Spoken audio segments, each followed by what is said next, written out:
Chapter 1. Tragic Death Part 1. The moon hung cold and pale, casting an icy glow upon the resplendent Infeng hall of the Queen of the Eastern Kingdom. A series of anguished cries echoed from within as the current queen, Suyu, exerted every ounce of her strength to give birth. Tubs filled with fresh crimson blood were carried out by the palace maids, their expressions tense, not daring to draw breath. "Your Majesty, please push." The midwife, drenched in sweat, could not afford to relax for a moment. The queen was exceedingly corpulent, weighing over 200 pounds, and the midwife could not guarantee the safe delivery of the royal heir. In her agony, Suyu could scarcely utter a word, instinctively following the midwife's instructions to push. Almost there, just a little more," the midwife exclaimed after a frantic hour of labor, finally catching sight of a hint of flesh emerging. "Your Majesty, you must push." "The midwife says it's nearly here," said a young girl in pink palace attire, her face filled with concern, wishing she could bear the pain of childbirth. In the queen's stead, that indifferent emperor, who did not even bother to check on the queen during her labor, was surely with her sister, the favored Jean Fei. Yet, she refrained from sharing this with the queen, as delivering the royal heir was of utmost importance. Go fetch the imperial doctor."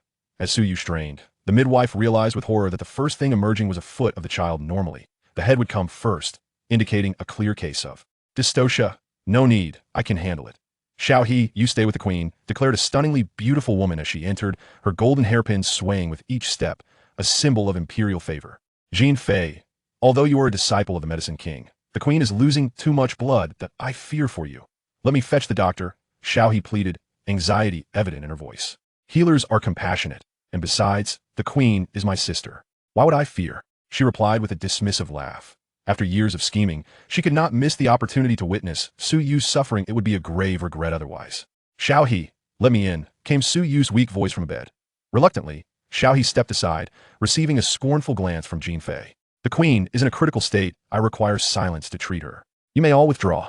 "Yes." The others complied, for it was well known throughout the palace that Jean Fei was the sole disciple of the Medicine King, her skills indisputable. As Su Exin entered the inner chamber, she beheld Su Yu, whose face was void of color, her bright yellow bedding soaked in blood, droplets falling to the floor. A wave of satisfaction surged within her. "Sister, it seems you are experiencing difficulties in childbirth," she observed with a twisted delight, noting the foot of the child protruding first, as if fate itself conspired to aid her. "Sister, you are the disciple of the Medicine King. Please, save me," Su Yu implored, extending her bloodless hand, grasping for what she thought was a lifeline. Unfortunately, that lifeline was a noose of death. "Sister, I have a method," Su Exin whispered, her eyes glinting with cold malice. Unbeknownst to the severely weakened Su Yu, the intent behind her words was far from benevolent. "What method?" Su Yu's spirits lifted slightly at the prospect of salvation, a caesarean section. Su Exin murmured into Su Yu's ear, her lips curling into a bloodthirsty smile, resembling a vengeful spirit from the depths of hell. She gazed into Su Yu's exquisite phoenix-like eyes, now filled with disbelief. Despite her relentless schemes to ruin Su Yu's figure and beauty, those captivating eyes had remained unchanged, a beauty that seemed unfair on her sister. "Sister, do not look at me like that. With such lovely eyes upon me, I cannot help but feel pity for you." Her long nails traced the corner of Su Yu's eye, prompting Su Yu to recoil, though she lacked the strength to escape. A piercing pain shot through her eyes as Su Xin's ghastly visage became the last image etched in her mind before darkness enveloped her. An excruciating agony emanated from her eyes, as Su Exin cruelly gouged them out. "Why?" Su Yu's voice echoed in despair, blood streaming from her eye sockets and soaking her pillow. She could not comprehend why her once gentle and caring sister had transformed into a harbinger of death. Your Majesty, are you all right?" "Jean Fei, do you not fear the Emperor's wrath for treating the queen thusly?" Xiao He rushed in, horrified at the sight of the sightless queen. "The Emperor? Huh? Su Yu, do you truly believe he cares for you? Open your eyes and see clearly. He hasn't even bothered to come for your labor," she said, indifferently tossing aside Su Yu's eyes and delicately wiping her hand with a handkerchief. "Oh, I forgot you cannot see now. However, to the Emperor, your value has diminished. You have always been clever. Surely, you can't be oblivious to that." "Someone. The queen is in distress. We require a caesarean." Seeing Su Yu silence, she was impatient. Her men had been waiting outside for quite some time. "You shall not lay a hand on the queen without stepping over my corpse," Xiao He exclaimed, attempting to block the two fearsome guards who had entered. "You are loyal, but it is a pity your queen has never treated you well. Since you wish to die, let us fulfill that wish." As soon as the words left his mouth, one of the guards lunged forward with a knife. Xiao He's scream pierced the air, followed by an ominous silence. Xiao He, what has happened to you?" In her blindness, Su Yu was oblivious to the horrors unfolding around her, helplessly calling for Xiao He. Cease your cries, she has gone to the underworld to pave the way for you, Su Xian remarked with a nod, as the two guards approached the bed, knives drawn. What do you want? Do not come near me. I command you to leave. Su Yu panicked, summoning her remaining strength to flail her arms. In the next moment, her legs were pinned down, and the searing pain as her abdomen was brutally cut open was tenfold worse than the agony of losing her eyes. She felt her life ebbing away rapidly. Su Xian, even in death, I will not spare you. Her wretched screams reverberated through the Yinfeng Hall. Wow. A newborn's cry interrupted Su Yu's lamentations. Jean Fei. It is a prince, came the frigid voice from the cloaked figure. A prince? Merely a stillborn. Su Zin's voice pierced like a cold dagger through Su Yu's heart. Chapter 2. A Tragic Demise, Part 2. Sister, I beseech you, I implore you, do not harm my child, please. That is also the Emperor's child. The Emperor may not love me, but this is his bloodline. He will not abandon it. Her nose tinged with anguish. Tears threatened to spill, yet, with eyes long gone. Where could tears arise? Su was gripped by fear. The vigorous cries of the child echoed in her ears, tugging incessantly at her heart. How could Su Xian claim it was a stillborn? Even in her folly, she understood Su Xian's intentions. You speak truly, the Emperor will not disregard the child. However, a stillborn is all it is. The Emperor will only lament for a few days. Her murderous intent was laid bare in her words. Su Yu, drawing on an unknown strength, rolled off the bed, dragging her split abdomen, inching towards the voice of Su Xian. Sister, please no. A torrent of blood gushed forth with her every movement, even her intestines spilling from the gaping wound, leaving a long, crimson trail upon the ground. Haraha. Witnessing Su Yu's wretched state, a sense of boundless satisfaction surged within Su Xian, yet it was not enough. She craved more. She seized the desperately wailing child, raising it high above her head. With a dull thud, Su Yu felt something warm splatter across her face. The child's cries abruptly ceased, as if her very soul departed with that sound. Why? My child, Su Yu sobbed, her heart shattering. Consumed by a grief so profound it threatened to engulf the world, to obliterate this decaying imperial city. Observing the queen's plight, even the two guards, seasoned in bloodshed, could not bear to look directly. Why? I was born before you. Just because you were the legitimate daughter, why must all good things belong to you? In that moment, Su Xian recognized that Su Yu's days were numbered. The resentment she had harbored within her heart spilled forth uncontrollably. You and your mother lived well in the countryside. Why return to take everything that rightfully belonged to me? Are you not curious why, despite your childhood beauty, everyone said you would grow to be a stunning beauty?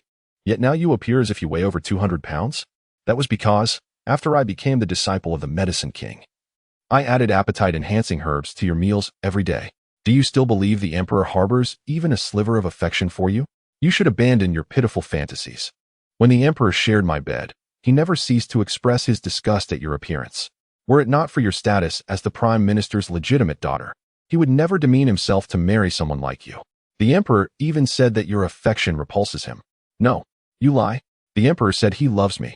She shook her head vigorously, attempting to dispel the painful words that pierced her ears. Love you? Or love your status as the legitimate daughter? Or perhaps your mother's family's influence? You know better than anyone. You simply refuse to face the truth. Su Xian mercilessly shattered her illusions, each word dripping with venom.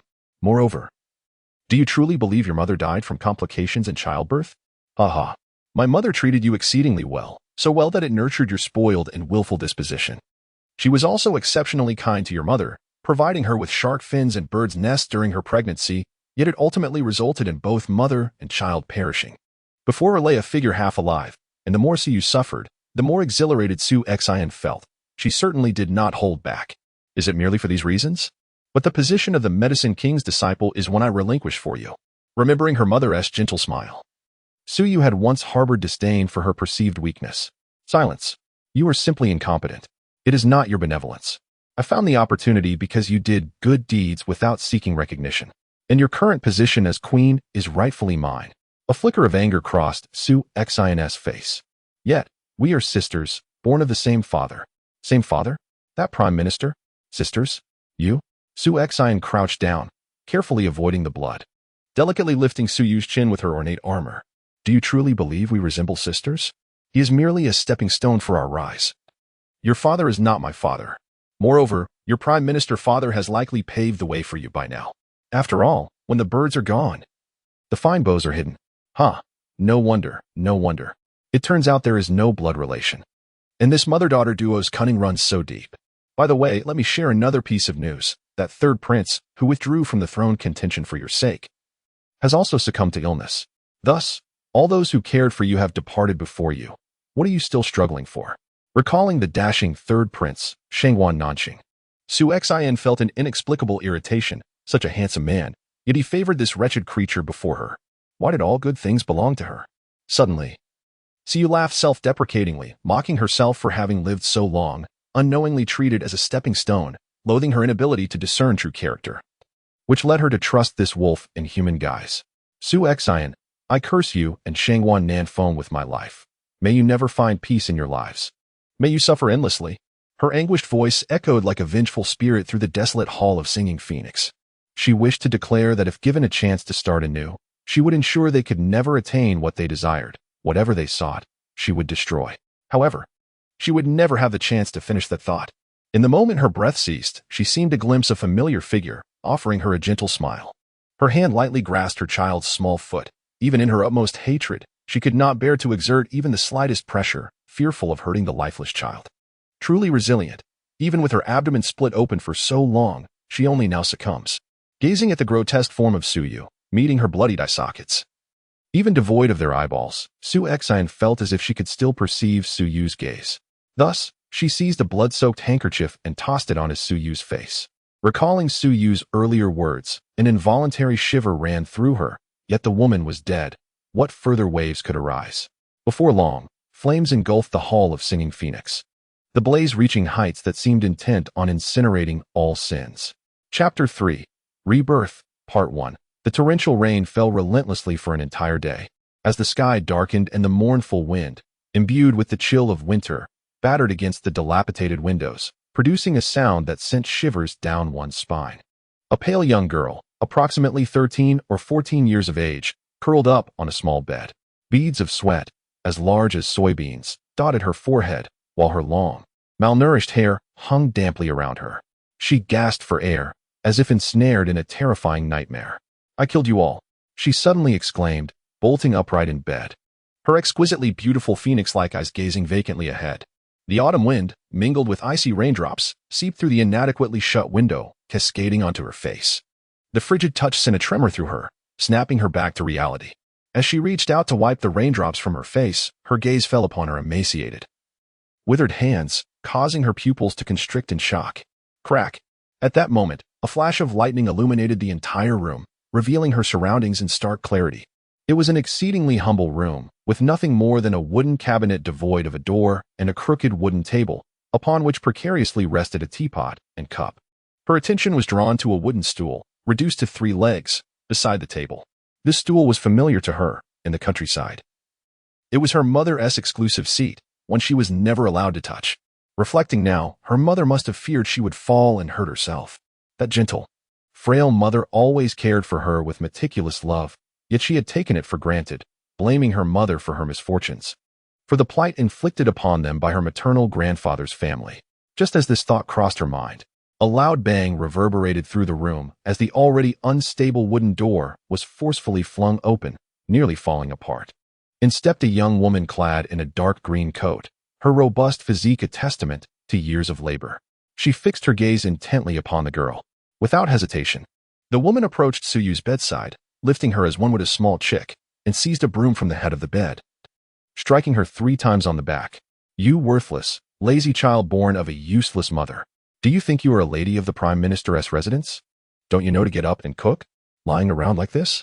The woman's furious tirade exploded in Suyu's ears. The sky had not yet completely darkened, but the proximity of the woman allowed Suyu to recognize her as Cui Cui, the daughter-in-law of the steward Yun Ma from her former dilapidated countryside home. Cui Cui was still alive? She remembered her father executing everyone from the countryside residence when she was grandly brought back to the Prime Minister's estate, including Cui Cui. How could she possibly be standing before her, full of life? Instinctively, she touched her own body, emaciated and devoid of any excess flesh, a clear indication of prolonged malnutrition. She was not of a plump disposition. Instead, she felt an unprecedented lightness in her body. The sharp pain from the strikes on her back reminded her that this was not a dream. Ha ha. She laughed maniacally, tears streaming down her face. until her frail body could no longer support her, collapsing onto the ground. She felt an overwhelming gratitude toward the heavens for bestowing upon her a second chance after a tragic death, for her foolish trust in others had cost her dearly. The familiar scene of scolding and punishment transported her back to the age of 14 in the countryside. "You little wretch, have you lost your mind?" Chui stared, dumbfounded, at her laughter and tears, wondering if the girl had been possessed. Suddenly, a woman rushed in, drenched from the rain, heedless of her appearance. Upon witnessing Suyu being struck, she rushed forward, enveloping Suyu in a protective embrace. The familiar sin of her mother caused Suyu's previously halted tears to flow anew. "Do not cry, my dear Yuer. It is Mother's fault. Does it hurt?" Guqin, flustered, attempted to wipe the tears from Suyu's face. The softness of her once delicate hands, now roughened from years of toil under Chui's demands, stung against Suyu's skin. Beneath her long eyelashes, Suyu's eyes shimmered coldly. "Mother, in my past life, I wronged you. Now, I shall protect you." Her seething hatred would begin with Chui, the one who harmed her. She vowed to exact vengeance upon those who had wronged her. "Mother, I do not hurt," she said, tilting her face closer to her mother's. Once, she had detested her mother's rough touch. It had always made her uncomfortable, leading to her mother eventually refraining from touching her. "Enough of your pretense of filial piety. You two want to sleep until this work is done," Chui shouted angrily, brandishing the broom as if to strike her mother. Suyu's expression darkened. This wretched woman dared to harm her mother. In an instant, she gently pushed her mother aside and seized the broom, yanking it fiercely, causing Chui to tumble to the ground in a most undignified manner. "How dare you strike the matron of the Prime Minister's residence? You possess great audacity." A cold voice resonated above Chui's head, devoid of any emotion. Chui's heart raced, and just then, another bolt of lightning struck, a bizarre occurrence for winter. She looked up, only to meet Suyu's gaze, which resembled that of a vengeful spirit seeking retribution. A chill coursed through her, rendering her speechless. Suyu's gaze was too fierce. Chui felt as if the girl before her had become possessed by an avenging spirit. Upon closer inspection, the wretched girl was still the same. Yet her eyes bore a ferocity that seemed surreal. "The matron of the Prime Minister's residence? Huh, what a grand joke. Do you not know that the current mistress of the Prime Minister's residence is Lady Lu?" Chui scoffed, rising from the ground, as if she had just heard the most ludicrous of tales.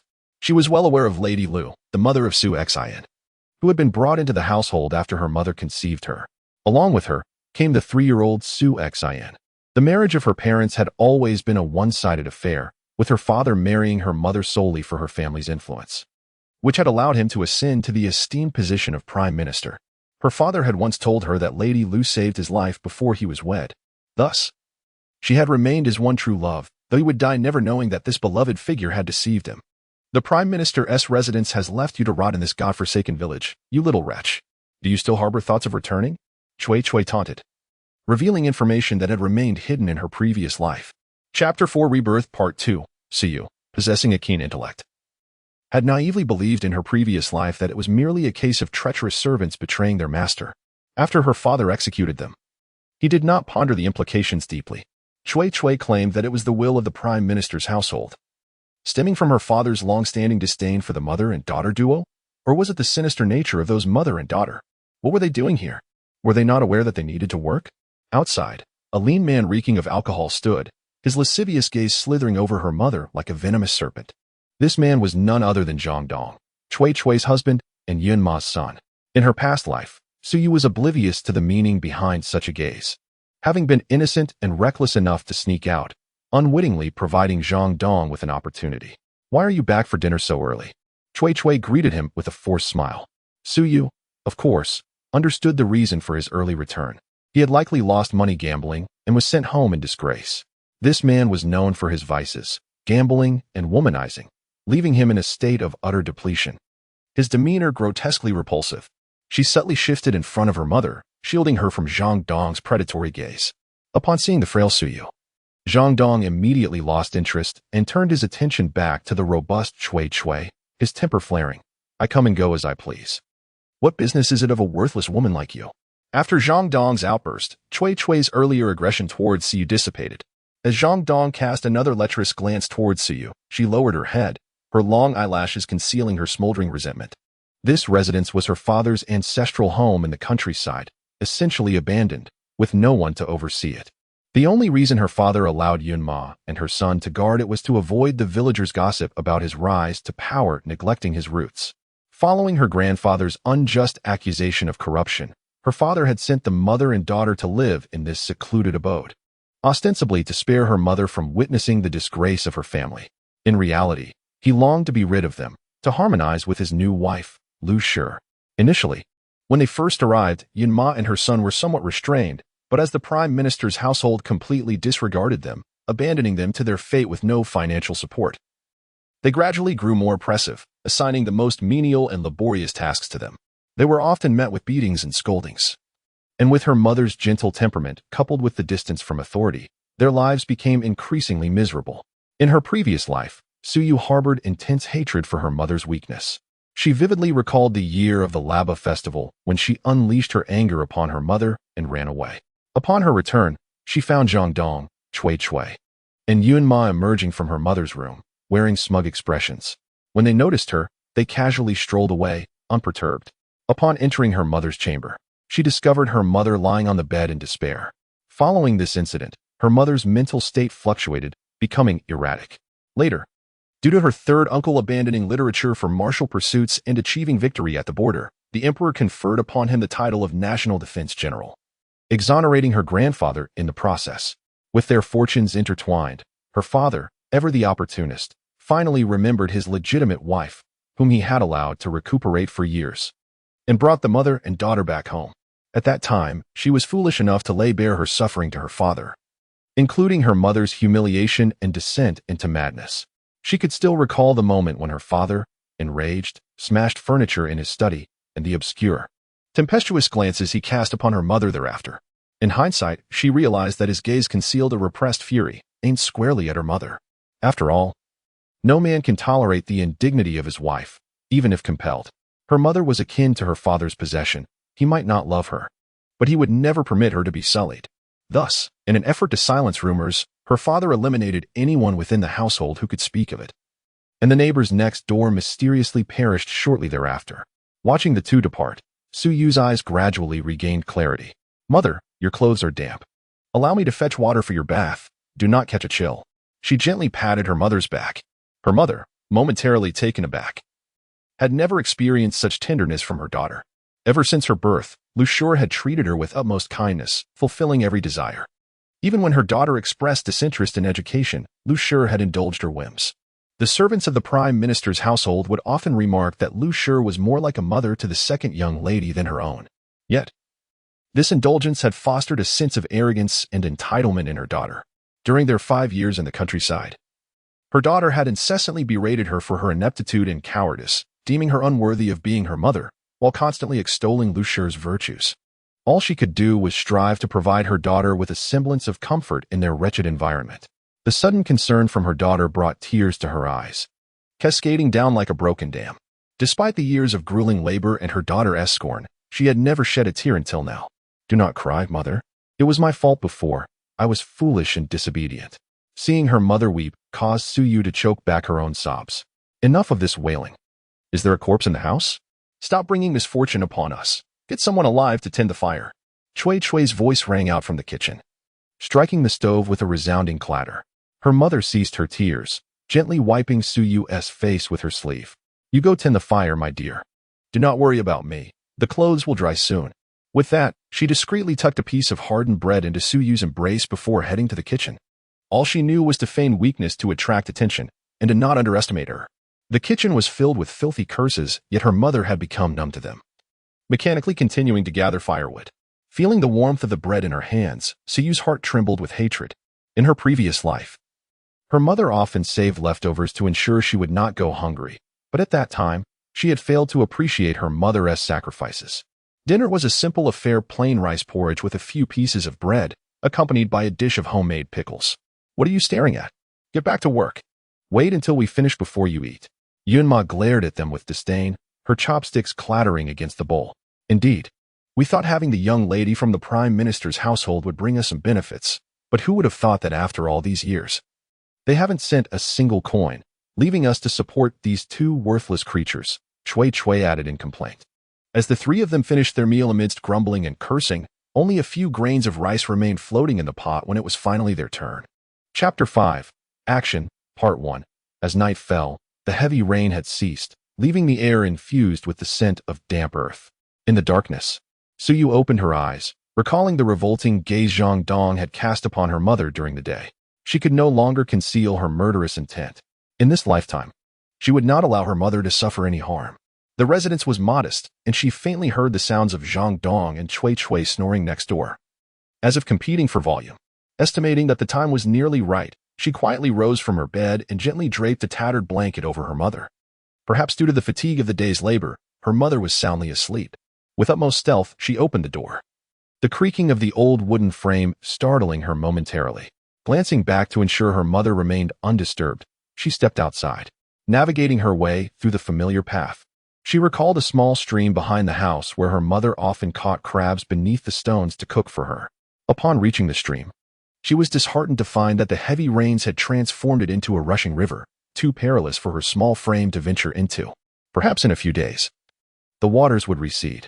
Unable to catch crabs, she resolved to seek other tools and turned her attention towards the mountain.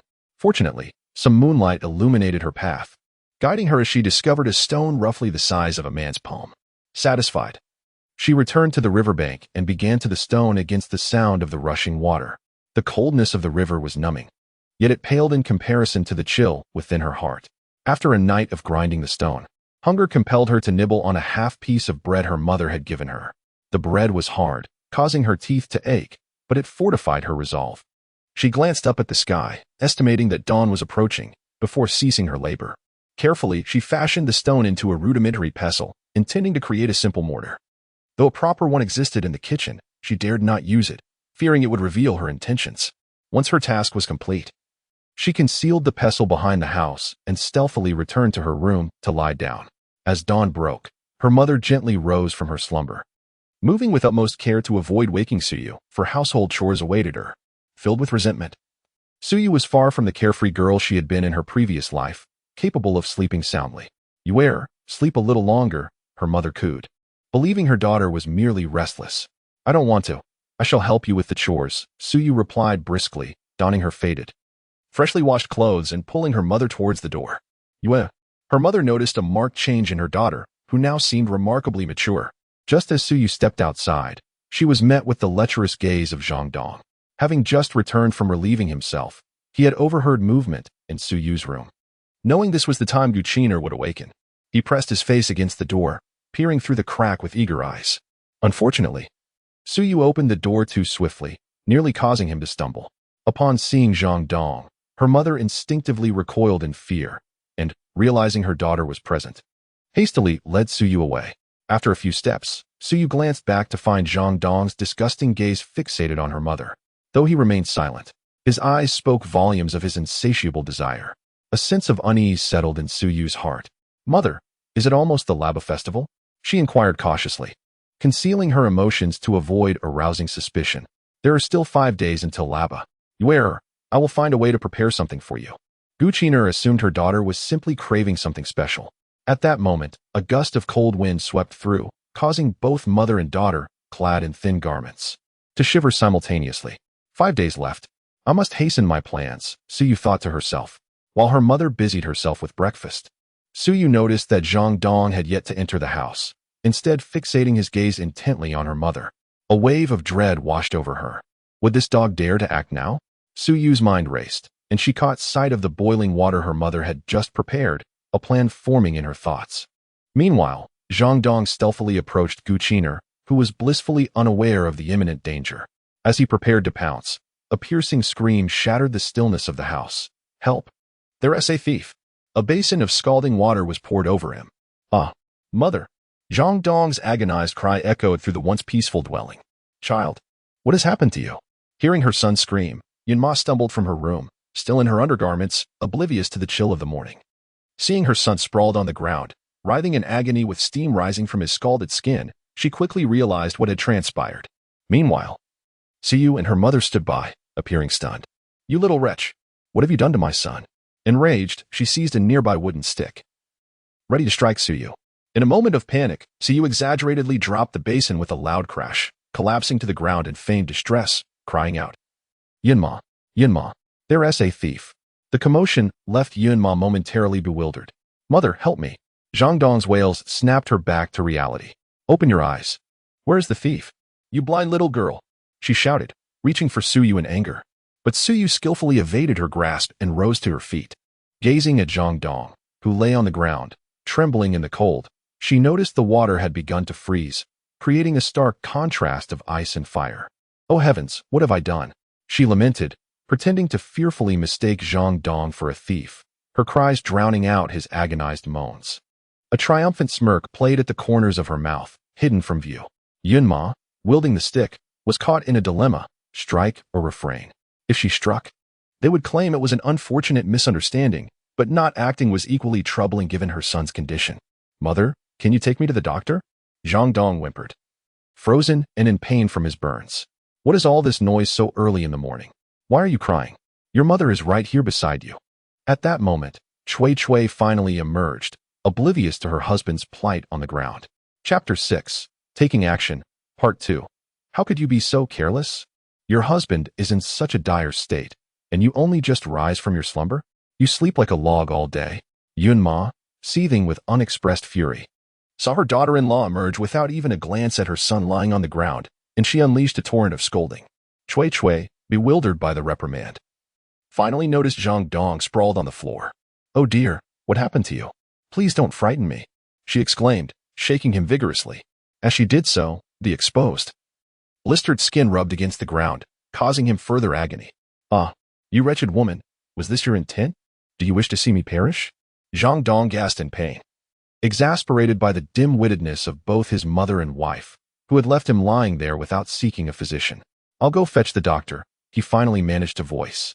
But upon witnessing the scene, Siyu decided it best to avoid the tempest and concocted an excuse to hastily leave with her mother. As dawn broke, they reached the entrance of the compound. Siyu glanced back just in time to see Cui hauling the frail Zhang Dong back into the house, followed closely by the wailing Yunma. Well, this is self-inflicted, she thought, pulling her mother along without a backward glance. Do you know where the doctor lives? Gu Shi inquired after walking for a while, finally realizing the pivotal question.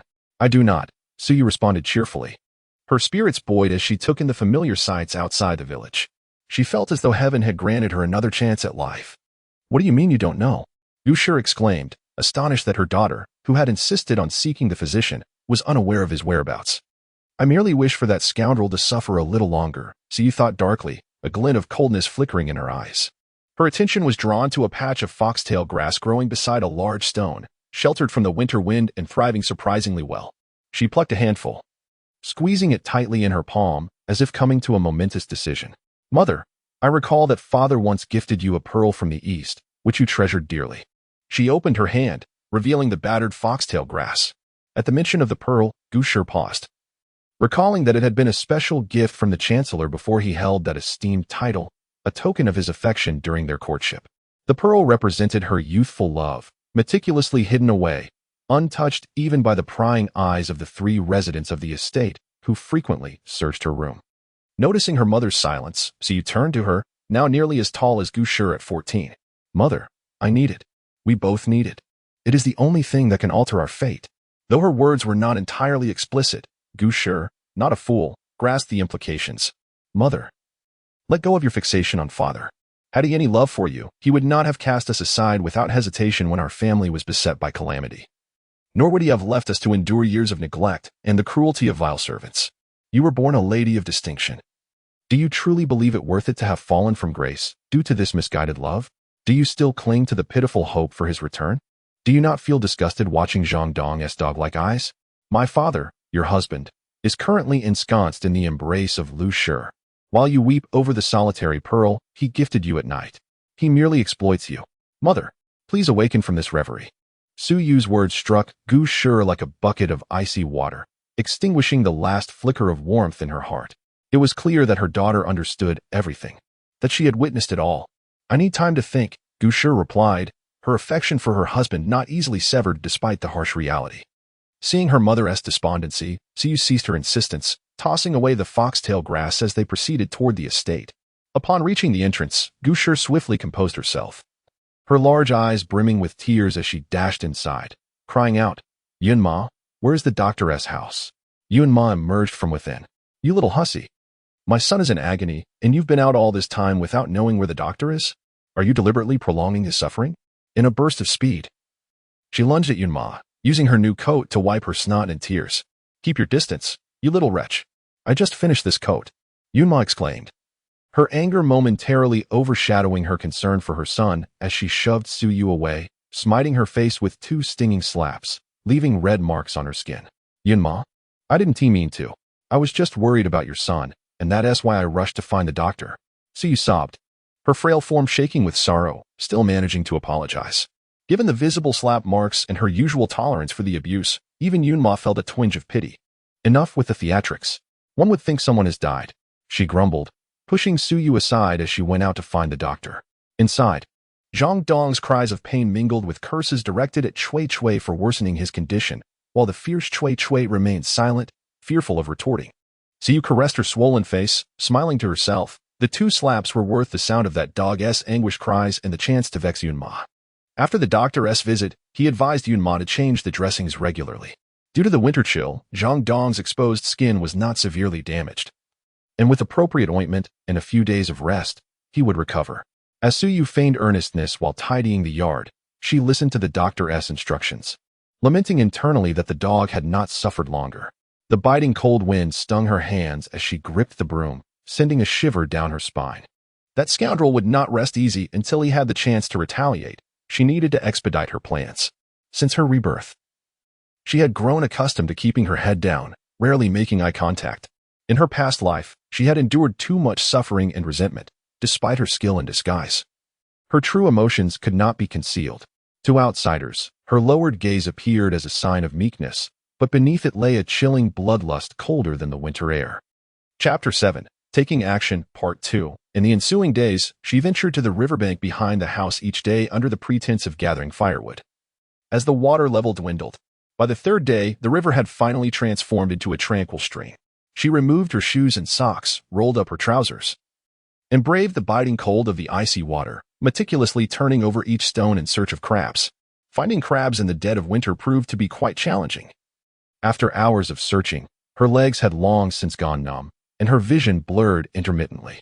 Yet, she refused to relent, for this was the sole means to thwart that vile dog. At last, her perseverance was rewarded by the heavens. Beneath a large stone, she managed to catch 2 crabs. Her heart swelled with exhilaration. Fearing the pungent odor of the crabs would betray her, she opted not to cook them in the kitchen. Instead, fashioning a small fire from the wood she had gathered and casting the crabs into the flames.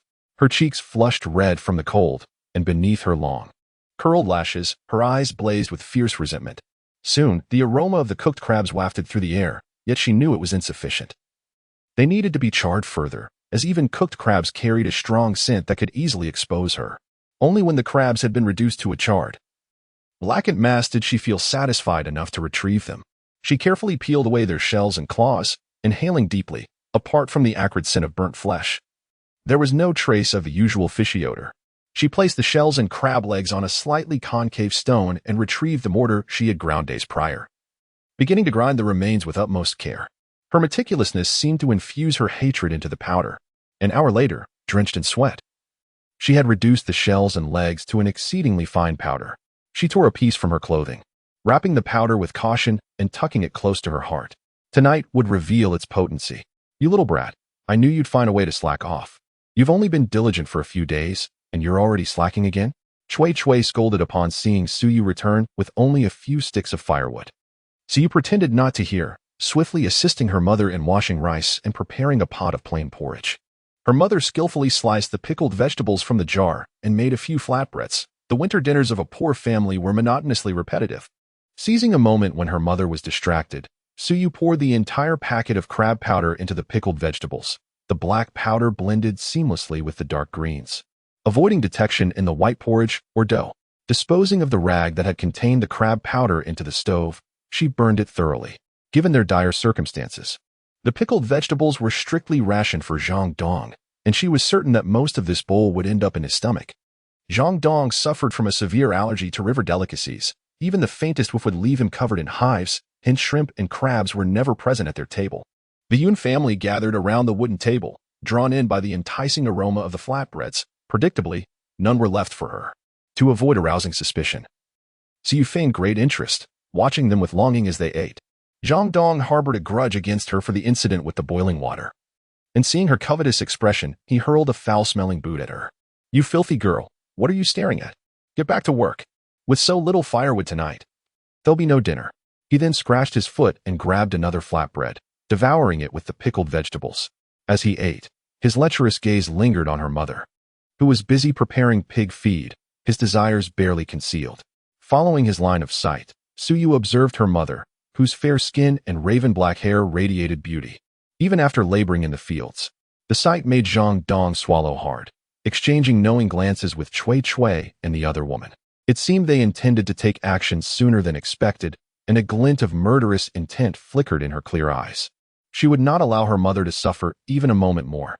The crab powder was not an instant remedy. She could only hope the heavens would once again show mercy and hasten its effects. For now, she hurriedly washed the pot in bowls, scrubbing the one that had contained the pickled vegetables until it sparkled. Zhang Dong, having just finished his meal, eyed her mother as she carried pig feed towards the pen, his lecherous eyes darting about. Cus heart raced, panic surged within her as she realized Zhang Dong's intentions. She turned to sprint towards the pig pen, but Cui seized her arm, refusing to let go despite her struggles. In this patriarchal society, a wife was expected to assist her husband in whatever he desired. This was the only creed Cui upheld, despite her limited literacy. Moments later, shrieks erupted from the pig pen, and Siyu fought with all her might, her mouth bleeding from the effort as she sought to protect her mother. "Mother, come help. This woman is too strong." Zhang Dong's anxious voice echoed from within the pen. Her mother rushed in without hesitation. "No, please don't." Her mother's desperate cries pierced through, stabbing Suyu's heart with anguish. Hearing her mother's screams, Suyu's face turned pale, veins bulging. She resembled a trapped beast, eyes reddened with fury. She struggled fiercely, but the disparity in strength between her and Cui was insurmountable. In the next moment, with her eyes blazing, she sank her teeth into Cui's wrist. "You little wretch, how dare you bite me? Let go, let go." Cui shrieked in pain. As she yanked at Suyu's hair, attempting to pull her away, Siyu remained unyielding, akin to a venomous serpent, refusing to budge despite Cui's efforts. The metallic taste of blood filled her mouth, unsure whether it belonged to Cui or herself. "I'm going to die. I'm going to die." Ultimately, unable to withstand the pain in her wrist, Cui released her grip. Suyu dashed towards the pig pen as her mother's anguished cries echoed behind her, disregarding her own pain. Just as she entered, Zhang Dong, poised to strike her mother, suddenly convulsed and fell, frothing at the mouth. Her mother, disheveled and terrified, was pinned down by Yun Ma, who was also taken aback by the scene. Thank goodness, she thought, though her mother's disarray indicated the trauma she had endured. With red-rimmed eyes, Siyu rushed into the pen, pushing Yun Ma aside and enveloping her mother protectively. "Mother, are you all right?" she cried, her heart racing. Yun Ma, frozen in shock, could only watch as Zhang Dong writhed on the filthy floor, a sight that sent Cui into a frenzy, shrieking in horror. Suyu gazed at the chaotic scene before her, a sinister smile creeping across her face. Chapter 8 Determination. The night approaching the winter solstice was frigid, and the foul stench emanating from the pigsty was punctuated by the anguished cries of several individuals, sending shivers down the spine of anyone who heard them. "Oh dear, what has happened to you? Please, don't frighten me." Suyu coldly observed Zhang Dong sprawled on the ground, his face swollen grotesquely, resembling that of a pig, while a rasping sound emanated from his throat, as if he were struggling to breathe. Yun Ma had always forbidden that lecherous dog from touching her son, and having never witnessed such a severe allergic reaction, she could not fathom the cause of his condition. "Yun Ma, I am so frightened. Could it be that your son has encountered a ghost?" Suyu feigned terror, crying and shouting, fearful that Yun Ma might summon a doctor and unveil the truth behind the tainted food. Yun Ma, who had long been a devout Buddhist, was already superstitious regarding spirits, having perpetually maintained a statue of Guanyin in her home. Upon hearing Suyu's suggestion, Yun Ma's mind began to wander. Could it be that he had truly been possessed? Just then, a gust of cold wind swept through the pigsty, producing a mournful sound that echoed as if a throng of vengeful spirits were lamenting. Yun Ma's scalp prickled. She had committed many wrongdoings in her life, and the thought of ghosts knocking at her door terrified her. She scurried to the guanine statue, prostrating herself repeatedly, then took a handful of incense ash and mixed it with a large bowl of water, forcefully administering it to Zhang Dong. Zhang Dong, lacking any strength to resist, succumbed to the foul mixture, which induced a wave of nausea that caused him to vomit violently, expelling the dinner he had consumed that evening. After he finished retching, he surprisingly ceased convulsing and fell silent, prompting Yun Ma and Cui Cui to fervently pray for blessings from the Bodhisattva. Witnessing this turn of events, Suyu's eyes gleamed with resentment. She clenched her fists tightly, astonished that her mere words had inadvertently saved him. You haven't died, have you? Then I shall make your life a living hell, rendering you utterly incapacitated. You shall regret not perishing tonight. The farcical scene continued late into the night, with Yun Ma becoming increasingly unhinged. She lashed out at anyone who dared approach, and when she glanced at Yun Ma with a peculiar look in her eyes, she pretended to be terrified by the specters, weeping uncontrollably.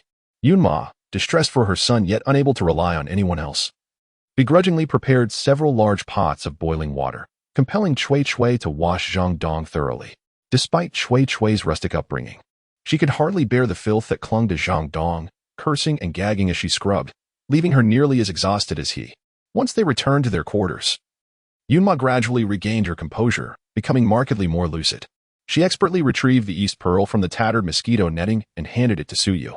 Today's events had jolted her awake and shattered her illusions, leading her to resolve to relinquish her youthful obsessions. Yuer, I entrust this to you. Observing her mother's despondent demeanor, Suyu said nothing but embraced her gently, patting her back. Feeling the wetness on her chest, she realized it was her mother's tears. Mother, you still have me, she reassured, gripping the East Pearl tightly, her gaze resolute. In her previous life, she had envied Su Xin for being the disciple of the Medicine King. Even when she became a queen, she frequently visited the Imperial Medical College, learning about medicinal herbs and medical theories. Those who became court physicians possessed remarkable skills. A queen's humility in seeking knowledge led them to impart their most profound secrets.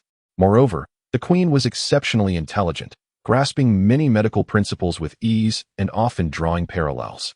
She understood that no matter what she did, she could never measure up to Su Xin, yet her inner stubbornness had driven her to persist.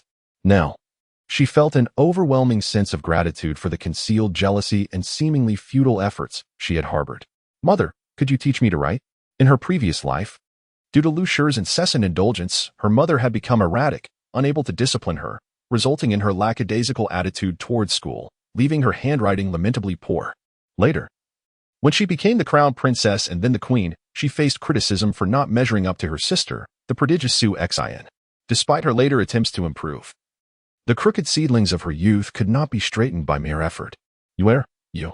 Upon hearing her daughter's desire to learn to write, Gu Shi's eyes widened in disbelief, recalling how, during their time in the prime minister's residence, her daughter had often thrown tantrums over reading and writing.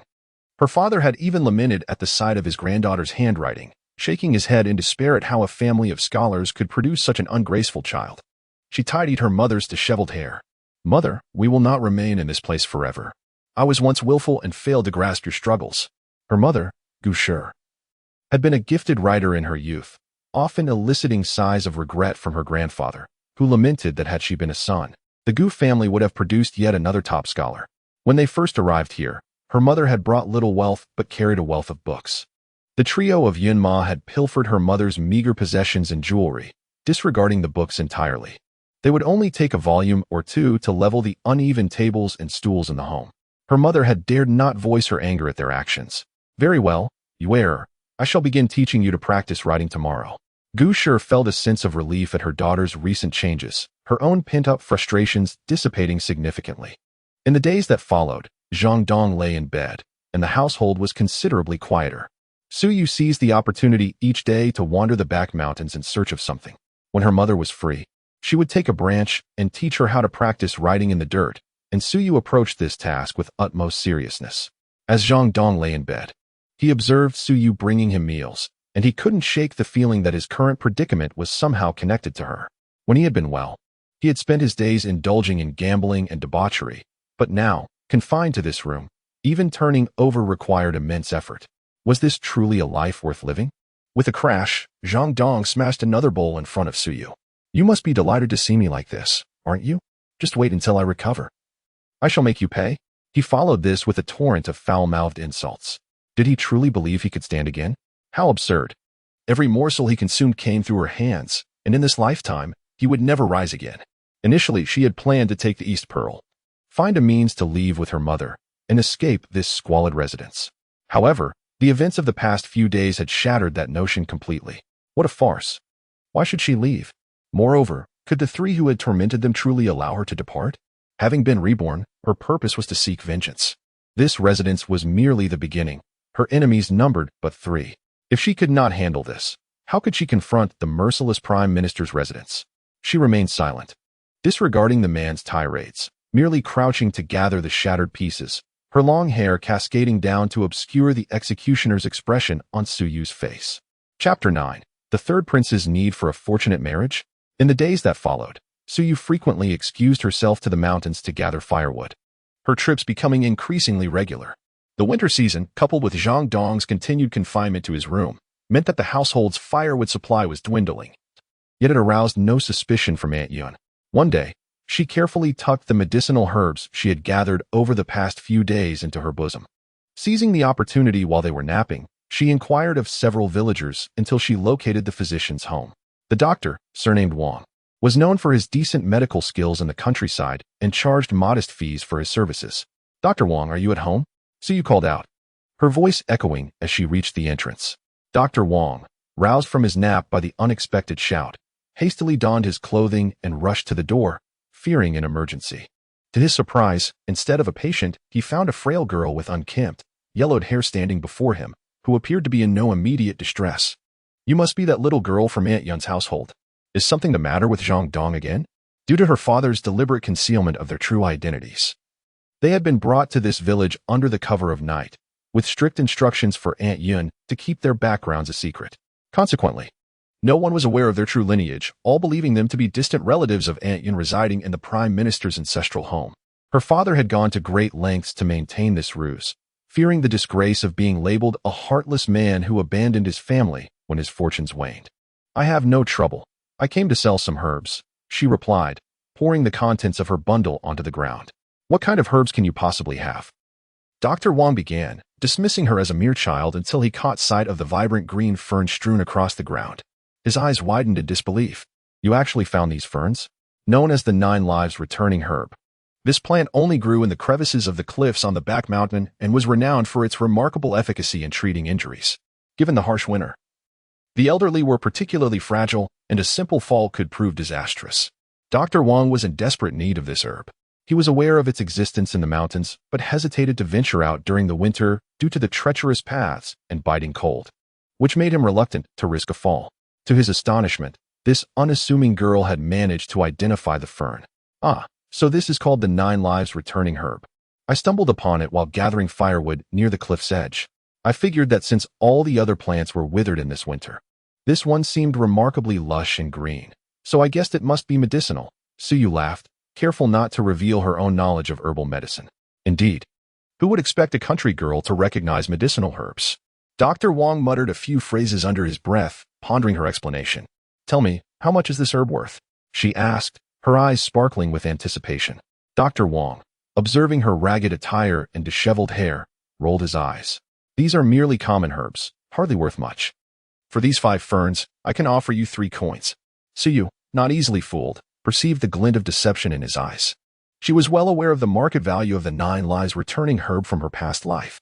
With wide eyes, she feigned disgust at his offer. "Dr. Wang is renowned in the area for his skills. Surely you wouldn't deceive me. To think that after all my effort, these ferns are worth only 3 coins. I assumed they would be valuable." Flattered by her praise, Dr. Wang stroked his goatee, yet his expression shifted when he heard her declaration of not harvesting any more herbs. That wouldn't do. He was genuinely worried about the effort required to procure them himself. "Very well, I shall give you 5 coins. But you must promise to regularly gather this herb for me." As he adjusted his offer, Suyu seized the opportunity to negotiate her own terms. "All right, but you must agree to one condition," she stated, having anticipated this moment. "Speak up, little girl. It seems you were waiting for me," he replied, a knowing smile on his face. "Whenever I sell the herbs I gather, if Aunt Yun inquires about the price, you must instruct me on what to say. Just as today, I should claim they cost only 2 coins. She fixed her gaze on him, determined to ensure Aunt Yun believed she was earning money to justify her excursions. Fine, as long as you continue to gather herbs, Dr. Wang replied, assuming she merely wished to keep some coins for herself. Agreed. A deal is a deal, he said, his patience wearing thin. Content. She accepted the 5 coins and bid farewell to Dr. Wang. As she strolled through the marketplace, she glanced around, contemplating a small gift for her mother. Ultimately, she decided on a piece of her mother's favorite lotus cake, knowing that if she chose something like a handkerchief, it would attract the attention of those in the household. Have you heard? The third prince seems gravely ill, and the royal family is preparing to marry him off to a princess to bring him good fortune. Is that so? The emperor is so far from us. How would you know? My uncle just returned from the imperial city, and this news has spread throughout. Apparently, the emperor has taken a liking to the daughter of the prime minister. Really? No doubt about it. I wouldn't lie about such things. The conversation caught Su Yu off guard, causing the 5 coins she clutched to slip from her fingers. The third prince, Shangwan Nanqing, the one who had once bestowed all his tenderness upon her in her past life, ultimately fell victim to her machinations that aided Shangwan Nanfeng in seizing the throne. What merit did she possess? In her previous life, she was both unattractive and overweight, yet had been genuinely cherished by someone. Regrettably, she had been ensnared in the intricate lies woven by Shangwan Nanfeng at that time. Unbeknownst to her, the third prince had been gravely ill at this juncture, a fact she had been oblivious to in her previous existence. This cannot stand. I must become an apprentice to the medicine king as soon as possible. I must treat the third prince. Calculating the time when the prime minister's residence would return her home, she realized it would be early summer of the following year, which meant she had 6 months remaining. However, 6 months felt unbearably long. She could not afford to wait. If she could not wait for them to retrieve her, she would have to find a way to prompt the prime minister's residence to come for her sooner. She recalled that in her previous life, the engagement between the third prince and Su Xian was arranged for the spring equinox of the following year, yet at that time, Su Xian had never met the third prince and believed she would be marrying a sickly man, fearing she would be consigned to a life of widowhood. Eventually, she conformed to her fate only upon catching a glimpse of the third prince's true appearance. She needed to devise a plan to return to the prime minister's residence before the arrival of spring. She could not wait for her third uncle's triumphant return. Picking up the fallen coins, she purchased a lotus cake for 2 coins, carefully tucking the warm treat and a coin into her bosom, while tightly gripping the remaining 2 coins in her hand. You lazy girl, always running about and leaving the household chores undone. Even a dog would serve us better. Chapter 10. The mandrake flower. As Su Yu stepped through the threshold of her home, a stick narrowly grazed her cheek before hurtling past her, crashing against the door with a resounding thud, followed by a torrent of invective from Aunt Yun. Aunt Yun, I haven't been idle. I've been gathering firewood on the mountain, she retorted, deftly dragging a bundle of twigs from the entrance to substantiate her claim. Bah, gathering firewood every day, and yet the kitchen is overflowing. I suspect you, little vixen, intend to set this house ablaze. It was evident that her excuse had fallen on deaf ears. With a resigned sigh, Su Yu opened her right hand to reveal 2 copper coins. The elderly woman's eyes lit up at the sight of the money, without waiting for her to speak. She lunged forward and snatched the coins from her hand. Where did you procure this money? I discovered some peculiar herbs while foraging on the mountain and inquired with Dr. Wang, who informed me they were medicinal. He paid me 2 coins for them. This was the explanation Su Yu had meticulously prepared in advance. You're fortunate indeed. Are there more of those herbs? If so, gather them all and deliver them to Dr. Wang. Aunt Yun, treating the coins like treasures, tucked them into her bosom, then suddenly turned on Su Yu with a fierce glare. Did you pocket any for yourself? Anticipating this accusation, Su Yu feigned a look of fear, her lips curling in a dismissive pout. Aunt Yun, I assure you, I haven't kept a single coin for myself. You can ask Dr. Wang if you doubt my word. Aunt Yun appeared satisfied with her response, nodding in reluctant acceptance. I doubt you would dare to deceive me. I shall inquire with Dr. Wang in a few days. If you have lied, I will break your legs. With that, she turned her ire toward Gu Shi, berating her for not collecting the laundry despite the encroaching darkness. At the sound of her mother being scolded, a flicker of malice crossed Su Yu's eyes. Once she located the mandrake flower, she vowed that all 3 of them would meet their demise. Currently, they all dined in Zhang Dong's room, as her previous attempts to bring them meals had resulted in 2 broken bowls, prompting Aunt Yin to spare her feelings by inviting them to eat together. After their meal, consisting of the familiar remnants of broth and rice, Suyu seized the opportunity to speak with Aunt Yun. Aunt Yun, my mother is knowledgeable about medicinal herbs. While I am not, what does your mother's knowledge of herbs have to do with me? Aunt Yun clearly failed to grasp her intent. Have you forgotten about the 2 coins?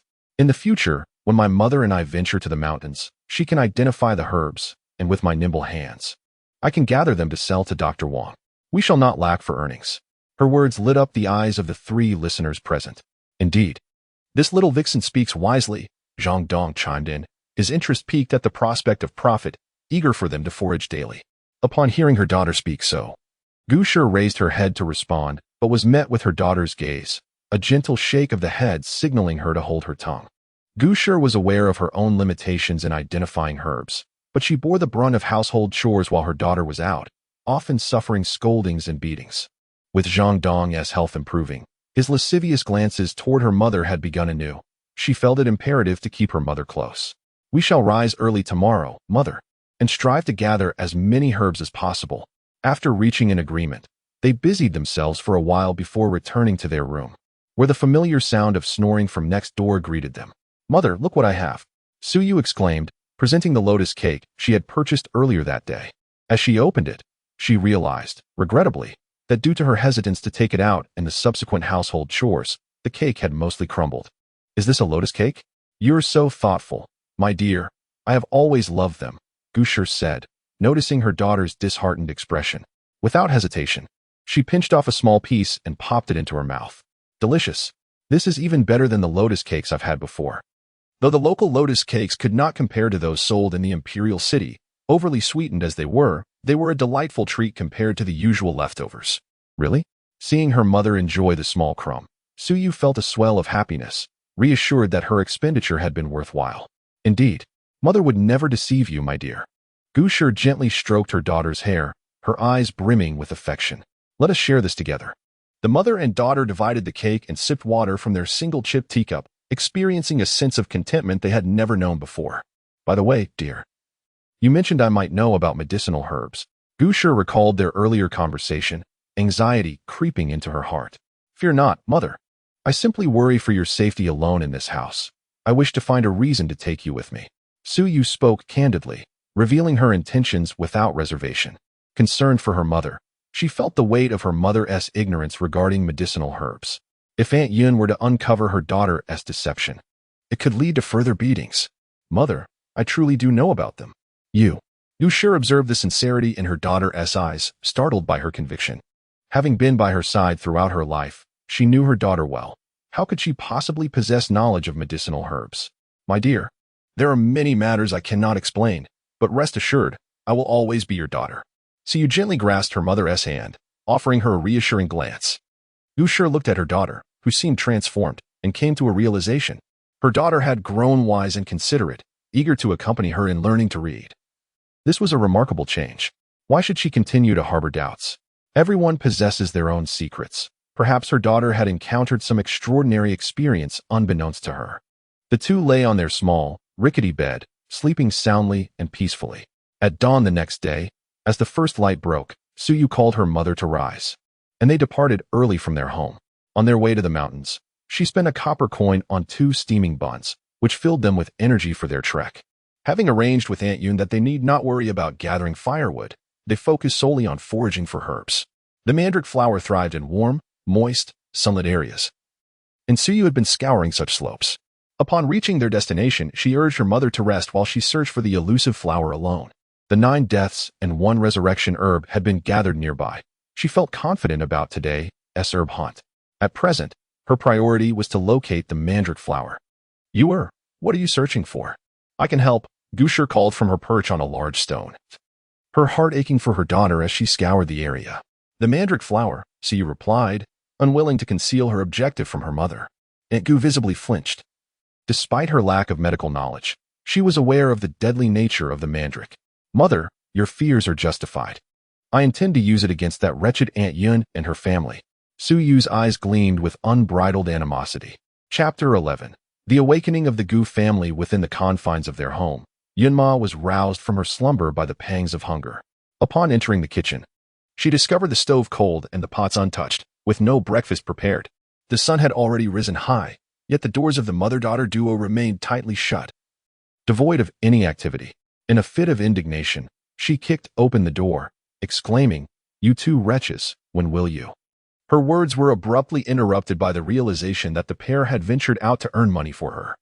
Hearing the thunderous snoring from the adjacent room belonging to Cui Cui, she stormed in there as well.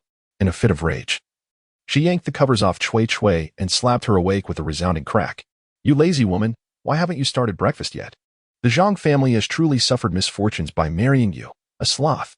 Cui Cui, dazed and confused from the sudden awakening, protested, "Mother, isn't it always the duty of that wretch to cook? Why are you taking your anger out on me?" Rubbing her sore face, she remained seated on the bed, clearly reluctant to rise. "You good for nothing. The mother and daughter have gone out to earn money. Can you do the same? If you could, there would be no need for you to cook." Zhang Dong, infuriated by her sluggishness, delivered a swift kick to her rear, causing her to tumble to the floor. "You ungrateful wretch. When you were bedridden, I was the one running around to take care of you. Now that you feel better, you think you can hit me?" Cui Cui, not one to back down, began to wail loudly from her position on the ground. "Who are you trying to impress? If you don't get up and make breakfast, I swear I will divorce you." Zhang Dong's threat silenced her cries, and with a reluctant sniffle, she got up to leave. "Mother, have they all left next door?"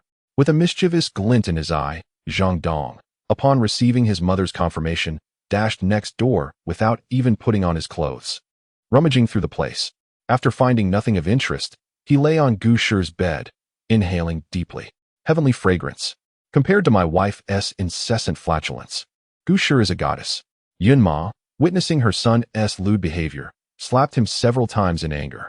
Unfazed, he continued to indulge in the aroma, feeling invigorated.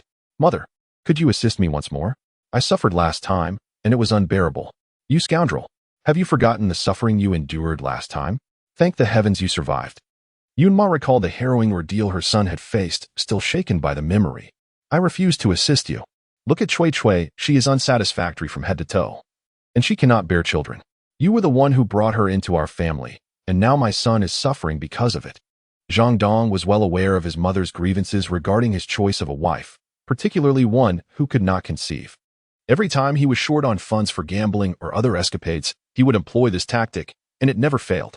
Seeing the conflicted expression on Yun Ma's face, he resorted to emotional manipulation. "I don't care. I'm your own son. Can you bear to see me suffer from unrequited love?" The phrase unrequited love had caught his ear during a visit to a brothel, and he found it rather poetic, so he committed it to memory. Hearing her son's plaintive words, Yun Ma relented, removing the protective talisman from her neck and placing it around Zhang Dong's. "This is a charm I prayed for. Wear it for your safety. When do you plan to act?" "Tonight. Find a reason to send that wretched girl away, every time she's around. Nothing good comes of it." As he departed, he reminded his mother. After Zhang Dong left, Yun Ma, with her own scheming eyes, began to search the room thoroughly. After a fruitless search, she spat in disdain. What a pitiful sight, claiming to be from the Prime Minister's residence. Meanwhile, the mother and daughter were diligently searching on the hillside, the winter sun casting a warm glow upon the slope. After a lengthy search, Suyu felt fatigued and called for her mother to take a break. Gu Shi, having distanced herself from Suyu, heard her call and ceased her search, making her way towards her daughter. At that moment, a gust of cold wind swept through, bending the nearby withered grass. Out of the corner of her eye, Gu Shi caught a glimpse of white among the dried grass. She halted and approached, parting the grass to reveal 2 or 3 funnel-shaped white flowers swaying delicately in the chill. Come see. What is this?" Gu Shi, unfamiliar with the mandrake flower, beckoned her daughter over. Before getting close, Suyu recognized the white flower's unmistakable funnel shape.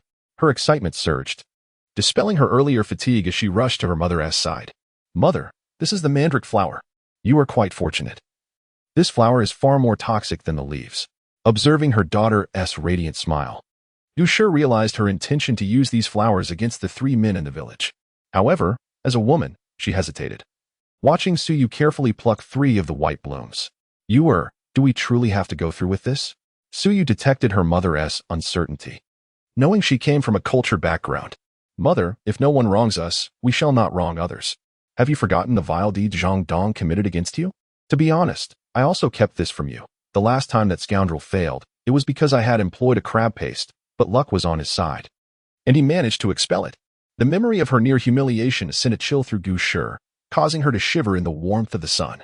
Suyu intentionally reminded her mother of that nightmarish encounter, not out of cruelty, but because her mother's inherent kindness left her vulnerable.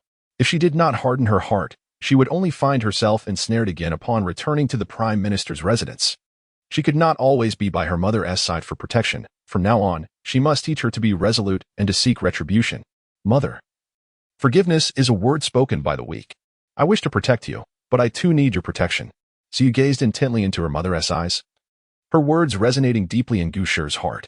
Indeed, you needed her protection, but over the years, had her own weakness truly shielded her daughter?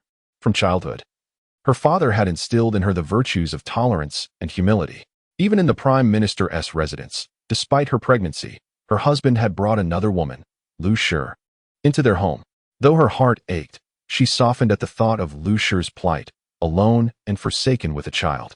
Under her mother's persistent counsel, she ultimately decided to welcome Lu Shi into their home. From that point onward, her husband scarcely entered her chamber, culminating in the disgraceful expulsion of both mother and daughter from the residence. Looking at her daughter's malnourished hair and pallid complexion, all she felt was heartache. Ultimately, Yu's suffering was a consequence of her own weakness. Gushir's eyes gradually cleared, clarity dawning upon her. Chapter 12. A united front of mother and daughter this night was destined to be tumultuous, as plans were being forged on both sides. After discovering the mandrake flower, Suyu ventured to gather the elusive resurrection grass. The herbs grew in a steep and remote area, and after collecting a dozen, she decided to cease her efforts. Accompanying her mother to the home of Wang Longzhong, it was the first time he encountered Gu Shi. Typically, during his rounds, Yunma never permitted Gu Shi to appear. Only Suyu's mischievous nature had allowed Wang Longzhong to recognize her. Wang Longzhong, this is my mother, Suyu introduced with a hint of pride. Gu Shi also bowed gracefully, observing the dignified and beautiful woman before him. Wang Longzhong couldn't help but marvel inwardly at the peculiar contrast between her and the spirited Suyu. Truly, a dragon begets 9 offspring. After exchanging copper coins, they sold their wares for 15 won, yet Suyu, as before, insisted it was merely 8 won, a clever deduction that even Wang Longzhong admired. Watching the mother and daughter depart, he absent-mindedly stroked his goat-like beard, pondering the air of elegance that Gu Shi carried. She did not seem to hail from an ordinary family. Why had she fallen so low? He dismissed the thought. After all, he was merely a physician. Mother, the night is still young. Let us wander the streets. I wish to purchase some things, Suyu stated solemnly, her voice betraying her concern for her mother. That Zhang Dong's gaze upon you last night was unsettling.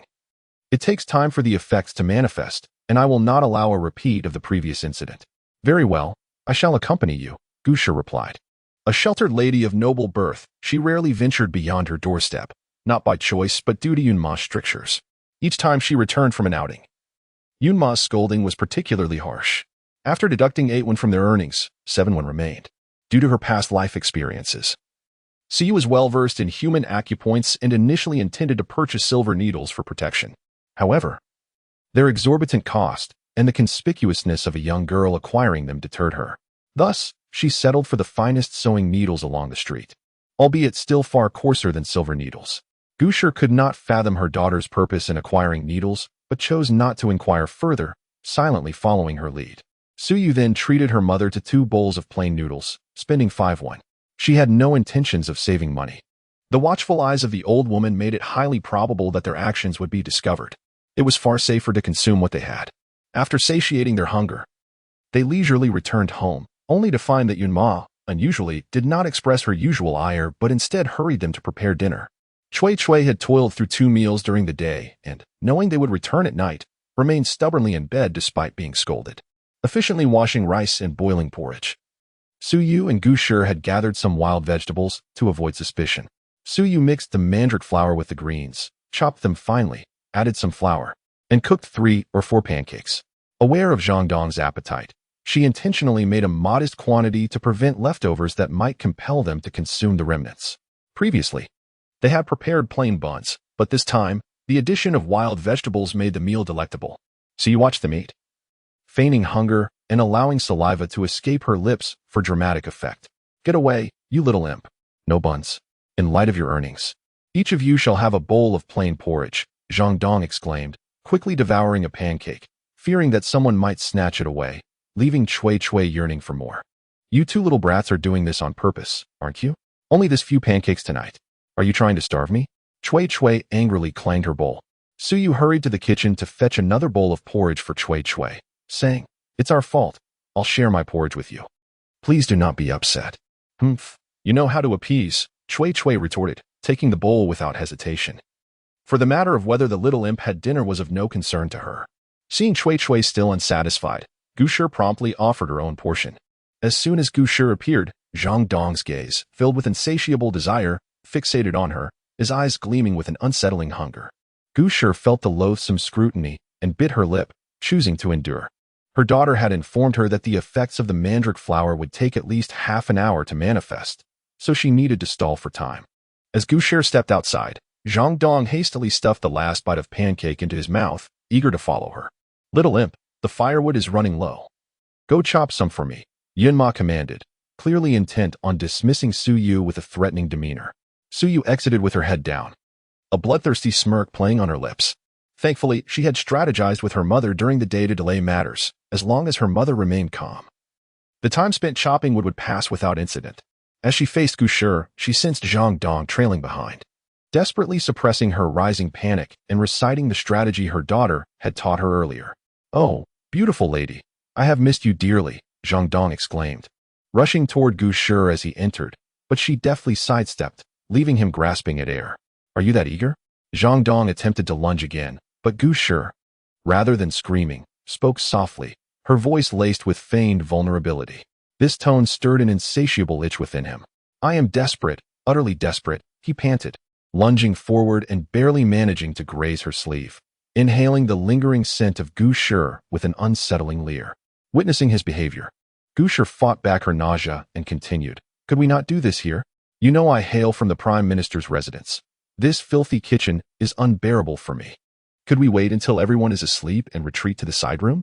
This was a tactic taught by her daughter, and despite her embarrassment, Gushi, a virtuous woman by nature, felt her cheeks flush crimson. Zhang Dong, astounded that Gushi had not rejected him, grinned wickedly, his eyes gleaming with desire. "Very well. You must serve me well tonight," he declared, leaving the kitchen with a lewd smile.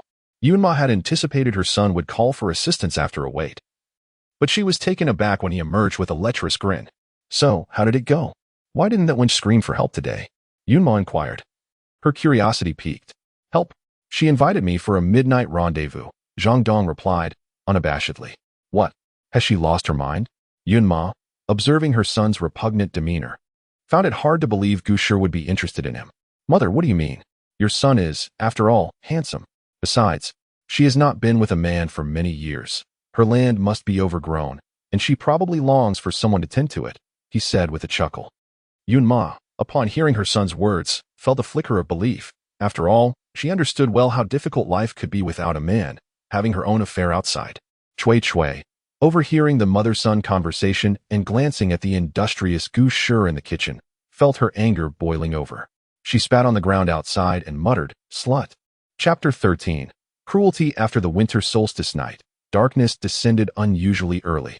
Suyu chopped firewood rhythmically, silently calculating the time for the poison to take effect. Gushi, having completed her chores in the kitchen, anxiously stayed by Suyu's side. The lecherous dog thought that Gushi must have succumbed to his masculine charm, occasionally casting her a few nauseating glances. "Mother, tell that little wretch to stop chopping wood and hurry to bed. Once he's asleep, I shall have my chance to rendezvous with the beauty. There's no need for more firewood. Wash up and sleep early," Yunma called out to Suyu. Clearly understanding her son's intentions, Suyu did not hesitate, casting aside her axe and taking Gushi's hand as they entered the room. After washing up, the mother and daughter lay in bed, but Gushi was extremely anxious, tossing and turning. "Do not fear, dear mother. You must trust me." She gently patted Gushi's back, and before long, the sound of Gushi's even breathing filled the air. Suddenly, a loud crash echoed from the next room, followed by the sound of something toppling over. The poison had finally taken effect. Suyu opened her feigned sleepy eyes, her bright gaze now filled with resolve. She quickly rose, grabbed the fine needle she had purchased earlier, and prepared to leave. Gushi, awakened by the commotion, expressed her deep concern upon seeing her daughter about to venture out. "Mother, you must rest well. The rest is left to me." She was reluctant to let her mother witness such a bloody scene, and the actions she was about to undertake were too ruthless for her to bear. All right, Gu Shi, perceptive as ever, remained silent, feeling inexplicably reassured by her daughter's tone. Suyu quietly closed the door behind her, stepping closer to Zhang Dong's room. The moonlight illuminated her profile as if she had emerged from the depths of hell. Creak. Zhang Dong and Chui, both bloodied and disheveled, turned towards the door, where a figure stood silhouetted against the cold moonlight. Upon closer inspection, it was Suyu, but her eyes were filled with a terrifying intensity. Rechu, Zhang Dong rasped, unable to withhold his curses. Suyu advanced steadily towards the two collapsed figures on the floor. She picked up a shard of broken porcelain and raised it to Zhang Dong's weak chin, repulsed by the dirty dog before her. A trickle of bright red blood dripped from the shard. How does the taste of the mandrake flower fare? She watched the blood drip, a cold, bloodthirsty smile curling at her lips. You venomous woman, how dare you poison us? Even a fool like Zhang Dong grasped her meaning. Chui, hearing her husband accuse Suyu of poisoning them, erupted in fury with more vile insults, only to cough up a mouthful of blood from her agitation. Do not rush. It's not your turn yet, but it will come soon. Once I deal with this lecherous dog, it will be your turn.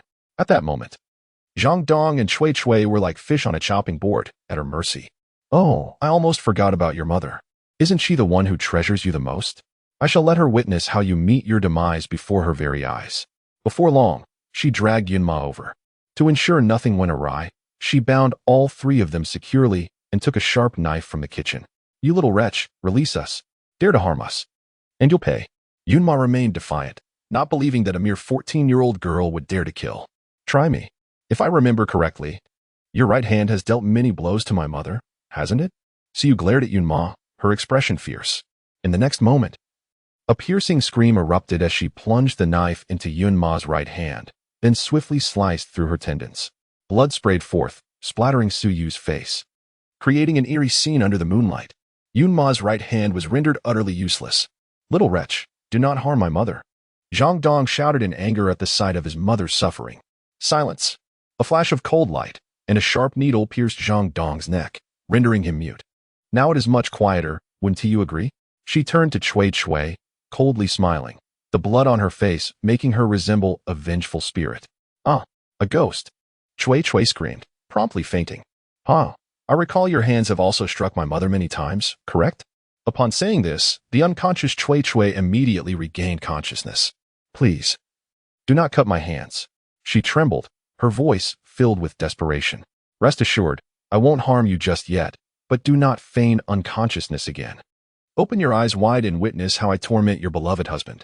If you dare close your eyes again, it will be your turn.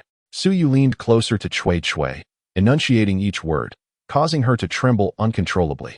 Yunma, tell me, who from the Prime Minister's residence instructed you to torment us so mercilessly? At this moment, Yunma's right hand throbbed painfully, her shrieks echoing, completely ignoring Suyu's inquiry. Very well, you choose to ignore me?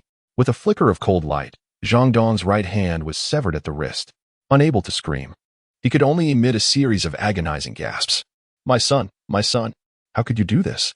Yunma was utterly panicked. Seeing Suyu as nothing less than an executioner, what I have to fear? Do not forget, I am the legitimate daughter of the Prime Minister. I am merely punishing vile servants. She wiped the blood from the knife on Yunma's garment. You still haven't answered my question. Or would you prefer to see your son's other hand severed? She raised the now clean knife towards Zhang Dong's left hand, feigning an attack. Do not. I will tell you. It was Lady Lu. Lady Lu gives me 2 taels of silver each year to let me torment you as I please, preferably to the point of death, ensuring you can never return to the Prime Minister's residence. Yunma was genuinely terrified, realizing that Suyu before her was not a human, but a devil. Is that so? Have you concealed anything? Did the Prime Minister have any involvement? She cared little for Lady Lu's actions. Her primary concern was whether her so-called father had any part in this. No. The Prime Minister has never inquired about you. Yunma shook her head vigorously. Never inquired? To let his wife and daughter live in such misery without a shred of concern. What a good father indeed. Having acquired the answers she sought, Suyu plunged a needle into Zhang Dong's thigh and several more into his spine, causing him to collapse. For this lifetime, he would not rise from his bed, nor would he ever reclaim his vitality. Chapter 14. Return Home. Part 1. What have you done to my son? Yunma exclaimed. Witnessing Zhang Dong's entire body collapse, his eyes filled with unspeakable terror. Nothing much, merely ensuring that your son will no longer have to endure the hardships of life. Allowing him to lie quietly in bed and enjoy his rest from now on. Suyu gently withdrew the fine needle. Its thickness made it far more painful than a silver needle, and she felt quite satisfied. Poor Zhang Dong, unable to utter a word or muster any strength, was overwhelmed by the excruciating pain in his wrist, compounded by Suyu's recent words, resulting in tears streaming down his cheeks before he fainted. Having dealt with Zhang Dong, Suyu turned to Cui Cui and offered a faint smile, one that barely concealed the icy coldness in her eyes. Yunma, what are you doing? Why haven't you come out to greet us? Before she could take action, a man's voice rang from outside. Suyu paused momentarily. Who could it be at this hour? She recalled that in her previous life, no outsiders ever entered this residence. Help me. Yunma seemed to have grasped at a lifeline, shouting at the top of her lungs. Suyu wished to silence her but was a moment too late. Who dares to cause a ruckus in the Prime Minister's estate? The man, hearing Yunma's cries, rushed to the entrance. In the dim light of the moon, he saw the room drenched in blood, with Yunma and the others bound like dead pigs, their eyes wide open, gazing at him as if he were their savior. Beside them stood a frail little girl, who was fixing him with a cold stare. Despite his years of service in the Prime Minister's estate, an inexplicable chill surged from his feet at the sight of her gaze. Steward Su, please save us. Yunma cried out in terror upon recognizing the steward of the Prime Minister's estate. She wants to kill us. Who is she? Steward Su asked, fixing his gaze on Suyu. Are you referring to me? I am Suyu. She wasn't foolish. She understood that Steward Su had come under the orders of her father, and the specifics of the situation awaited his direct explanation. Steward Su, this is not yours doing. All of this was my idea. Gu Shi, having heard of Steward Su's arrival, rushed over in fear that Suyu would be punished, only to faint upon catching sight of the horrific scene inside. Madam, Steward Su exclaimed, supporting the unconscious Gu Shi, unsure where to place his hands. Steward Su, you frightened my mother. Please assist her to the next room to rest. Suyu's voice was indifferent, laced with faint reproach. Steward Su lamented inwardly, by heaven's grace. Who is truly frightened here? Steward Su, please help us untie these bonds. This wretched girl intends to. Yunma, sensing assistance, grew bolder. But before she could finish her sentence, Suyu pinched her mouth shut, forcing her to open it, and with a swift flash of coldness, severed her tongue. With her head falling to the side, Yunma fainted as well. Now, you shall never utter another curse for the rest of your life. Suyu had long since grown weary of Yunma's foul tongue. Miss Second, is this truly appropriate? Steward Su, who had come to escort the madam and the second miss back under the Prime Minister's orders, found himself caught off guard by the unfolding events. Appropriate? In what way is it inappropriate? You have addressed me as the second miss, acknowledging my status as the master. This false servant has displeased me, and I choose to punish her. What is wrong with that? Indeed, I am the master, and these three before me are but lowly servants. What if I were to kill them? So be it. This was the very foundation of Suyu's calm demeanor, though she spoke so confidently.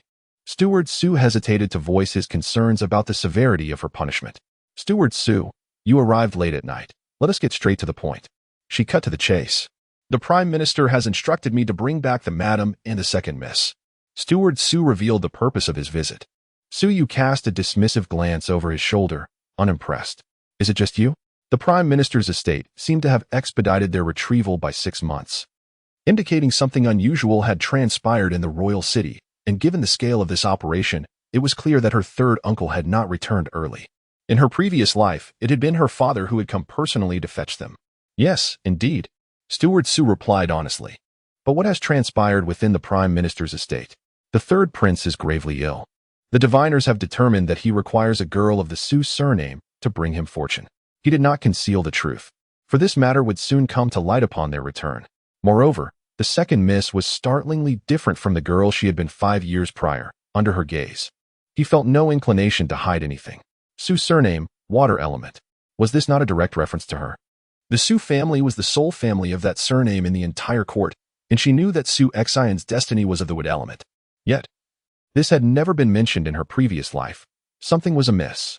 A series of enigmas awaited her unraveling upon their return. Second miss, shall we not return together? Not in haste, Steward Su. If I am not mistaken, your coming to fetch me must be at my father's behest. And the reason he has sent you is likely the emperor's directive as well? It was widely acknowledged that her mother and she had been resting quietly in the countryside. The diviners had specified her, and the emperor held great faith in their counsel. Given that the emperor's favored third son required the second daughter of the prime minister from the countryside to bring him fortune, it was only natural for her father to retrieve them. Steward Su was taken aback. He had not expected the second miss to be so perceptive. Thus, the prime minister's estate requires my return? She sat down on a nearby wooden stool, lightly tapping the leg of the overturned table, her expression indifferent.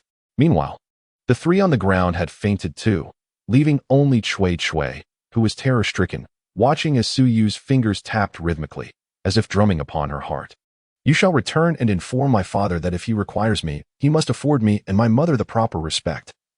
Sending merely one person to fetch us in the dead of night is hardly fitting. I demand that he come himself. Should he fail to do so, I shall take my own life, and let the third prince seek another fortune-bringing girl. Her words, though couched in gentility, hinted that should she take her life, as per the diviner's predictions, the third prince would be doomed. Now, be gone and report back. Seeing Steward Su hesitate, still wishing to say something, she unceremoniously dismissed him. As she watched Steward Su's retreating figure, Su Yu remarked softly, Steward Su, I know where your missing daughter is. Years ago, she had witnessed someone she recognized abduct her. Though she had been too frightened to recall the details at the time, she now remembered who it was. Steward Su halted, rushing back towards her. Second miss. Are you speaking the truth? I see you, do not deceive. She met his gaze with unwavering certainty. Second miss, what are your conditions? He was no fool. Having climbed to the position of steward in the prime minister's estate, a place notorious for devouring its inhabitants, he could discern the implications in her eyes. Indeed. I relish conversing with the astute. I wish for you to be my ally. If you agree, within a year of my return to the prime minister's estate, I shall undoubtedly help you locate your daughter. Should I fail, may I, Su Yu, meet a most untimely end. Thinking of the years spent searching for his daughter, while his wife had succumbed to madness, he felt his heart shatter. Very well. I shall place my trust in the second Mississippi, rest assured. I will keep tonight's events to myself. He was well aware of Su Yu's intentions and had taken the initiative to voice them. Once Steward Su departed, she rose and approached Cui step by step. Are you anxious? It is your turn now. Chapter 15. Returning home early, Part 2. At this moment, Cui was paralyzed with fear as she witnessed Su Yu confronting her. Trembling uncontrollably, a warm stream escaped her, filling the room with the pungent odor of urine. Is this truly what it takes to scare you? When you struck and insulted me, you seemed quite formidable, weren't you? You commanded my mother with such ruthlessness. Yet now you cower in fright? Each word she spoke dripped with malice. Second miss, I was wrong, please don't kill me. Cui was genuinely terrified. She had assumed the steward would assist them, only to find he had aligned himself with the second Mississippi. Now you realize I am your master? You overheard my dealings with the steward just now, didn't you? And no, I didn't hear anything. Do you know? In this world, only the dead can truly keep secrets. With that, she raised a sharp knife, her expression fierce. Cui collapsed, truly fainting from fear this time. Humph. What a useless wretch. She lowered the knife, having only intended to frighten her. From the beginning, she never contemplated harming Cui. She had far better methods to torment her. Cui's husband had been rendered incapacitated, unable even to end his own suffering. And her mother-in-law had also been rendered mute and partially disabled. These two invalids required care, and Cui was the perfect candidate. To kill a person is far too simple. The true challenge lies in making them wish for death. Those who dared to humiliate her and her mother would undoubtedly pay a price. Suppressing her disgust, she staunched the bleeding of the two, for if she did not, the mother and son would soon lose their lives. Once everything was prepared, she doused them with a basin of icy water, awakening all three from their stupor. Wu. Zhang Dong and Yun Ma were at a loss for words, their eyes filled with despair. Do not worry, I shall not kill you. Upon hearing that they would be spared, the mother and son's eyes lit up with excitement. As a matter of fact, I not only spare your lives but also provide you with a capable person to attend to you. With a glance at Cui, who had just begun to revel in her survival, she realized with dread that she might be expected to care for the two invalids. Cui, according to the laws of our Dongyu kingdom, a daughter-in-law who does not care for her husband or support her mother-in-law is subject to punishment, and her family will share in the consequences. It was as if she could read Chui Chui's thoughts, immediately quashing them. Upon hearing this, Chui Chui turned pale. Her situation was so dire that death seemed preferable. By the way, upon my return, I shall ensure that supplements are regularly sent for your husband to take, extending his life for a decade or more. Should he not live that long, it would be your fault for hoarding the supplements. Siyu smiled, though her eyes betrayed no warmth. Well then, I have just neutralized the mandrake poison affecting the three of you. Chui Chui, you are the only one who is physically capable. You can now get to work. With that, she stretched elegantly, gazing out at the dim light of dawn. Tomorrow, she had a battle to fight. After cleaning herself up, she donned the dongju provided by the Gu family and visited the finest tailor to purchase 2 exquisite outfits, along with some jewelry and cosmetics. Suyu had no desire for her father to witness her mother's disheveled state. After 5 years, she must ensure that when her father saw her mother, he would be taken aback by her beauty. After all, men are visual creatures, though, of course. The third prince was an exception. Thinking of the third prince from her previous life softened Suyu's heart. The following morning, Chui Chui rose early, silently performing menial tasks. Now, she resembled a wilted plant, devoid of any previous pride. Suyu took great care in grooming her mother, and upon inserting the final hairpin, Gushi appeared radiant. Her lips, naturally tinted, and her brows, untouched by paint, were complemented by silver flower ornaments amidst her jet-black hair. After enduring 5 years of hardship, her figure was remarkably slender, her waist delicate and unblemished, betraying no signs of having borne children. Mother, you look truly beautiful.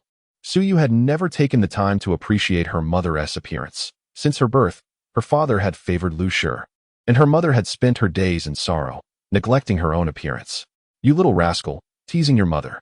Gushi, having heard that the prime minister would come for her today, was in high spirits. Before long, they felt the ground tremble beneath them, as if an army were approaching, and the dogs outside the estate began to bark in a frantic chorus. They've arrived. Truly, her father was impressive. The commotion was considerable. The sound of carriages reached the entrance and came to a halt. Chui Chui, having never witnessed such grandeur, was terrified by the events of the previous night and quickly retreated into the house, too frightened to emerge. It was Suyu who opened the door. Before her stood 2 lavishly adorned carriages, the horses panting heavily from exertion. At that moment, a perfectly formed hand emerged from the carriage curtain, gently parting it. A handsome middle-aged man stepped out, clad in a light blue long robe and draped in a deep blue fox fur cloak, intricately embroidered with exquisite patterns. His jet-black hair was meticulously styled, a jade hairpin elegantly securing his coif, unmistakably valuable. The man regarded Suyu with a curious expression. You heir, I see you. She greeted her father with a graceful bow, neither servile nor arrogant. Before her stood Su Yan, the current prime minister, and after 5 years, time had seemingly left no mark on his countenance, retaining the same handsome visage as before. Suyu always acknowledged her father's good looks, even in her previous life.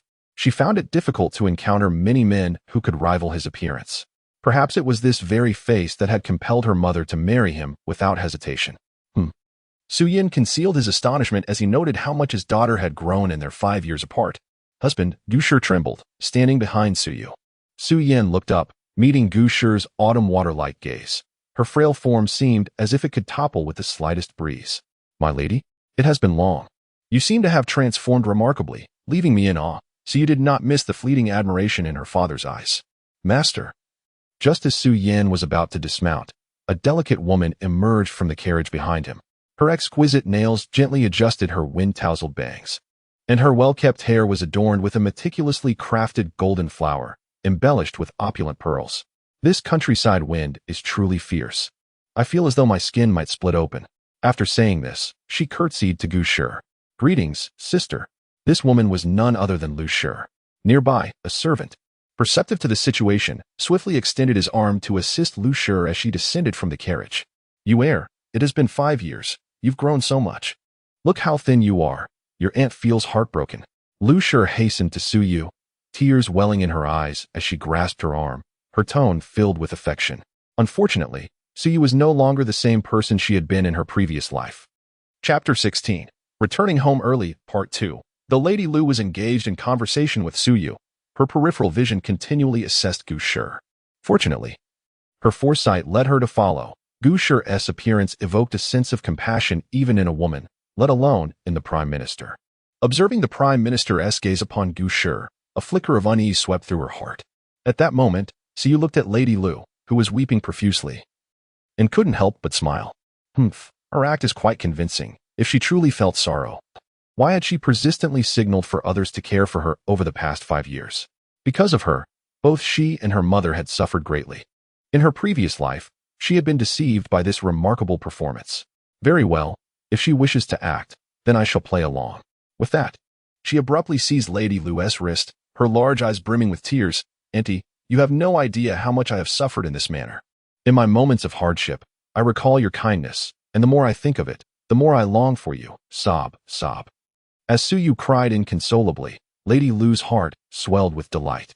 Look, Gu Qiner, after 5 years, your precious daughter still remembers my kindness. With a provocative glance at Gu Shi, she was taken aback when Gu Shi merely regarded her with a calm expression, devoid of any significant reaction, leaving her feeling utterly defeated. Finding the situation tedious, Lady Lu sought to release herself from Suyu's grasp and return to the Prime Minister's side. However, Suyu was not one to be easily dismissed. She clung tightly to Lady Lu's wrist, continuing her wails as if entirely oblivious to Lady Lu's resistance. Having been pampered in the Prime Minister's household, Lady Lu lacked the strength of the hard-working Suyu, and thus found herself at the mercy of her grasp, enduring her incessant lamentations. The next moment, an utterly disheartening scene unfolded unexpectedly. Suyu, having accumulated a mixture of mucus and tears, launched herself into Lady Lu's embrace, forcefully smearing her most cherished mink coat. To outsiders, it appeared as if the second Miss and Aunt Lu were sharing a poignant moment of motherly affection. Lady Lu could only muster a smile that was more grotesque than tears, feeling utterly repulsed. Once she returned home, she vowed to burn that coat. No. She would remove it the moment she reached the carriage. Observing Lady Lu's expression, Gu Shi quickly understood that her daughter was retaliating for her earlier dismissal. Enough, enough. The hour grows late. Your father has come to fetch you personally. Are you willing to accompany him? Will heed her father's command. Very well. Let us set forth. Upon Su Yan's command, Lady Lu hastened to follow the Prime Minister. Unfortunately, her wrist remained firmly clasped by that insufferable girl, rendering her unable to move. Father, hasn't seen Auntie in 5 years. I wish to share a carriage with her and spend a little more time together. You haven't seen Mother in a long while either. Why not share a carriage with her? Suyu flashed a charming smile at her father, half playfully pouting. Upon hearing Suyu's request, Su Yan instinctively glanced at Gu Shi, who appeared flushed, her eyes shimmering. From the beginning until now, Gu Shi had only uttered the words "my husband," yet her enchanting gaze captivated Su Yan, rendering him unable to look away. Very well. Mayor shall ride with you while Qiner rides with me. Is this arrangement agreeable? Entirely at your discretion, my husband. Thus, Su Yan stepped forward, gently assisting Gu Shi as they both entered the carriage. Lady Lu, whose full name was Lu Mei, felt her countenance darken. How could the master not inquire whether she was willing? As Lady Lu prepared to voice her thoughts, Suyu feigned distress once more. It seems Annie's earlier claims of missing me were mere fabrications. You do not wish to be with me at all. That wretched girl's words posed a dilemma. If she denied her desire to share the carriage, it would confirm that her earlier display was merely an act. One must endure for the greater good. She had to maintain composure. Thus, she forced a smile that was more painful than tears. Of course not. Auntie cherishes you the most. I only wish to spend more time with you. The group, each harboring their own thoughts, set forth towards the morally corrupt Prime Minister's residence. Auntie, do you despise me for clinging to you and crying, ruining your coat? Suyu observed Lady Lu hastily shedding her coat as soon as she entered the carriage, feigning extreme distress as she inquired. Not at all. How could Auntie ever resent you? You forget, Auntie dotes on you the most. Even Xin pales in comparison. She quickly devised a plausible excuse. Auntie merely felt warm in the carriage and found the coat uncomfortable. Is Auntie comfortable now? Indeed, this carriage is rather stuffy. Not wearing the coat is just right. As Lady Lu cast aside the coat drenched in mucus, she turned only to find a pair of tear-filled eyes staring back at her. A sense of foreboding crept into her heart.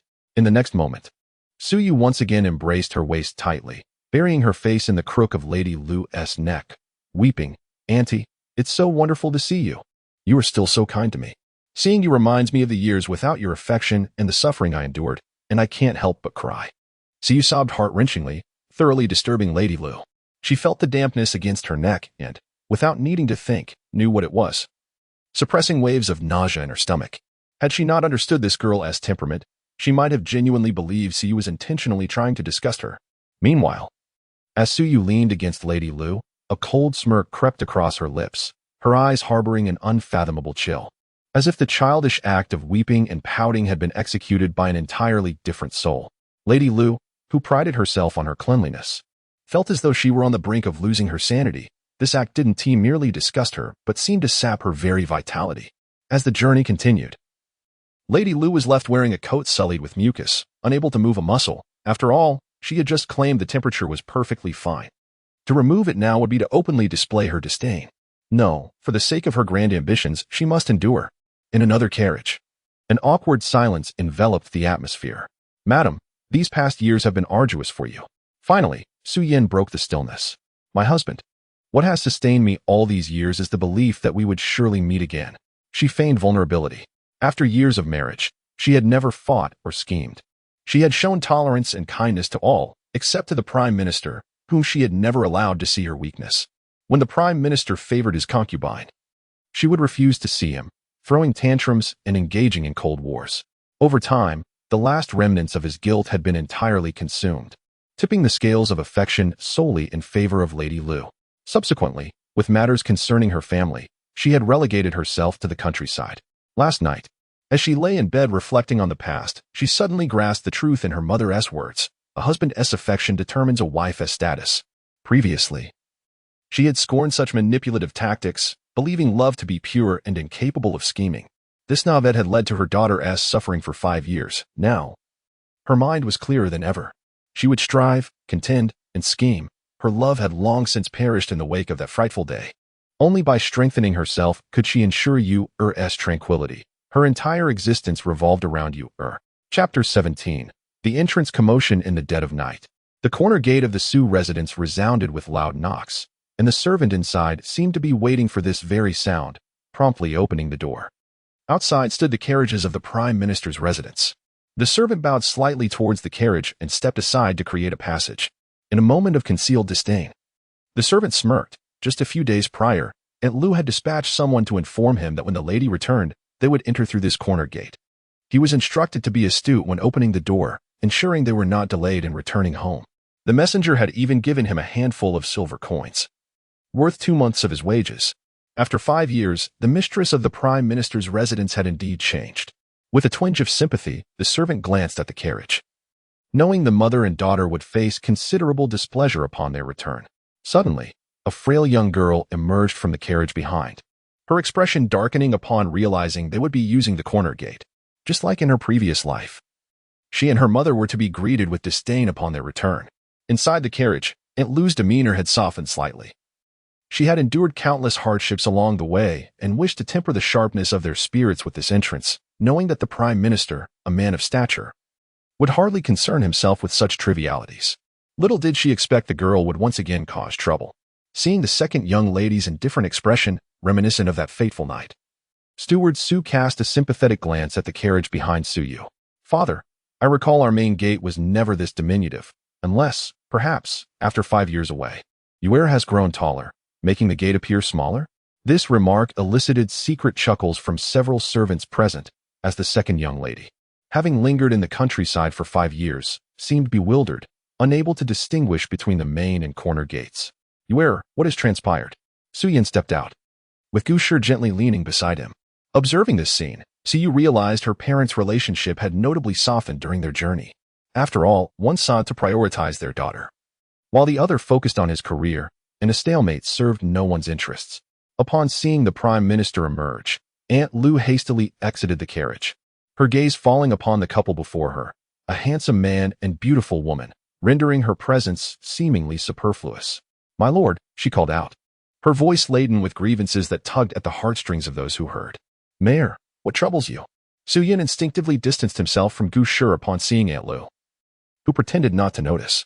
Aunt Lu likely felt disdain for him, deeming it a slight to share a carriage with her. Just as Aunt Lu was about to speak, Siyu interjected, cutting her off. Su Yin furrowed his brow. This daughter was to be wed to the third prince.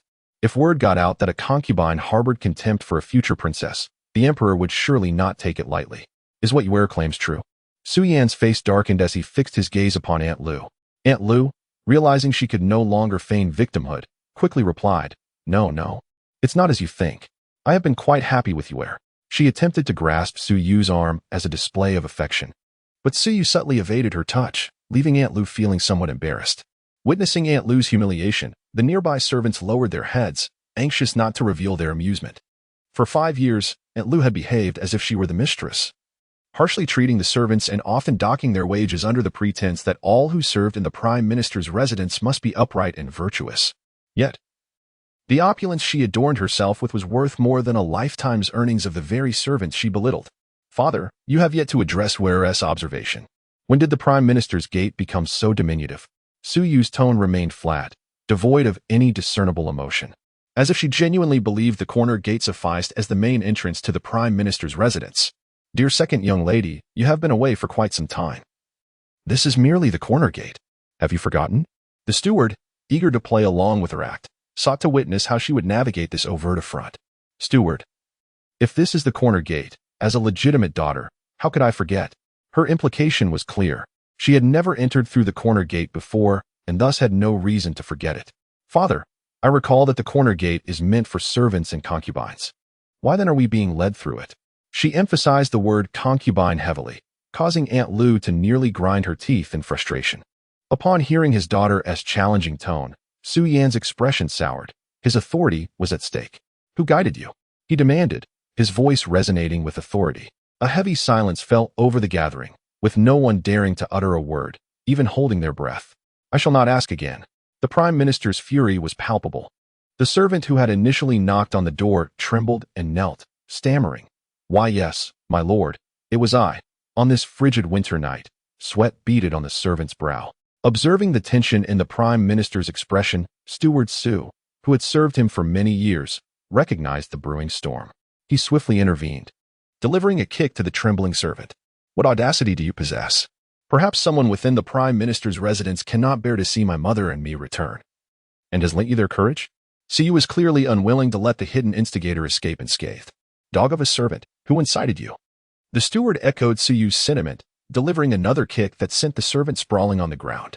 The servant was paralyzed with fear, beads of sweat cascading down his back, his gaze darting nervously towards Su. A few days prior, it was indeed Aunt Lu who had instructed him to simply knock at the corner gate, offering him a bit of silver for his compliance. Aunt Lu, sensing the tide turning against her, quickly interjected, My lord, it was I. I thought it would be more convenient to enter through the corner gate since we were already here.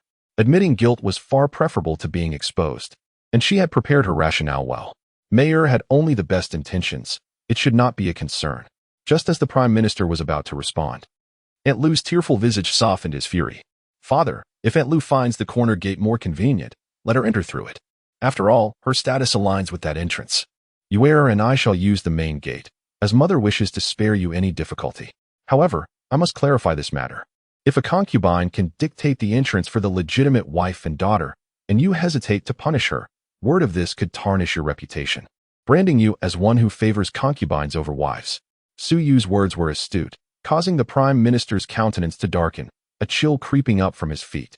The term favoring concubines over wives struck a nerve, reminding him of the emperor's tragic childhood, shaped by a similar fate. The emperor harbored a deep disdain for officials who indulged their concubines at the expense of their wives. If the emperor were to learn of this incident, the consequences would be dire. Seizing upon this vulnerability, Su Yu skillfully crafted her argument. Aunt Lu shall be confined for 10 days to reflect on her actions. With the corner gate open, Aunt Lu was permitted to leave, while the rest proceeded through the main entrance.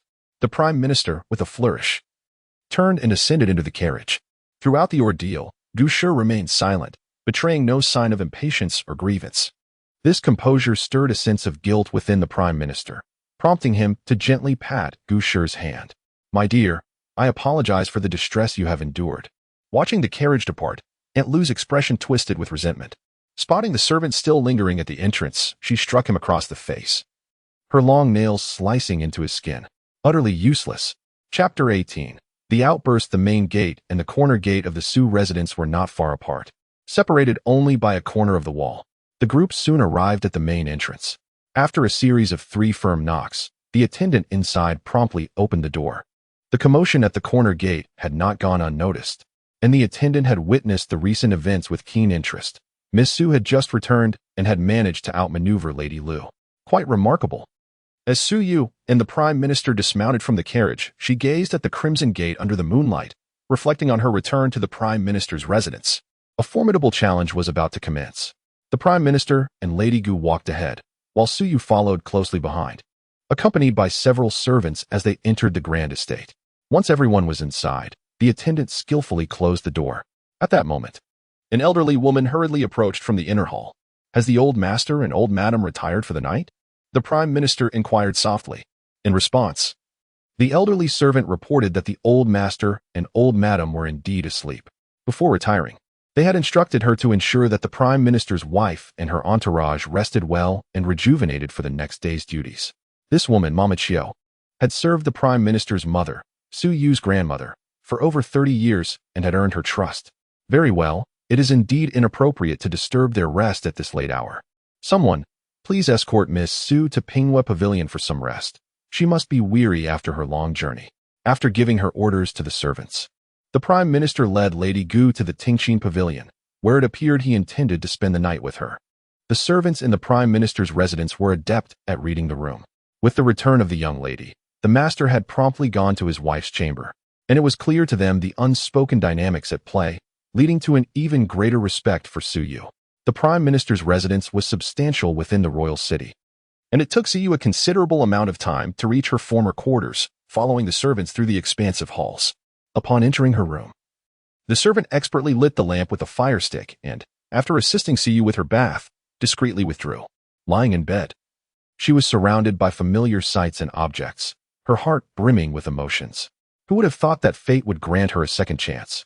This time, she would ensure that those who had wronged, deceived, and humiliated her in her past life would be crushed beneath her feet. The night deepened, and she soon fell into a deep slumber. Meanwhile, in the Smoke Willow Pavilion, the sound of shattering porcelain echoed violently, relaying the fury of its occupant. The door remained tightly closed, while outside, a group of servants held their breath, unwilling to make a sound. Just moments ago, Lady Lu had been in high spirits, accompanying the Prime Minister to welcome the young lady, but now she returned with a stormy countenance. Before entering her room, Lady Lu exchanged a few words with her personal maid, Xiao Shui, who then hurriedly exited the Smoke Willow Pavilion. Upon her return, after whispering something in Lady Lu's ear, she was met with a furious reaction, and the door was slammed shut as Lady Lu began to throw objects in rage. Seeing Lady Lu in such a state, the servants quickly roused Mama Zhang, who had served Lady Lu for many years and was well trusted. Quickly, fetch the young lady, Mama Zhang commanded. Having deduced that Lady Lu's fury was likely connected to the Prime Minister's wife and the young lady's return. In such a situation, she knew approaching directly would only invite wrath. It was wiser to summon the daughter. Upon hearing of Lady Lu's outburst, Su Xin felt a pang of curiosity and followed the servant to the Smoke Willow Pavilion. The sounds within indicated that the storm of destruction had subsided, replaced by the sound of something being cut. Knock, knock, knock. Su Xin lightly tapped on the door. Who is it? Get lost, came Lady Lu's irate voice from within. Mother, it's me, Xiner. Unafraid, Su Xin boldly identified herself. Come in, came the calmer response after a brief pause. Pushing the door open, Su Xin was met with a chaotic scene. Shards of porcelain littered the floor, along with a broken potted plant and scattered soil, leaving her nowhere to step. Lady Lu sat on a stool, surrounded by scissors and an array of beautiful garments, evidently engaged in some form of cutting. With a resigned sigh, Su Xin closed the bedroom door behind her and stepped inside. The servants outside strained to eavesdrop on the unfolding conversation. Go on. Get out of here. Do you want to be dismissed? Mama Zhang's sharp command sent the gathered servants scurrying, while she herself discreetly moved closer to the door to listen in. Mother, why are you so furious? Was it that woman who provoked you? Su Xin referred to Lady Gu. Not just that Guchiner, but also that Su Yu. Ever since I laid eyes on her, I have felt nothing but discomfort. That wretched girl, having learned to be sharp-tongued in the countryside, dares to challenge me before the Prime Minister. It infuriates me. Lady Lu's grip on her handkerchief tightened as she recalled the indignities suffered along the journey. Su Yu? Wasn't she always so attached to you and obedient? Su Xin questioned, a hint of jealousy lacing her tone, despite understanding her mother's frustrations. Indeed, I find it puzzling. I had her completely under my thumb before. This time, she accompanied the Prime Minister to fetch someone, merely hoping to see Gucci'ner after a long absence and to provoke her with that wretched girl. Lady Lu's satisfaction with Su Yu's previous performances only deepened her current resentment. I never anticipated that this journey would leave me feeling humiliated, disgusted, and utterly vexed. Observing Lady Lu's fluctuating demeanor, Su Xian approached from behind and gently massaged her shoulders. "Mother, it seems that girl has grown closer to Lady Gu. Likely due to your diminished affection. You know her temperament well. She will gravitate towards whoever treats her kindly, much like De Huang." De Huang is a dog raised by Lady Lu, whom Su Xian often amused herself with. You make a valid point. It has been 5 years since that wretched girl left my side. If I exert some effort and show her kindness, why should I worry about her not being affectionate towards me? Once she becomes our puppet, marrying the third prince, she can help us influence him. The third prince will be entirely at our mercy. As Lady Lu spoke, the horizon of possibilities brightened before them, lifting her spirits considerably. By the way, Xiner, Xiao Shui just informed me that the master is staying at that wretched woman's Tingqin pavilion. The memory of Lady Gu's calm demeanor throughout the day only fueled her anger further. "Oh, mother, that is merely a fleeting novelty. His heart lies with you. Just maintain your innocent demeanor before him, and in no time, he will return to you. We must not allow ourselves to be thrown into disarray." Su Xian's reasoning was sound. "Indeed, you are correct, Xiner. It was Lady Gu's stubborn nature that allowed me to fully secure the Prime Minister's affections 5 years ago. Which brings me some comfort now. Have someone clean this place up and replace everything with identical porcelain items," Su Xian ordered, her gaze sharp as she surveyed the chaos surrounding her. Chapter 19.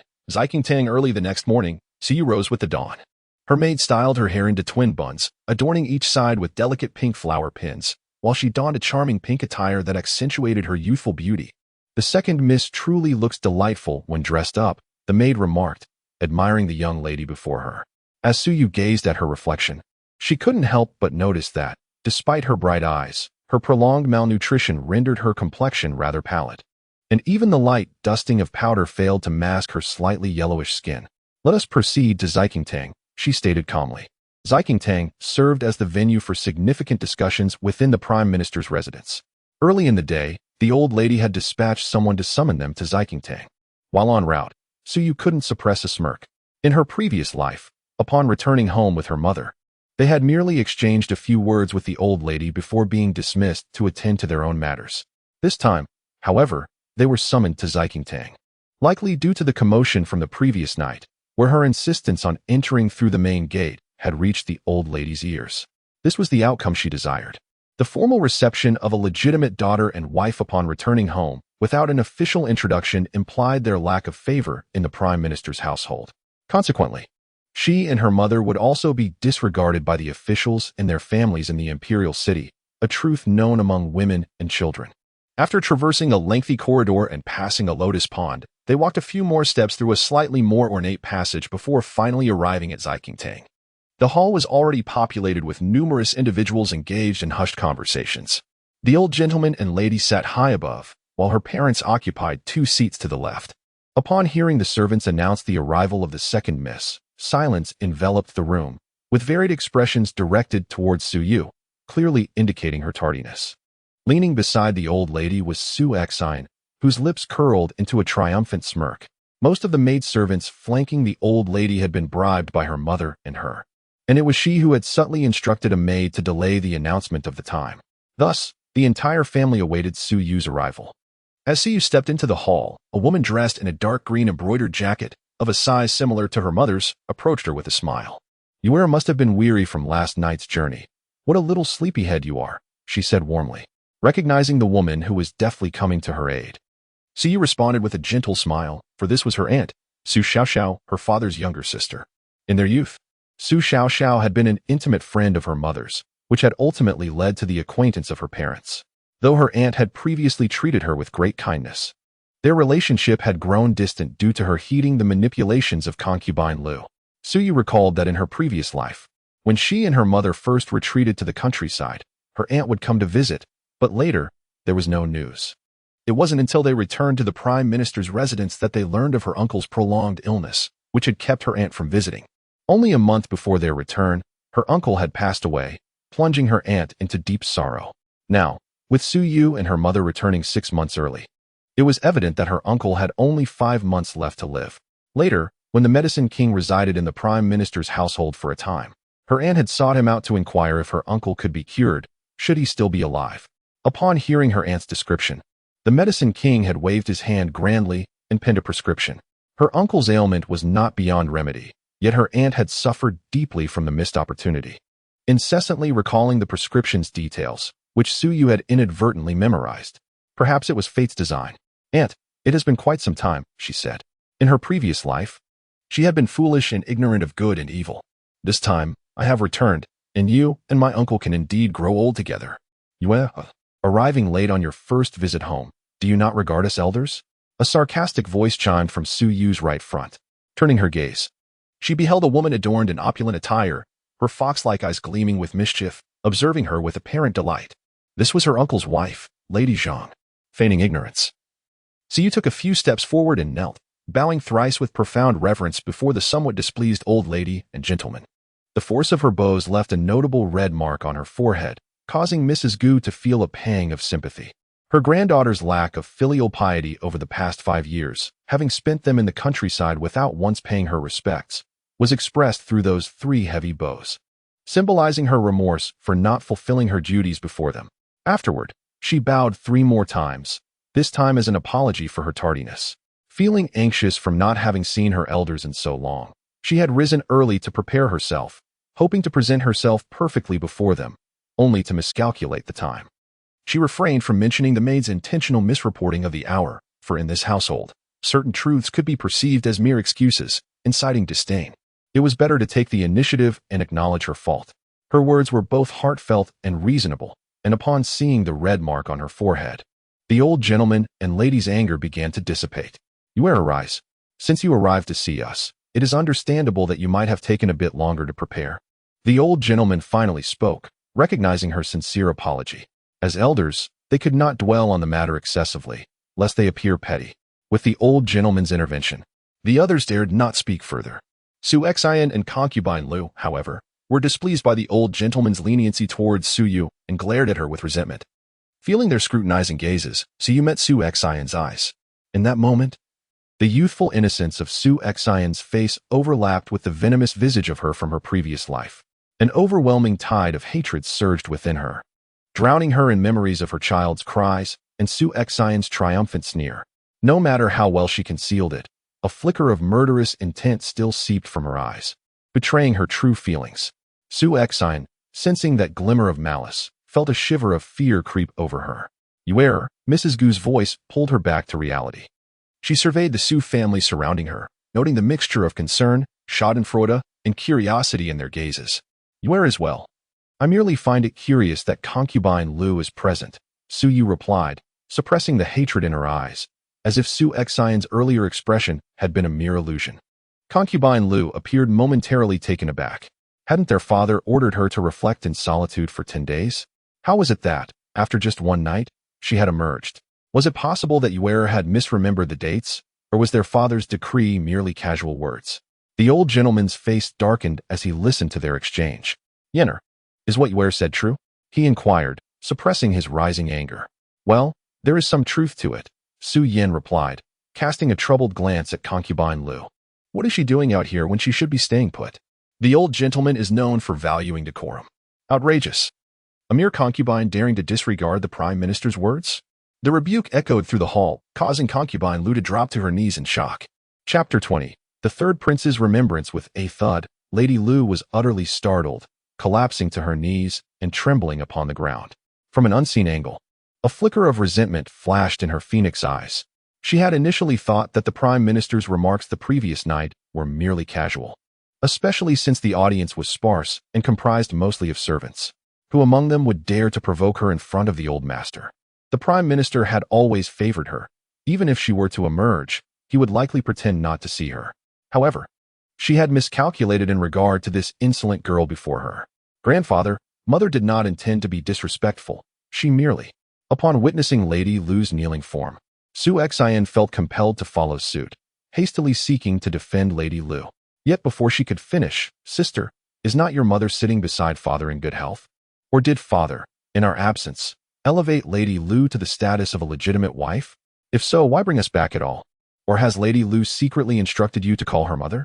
Su Yu refused to let these two escape unscathed, firing off questions that cut like daggers, particularly the last one, which overtly insinuated Lady Lu's desire to supplant Gu Shi. If such were not the case, how could a concubine expect her children to call her mother daily? Su Xian had not anticipated that a single utterance of mother would thrust her biological mother into such a precarious position, especially since they had no grounds for rebuttal. Grandfather. It was Xian's indiscretion. She should not have called Lady Lu mother. Su Xian's mind raced, ultimately deciding to shoulder the blame herself. For grandmother was indeed fond of her and would surely spare her from severe punishment. My dear Xian, I had not realized you and Lady Lu were so unruly. It is truly Yenner's excessive indulgence that has led to this. The old master, incensed by Su Yu's tirade, felt his temper rise. Father, it is the child's fault. I vow to amend my ways and establish proper decorum. Su Yin immediately knelt, making fervent assurances. Seeing Su Yin kneel, Gu Shi and Su Yu followed suit.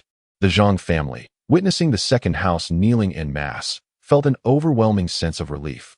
The Su family patriarch had originally amassed wealth through commerce, establishing numerous apothecaries within the imperial city, and had 3 children, 2 sons and a daughter. The second house, represented by Su Yin, had excelled in the imperial examinations, attaining the highest honors and securing a position in the court. Subsequently, through marriage to Gu Shi and her family's support, he rapidly ascended to the rank of prime minister. The eldest, Su Mo, struggled academically and could only take over the family business, which barely sustained them, relying heavily on her maternal family's assistance.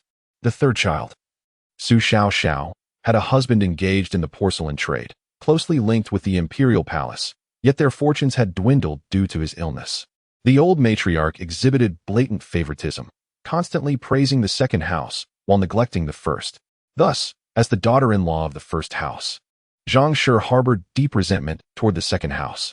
Witnessing them kneeling now brought her immense joy, surpassing even the thrill of finding money. Enough, just be mindful. Our Su family holds decorum in high regard.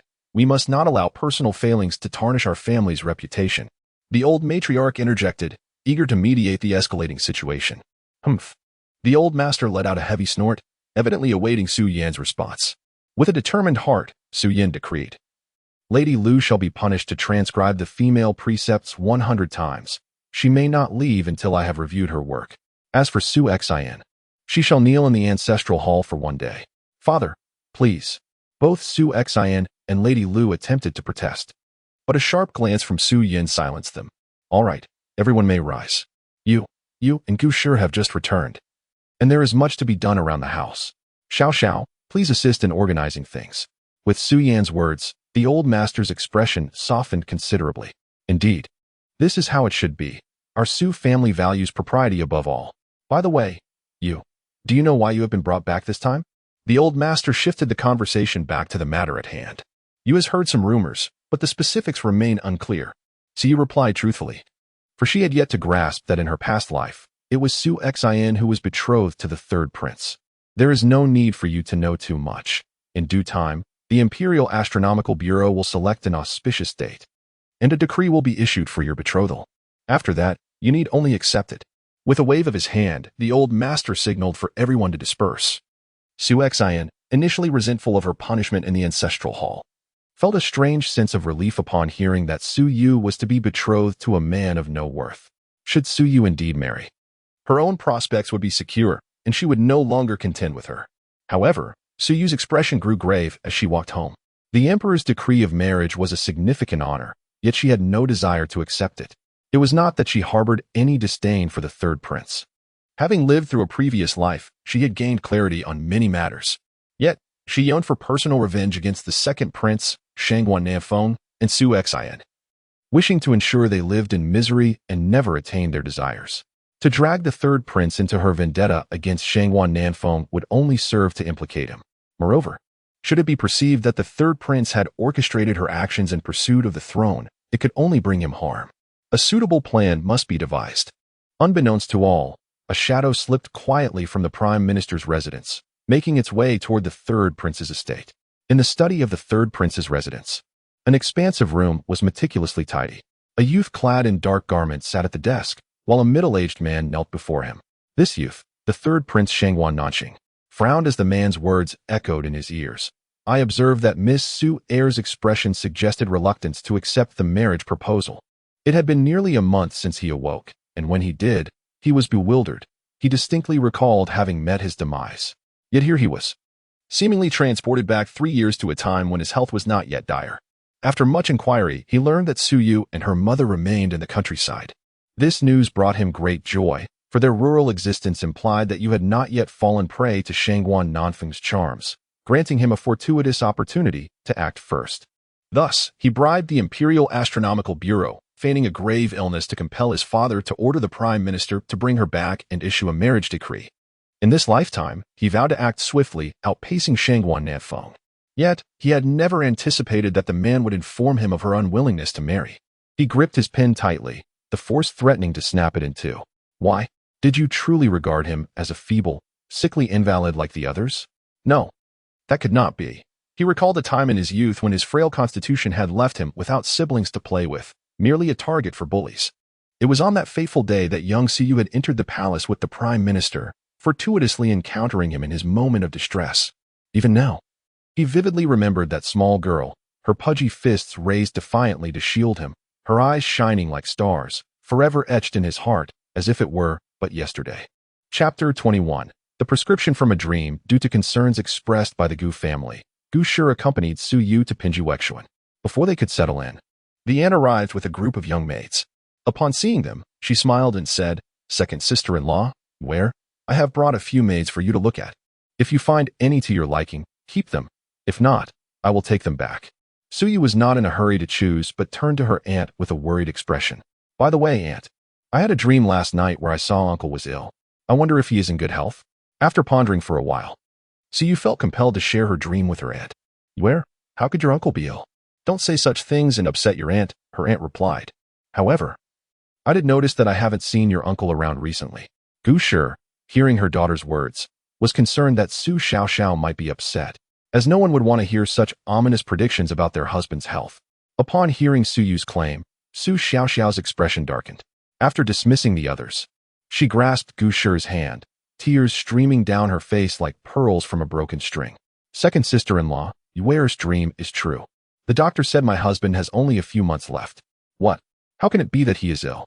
"Quickly find the best doctor, sister," Gu Shi exclaimed, her worry escalating upon hearing the news about her brother-in-law. "It's useless.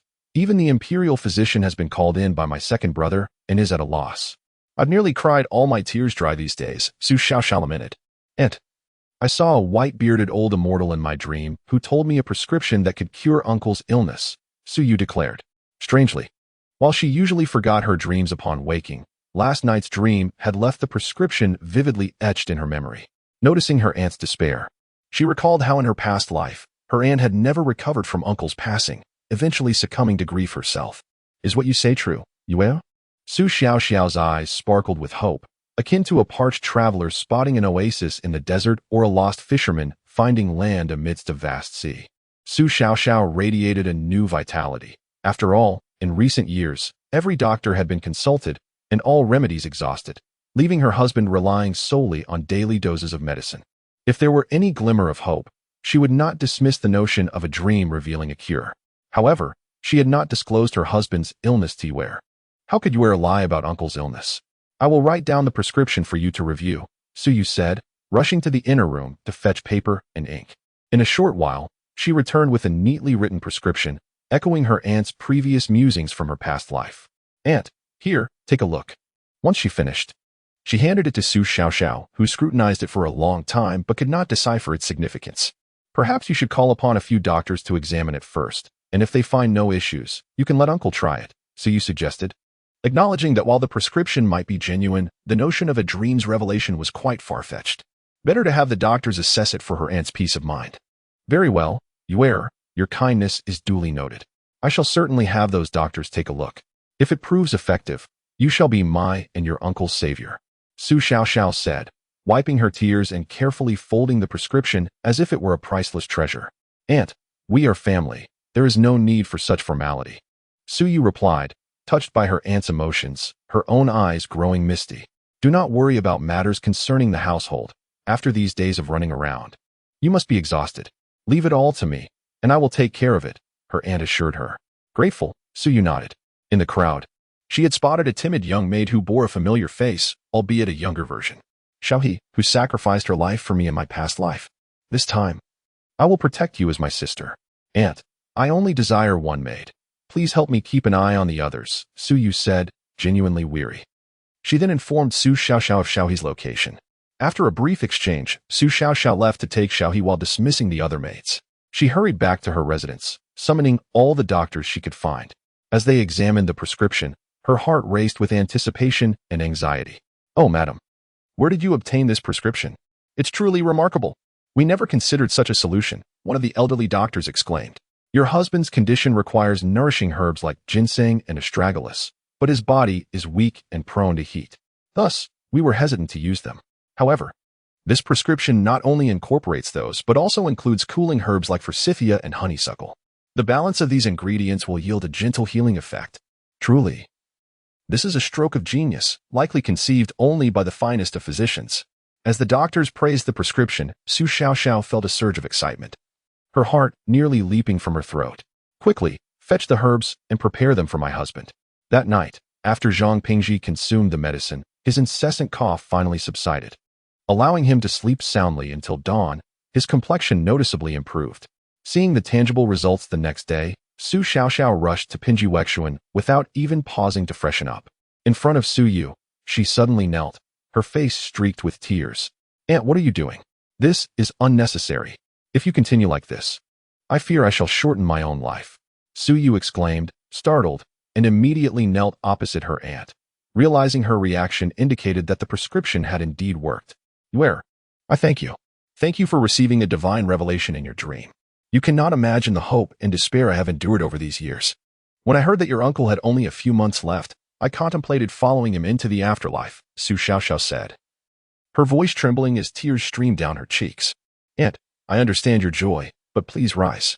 We cannot remain in this position forever, Su said, wiping her own tears and attempting to lighten the mood. With a chuckle, Su Xiaoxiao found their mutual kneeling somewhat absurd, a genuine smile breaking through, a rarity in many years. Chapter 22. Xiaohe. After exchanging some intimate words with Su Yu, Aunt hurriedly left to assist her in selecting some reliable maidservants. Su Yu sat before the mirror, her thoughts drifting to Xiaohe, who had stayed behind yesterday. She summoned Xiaohe to her side. Shortly, a slender young girl entered. Her head bowed, as though she were terrified of Su Yu.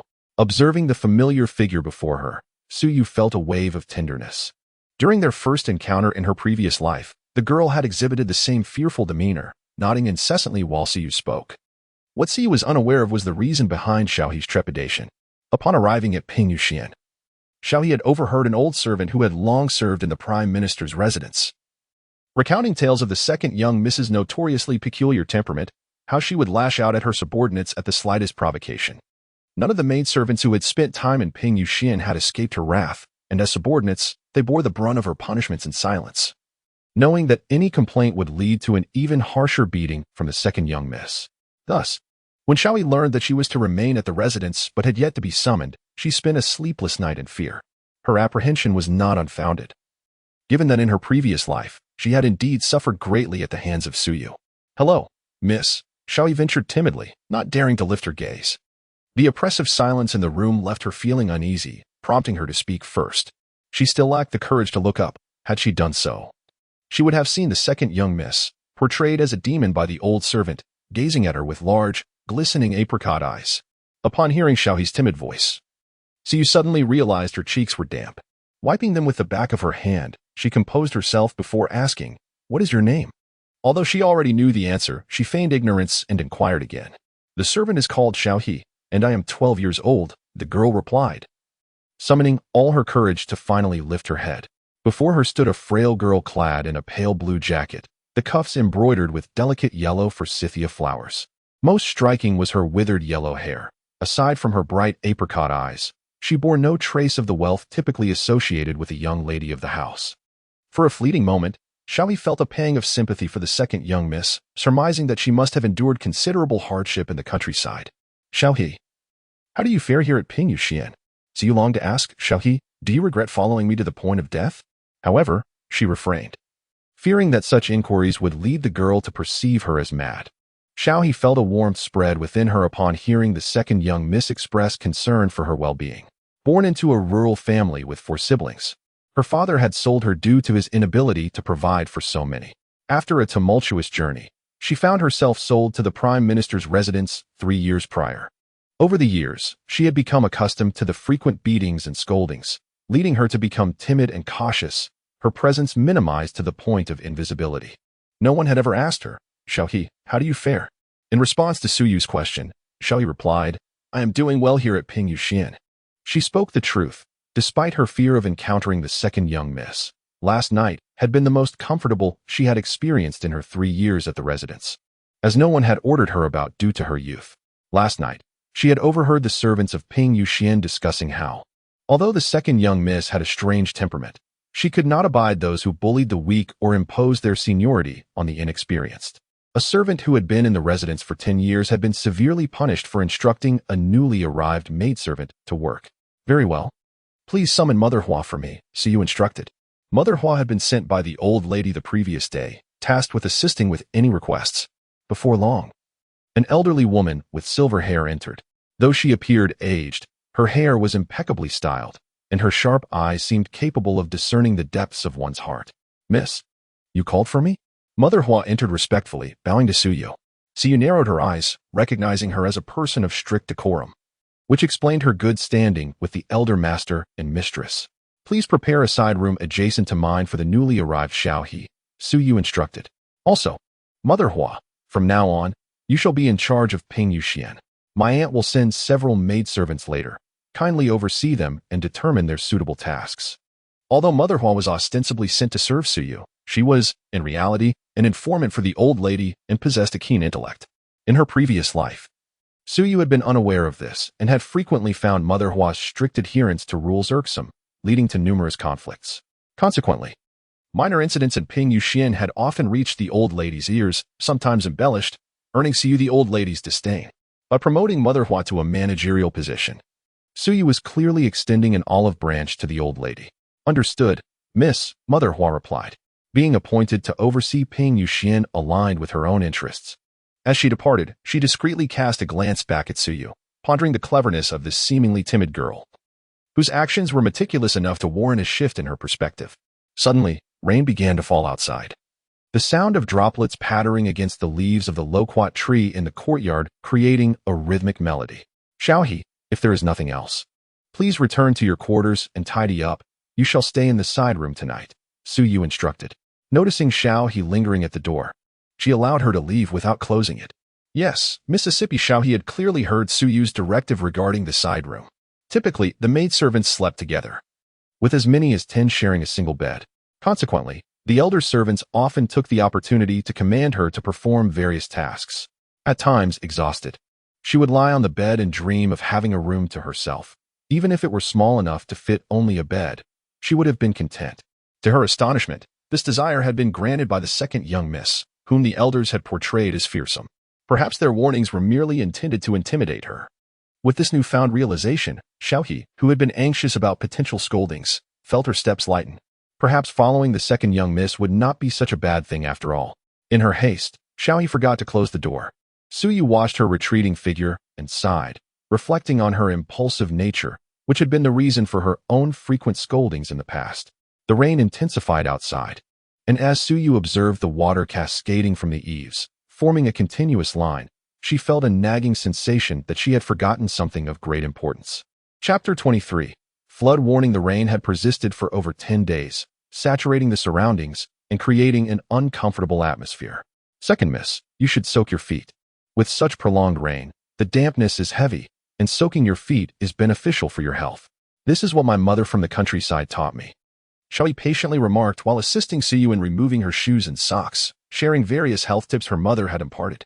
Through their days together, Xiaohe had come to realize that the second miss was not difficult to get along with. As long as she fulfilled her own duties, everything would be fine. With newfound courage, Xiaohe had become more talkative. Wrapped in a blanket with her feet immersed in warm water, Su Yu comfortably closed her eyes. These past few days had been quite pleasant, devoid of any troubles caused by Aunt Lou. Strangely enough, as the year-end approached, despite the biting cold, it had been raining instead of snowing for so many days. She couldn't help but wonder if this would impact the harvest of the crops her parents had planted. Xiaohe continued to chatter, expressing her concerns for her family despite her father having sold her, for blood ties run deep. The words year-end, rain, and crops rang in Suyu's mind like an explosion. She suddenly remembered something crucial. In her previous life, it had rained continuously for nearly 3 months starting from the new year. Refugees from flood disasters filled the imperial city, and that year, a significant portion of the crops nationwide had been submerged, leading to famine and widespread suffering. All of this was due to the Wei River, the largest river in Dongyu Kingdom, which had breached its banks under the weight of the rainfall. Had someone acted promptly to reinforce the riverbanks at the onset of the rain, the Wei River would not have overflowed, crops would have remained unspoiled, and far fewer people would have been afflicted by disaster. If she could find a way to persuade her father and the emperor to fortify the dikes, and somehow ensure that the emperor knew it was her suggestion, perhaps she could request a cancellation of her engagement as a reward, even if the engagement couldn't be annulled. A postponement would suffice. Once she became a disciple of the Medicine King and managed to cure the third prince before the marriage was arranged, the engagement could become irrelevant. How could she have forgotten such an important matter? Xiaohe, you were truly my lucky star. Siyu exclaimed suddenly, not bothering to dry her feet as she dashed out to find her father. Xiaohe watched her leave in a state of confusion but quickly gathered her wits and grabbed an umbrella, calling out, Miss, as she hurried after her. Before Suyu could reach her father's study, she overheard Aunt Lu's voice inside. It seemed that Aunt Lu had just finished copying some documents and had dressed up to personally deliver them to the Chancellor for his review. My lord, I have not dared to slack off these past few days. My hands are sore from writing. Aunt Lu's voice wafted from within, delicate and soft. Mayor, you have worked hard these days, her father's voice responded, but the ensuing conversation took a turn towards inappropriate topics. My lord, second miss seeks an audience. Xiaohe, still young and oblivious to the implications of the conversation, called out anxiously, fearing that the rain would leave Siyu ill. Suyu, initially contemplating leaving and returning another time, felt obliged to stand at the door due to Xiaohe's shout, finding herself in an awkward position. The conversation inside paused. And after a moment, the Chancellor's slightly hoarse voice beckoned, come in. Upon hearing her father's voice, the servants hastily opened the study door for Suyu, who stepped inside, while another servant promptly closed the door behind her. Xiaohe, feeling unworthy to enter, lingered outside. What brings you here, Yue? As soon as Suyu entered, she noticed the two flushed faces, and she couldn't help but smirk inwardly, realizing what they had been engaged in. Her father was indeed remarkable, unable to contain himself even after just a few days. Suyu cast a glance at Aunt Lu, who was rubbing her sore wrist and occasionally shooting her a glare, knowing that she had been cursing Suyu in her heart while frantically writing. Having just completed the last line, Aunt Lu eagerly changed into the Chancellor's favorite attire and headed to the study with the neatly copied documents, hoping to please him. Little did she anticipate that Suyu would disrupt her plans. Father, the matter I wish to discuss may not be suitable for Aunt Lu to hear, Suyu stated directly, making it clear that she did not welcome Aunt Lu's presence. Oh, Yue, what could be so important that Aunt Lu cannot hear? Have you forgotten how much she dotes on you? She still remembers how you clung to her 5 years ago as a child. Why is it that now, upon your return, you treat her with such distance? Aunt Lu feigned tears, as if genuinely hurt by Suyu's apparent disregard. Seeing Aunt Lu's tearful act, the Chancellor felt a pang of sympathy and glared at Suyu. Yue, look at how distressed your aunt is. Why can't you be a little closer to her? Watching Aunt Lu's charade, Suyu suppressed her distaste and offered a faint smile. Father speaks true, but this matter is of great significance, and Aunt Lu truly cannot be privy to it. In a few days, I shall personally visit Yin Lu Pavilion to offer my apologies and get closer to Aunt Lu. Upon hearing this, the Chancellor relaxed slightly. Mayor, you may return for now. I shall visit you tonight. Very well, my lord, I shall heed your request. With the Chancellor's dismissal, Aunt Lu reluctantly exited, casting one last look back before leaving. Once the door closed, the Chancellor turned to Suyu, unconvinced that she had anything of great importance to discuss. He took up a brush and began to draw on a pristine sheet of paper. Father, do you not find the weather peculiar? Suyu approached the subject directly. The Chancellor paused, surprised that his daughter was not there to complain about someone but rather to discuss the weather. He glanced out through the half-closed window at the relentless rain. What is strange about it? It is merely raining, He replied absent-mindedly, "Father, we are approaching the year-end, a time when heavy snow typically falls.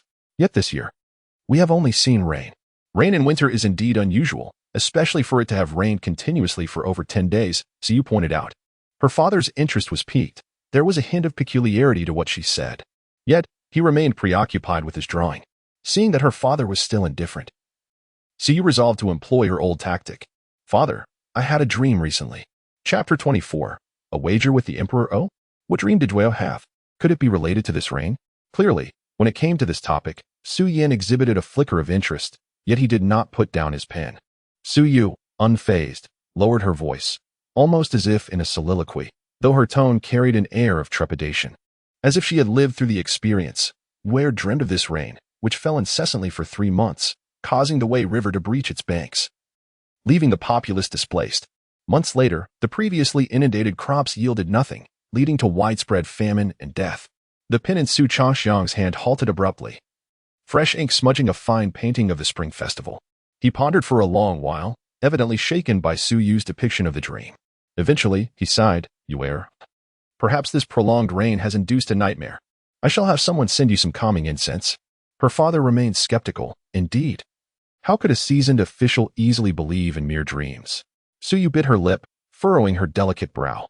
"Father, did you know that my uncle's health has improved significantly recently?" She had no choice but to persuade him. "I have heard a little from your aunt." "It is indeed wonderful news. But why do you ask about this?" The Chancellor gazed mournfully at the ruined spring painting. "The reason my uncle's condition improved is that an ancient deity visited me in a dream and imparted a remedy, which I transcribed and delivered to my aunt. This brought my uncle, who was previously beyond the help of all physicians, back from the brink. I suspect this dream may also be a warning from the deity, as what Yuera witnessed in her dream was strikingly vivid. Is every word you speak true?" The Chancellor suddenly rose from his seat. Despite his disbelief in the supernatural, the fact that Yuera claimed divine guidance had saved her uncle startled him. He was aware of his brother-in-law's grave illness. His sister had sought every available doctor and even managed to summon the imperial physician to no avail. He knew of the improvement in his brother-in-law's health, but had assumed it was due to his sister finding a renowned healer. He never imagined it was Yuera who had received divine guidance and noted the remedy in her dreams. "Absolutely true. You may summon my aunt to confront me." Su Yu faced her father's scrutiny with composure, acutely aware that she could not show any signs of doubt at this moment. After a lengthy pause, her father gently sat down again, declaring his belief in Yuera. It seemed she had won this psychological battle. "Father, the riverbanks must be reinforced. This is the deity's guidance. If it should rain for 3 months, escaping such a calamity due to your counsel would not only warrant the emperor's reward, but the populace would also sing your praises. If you cannot persuade the emperor, let me do it." Su Yin furrowed his brow, rapidly contemplating Su Yu's words. "Tomorrow, you and your aunt shall accompany me to the palace." He had yielded to Su Yu's mention of public acclaim, yet he understood that mere words from him lacked credibility. The matter required first-hand testimony from the involved parties. "Very well." She smiled and nodded, evidently having convinced her father. In truth, the Chancellor was also calculating. If even a fragment of what his daughter said held truth, it would undoubtedly benefit his career. After all, his brother-in-law had indeed been cured by a remedy from a dream. On the following day, during the morning court session, Su Yu and her aunt rode in her father's carriage to the palace. Throughout the journey, her aunt was exceedingly nervous, perspiration forming on her brow in the chill of the weather. Su Yu gently placed her hand on her aunt's, offering a few reassuring pats. Upon arriving at the palace gates, her father instructed them to remain in the carriage while they awaited the emperor's summons. After all, the presence of official family members at court was no trivial matter and required proper announcement. As they waited, her aunt began to tremble slightly from fear and anxiety, prompting Su Yu to offer comfort. "Do not be anxious, aunt. Just follow my lead. If my dream holds truth, reinforcing the riverbanks is a tremendous blessing for uncle." Su Yu knew her aunt's heart lay with her uncle, so she intentionally mentioned it. Indeed, when the topic of accumulating blessings for her husband arose, her aunt's resolve strengthened considerably. "Yuera is right. This is a great opportunity for blessings. I must not falter. Su family members, present yourselves. Soon." The eunuch's voice echoed through the air, calling them forth with increasing clarity. Thus, she took her aunt's hand and, with resolute steps, made her way toward the Hall of Supreme Harmony. Before long, under the scrutiny of all the officials, they stood in the main hall. "I am the servant girl Su Yu. and this is my Aunt Su Xiao Xiao. We pay our respects to your majesty. May the emperor live long and prosper. With that, the two knelt in the grand hall, awaiting the emperor's command. Rise. Thank you, your majesty. Su and her aunt stood, their eyes cast downward. For it was a grave offense to meet the emperor's gaze without his permission. Su, lift your head. A stern voice resonated from the court, imbued with an undeniable authority. Yes. Su, maintaining her composure, raised her head to meet the emperor's piercing gaze. The emperor's features were chiseled, his distinct lines exuding a commanding presence. Beneath his sharp brows shone eyes that seemed to see through all. Within the hall of supreme harmony, the atmosphere was laden with gravity. At 14, Su carried herself with poise and dignity, devoid of any semblance of timidity, earning the admiration of many, including the emperor himself. Is what your father, Chancellor Su, said true? The emperor directly inquired. Absolutely true. The dream felt as if I had lived it. Even as her heart raced, she endeavored to maintain her composure while locking eyes with the emperor, attempting to convey sincerity through her gaze. She could not look away. Averting her eyes would betray her uncertainty, undermining her ability to persuade the emperor. Her declaration sparked a flurry of murmurs among the officials present.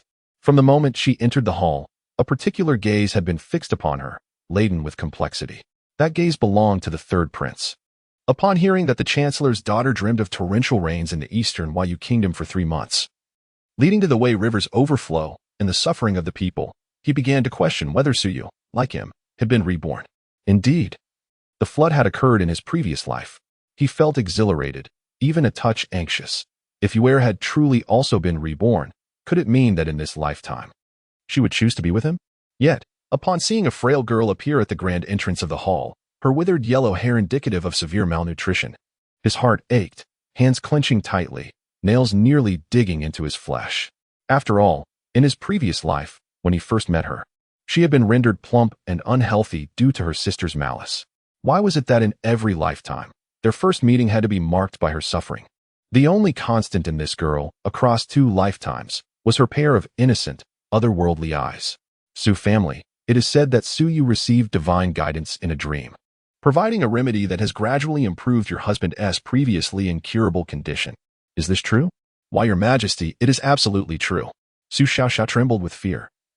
Yet for the sake of her husband, she gritted her teeth and held her ground. Suyu, reinforcing the riverbanks is no trifling matter. It will undoubtedly require substantial manpower and resources. What if it does not rain for 3 months? The emperor hesitated, knowing that decisions of state required careful consideration. How could he hastily act based on a dream? Then, your majesty, would you be inclined to wager with me on whether it will rain for 3 months? Suyu boldly proposed her premeditated bet. The officials gasped in astonishment. Chapter 25. The third prince spits blood. How audacious this young girl is, daring to wager against the emperor himself. Even her father, Prime Minister Su, gazed at her in shock, eyes wide with disbelief. The emperor, however, found this development quite intriguing. In a court where countless officials and concubines obeyed his every command, here stood a girl bold enough to challenge him. How amusing. What will your wager be? I wager my freedom to choose my spouse. If it rains for 3 months, your majesty shall issue a decree granting me that freedom. Each word she spoke was deliberate, ringing clear and true. The declaration echoed throughout the grand hall, striking every ear present. Shangguan Nanqing stared at the girl before him, disbelief etched across his face. Did she not realize that their father intended to arrange a marriage for them? Why would she still consider marrying that deceitful Shangguan Nanfeng? Did she truly harbor such feelings for him? Or was it the allure of the empress's title that she could not relinquish? He recalled that in his past life, as he breathed his last, she had been the empress, pregnant with their child. Yet in this life, he too could offer her the title of empress. What could possibly drive her to such a decision? His previous fervent gaze morphed into one of doubt and anger, fixating on Suyu. How preposterous. Do you understand why the prime minister brought you back? The emperor's voice boomed, realizing that Suyu's desire for freedom from marriage was a blatant rejection of his son. Would that not spell doom for his own child? Did this Suyu truly fear for her life? Or was she convinced that she was necessary for Nanqing's well-being, thus believing her life was safe? Suyu gathered her courage, meeting the third prince's gaze. From the moment she entered the grand hall, she felt the weight of a scorching stare upon her, yet she dared not look back, fearing that such a glance would weaken her resolve against the impending marriage. In the face of Shangguan Nanqing's questioning eyes, she could only respond with regret. I am sorry, brother Nanqing, but I have come this time for revenge. My vendetta should not ensnare you. It is a burden I must carry alone. I owe you too much from our past life to bring you into this. In this life, you deserve a virtuous wife and a house full of descendants, and I am unworthy of that role." With newfound determination, her gaze hardened. She would bring joy to the ailing third prince. After uttering this thought, she forced herself to divert her eyes toward the emperor, unable to meet Shangguan Nanfeng's inquisitive gaze. She feared that if she did, she would be unable to restrain herself from tearing open his heart to uncover the truth behind his cruelty, how he could disregard her, and even their child. Knowing all this, how could you utter such treasonous words? Do you presume I need your presence to bring joy to Nanxing, thus sparing your life? The emperor's fury erupted, striking the armrest of his dragon throne.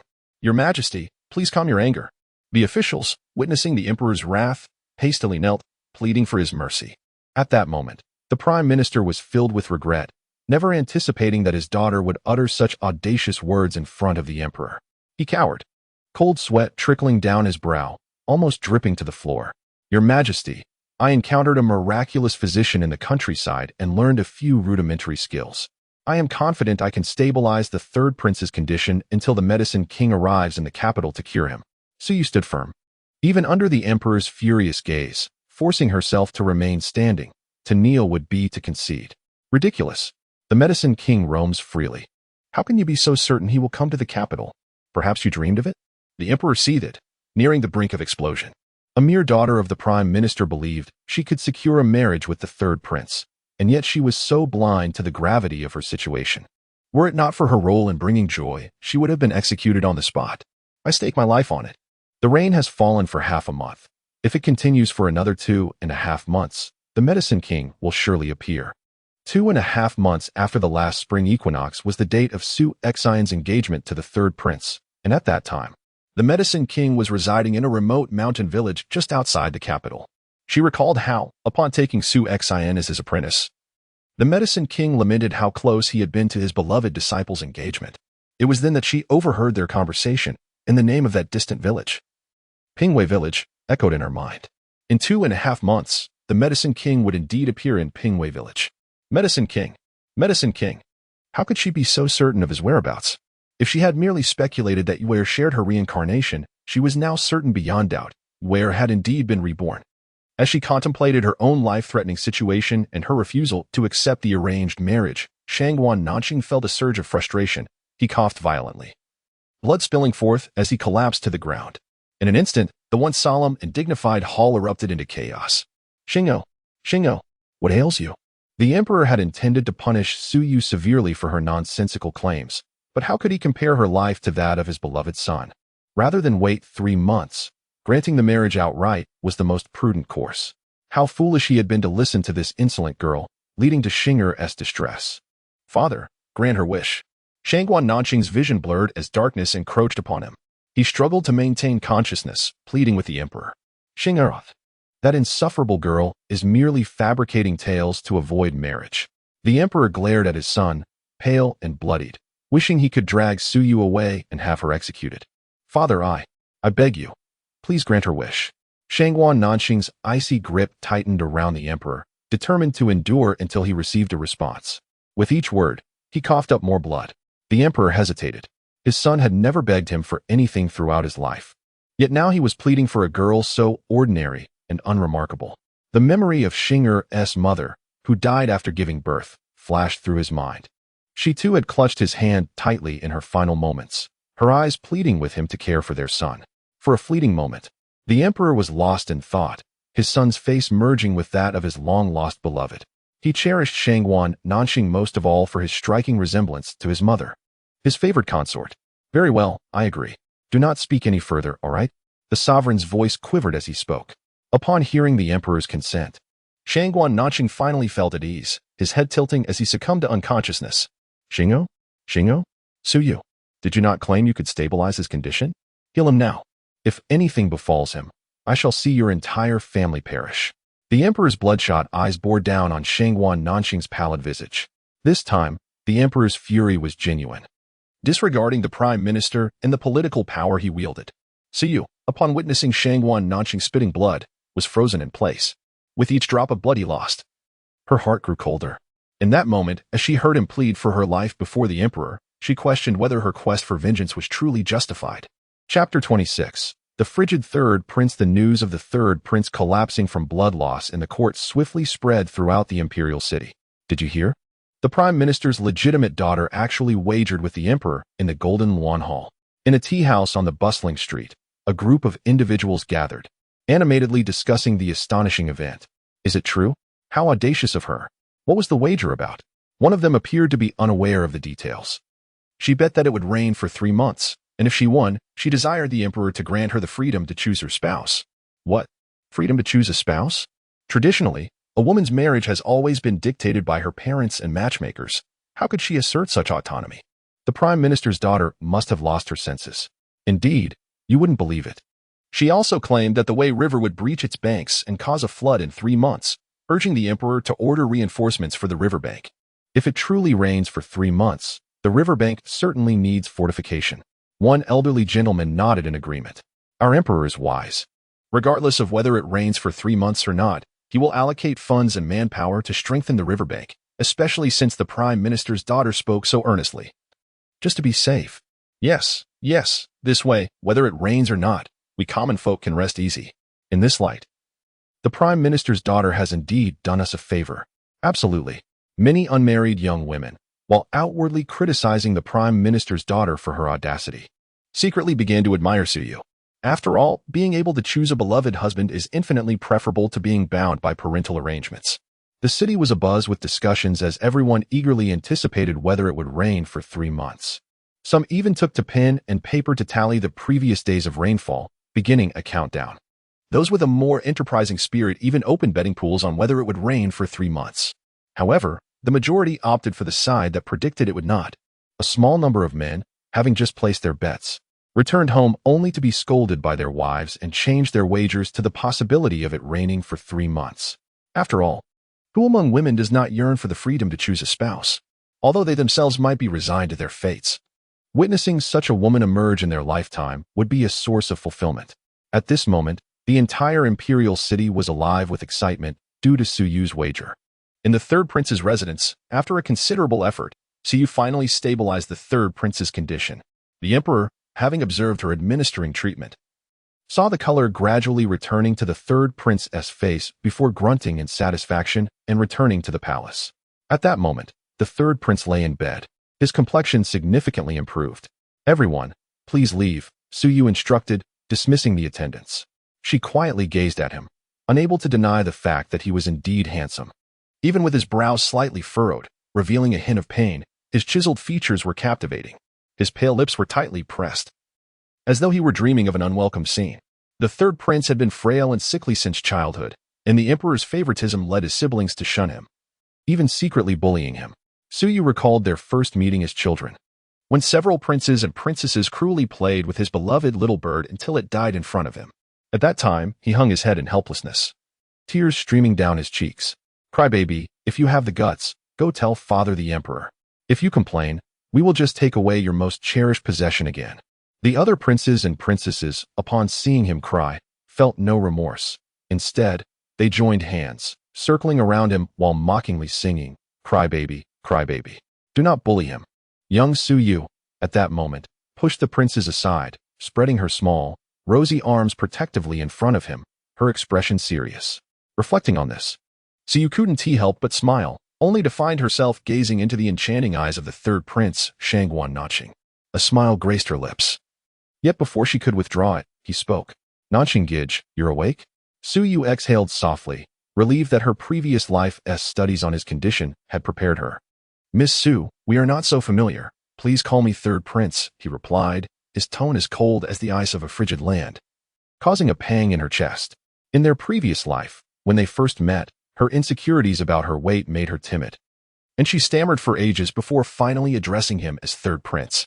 She remembered how he had smiled gently, his captivating eyes narrowing in warmth. Why so distant? Just call me Nanqing Gij." "You still want me to call you Nanqing Gij," he had said warmly. "We are not so familiar. You should still call me third prince." He now replied with a detached indifference. "Very well, third prince," she acquiesced, lowering her head and speaking softly. "Miss Su, I feel fine now. It is getting late. You should return home early." It is inappropriate for an unmarried lady to stay overnight with me. He suppressed his emotions, his voice as flat as still water. She continued to lower her head, her mind swirling with myriad thoughts. Perhaps it was for the best this way. Shangguan Nanxing watched Su Yu's slender figure against the rain, the light in his enchanting eyes flickering, the corners of his eyes reddening. He sighed helplessly. Zhang Butler. Prepare a carriage to escort Miss Su back to the Prime Minister's residence. After giving the order, he fell silent, shutting his eyes as if to drift back to sleep. Only the tightly clenched hands beneath the covers betrayed the turmoil of emotions within him. She had already abandoned herself, so why did he still feel so wretched? Distressed by her being drenched in the rain? In the carriage, remnants of Shangguan Nanxing's scent lingered, and tears streamed down her cheeks uncontrollably. She could not comprehend the source of her sorrow. Everything had unfolded according to her design, yet she felt a profound loss, as though she had lost a cherished treasure of the world. Miss Su, we have arrived at the Prime Minister's residence, came Zhang Butler's voice from outside the carriage. Su composed herself, lifted the curtain, and stepped out. Thank you, she offered a gentle bow to Zhang Butler. He was taken aback. After all, she was the Prime Minister's legitimate daughter, and he, merely a servant, felt unworthy of such respect. Zhang Butler, here is a recipe for a nourishing tonic. Please have it brewed daily, 3 bowls reduced to 1, and ensure the third prince consumes it. Having previously witnessed Su Yu's medical skills, Zhang Butler accepted the prescription, thanked her, and then departed in the carriage. Su Yu stood quietly at the entrance of the Prime Minister's residence, holding an oil paper umbrella. The residence appeared solemn in the rain, its crimson gates resembling the gaping maw of a malevolent spirit, waiting for her to walk willingly into its embrace. She knew that once she entered, a tempest of chaos awaited, for today. She had wagered not only her own life, but had also placed the entire Su family in peril under the Emperor's wrath. Although the outcome aligned with her desires, the price was far greater than she had anticipated. She had never intended to involve her family, her father's selfish nature. Su Yu sighed deeply and knocked on the door. Knock, knock, knock. Chapter 27. The wrathful Chancellor. The rain outside poured down with increasing ferocity, the wintry chill penetrating to the very bones. My lord, the second young lady has returned, a servant reported hastily. Summon her to the ancestral hall. The Chancellor suppressed his fury, teetering on the brink of eruption. As the servant departed, he suddenly recalled something and added, she was brought back by the third prince's carriage. Upon arriving at the ancestral hall, Su Yu found the door ajar. Calling out to her father, she pushed the door open and stepped inside. At that moment, a gust of icy wind swept in behind her, causing the flames of the candles within the hall to flicker ominously, sending a shiver down her spine. In her previous life, her rebellious and capricious nature had led her to kneel here many times. Now, returning, she felt a profound sense of nostalgia for what had changed. A sharp sting on her cheek brought her back to the present. She had received a solid slap from Su Yan.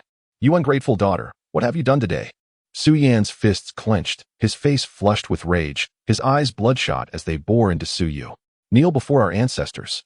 Noticing her silence, he pointed toward the ancestral tablets, his voice rising in admonition. With a swift movement, Su Yu knelt.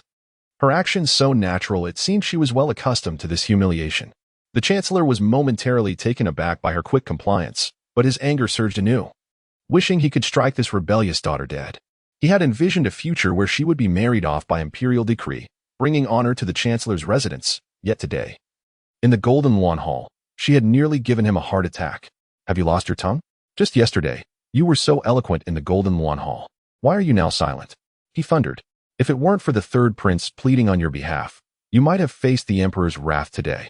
Su Yan felt as if he was striking at a cloud, his frustration mounting. You are right. Father, my actions today were indeed reckless, Su Yu admitted. The sting on her right cheek a reminder of her folly. Her desire for vengeance and to shield the third prince had clouded her judgment, leading her to act impulsively.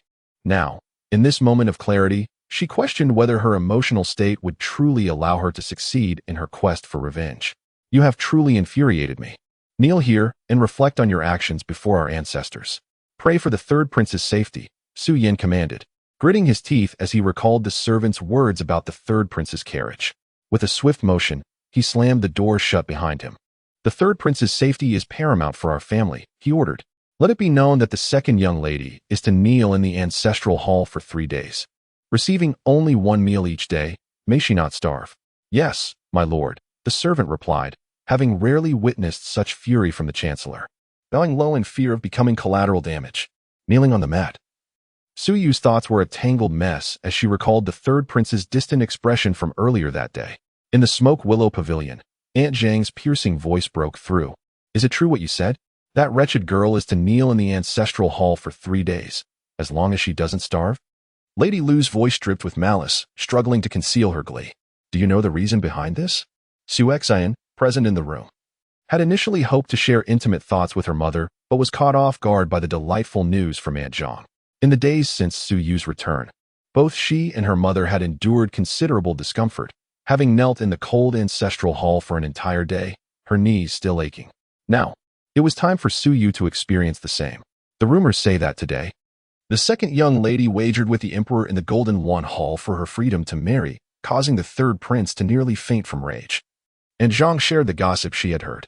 Lady Lu's mouth fell open in shock. Does this girl truly have such audacity? She would refuse a match with the third prince? Considering the third prince's grave condition, he is but a shell of a man. Marrying him is akin to living as a widow, Su Xian interjected, shifting the conversation. This girl is utterly foolish to make such a wager. Previously, when she first entered the residence, her sharp tongue led me to believe she had changed. I was mistaken. Lady Lu nodded in agreement. She must have harbored resentment from her time in the countryside, which is why she has targeted us. We need only to treat her kindly, offering her a few bones to gnaw on. Hearing her mother likens you to a dog, Su Xian chuckled softly. Indeed. We shall compose ourselves and shower her with kindness, and soon enough, she'll forget the hardships she faced in the countryside, becoming a weapon for you against the Gu family. She recalled the troubles Su Yu's willfulness had caused the Gu family 5 years prior. By the way, mother, in 3 days, the annual poetry gathering will be held in the palace, attended by the wives of high officials. As for Su Yu, Su Xian let her words trail off, a malicious glint in her eyes. My dear Xianer, I understand your intent. I shall speak with the Chancellor, employing every means to ensure that wretched girl is released early. This is my affection for her. The mother and daughter exchanged glances, each recognizing the scheming in the other's eyes. Such a grand gathering of noble women could not possibly occur without Su Yu present to embarrass herself. After all, she had shown little affinity for learning. And with Lady Lu's indulgence and her 5 years spent in the countryside, it was only fitting to label her an uncultured bumpkin. Having such a bumpkin sister by her side would only serve to emphasize Su Xian's own refinement and talent. If a prince were to take notice of her and propose marriage, she would ascend to greatness. Meanwhile, Gu Shi, having learned of Su Yu's punishment, knelt outside the study in the pouring rain, pleading with the Chancellor for leniency, at the very least to ensure the girl had enough to eat. In this bitter cold, how can my delicate daughter endure? Yet, no matter how fervently she implored, the Chancellor's study remained unresponsive. As Lady Lu passed by Gu Shi on her way to see the Chancellor, she cast a disinterested glance before entering the study without a backward glance. When she finally emerged, the day had grown late, and she approached Gu Shi, a palpable air of satisfaction surrounding her. Sister, are you also pleading for the second young lady? I've heard you have been kneeling for quite some time. Has the Chancellor refused to see you? She feigned innocence, but her voice dripped with sarcasm. The Chancellor has agreed to my request. The second young lady may kneel for just 1 day. Oh, the sacrifices I've made for her. She adjusted her collar, revealing a mark only Gu Shi could see. Seeing Gu Shi's silence bored her, and she decided that such a grand sacrifice deserved recognition. Leaving with her head held high, exuding triumph, Gu Shi rose silently, allowing the cold rain to drench her. In the days since her return, the Chancellor had treated her with unexpected gentleness, and she found herself harboring unwarranted hopes for his affection. Gu Qiner, you consistently overestimate your place in your husband's heart. That man loves only himself. Chapter 28.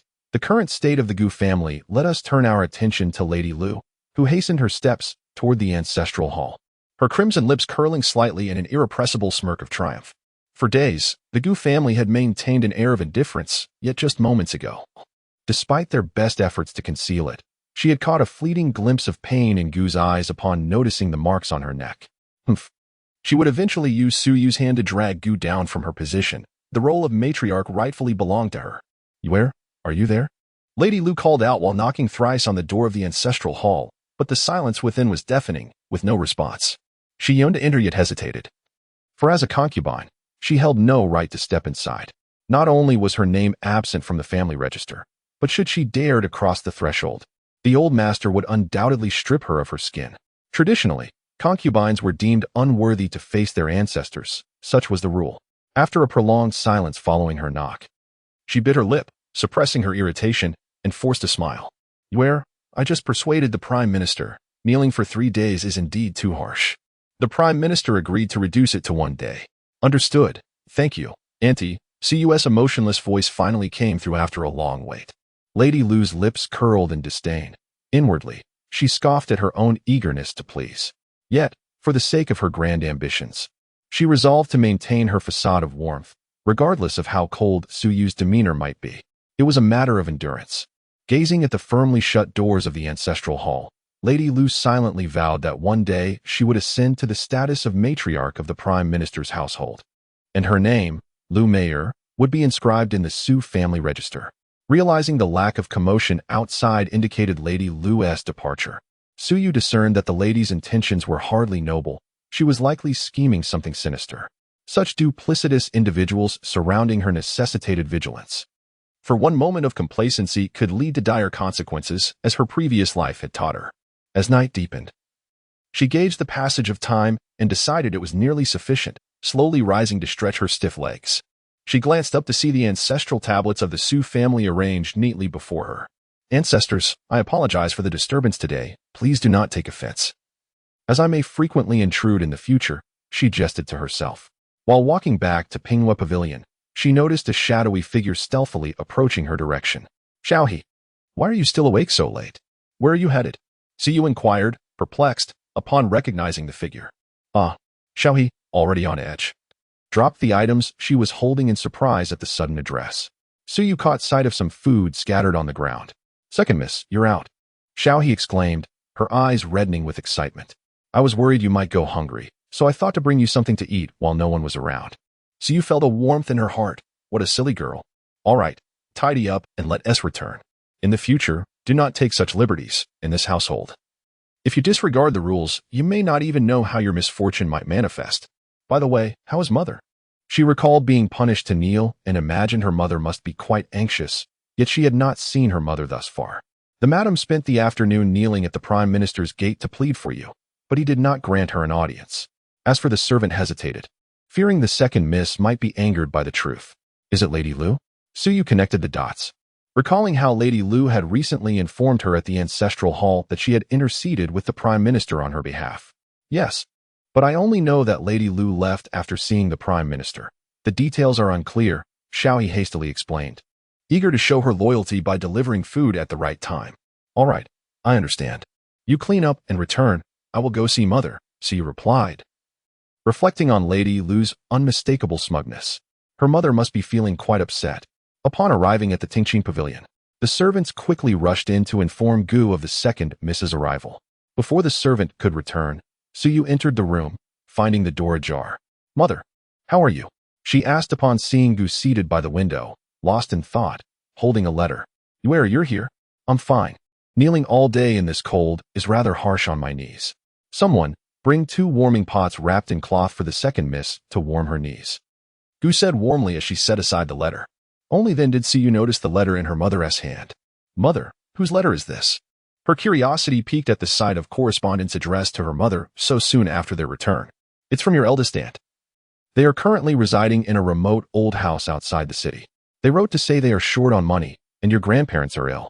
Your third aunt is also about to give birth, and they had no choice but to reach out to me."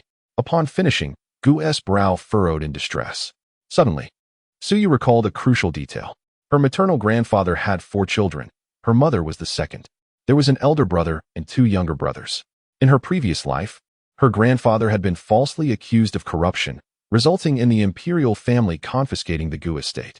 However, the emperor, acknowledging her grandfather's decades of service, permitted the family to relocate to the old house outside the city.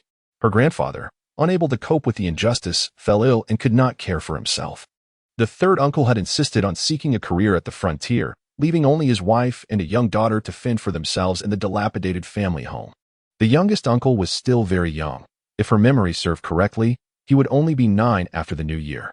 This meant that the entire family depended on her eldest uncle for support, who was notoriously stingy, while her eldest aunt was known for being submissive.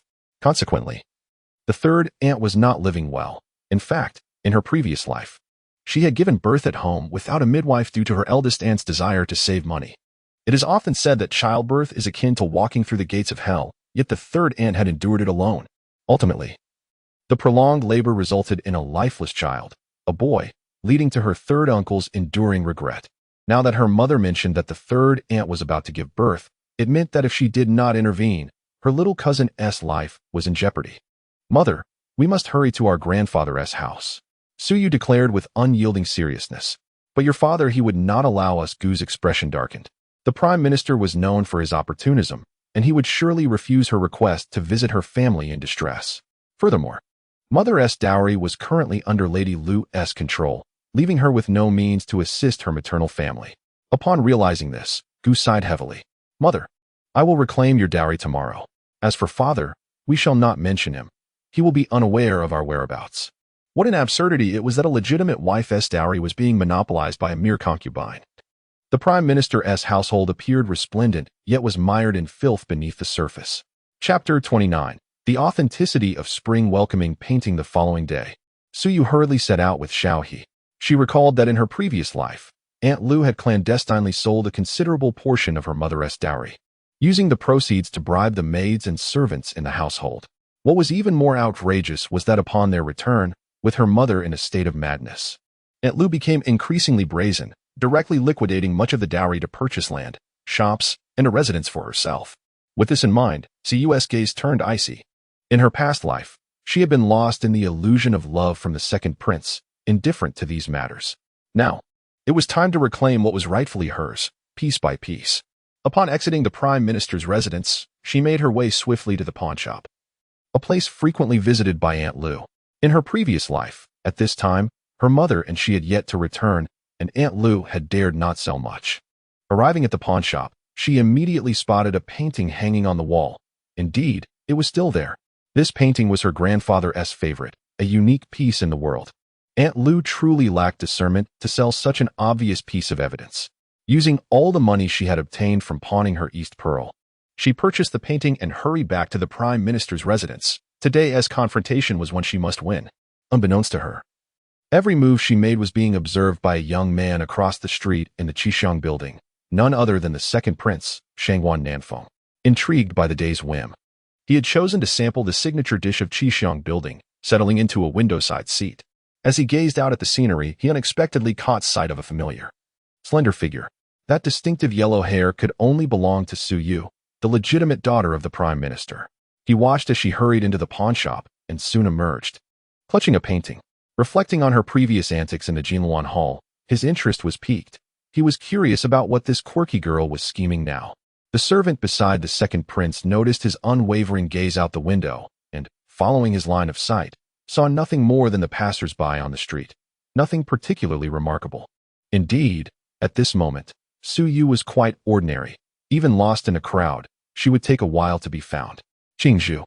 After finishing this flaky pastry at Qisheng building, let us visit the prime minister's residence. After all, given the shock the prime minister suffered last time, it is only proper we extend our condolences.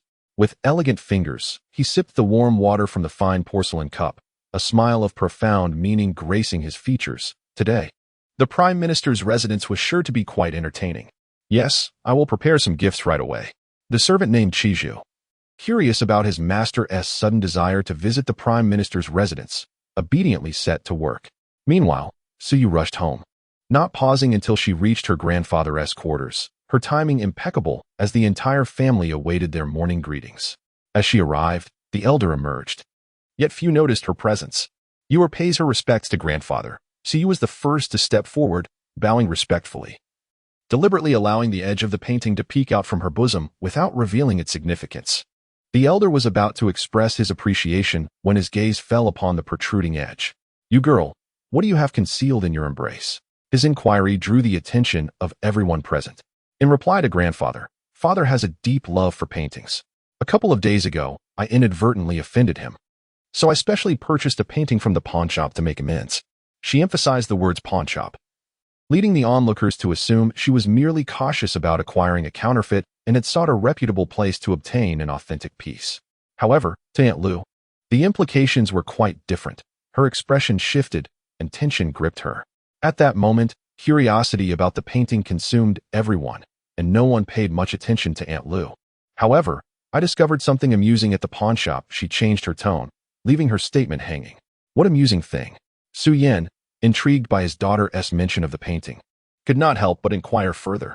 Daughter discovered a painting hanging on the pawnshop wall that is identical to one in Mother's dowry. It is known that Mother's dowry piece is the renowned spring welcoming painting, a true masterpiece beloved by grandfather. There exists only one original in the world. Yet the pawnshop owner insists that it is also genuine. Curious, I paid a hefty sum to acquire it. Thinking of how much father adores the spring welcoming painting and wanting him and mother to see it.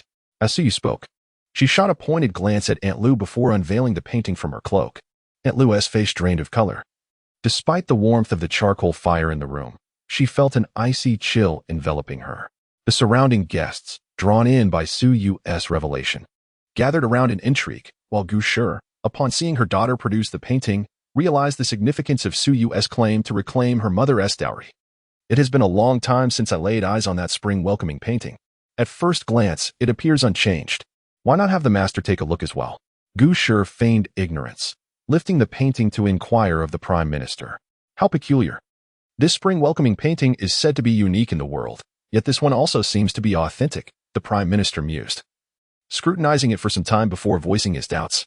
Perhaps we should bring out the piece from Mother's dowry for comparison. That would clarify which is genuine and which is not, Suyu suggested with a smile, articulating her thoughts seamlessly. You girl is right. Placing both together will reveal the truth. Aunt Zhang, seemingly perceptive, was delighted to stoke the flames of discord, relishing the chaos of the second household. It seems the key to my dowry is with Aunt Lu. I wonder. Gu Shi pretended to hesitate, casting a glance at Aunt Lu, who had previously feigned ignorance and clung tightly to the key to the dowry. At that moment, a servant rushed in, breathless. The second prince has arrived. To think that the dowry of the legitimate wife of the Prime Minister was actually managed by the concubine. This was the first time the prince had heard such a revelation. That familiar voice exploded in Suyu's mind like thunder. He had come? Paying respects to the second prince. As the crowd noticed the second prince standing behind the servant, they hastily knelt in greeting, while Suyu stood frozen, as if her soul had fled. The second prince regarded Suyu with keen interest. How amusing it was that she neglected to pay her respects, seemingly lost in thought. Why haven't you knelt yet? The Prime Minister's stern voice snapped her back to reality. Paying respects to the second prince. She lowered her head, her body trembling uncontrollably, striving to conceal the seething hatred within her. She understood that to exact her revenge, engaging with the second prince was inevitable. However, today was not the day for such entanglements. His presence might actually aid her in reclaiming her mother's dowry. So you must control your hatred. Chapter 30. Reclaiming the Gu family dowry. Though kneeling, Suyu could still sense that his gaze had not once strayed from her. Damn it, I did not realize the second prince had arrived. I have failed to offer a proper welcome. At last, her father's voice drew his attention away, allowing Suyu to breathe again. You ought to be damned, not for the lack of a greeting, but for allowing a concubine to manage the dowry of a legitimate wife. Minister Su, if this news were to spread, it would surely be a source of ridicule. If the emperor were to learn of this. The second prince spoke these words while casting furtive glances at Suyu. Minister. At that moment, Suyin felt a wave of regret. He never imagined that such family disgrace would reach the ears of the second prince. If he were to exploit this situation, his downfall would be inevitable. All right, everyone, please rise. Why kneel? It is quite tiresome. I have merely come bearing gifts to console Minister Su for the distress he suffered in the Golden Yuan Hall a few days ago. He subtly turned his head, gesturing for Qing Zhu to present the gifts to the minister. I appreciate the second prince's thoughtfulness. In a few days, I shall certainly pay a visit to express my gratitude with a modest gift in return. The minister accepted the offerings with both hands, adhering to the principle of reciprocity. Among the princes, he maintained a neutral stance, showing respect to each without fostering intimacy. He was observing the emperor's sentiments, mindful that the most frowned-upon act in the court was to take sides prematurely. Well, I came merely out of curiosity. If there is nothing more, I shall take my leave. Minister Su, do manage your family affairs well. The second prince remarked, casting a meaningful glance at Suyu, who had yet to meet his gaze throughout the encounter. Thank you, second prince, for your concern for my father. Standing nearby, Su Xian's heart raced as the second prince entered, contemplating how to engage him in conversation. After all, a prince, handsome and unwed, was irresistibly appealing to her. After much hesitation, she finally summoned the courage to call out to him as he was about to depart. Upon hearing the gentle call of a young woman, Shangguan Nanfeng turned around to find a stunning maiden clad in a light blue embroidered skirt with twin butterfly motifs, her hair styled elegantly, adorned with a crystal sapphire hairpin. Her delicate willow-shaped eyes sparkled as they met his, cheeks flushed with a charming blush. Who might this be? Shangguan Nanfeng thought, momentarily taken aback by her beauty. To answer the second prince, she is my eldest daughter, Su Xian. In the minister's heart, he had always leaned slightly towards the third prince, as it was evident that the emperor favored him. Therefore, when he learned of the emperor's intention to betroth Su Yu to the third prince, he felt immense joy. Now, observing the second prince's interest in his eldest daughter, he began to calculate in his mind. If his eldest daughter were to marry the second prince, and his second daughter were to wed the third prince, the emperor would have only 3 sons. Oh, the daughter of a concubine, what a pity. The minister was aware that Su Xian was born of the concubine, Lu Yinyang, and thus felt no lingering attachment, returning home without further ado. His consorts must possess utility. Beauty was secondary. After all, there were countless beautiful women, and once he ascended the throne, he would have an abundance of beauties at his disposal.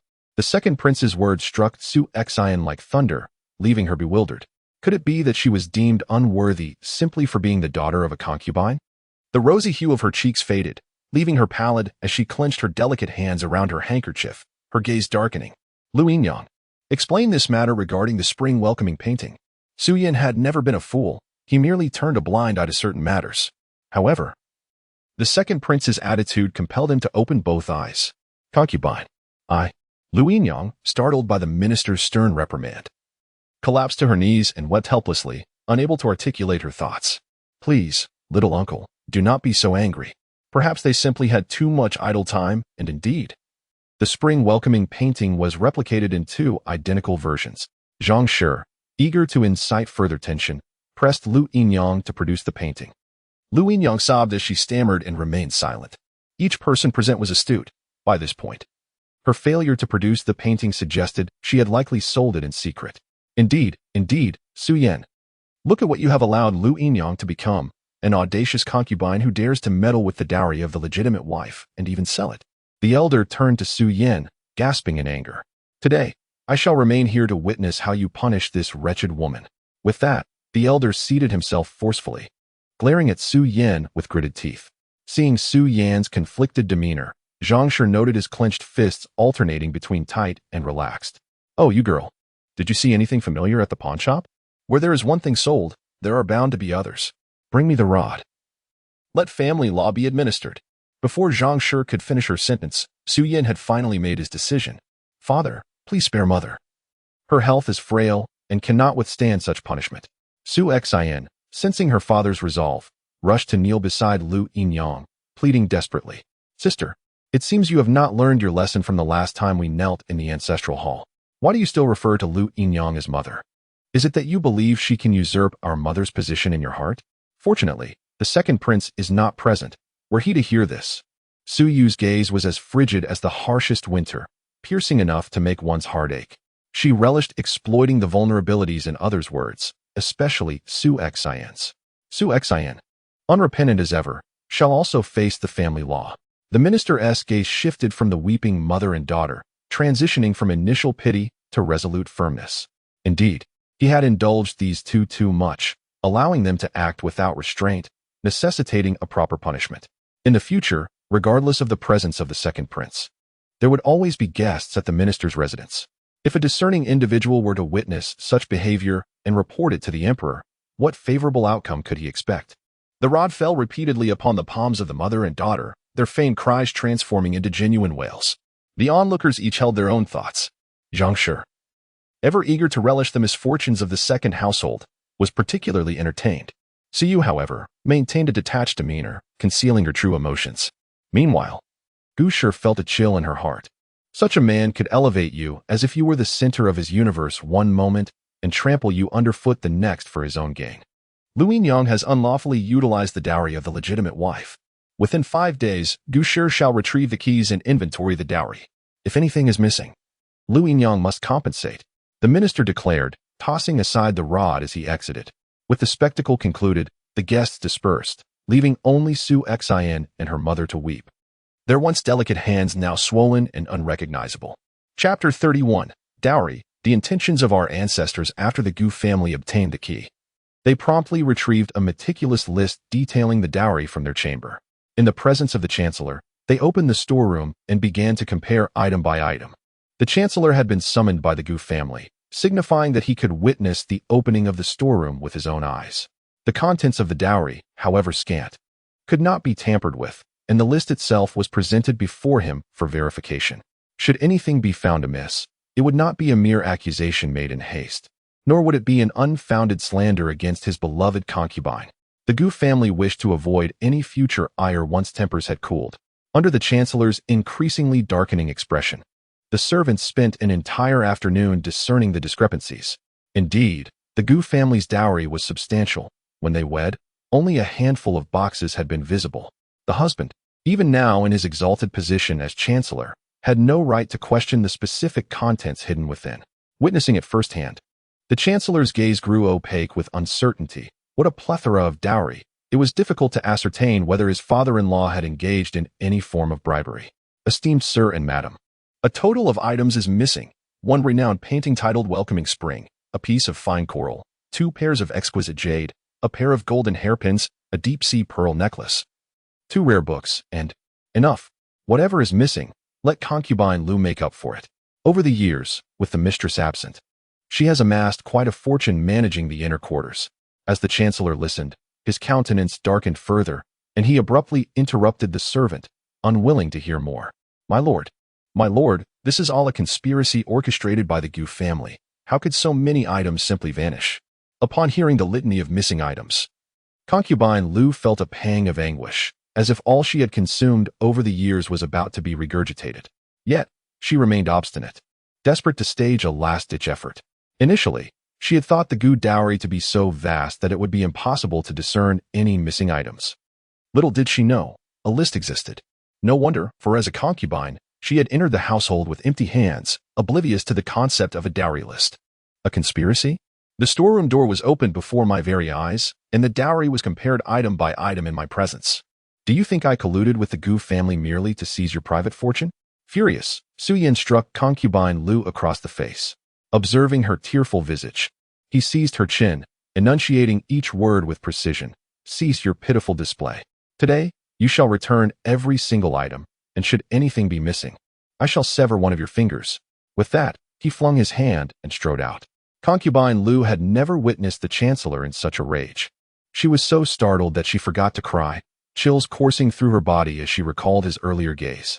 With a dejected expression, she exited the storeroom, devoid of the demeanor of a triumphant victor from the previous day. Little Shui hurriedly gathered the list of missing items and rushed after concubine Lu, holding an umbrella. Enough. All of you may leave.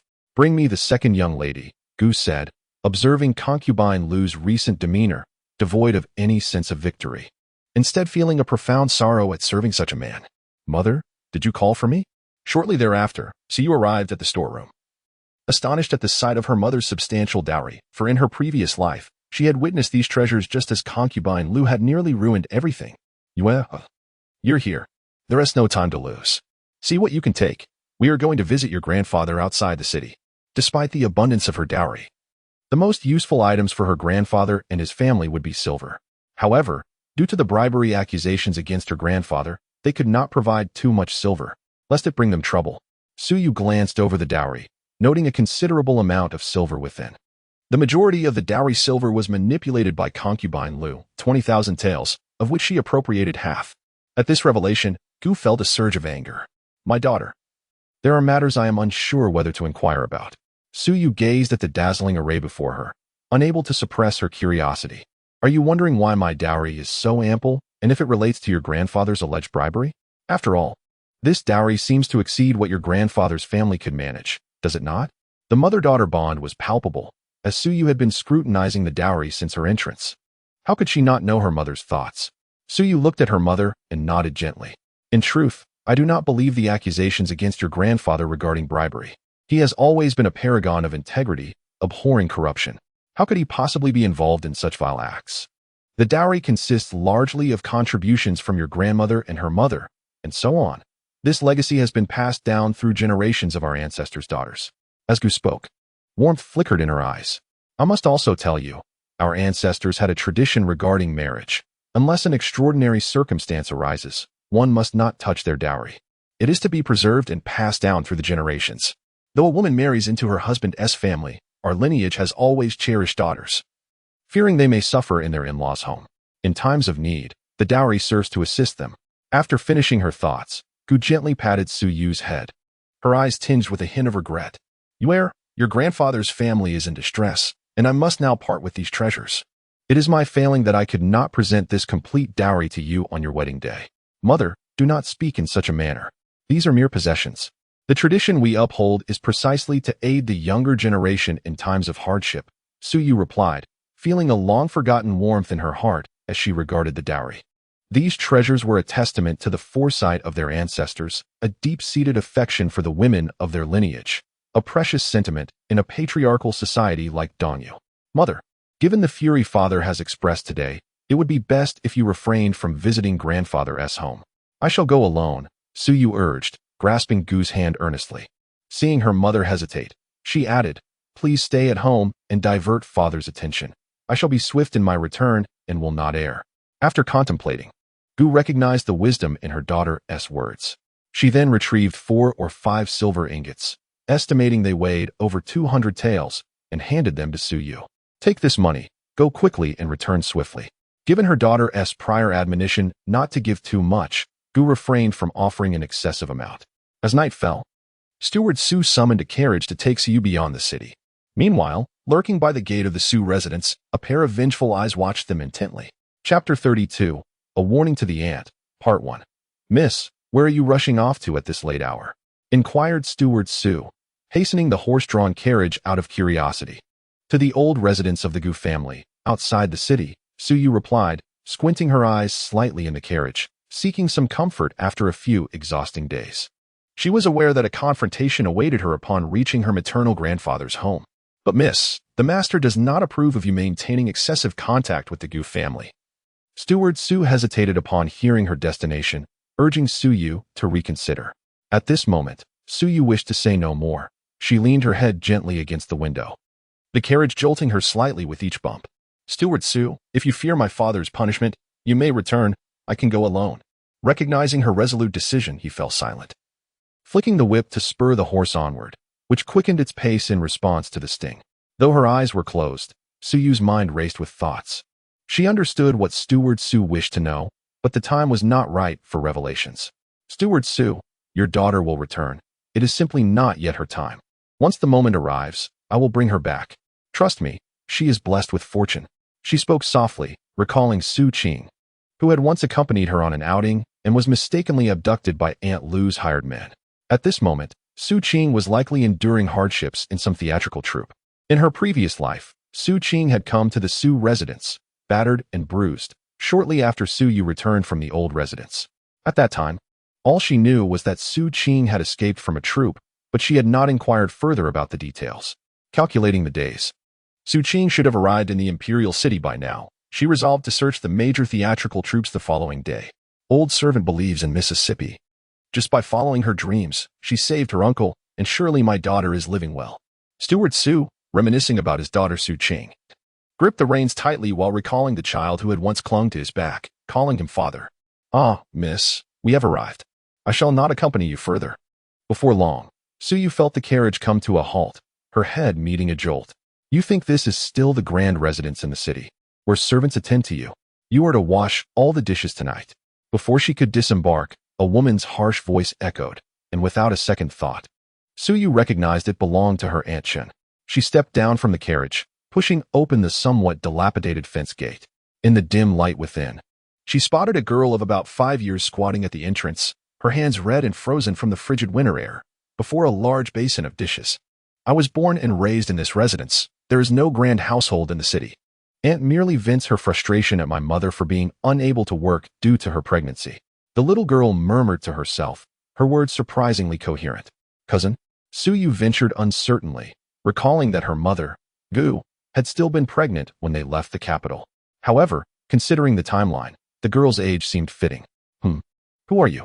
The little girl looked up, her face a picture of confusion. She did not recognize Suyu. I am your cousin, Suyu.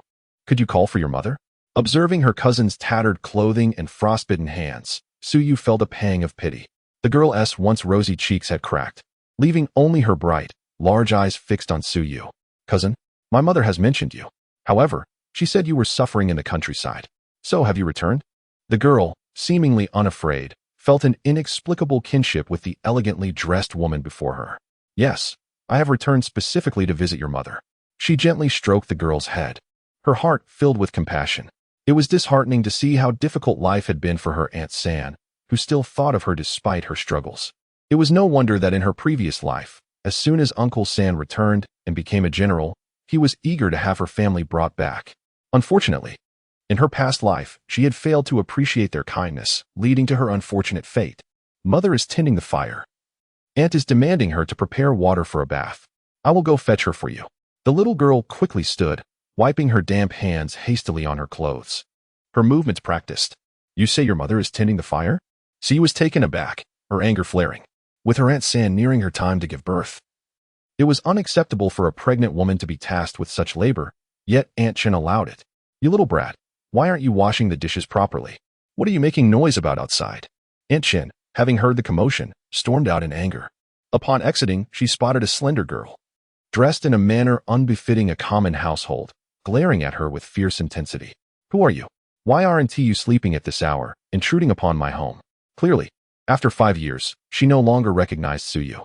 Aunt, she claims to be my cousin, Suyu. The little girl, frightened by her aunt's fury, stammered but summoned the courage to speak. Suyu? Yes, Aunt Chen, it is I, Suyu. Seeing her aunt scrutinizing her from head to toe, still uncertain, Suyu took the initiative to affirm her identity. Ah, you girl, why did you not announce your arrival? I could have prepared to welcome you properly. Look at our home. It is so impoverished. I truly have nothing to offer you, having lived through another life. So you could easily discern the veiled implication in her words. A cold smile crept across her heart. Had she not even entered the door yet? And Aunt Chen was already lamenting their poverty? If I had announced myself beforehand, would I have been spared the sight of my cousin being mistreated? Siyu's gaze turned icy, her voice barely above a whisper as she scoffed, the mirth failing to reach her eyes. What do you mean by that, you girl? Is this dead girl sowing discord and leading you to misunderstand? Aunt Chen's tone rose, revealing her unease as she attempted to mask her panic. What I mean is clear to you, Aunt. Your actions do not require my cousin's words to reveal. Do you think I am blind? Moreover, my cousin has a name. Do not refer to her as that dead girl or little brat. Do not forget, you are also a member of the Goof family. Indeed, I have a name. It is Little Belle. Perhaps inspired by Suyu's fervor, Little Belle mustered the courage to declare her name.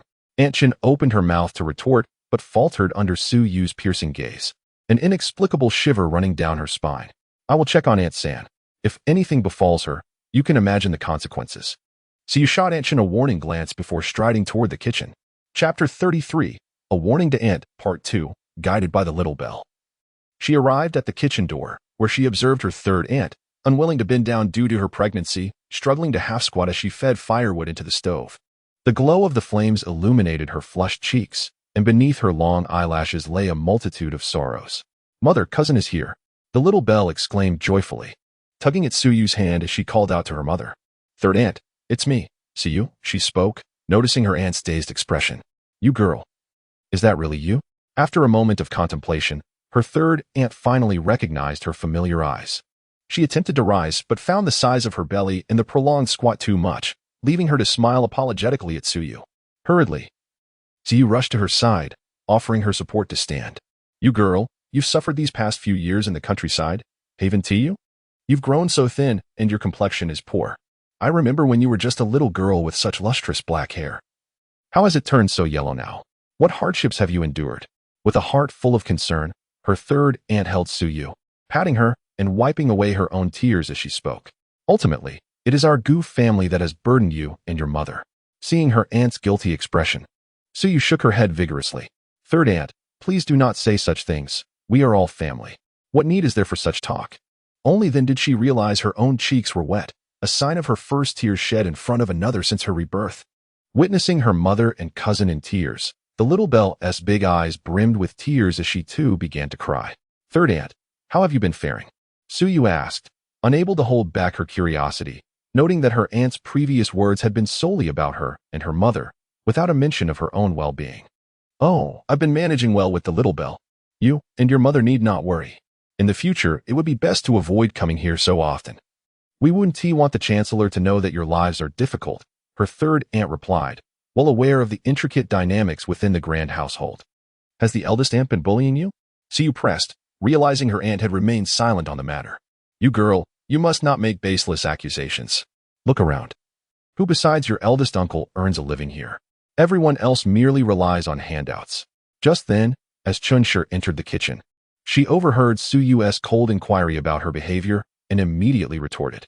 Upon hearing the eldest aunt's arrival, her third aunt fell silent, turning to prepare water, only to be halted by Suyu's grip. All right, since you're here, let us discuss this properly. With your considerable belly, even the average person understands that a woman about to give birth should not be working. Should anything untoward happen, it would be a grave matter. Why must you insist on having your third aunt boil water? With that, she took the little bell's small hand, filled with compassion. Look at her, merely 5 years old. How is it right for her hands to be covered in frostbite? Such delicate hands should not be burdened with household chores. Why you are? Suyu's barrage of questions left Chancellor speechless, causing her to plop down on the floor in a fit of tears. You girl, truly, we are fine. Her third aunt, fearing the situation might escalate, timidly grasped Suyu's hand and shook her head. Third aunt, do you not think of yourself? What of the little bell and the child within you? Your weakness has led to her suffering. Suyu's tone grew more intense, filled with frustration. Don't speak ill of my mother. The little bell, witnessing Suyu's outburst, rushed to shield her mother like a protective cub. Third aunt, look. Even the little bell knows to protect you. Mother and daughter share a bond. Can you truly bear to see her suffer? As Suyu spoke, her third aunt could only hold the little bell tightly, weeping. Little bell, do you know where your uncle has gone? Suyu was aware that in this life, her grandfather was ill, her grandmother had cried her eyes out, and there was a cousin who, upon arriving, was sent to a private school outside the city to study, as their grandfather insisted that the Gu family boys must receive an education. Meanwhile, her little uncle was merely 8 years old, leaving the eldest uncle as the sole pillar of the family. The eldest uncle often left for days to earn money, and she had no idea of his whereabouts this time. It had already been several days. He has been gone for many days now, the little bell timidly replied. Madam, I just saw a carriage outside. The people said it belongs to the Su family. Could it be that you girl has returned? A deep, resonant voice called from outside, as if summoned by the mention of her name. Upon hearing her husband's return, Chancellor's wails grew louder, prompting Gu Pingji to hasten into the kitchen. Madam, what is wrong? A sturdy middle-aged man rushed in, his eyes filled with concern as he supported the sobbing Chancellor. She merely imitating the crude behavior of country women, unable to reason and resorting to tantrums. A clear voice chimed from behind. Upon turning, Gu Pingji noticed Suyu and, perplexed, she continued, Uncle, I am Suyu. Here's what has transpired. Thus, Suyu recounted her observations in detail, while Chancellor listened without a word of defense, her eyes darting about, betraying her guilt. Madam, is what you girls says true? Yet every time I return, you have treated them with utmost kindness. You even expressed concern for the frostbite on little Bella's hands and asked me to bring some ointment next time. Gu Pingji, not a fool, began to piece together the situation upon seeing Chancellor's expression. With a resounding slap, Gu Pingji struck Chancellor across the face. Is this how you care for my third brother's wife and daughter? He recalled how his brother had sacrificed his life for the family, and the sight of their suffering filled him with profound guilt. How dare you strike me? You think I won? Chancellor, stung by the slap, attempted to retaliate. Uncle, since Chancellor is unworthy, perhaps it is best to divorce her, Suyu stated calmly, leaving Chancellor momentarily stunned. However, she quickly regained her composure, sneering. Divorce me? With so many people to care for at home, does he dare to leave? And look at him now. Which woman would want him? Chapter 34. The end of rest. As Chun asserted her presence within the Gu family, she felt increasingly indispensable. Puffing out her chest and casting a defiant glance at Gu Pingji. Although Gu Pingji was seething with unexpressed anger, he acknowledged the truth in Chen's words. The family required someone to earn a living, and if he ventured out, it was imperative that someone manage the household. Noticing a flicker of concession in Gu Pingji's expression, Chen's confidence surged, even casting a sidelong glance at Suyu, as if to convey that the head of the household was powerless against her. Uncle, did you bring back the frostbite ointment? Siyu recalled her uncle's previous remarks and meticulously applied the ointment to the little Belle's frostbitten skin. Despite the pain causing the child to gasp, she remained stoically silent, well aware that her cousin had her best interests at heart. This sight pained Siyu deeply. Uncle, when choosing a wife, one must seek virtue. Your wife, who lacks all four virtues, if not divorced, what peace can you find in your heart knowing the truth? Gu Pingji was in the prime of his life, so why should he fear finding a virtuous wife? As for Chun, if divorced, she would return to her family. But could they sustain her for a lifetime? Surely, she would soon find herself remarrying.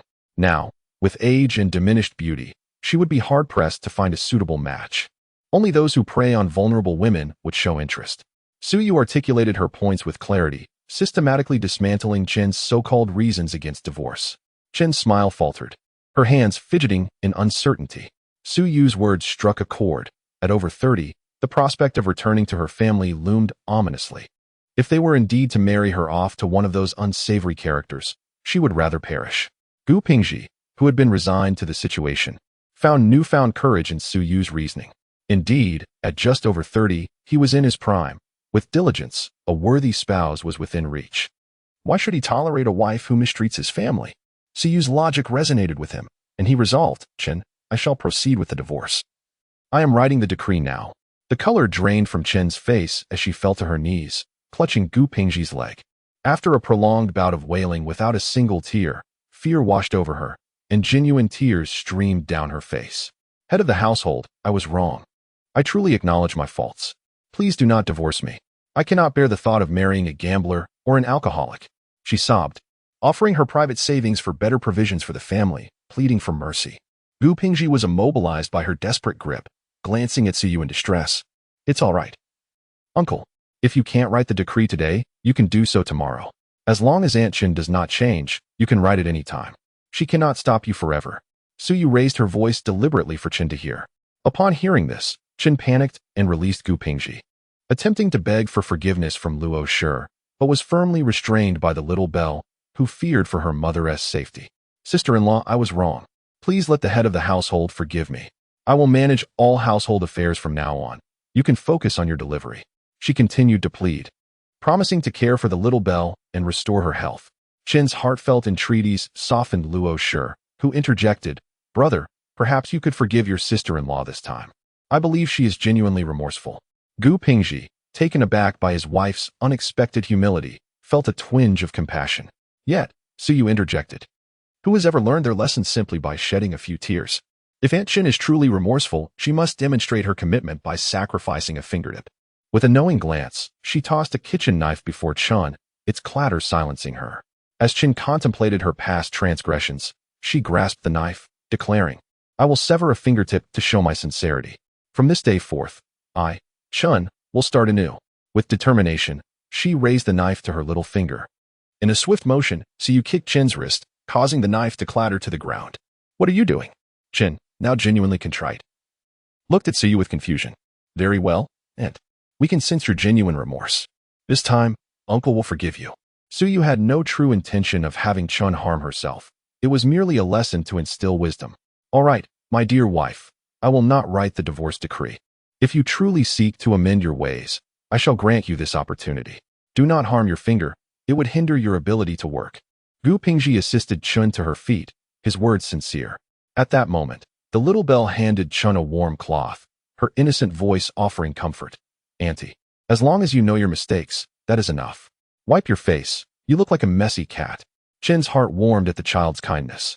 And as she extended her hand, she was reminded of her frostbite, prompting her to slap herself lightly in realization. It was I who was misguided. Seeing this, Suyu produced 200 taels of silver, solemnly presenting them to Chun. Aunt, while this may not seem substantial, it is sufficient for your needs during these times. With the arrival of my third NS child, the household must rely on you to support it. Do not disappoint my mother's expectations of you. Initially reluctant to reveal the money, Suyu feared it might lead Chin to act insincerely. But she understood that genuine remorse could only shine through when Chin saw no advantage to exploit. Aunt, I truly recognize my past errors. You were right. I was foolish. These years in the countryside, I cast aside the teachings of my father-in-law and instead adopted the selfish ways of rural women. With a sheepish smile toward Gu Pingji, she reflected on her transformation. After handing over the money, Siyu shared further instructions before departing with reluctance. Initially intending to visit her grandparents, she chose to wait a few days, as they were peacefully asleep, and waking them would be unkind. As she left, Siyu playfully teased the little bell. If Aunt Chen bothers you again, do not hesitate to tell your uncle. Do not endure it in silence. Chun, hearing this, felt no resentment. She acknowledged her past mistakes and understood the wisdom in teaching the child vigilance. With this, Siyu finally settled into the carriage, heading toward the Prime Minister's residence. Chapter 35. The Flower Thief, Part 1. The rain continued to fall, albeit more lightly, under a gloomy sky, with gusts of cold wind that seemed to herald an impending misfortune. Miss, we are nearing the city gate. Please take a moment to rest, urged Butler Su, hastening the carriage as twilight deepened. Inside the carriage, Siyu felt drowsy when, suddenly, the horse let out a frantic neigh, and the carriage came to a jarring halt. Who dares to stop the carriage of the Prime Minister's residence? Came Butler Su's stern rebuke, clearly indicating that they had been forced to a standstill. Old man, I advise you to mind your own business. We are not after you. Just step aside and leave the girl in the carriage, a sinister voice called out. Devoid of the panic one might expect, instead dripping with a hint of menace. It was evident that the man was not surprised by Butler Su's mention of the Prime Minister's name, suggesting he was targeting Siyu specifically. Siyu narrowed her eyes. The assailants had never seen her yet knew a woman occupied the carriage, indicating they had been aware of her presence from the outset. Few knew of her departure from the Prime Minister's residence that evening who wished her harm. You are audacious indeed, daring to kidnap someone beneath the Emperor's nose. Butler Su feigned composure, attempting to deter the three masked assailants before him. Among them, the most robust appeared to be their leader, flanked by a slender man on the left and a portly one on the right. Brother, stop wasting time with this old fool. If he refuses to cooperate, just beat him half to death. He can return to relay the message. The lean man glared at Butler Su, his gaze venomous. Exactly. What are we waiting for? It's cold and raining. Let us finish this swiftly, the heavier man chimed in. Do not be alarmed.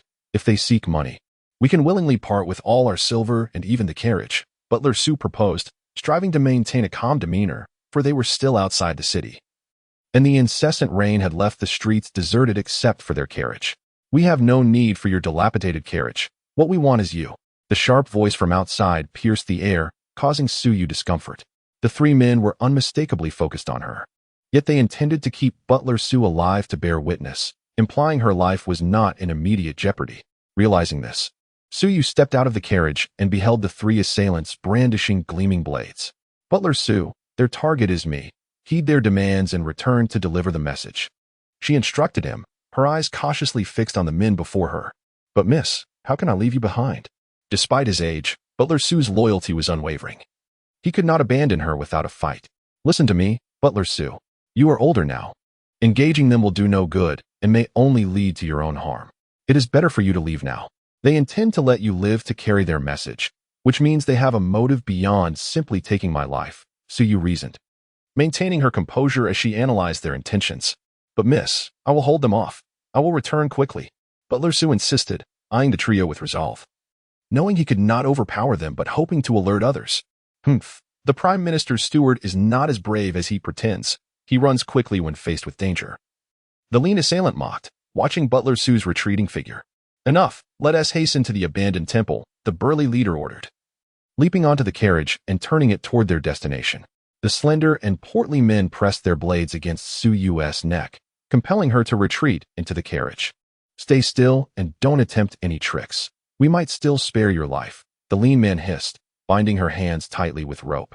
Seeing a teacup on the table inside the carriage, Siyu stealthily concealed it in her sleeve while the men were distracted. Why not just take care of things here? This carriage is quite sufficient, the portly man remarked with a lewd grin, his intentions clear. The instructions were to proceed to the temple. We agreed on that. So stop whining, the lean man retorted, clearly irritated by his companion's impatience. Suyu's heart sank. It appeared these men were under someone's orders, intent on tarnishing her reputation. She realized she could not confront all three alone and needed a plan. The abandoned temple was not far off. The carriage soon arrived, and the portly man kicked the door open, violently throwing Siyu to the ground. Using the momentum, she shattered the concealed teacup in her hand. the shards slicing into her palm, the pain sharp yet overshadowed by her urgency. "Are you acting on orders from the Prime Minister's residence?" she asked, grasping a shard of pottery to discreetly cut the ropes binding her wrists while diverting the men's attention. "You're clever.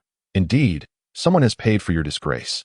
The portly man sneered, seeing Suyu as nothing more than prey.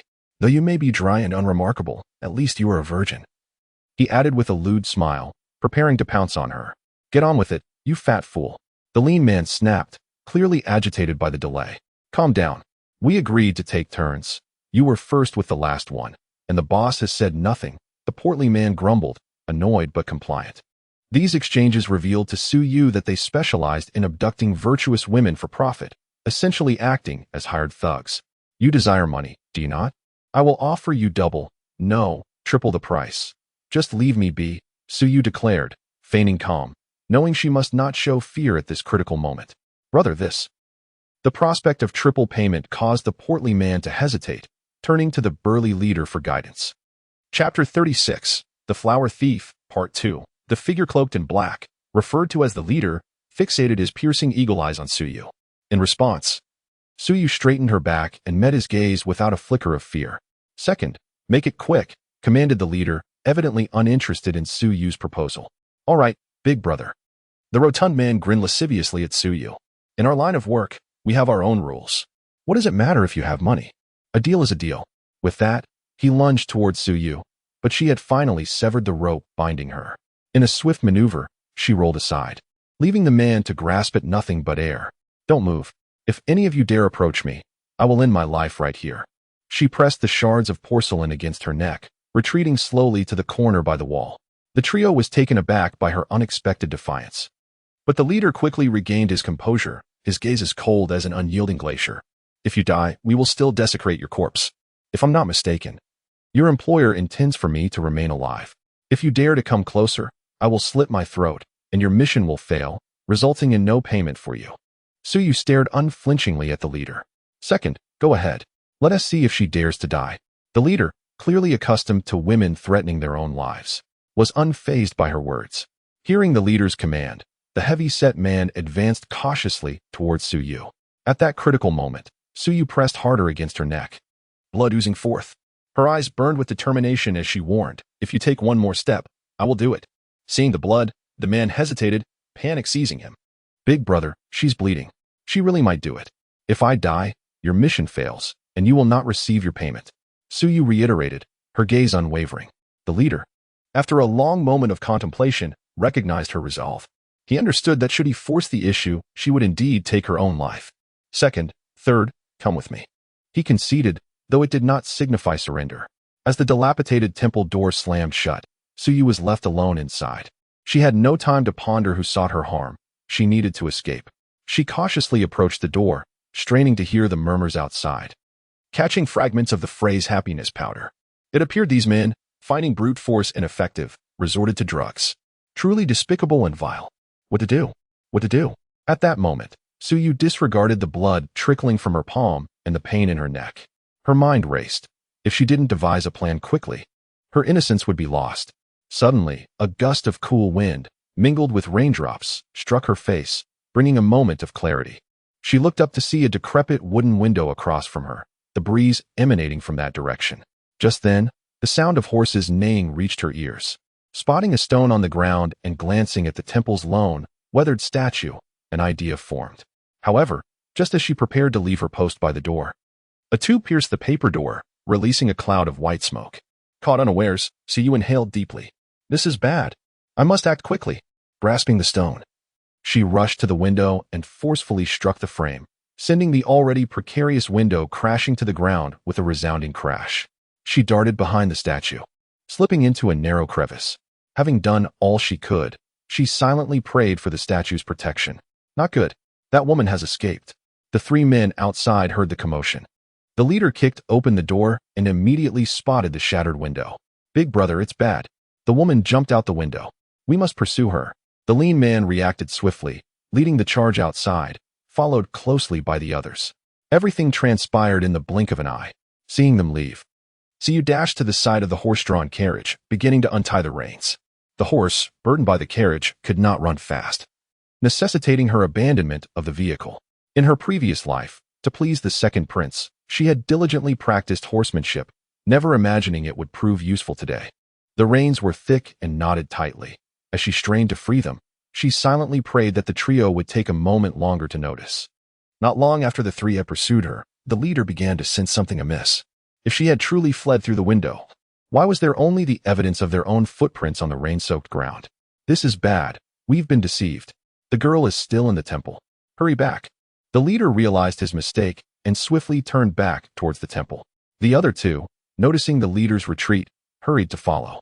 Meanwhile, Suyu was on the verge of loosening the last knot when she saw the trio returning, heading straight for the temple, blissfully unaware of the carriage. Realizing her time was running out, she pressed on, her hands stained with blood and rainwater dripping from her fingers, yet she refused to give up.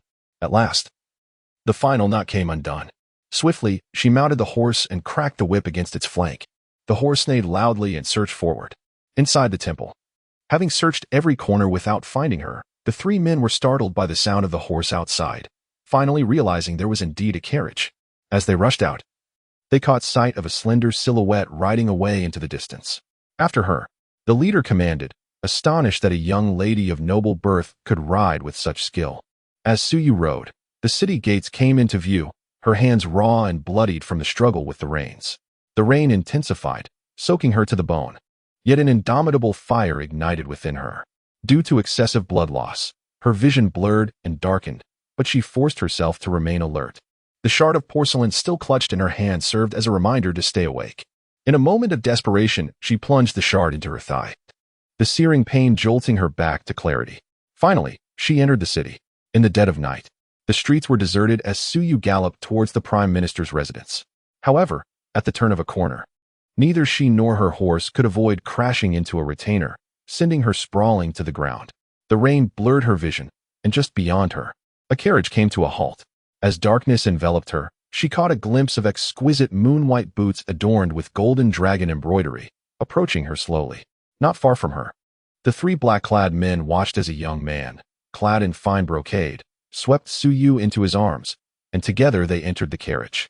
Exchanging glances, the three men ultimately decided to retreat, recognizing the young man's distinguished demeanor and the entourage accompanying him, realizing they could not afford to provoke such an individual. Chapter 37. The antidote to Huhuan powder. At this moment, Suyu, who was ensnared in a state of unconsciousness, felt an overwhelming sense of discomfort. Desperately striving to escape this sensation, suddenly, she grasped something, as if she had been wandering through a desert for what seemed an eternity, only to behold a shimmering spring of water. With all her might, she endeavored to draw closer to this oasis, yearning for more. Inside the carriage, a young man clad in a moon-white long robe, draped in an exquisitely luxurious purple marten fur coat, appeared disheveled. His broad chest was occupied by a young girl. The girl, with her eyes tightly shut, instinctively clung to the boy's alabaster neck. The moment her wrist brushed against his skin, she let out a deep sigh. The boy's eyes, dark and profound, seemed to be wrestling with some internal struggle. Yet, despite his best efforts to maintain composure, the girl's boldness was undeniable. Her eyes remained closed, her hands wandering recklessly, drawing nearer to him, an evident departure from normal behavior. He felt it would be utterly inappropriate to take advantage of her vulnerable state. Nevertheless, her actions incessantly tested the limits of his restraint. Shangguan Nanxing gently caressed Suyu's forehead and confirmed it was indeed quite hot. As he leaned closer, she instinctively lifted her head, seeking the coolness of his touch. "Brother Nanxing," Suyu murmured, her breath cascading over his face and neck. The boy flinched, disbelief flashing through his enchanting eyes. Yet, he found himself unable to divert his gaze from her rosy lips, and, ultimately succumbing to temptation, he leaned down to kiss her. In her dazed state, Suyu approached him, akin to someone finally quenching their thirst in a parched desert, her mind flooded with satisfaction. The sweetness of her breath urged him onward. Despite his initial resolve to keep it brief, the allure of her beauty was like a delicate flower laced with deadly poison, ensnaring him deeper into oblivion. Instinctively, they deepened the kiss. Not enough, Suyu thought, yearning for more. Not enough. The boy was now utterly captivated by her sweetness. However, one was oblivious, while the other was painfully aware.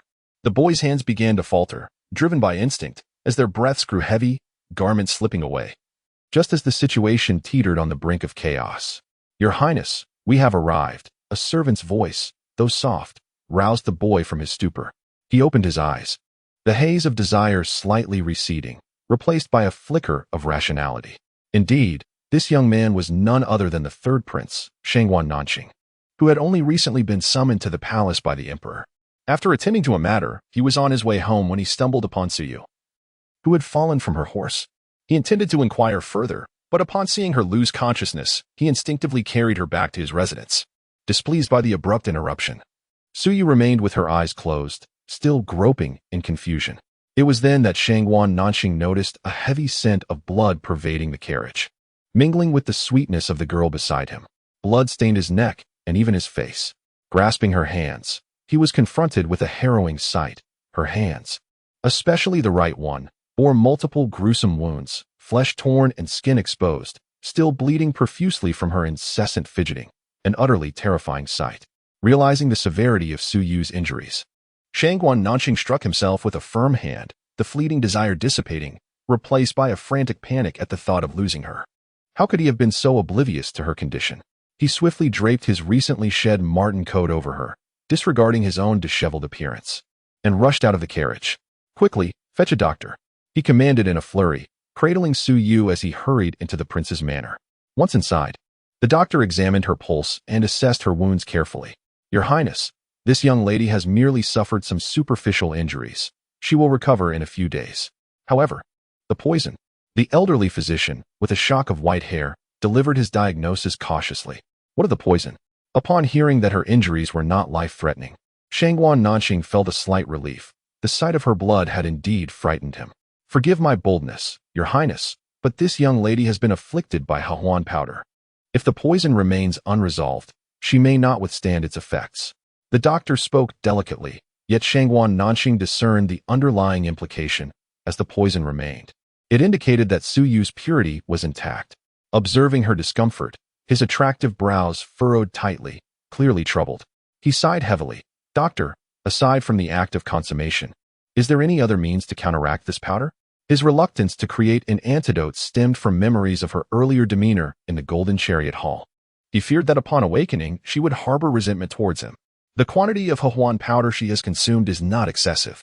Continuous immersion in cold water should suffice until her fever subsides," the doctor replied with utmost caution, stealing a glance at the unconscious girl, who was evidently of great significance to the third prince.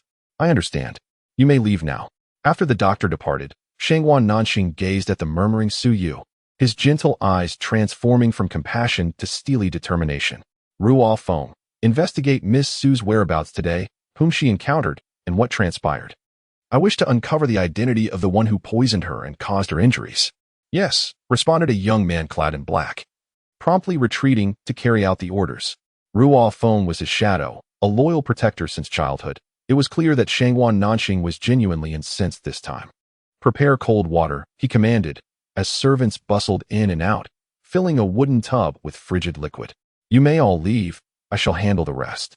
Witnessing Suyu's current state, he feared she might act inappropriately before the servants. As the servants complied and closed the door behind them, Shangguan Nanqing approached Suyu, bending down to remove her garments. Yet, as he drew near, she sensed his familiar presence and instinctively wrapped her arms around his neck, with her movements becoming more vigorous. Fresh blood began to seep through the white bandages on her hands. With no other option, he tore off strips of cloth, binding her wrists, stripping her down to her undergarments before placing her directly into the icy water. Bound and unable to move, she felt an intensified discomfort. Moments later, she was fully submerged, a shiver racing through her as she felt the cold envelop her entire being. Meanwhile, Shangguan Nanqing's firm grip held tightly to her wrist, preventing her wounds from worsening in the icy water. This continued throughout the night, as they both endured the unrelenting chill. Chapter 38. A mandatory examination in the early morning. Suyu awoke with a slight ache in her forehead, lying on an unfamiliar bed. Ouch! The pain from exerting too much force in her hand caused her to gasp. "Miss, you are awake." A maid attending her hastened to assist upon seeing Suyu's revival. "Where am I?" She surveyed the completely foreign room, devoid of any recollection of the events following her fainting the previous night, recalling only a pair of boots. "In response to your inquiry, this is the residence of the third prince," a maid clad in a green skirt replied, casting furtive glances at Suyu. Taken aback, Suyu recalled that it seemed she had inhaled a dose of Hihuan powder last night. However, apart from her hands, she exhibited no symptoms of poisoning. Could it be? Her complexion paled, yet upon closer introspection, she did not experience the sensations typically associated with consummation. Reflecting on those gentle peach blossom eyes, she pondered whether alternative methods had been employed. The third prince has arrived. Just as Suyu completed her morning ablutions, a servant announced the prince's presence. As the two met, the maids discreetly withdrew, shutting the door behind them. Given that the third prince had vigilantly stayed by her side all night, it was evident to anyone with a modicum of sense that his feelings for her were far from ordinary. Suyu gazed at the third prince, hesitating for a prolonged moment before summoning her resolve. I am grateful for your assistance last night, Your Highness. Might you escort me back to the Prime Minister's residence? My mother may be worried about my absence. Shangguan Nanxing regarded her silently, his eyes filled with warmth, seemingly oblivious to her deliberate distancing. Despite sensing Suyu's intentional estrangement, he could not deceive himself into relinquishing his feelings. Very well, I shall have a servant see you home shortly. His gaze, burning with affection, remained unyielding, yet he refrained from probing further. With her head bowed, Suyu found herself at a loss in response to Shangguan Nanxing's demeanor. When the servant eventually announced that the carriage was ready, she hurriedly exited, avoiding the prince's penetrating gaze. Had she dared to look up or glance back, she would have seen the young man silently watching her, his lips pressed into a thin line, his eyes brimming with unspoken love. As Suyu despondently approached the Prime Minister's residence, a young attendant caught sight of her from a distance and rushed inside to inform the Prime Minister.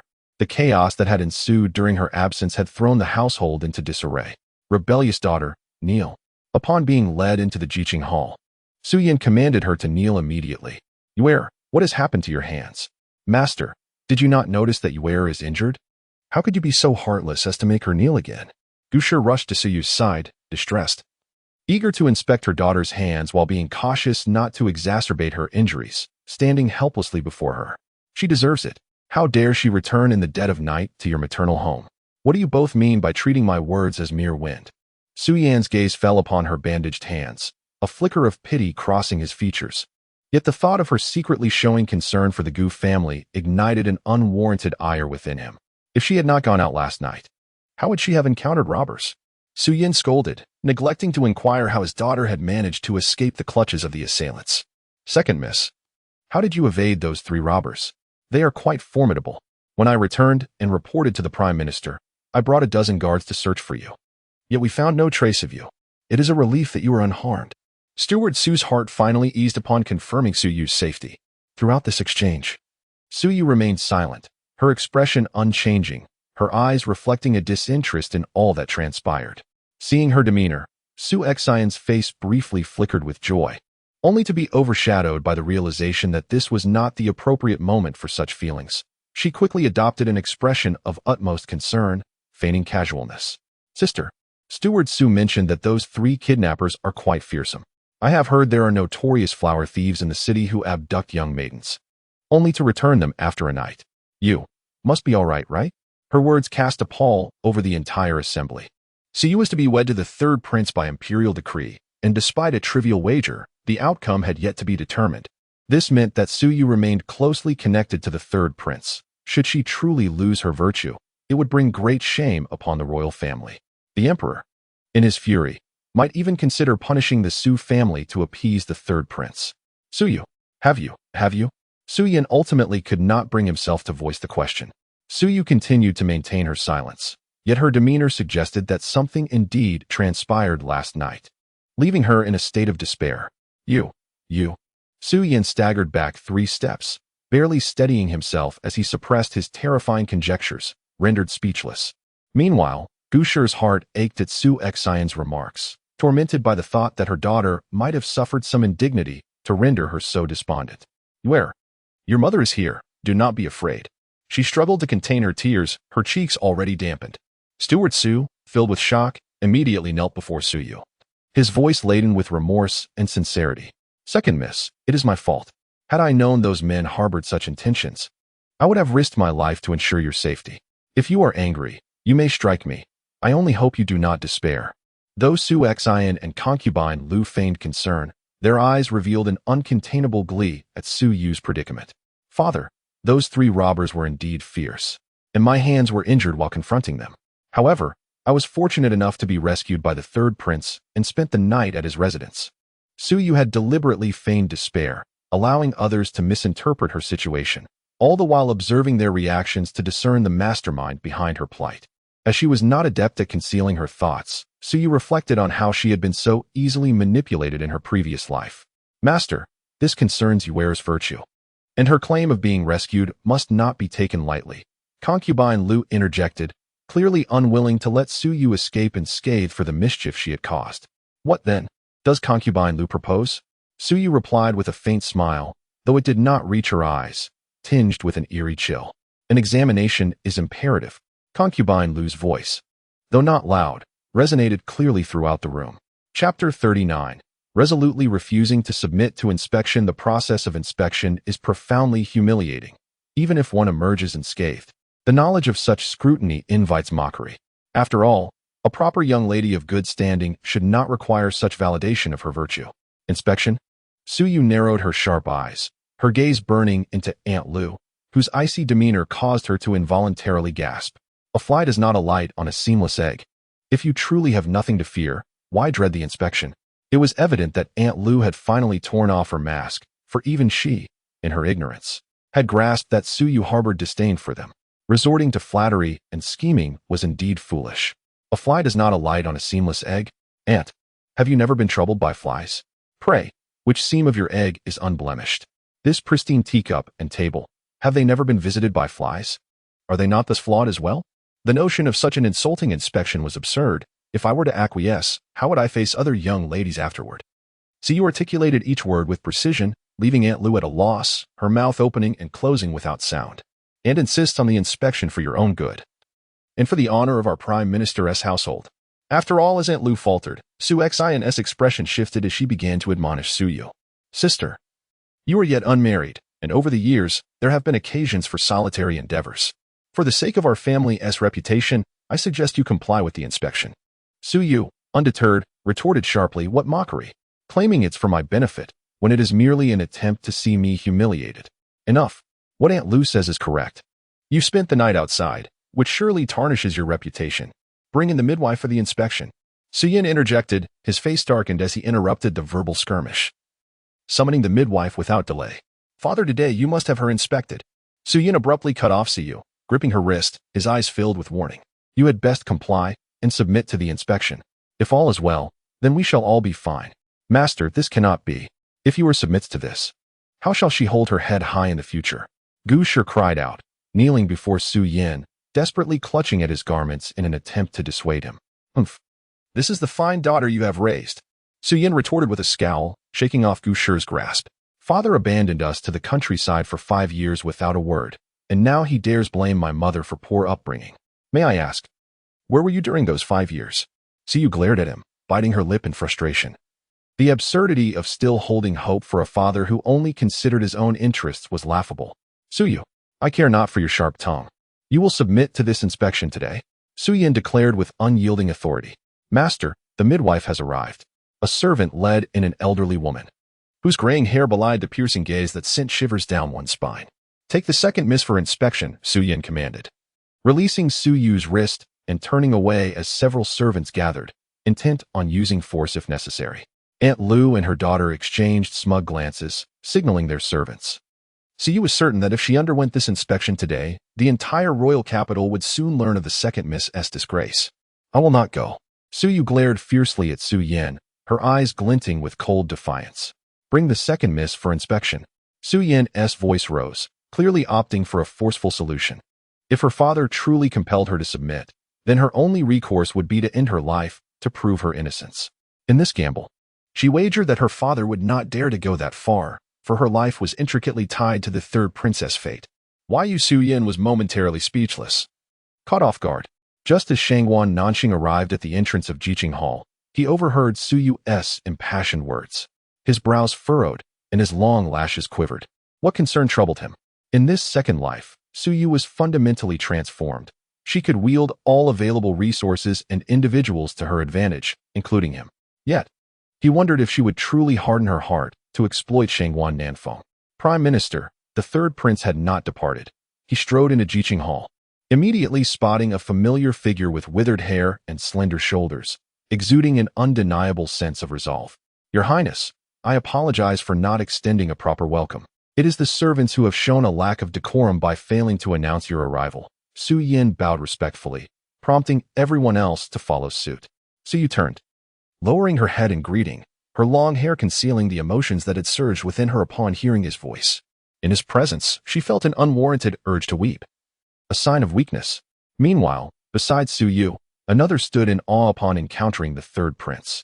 Su Exine had never beheld the third prince's visage. She stood transfixed, her expression dazed. The youth before her wore a deep purple robe adorned with golden embroidery at the collar and cuffs, exuding an air of opulence. His features were strikingly beautiful, almost ethereal. The second prince and the third prince bore some resemblance, yet the differences were vast. Su Xian's gaze transitioned from shock to infatuation, then to resentment, for the man before her was once promised to her. At that time, she had hesitated, questioning why her exquisite beauty should be betrothed to a half-wit. Later, when the diviner suggested Siyu was more suitable, she had rejoiced. Now, she yearned to confront the diviner with fervor, demanding to know what had rendered her unworthy. Cursed be the wretched diviner. No, cursed be Su Yu, if not for her. The third prince would be hers. Her gaze towards Siyu now bore a desire to eradicate her rival. Shangguan Nanxing remained oblivious to the fact that his mere presence had shattered the sisterly bond between Su Xian and Su Yu. His attention was solely focused on Su Yu, whose head was bowed low, her yellowing hair evoking a sense of pity. Prime Minister, last night the second miss was in my residence. If you doubt me, you may take her for inspection. Shangguan Nanxing spoke with piercing intensity, though his tone feigned indifference. Your Highness speaks too gravely. Since the young lady indeed spent the night at your residence, I shall have no further concerns. The inspection is entirely unnecessary. Su Yan, seasoned in the political arena for nearly 2 decades, discerned the veiled threat and evident favoritism in the third prince's seemingly casual words. I merely wish to clarify matters to prevent misunderstandings. With this explanation, I shall not intrude further, Shangguan Nanxing declared, preparing to take his leave. At that moment, Su Yu, who had remained silent until now, finally spoke. Chapter 40. The guests have arrived. Sister, please verify since I shall not verify, yet the matron has arrived. It would be remiss to allow her a fruitless journey. Su Yu raised her head, her expression inscrutable. However, a sense of foreboding settled in Su Xian's heart.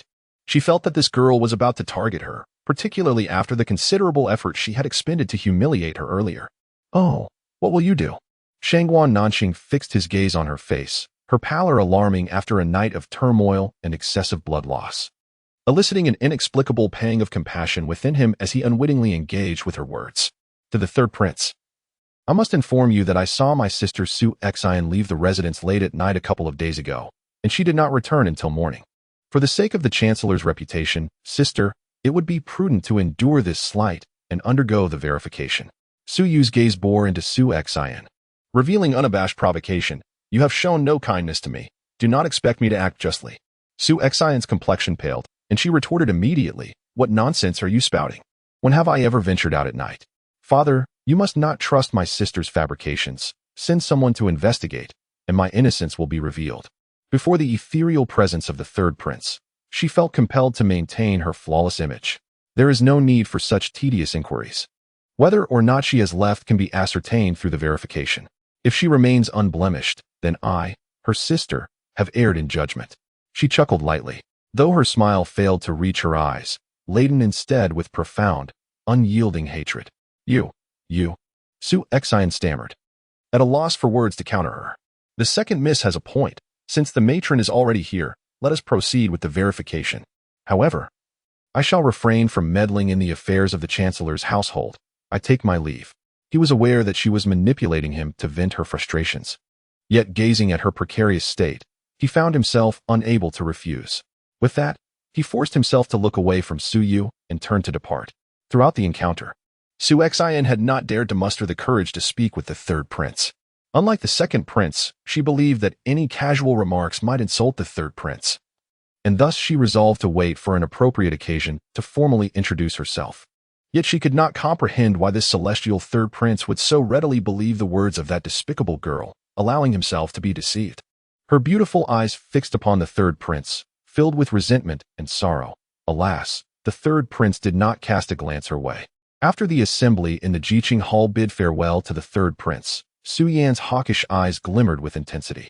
The third prince's final words clearly indicated that he intended for her to undergo verification, avenging Su Yu. He had experienced similar situations. Even if the third prince concealed his feelings adeptly, it was evident that he harbored intentions towards Su Yu. Bring the eldest daughter to undergo verification, Su Yan commanded, his tone as indifferent as before. Father, I have remained within the confines of the estate, never venturing out at night. You must see the truth. Su Xian panicked.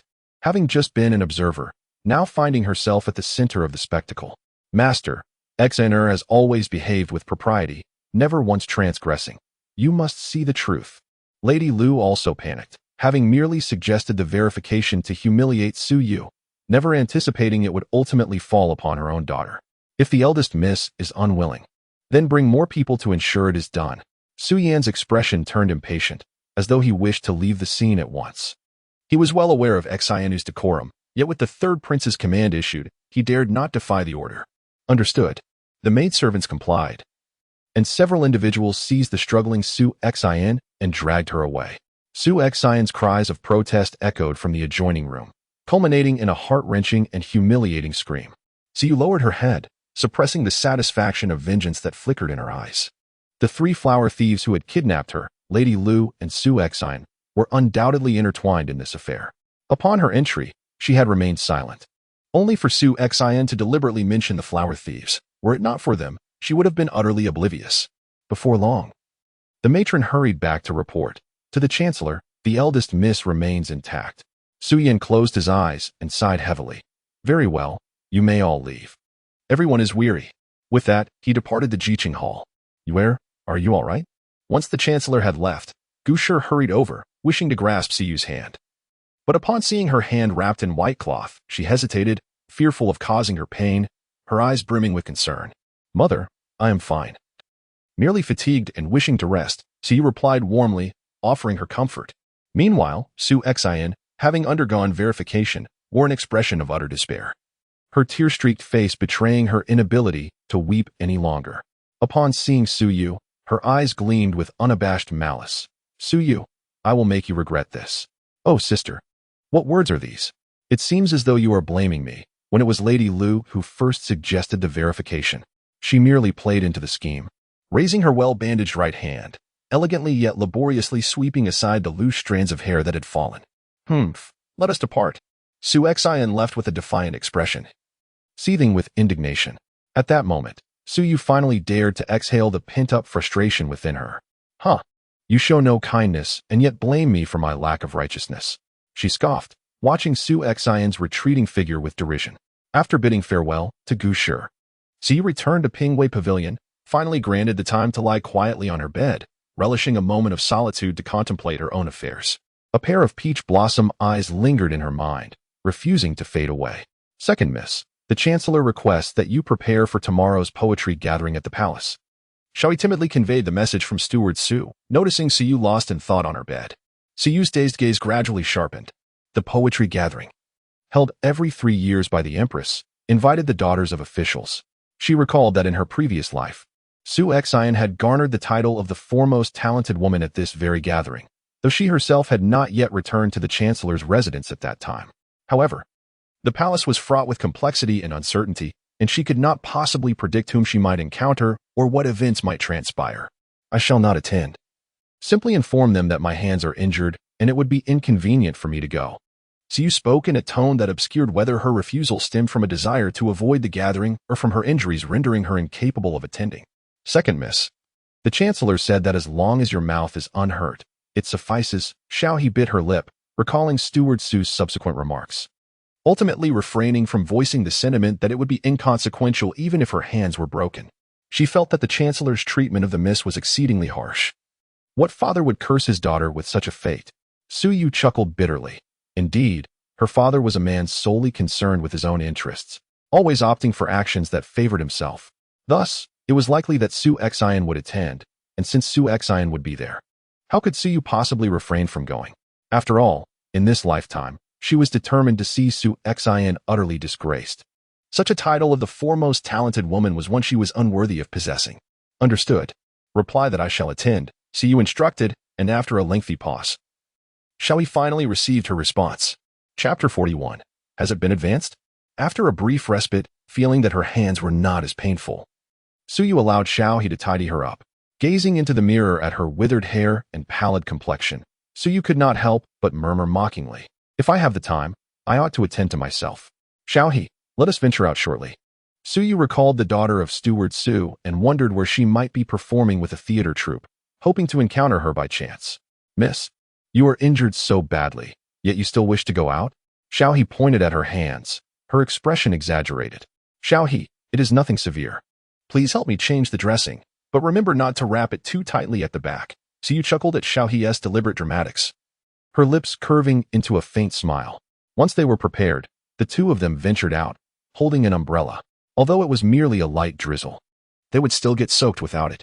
As the new year approached, the streets buzzed with life, thronged with ordinary folks who had labored throughout the year, clutching their hard-earned savings to buy new fabrics for clothes, fresh shoes, and provisions.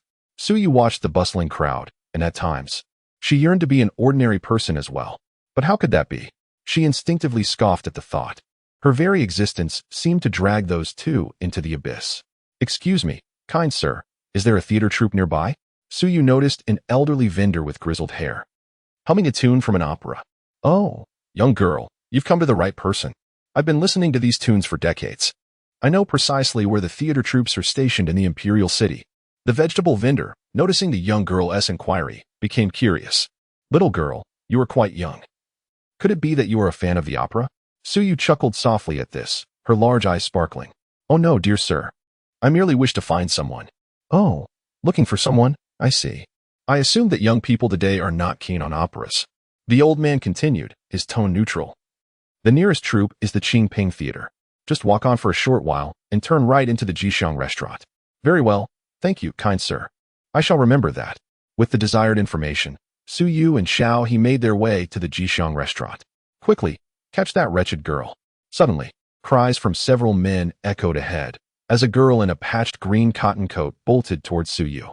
The girl appeared frantic, glancing back at her pursuers, causing her to collide with several pedestrians. Those who were bumped merely grumbled, yet upon seeing a young girl being chased by burly men, they prudently stepped aside to avoid trouble. As Su Yu watched the girl draw nearer, her heart skipped a beat upon recognizing her features. In her previous life, she had seen this girl before the Prime Minister's residence.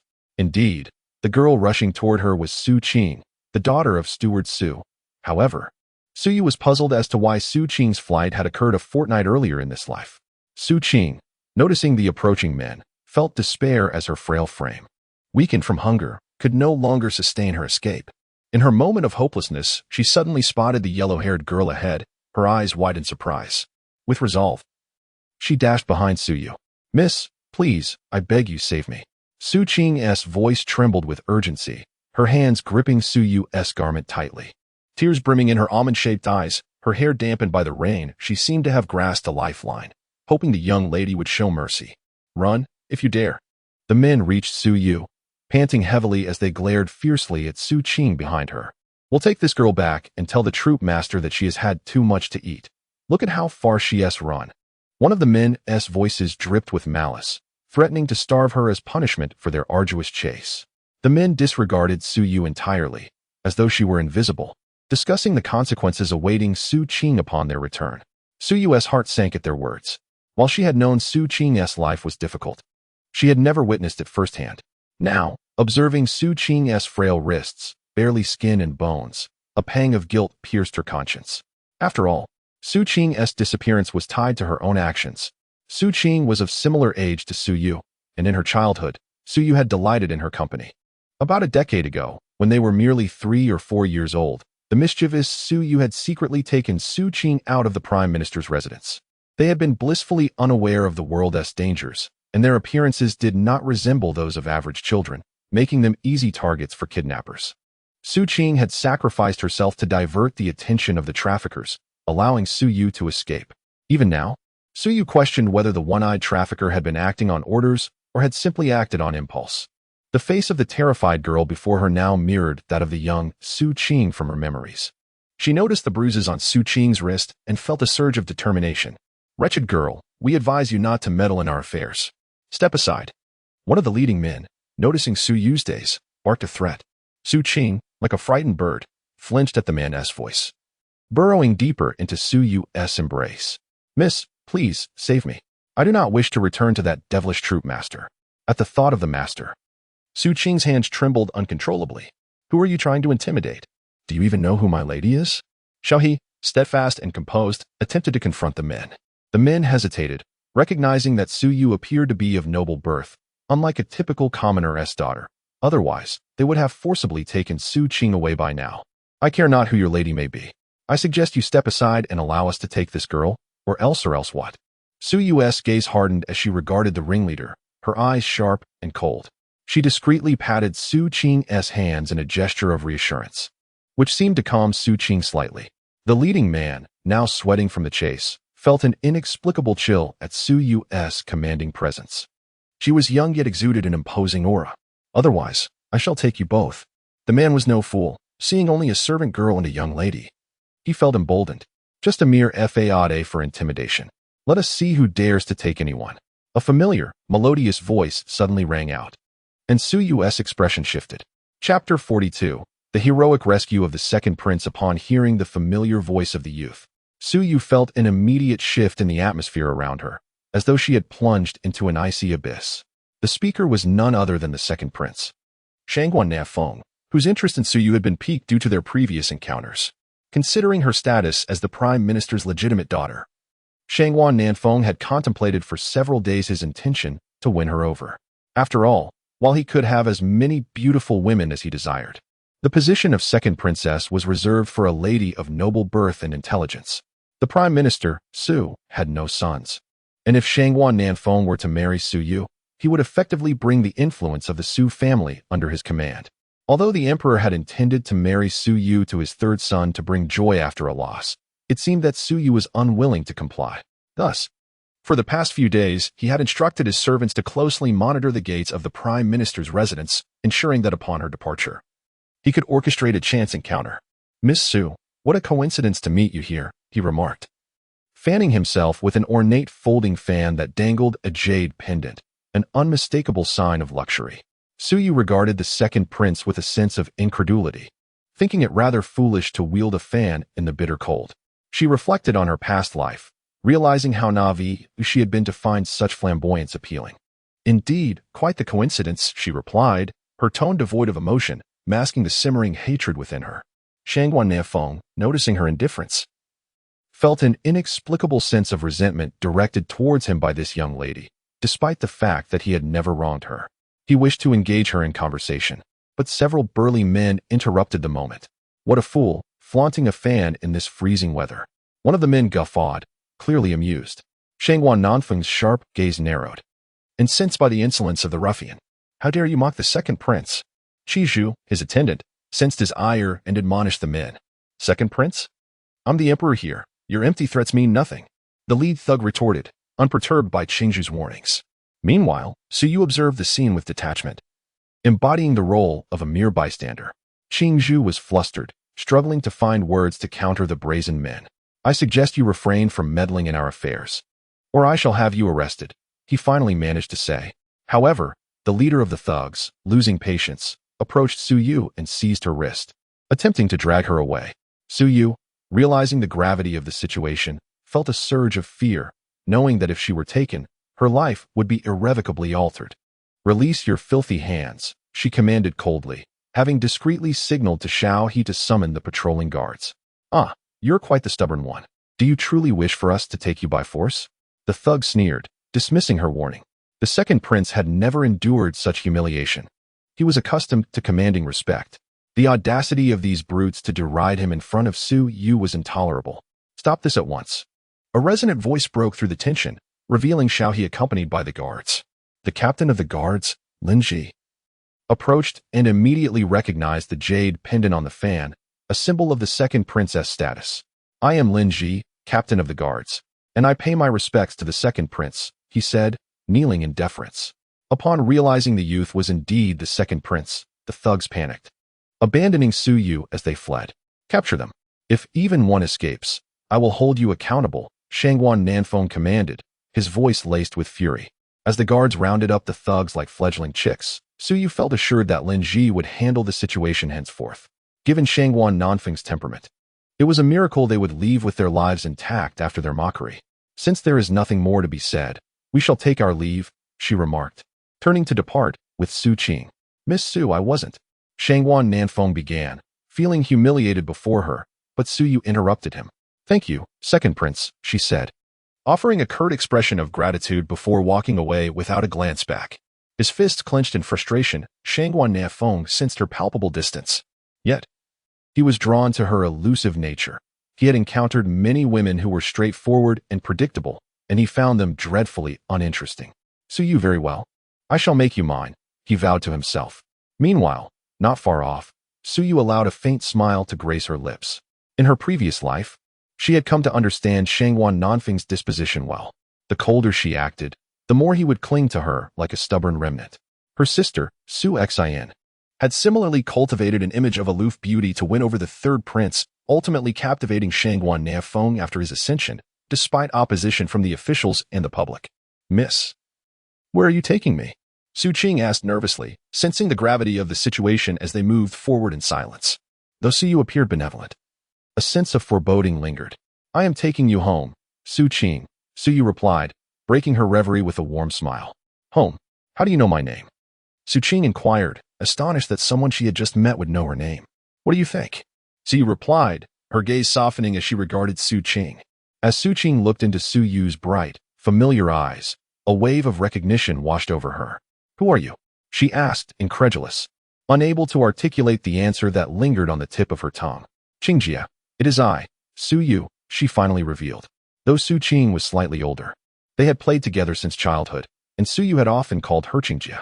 The memory of their shared past brought tears to Su Qing's eyes, as the girl before her was a testament to the trials endured over the past decade.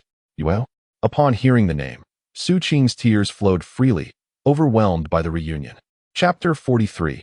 Retribution. The two exchanged glances, tears shimmering in their eyes. "Sister Qing, I will take you to see your father. For all these years, he has longed for you deeply." Su Yu, reminiscent of their childhood, linked her arm with Su Qing's and led her towards the Prime Minister's residence.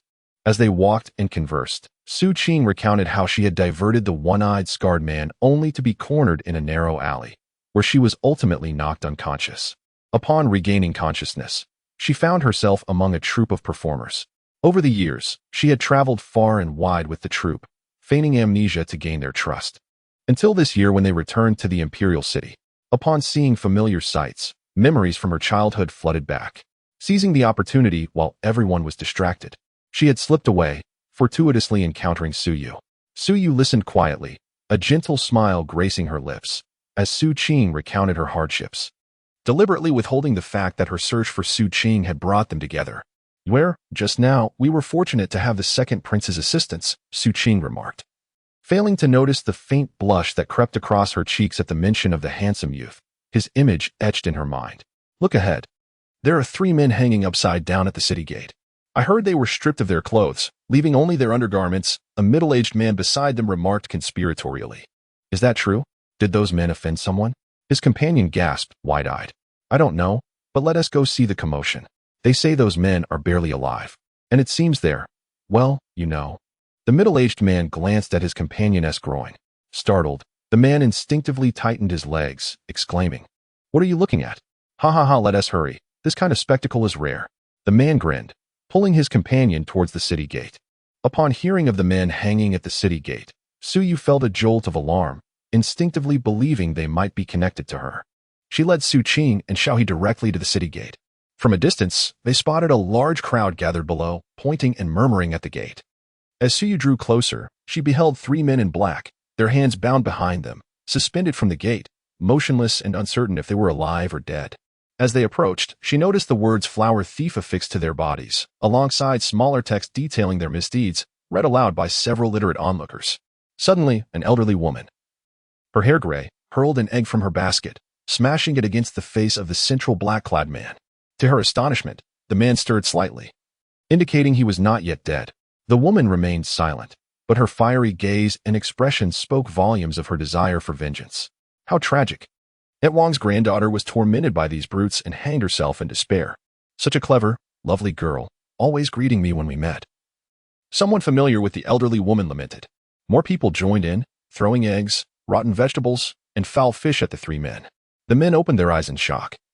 But their hands were bound, and they were drugged with a potent aphrodisiac. Big brother.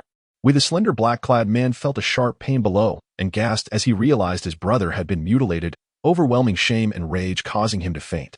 At that moment, Suyu recognized the three men as her abductors from that fateful night. They were now reduced to a pitiful state. Observing their distress, she deduced they were under the influence of the aphrodisiac, and her gaze fell upon their bloodied groins, shaking her head in disbelief. It was clear they had crossed someone formidable, receiving a severe punishment that left them mutilated, likely intended to drive them to madness. As the crowd grew increasingly agitated, fueled by the revelation of the men's heinous acts against innocent women, some began picking up stones to throw. The man referred to as the elder brother, half dead and devoid of his former ferocity, was now merely a shadow of his former self, overwhelmed by the drug's effects. He envied his brother who had managed to lose consciousness. Just last night, they had abducted a girl, poised to act, when a young man had burst in, exuding lethal intent and exceptional skill. Within moments, the three brothers were subdued and later found themselves hanging at the city gate. Su Qing, upon hearing of their crimes, glared at the three men with fiery intensity, wishing for their public humiliation to serve as a warning to others. Xiao He shared her outrage, particularly against those despicable flower thieves. As Suyu focused intently on the three men, she noticed scattered stones along the roadside, and a glimmer of calculation crossed her eyes. The individual responsible for their predicament clearly intended for the victims' families to administer their own justice. As the men were not hung high enough to evade the throes of women and children, she picked up 3 stones, her gaze fixed on the swaying figures of the 3 men. As she concentrated, the elder black-clad man seemed to sense something. Catching sight of Su Yu's withered yellow hair amidst the mass of heads, his eyes widened in shock as he recognized the girl who had escaped him. And in that moment, he felt as if he were a lamb waiting for slaughter, utterly at the mercy of his executioner. A chilling dread coursed through him, as he realized the girl before him was not merely a victim but a harbinger of his fate. In the next instant, Su Yu's gaze sharpened, and her bandaged right hand seemed to unleash something. A cry erupted from beside her as the second brother crumpled to the ground, lifeless. What did you do to him? The elder brother shrieked, his eyes filled with terror as he confronted Suyu, perceiving her as a specter of vengeance. Suyu opened her mouth, forming words without sound, then struck again, aiming for the spine of the burly man beside him. He too let out a cry before collapsing, devoid of sensation. The elder brother was now completely panicked, realizing that the girl was incapacitating his brothers. Desperately, he twisted his body to avoid facing her. Every movement Suyu made was observed by a young man seated by the window of an inn, his eyes narrowing with inscrutable intent. Chapter 44. The first talented woman's title is misleading as the dark-clad leader desperately tried to prevent her from turning her back. A bloodthirsty smile flitted across Suyu's lips. Since he was unwilling to be incapacitated, she would allow him to cling to his pitiful sentiments, let him rot in prison. For she had observed a group of guards approaching, as the commotion at the city gates was far too significant to go unnoticed. Upon the arrival of the guards, the onlookers dared not continue their raucous behavior, parting to create a passageway. Though they halted their attacks, their eyes remained fixed on the trio, filled with a ravenous desire to devour them whole. The guards, after glancing at the notes affixed to the 3 individuals, grasped the situation and dispersed the crowd, subsequently lowering the 3 battered figures from the city gate. Devil. She is a devil. The dark-clad leader, having witnessed his 2 companions freed from their bindings, clung to the guards, clearly incapacitated. As he beheld Su Yu's retreating silhouette, he muttered incessantly. Thus, upon seeing the guards, he felt no fear. Instead, he considered himself fortunate to have escaped Su Yu's clutches. Tears of joy streaming down his face. Ruo Feng, well done. And that one in charge, ensure he is rendered useless in prison. The young man, Shangguan Nanqing, noticed the barely perceptible smile on Su Yu's lips as she departed, prompting his own lips to curve slightly. Since she had not managed to incapacitate that individual, he would take care of the matter. Understood. Ruo Feng acknowledged the command and retreated, content to execute his master's orders. Siyu returned to the Prime Minister's residence with Su Qing, leading her directly to the room where Butler Su resided. For many years, Butler Su had served the Su family with unwavering loyalty, and the Prime Minister had long since granted him a room to accommodate his family. At that moment, Butler Su was still engaged in managing the household affairs, blissfully unaware of Su Qing's return. Walking the familiar path, Su Qing needed no guidance from Su Yu. She led the way herself, having traversed this route in her dreams countless times. Perhaps due to the bond between mother and daughter, Su Qing's mother, who had been in a state of madness since her daughter went missing, surprisingly emerged from her chamber. As she stepped outside, she came face to face with Su Qing. Mother? Gazing at the woman whose hair was beginning to turn gray, Su Qing felt a familiar sense of comfort, yet uncertainty gripped her. At her mother's age, such gray hair seemed out of place. Upon seeing the girl before her, Su Qing's mother instantly recognized her as the daughter she had lost. The two women gazed at each other, tears welling in their eyes, before finally embracing and weeping together. The agony of a decade-long separation between kin was a profoundly painful ordeal. With tears glistening in her eyes, Siyu observed the heartfelt reunion of the mother and daughter, gradually retreating as she deemed it inappropriate to intrude upon such a tender moment. On her way back to Pingwei Pavilion, she encountered Butler Su, who was hurrying home. Just moments ago, Su Yu had instructed Xiao He to inform Butler Su of Su Qing's return. It was no wonder he was so eager to return. Upon seeing Su Yu, Butler Su's face radiated with excitement, momentarily forgetting his customary decorum. His eyes shone intensely as he gazed at Su Yu, rendered speechless. Su Yu acknowledged his fervor with a gentle nod, understanding his unspoken query. With her confirmation, Butler Su dashed towards home, likely anticipating a joyful reunion for the three of them that evening. However, as Su Yu recalled the bruises she had spotted on Su Qing's arm, unmistakably remnants of a beating, a fierce glint flashed in her eyes. It seemed that the days of that gang leader were numbered. While contemplating how to punish the gang leader, Su Yu unexpectedly spotted Xiao Duo, Su Xian's personal maid, sneaking towards the corner gate. Sensing something amiss, Su Yu hurriedly followed Xiao Duo. To her surprise, Xiao Duo was exceedingly cautious, glancing back every few steps, evidently fearful of being observed. Fortunately, Su Yu was well acquainted with the layout of the Prime Minister's residence and skillfully evaded Xiao Duo's watchful gaze, hiding behind rocks, shrubs, and flower beds. The more cautious Xiao Duo became, the more convinced Su Yu was that she harbored a secret. Eventually, Xiao Duo reached the vicinity of the corner gate, a place typically devoid of people. At that moment, it was completely empty. Su Yu chose to conceal herself within a patch of bamboo, using the sparse bamboo branches and leaves to obscure her figure. Through the gaps in the bamboo, she could faintly discern Xiao Duo's anxious expression, as if she were awaiting someone.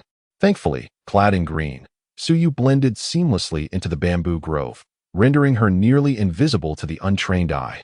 Before long, a plainly dressed man appeared at the corner gate. Upon sighting him, Xiao Duo's face lit up, and she hurried to greet him. "Did you get it?" She cast a cautious glance around before whispering to the man.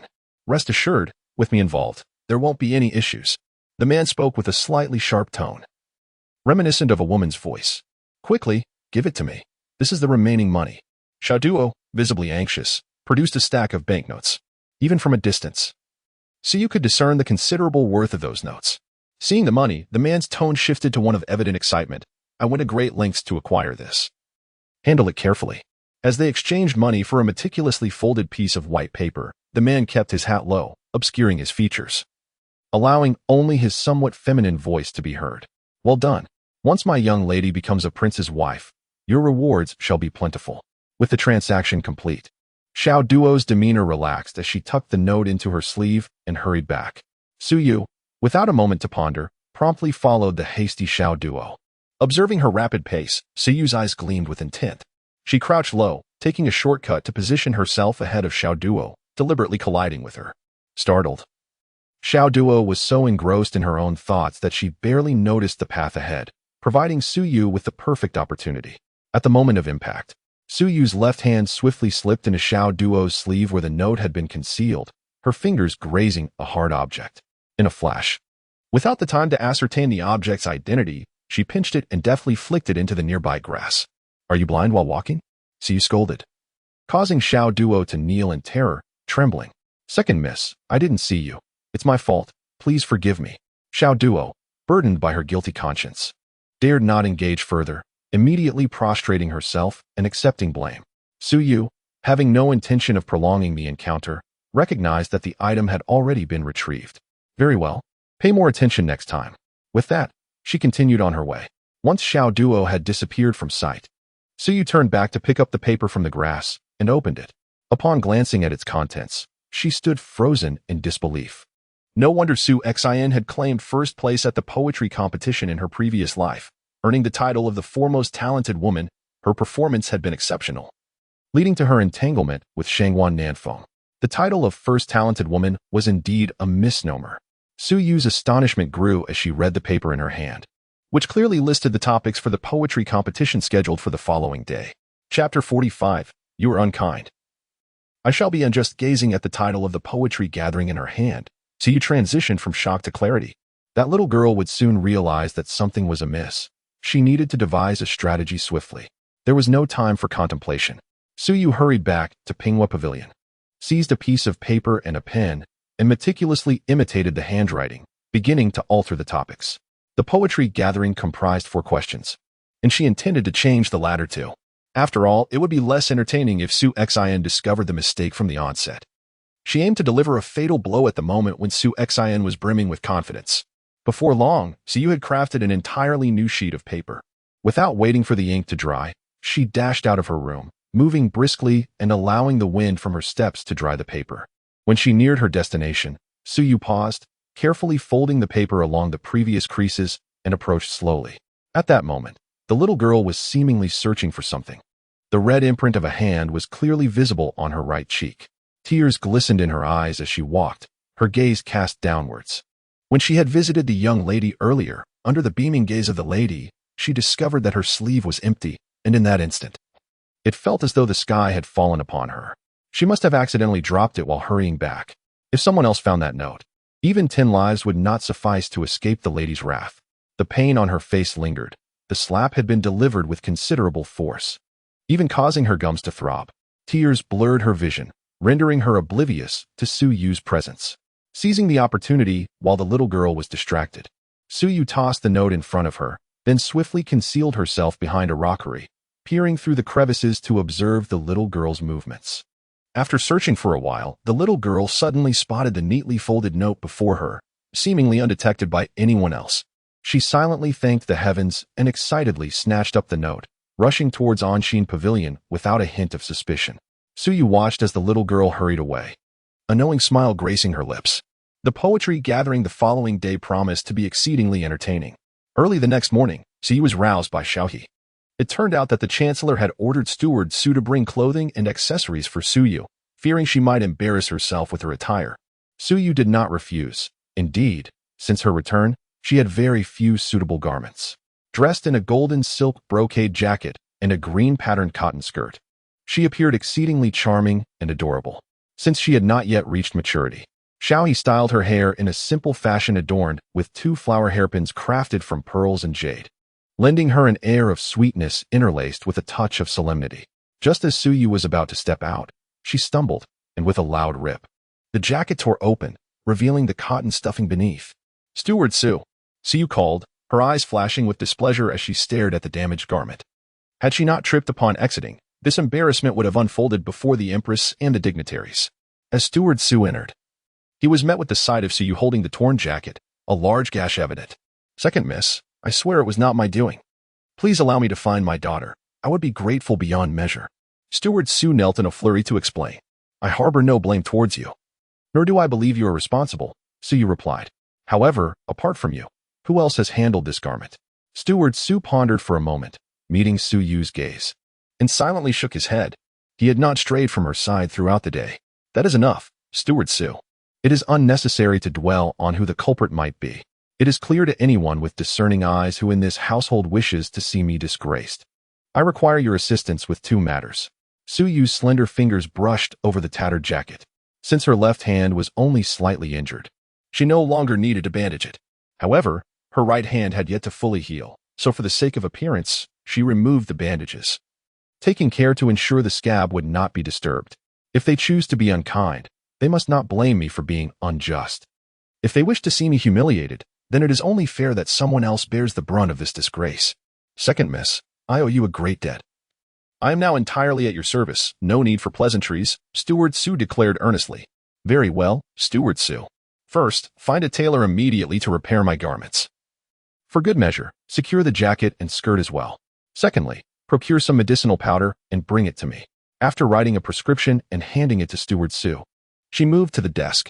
Steward Su executed the tasks with remarkable efficiency, soon returning with 3 seasoned tailors who worked swiftly to mend her clothing. As Suyu prepared to step into the carriage, Steward Su discreetly slipped the medicinal pouch into her hand. She shared the carriage with Su Xian, who had been observing Suyu's attire closely since her entry. Suyu feigned ignorance. As the illegitimate daughter of the Chancellor, Su Xian rarely had the opportunity to enter the palace. Seizing the occasion of the poetry gathering, she had dressed herself with great care. She had discarded her cotton jacket in favor of a vibrant floral brocade ensemble paired with a flowing skirt, her light pink attire accentuating her youthful beauty. To ward off the chill, she had draped herself in a white fox fur cloak, trimmed with soft cream-colored fur at the collar and cuffs, enhancing her already striking appearance. Adorning her hair was a white jade and emerald hairpin, a testament to the lavish resources Aunt Lu had evidently expended for this palace visit. Suyu cast a disinterested glance at Su Xian, choosing not to comment. Instead, Su Xian engaged her in conversation, but Suyu feigned discomfort, displaying her bandaged hand as proof of her claim. The two remained silent until they arrived at the palace gates. According to palace protocol, no one was permitted to ride in a carriage upon entering. Thus, many officials and their daughters disembarked at this juncture. The usually quiet palace entrance buzzed with activity due to the poetry gathering. Ah, is that not the illegitimate daughter of the minister? A sharp voice pierced the air, dripping with disdain. Suyu turned to see a girl clad in a bright red jacket standing before another girl her age, her expression one of scorn. Beside her, Su Xian's face subtly shifted at the mention of illegitimate daughter, though she dared not respond, recognizing the girl in red as Chen Wanwan, the daughter of the current Grand Commandant, Chen Yanjie. In the current court, the Grand Commandant wielded more power than the Chancellor, and Chen Wanwan's arrogant demeanor was befitting of her father's esteemed position. The girl being mocked was Li Yan, the daughter of Minister Li Wei. Her expression was one of despondence, her delicate features marred by a look of injustice, and her beautiful eyes glistening with unshed tears. Any gentleman present would have been compelled to comfort her. Oh dear sister, look at that girl. She seems so pitiful, on the verge of tears. Su Xian remarked in a tone intended solely for Su Yu's ears, fully aware that her sister had always been one to champion the downtrodden. Chapter 46. The White Lotus. Li Yin. In response to Su Xian's deliberate reminder, Su merely cast an indifferent glance at Li Yin before subtly glancing at Chen Wanwan. Choosing not to speak, Li Yin was not as fragile and helpless as she appeared. On the contrary, she was extremely cunning. In her previous life, she had even become the clandestine favored concubine of Shangwan Nanfeng, winning the hearts of many men who devoted themselves entirely to him. However, while the White Lotus Li Yin excelled at ensnaring men, she displayed little understanding of matters among women, or rather, she held them in contempt. Thus, in her past life, she fell prey to Su Xian's schemes, leading to the demise of a renowned beauty. Now, Chen Wanwan's deliberate targeting of Li Yin was likely due to her childhood betrothal to her cousin, the current favored concubine's nephew, Chu Zi. By chance, Chu Zi encountered Li Yin, and under her White Lotus facade, he became infatuated with her. In the previous life, Chu Zi forcefully annulled his engagement, leaving Chen Wanwan humiliated, though it seemed that he had not yet proposed to break off the engagement this time. Observing Su Yu's unexpected composure, ready to leave without taking any action, Su Xian gritted her teeth in frustration. She could not let this opportunity to offend Chen Wanwan slip away. A calculating glint flashed in her eyes. Sister, how can you say that the Taifu's daughter is willful and overbearing? Su Xian seized the moment before Su Yu could react, deliberately projecting her voice for all to hear, thus branding her with the accusation. A triumphant smile graced her lips, for even if Su Yu denied her words, the circumstances would lead everyone to believe she was merely quibbling or conceding. Young lady, stop right there. Did you just call me willful and overbearing? Chen Wanwan approached Su Yu, blocking her path. Su Yu rolled her eyes at Chen Wanwan, realizing how easily she had been provoked, which explained why her childhood sweetheart had annulled their engagement. I said I didn't say it. Do you believe me? Su Yu replied in a calm tone, her words dousing Chen Wanwan's fiery temper like cold water. Chen Wanwan had just come of age and was slightly older than Su Yu. Plus, Su Yu's malnutrition made her shorter by a considerable margin. Umph, you little brat, what are you so proud of? Did you say it or not? Qin Wanwan hesitated for a moment, but was clearly unfazed by the girl who was significantly shorter than her. Miss Qin, it's not that I'm proud. I just feel a bit of sympathy for you, Su Yu said, halting her steps as Qin Wanwan stood defiantly in her way, locking eyes with her despite the murderous glare directed at her. What sympathy could you possibly have for me? You are merely a young lady from a prime minister's family. Your father would bow his head before mine, Qin Wanwan retorted, fully aware of Su Yu's status. Ignoring Qin Wanwan's ire, Su Yu leaned closer to whisper a few words that only the two of them could hear. Qin Wanwan's gaze turned lethal, sending chills down Su Xian's spine. When Qin Wanwan approached Li Yan, she merely scoffed and said nothing further.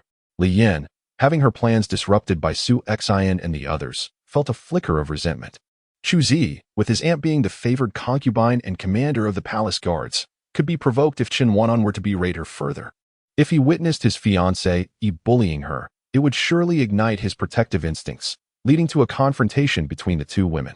This would undoubtedly enhance her chances of capturing Chu Zi's heart.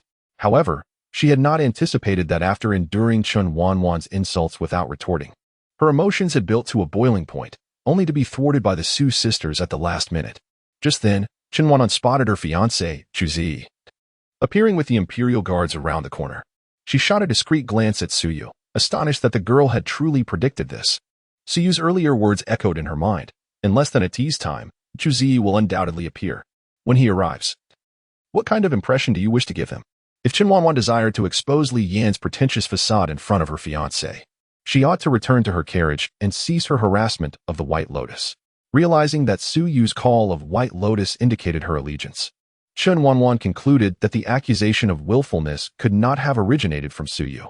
Though Qin Wanwan was fiery, she was not foolish. Since Su Yu had not spoken ill of her, it was clear her sister had instigated the situation to make things difficult for her. What a cunning ploy to use another's hand to strike.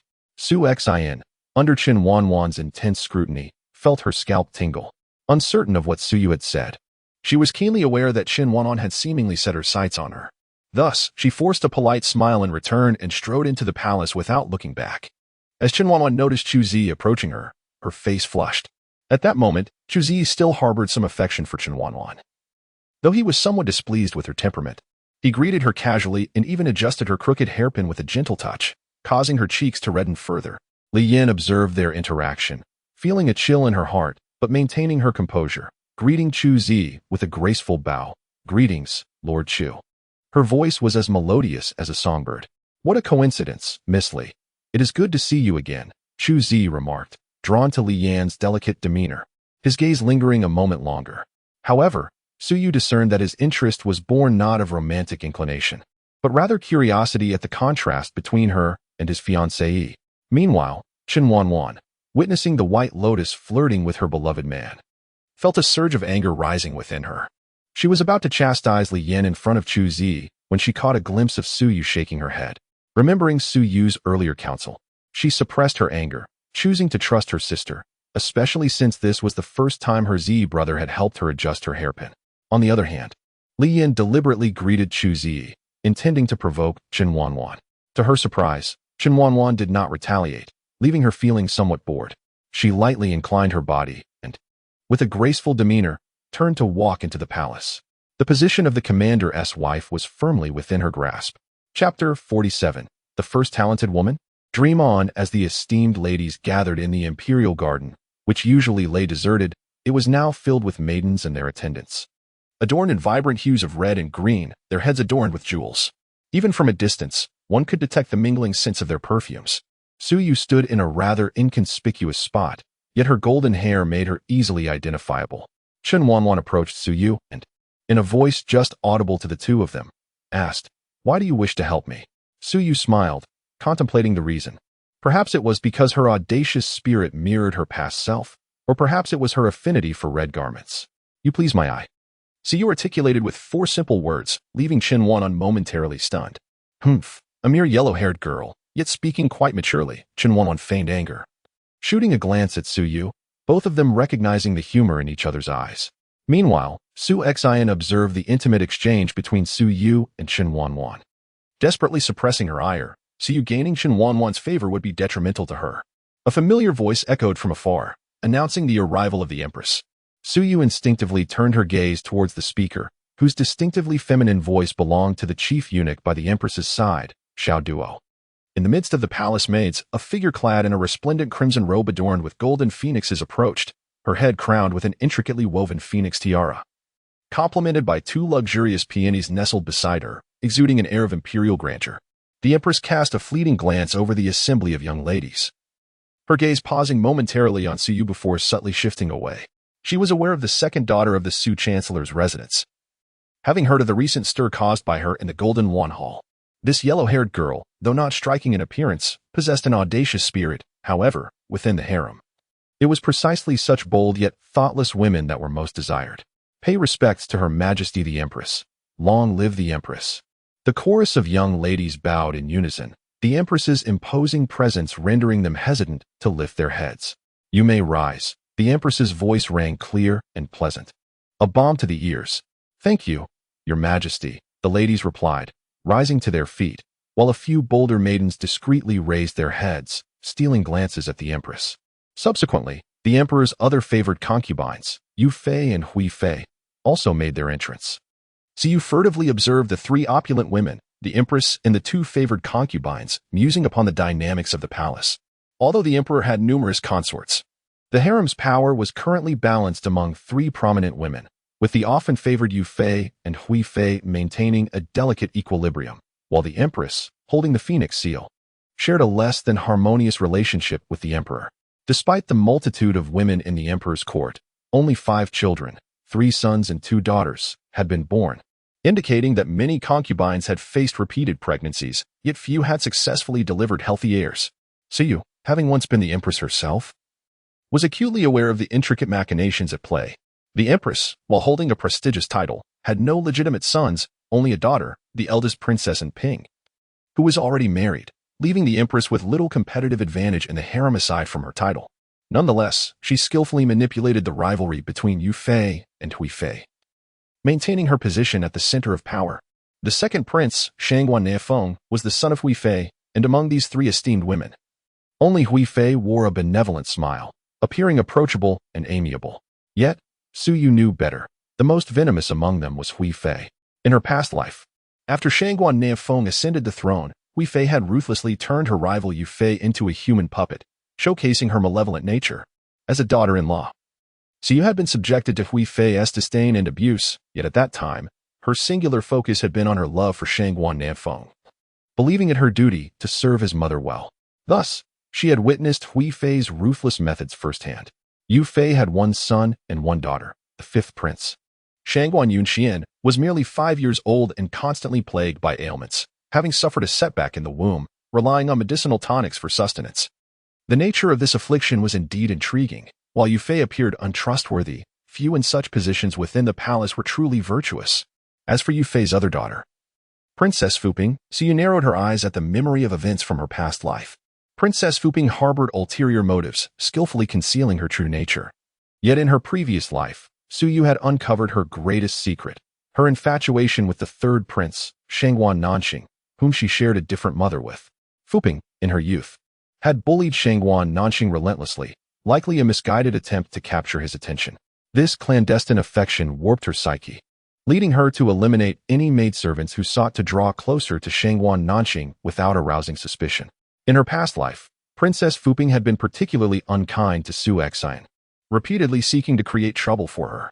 Now, as Suyu observed Fuping's icy gaze directed towards her, she understood all too well. In this life, the Emperor wished to bestow a marriage between herself and Shangguan Nanxing. Thus, Princess Fuping's ire would undoubtedly be redirected towards her. The poetry gathering was a special event organized by the Empress for the wives and daughters of the officials. These were young maidens yet to be wed, and the princes were not permitted to attend, a customary rule. In the expansive imperial garden, apart from the ladies, only a few eunuchs remained. Now that everyone has arrived, let the poetry gathering commence, the Empress declared, prompting the young ladies to find their seats. True to her rank, the seating arrangement was meticulously organized according to status, encircling the central stage. At that moment, the melodious strains of silk and bamboo instruments filled the air, while several dancers swayed gracefully in time with the music. Coincidentally, Shinwanwan and Suyu found themselves seated together. Below them, Su Xen struggled to suppress her irritation, nearly crushing the delicate porcelain teacup in her grip. Why should she, who had arrived in the same carriage as Suyu, be relegated to a corner? She fought to contain her envy, maintaining a smile, determined to uphold her composure despite her marginalized position. A mere illegitimate daughter? Today, I shall show the legitimate daughters present how a daughter of lesser status can shine brightly. The shift in her emotions from jealousy to resentment, and now to determination, did not escape Suyu's notice. This time, did she still aspire to be the foremost talented woman? Such aspirations were but a fleeting dream. Suyu clenched tightly the medicine given to her by Steward Su just before her departure. Beneath her long lashes, a glimmer of calculation flickered in her clear eyes, so swift that even Qin Wanwan, seated beside her, remained oblivious. Chapter 48. The undignified Suyu in the opulent garden of the Eastern Yu Kingdom's imperial palace. A grand poetry gathering was in full swing. Despite the gentle drizzle, a vast canopy had been erected to ensure the event proceeded without interruption. As the performance concluded, the dancers received their accolades and gracefully exited the stage. The poetry session commenced with the queen striking a large gong, prompting a figure clad in gray eunuch attire to hurriedly approach the center of the stage and announce loudly. Shortly thereafter, several elegantly dressed women from the palace entered, meticulously arranging fruit platters and setting out ink, brushes, paper, and inkstones before the young ladies. Once everything was in order, the eunuch cleared his throat and proclaimed a new rule distinct from previous years. Esteemed ladies, this poetry gathering will adopt an anonymous format to ensure fairness and impartiality. Each participant will compose their verses anonymously on the paper before them, which will then be presented directly to the queen and her consorts for selection of the finest work. Following this, the first prompt was introduced. A palace maid stepped forward, delicately holding a fine porcelain plate that bore a rolled piece of golden silk, exquisitely embroidered with intricate patterns. The eunuch took the silk and slowly unfurled it, revealing the first challenge: compose a poem inspired by flowers, in any style.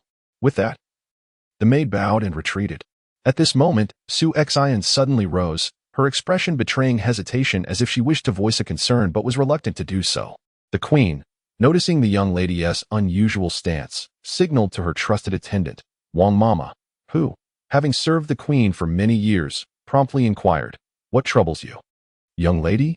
"In response to your majesty, I am Su Xian, daughter of Chancellor Su." She executed a modest bow, exuding grace. "Pray tell, what prompts your sudden rise?" Wang Mama's demeanor was serious and authoritative. The queen observed the poised young woman before her, noting her impeccable attire, and nodded slightly.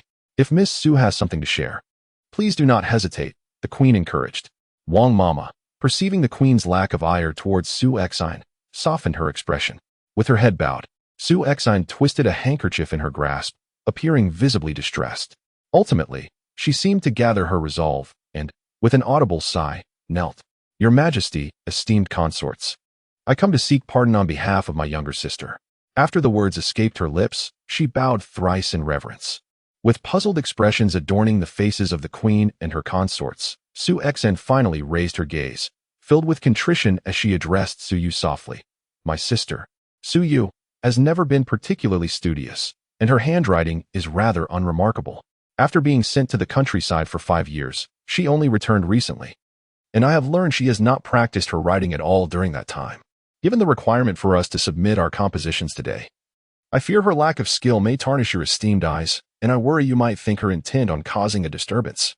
Thus, I wish to inform you in advance that her handwriting is indeed subpar, and if there is any blame to be placed, let it rest upon me as her sister." With genuine concern etched upon her face, she gazed at Suyu, appearing as a sister deeply worried for her sibling's potential punishment. Upon learning of the gathering's rules, Su Xian was eager for an opportunity to humiliate Suyu in front of all present. 5 years prior, she had witnessed Suyu's handwriting, which was so poor that even a teacher would shake their head in dismay. However, it was imperative that she voice this concern beforehand, ensuring everyone understood that the most atrocious handwriting belonged to the Chancellor's legitimate daughter. As to why she did not wait until everyone had written their pieces, there were 2 reasons. First, the anonymity of the event meant the queen and her consorts would likely not care to investigate the identity of the writer behind an unremarkable piece. Second, Her impatience to see Su Yu humiliated was overwhelming. Su Xian's seemingly protective words conveyed a wealth of information. The Chancellor's daughter was headstrong and careless, unable to manage even the basics of writing. Moreover, her 5 years in the countryside had deprived her of any refinement in manners or education, likely making her as coarse as the rustic folk. Several sharp-witted young ladies in attendance stifled their laughter, while Chen Wanwan, observing Su Xian's exaggerated display, felt compelled to defend Su Yu.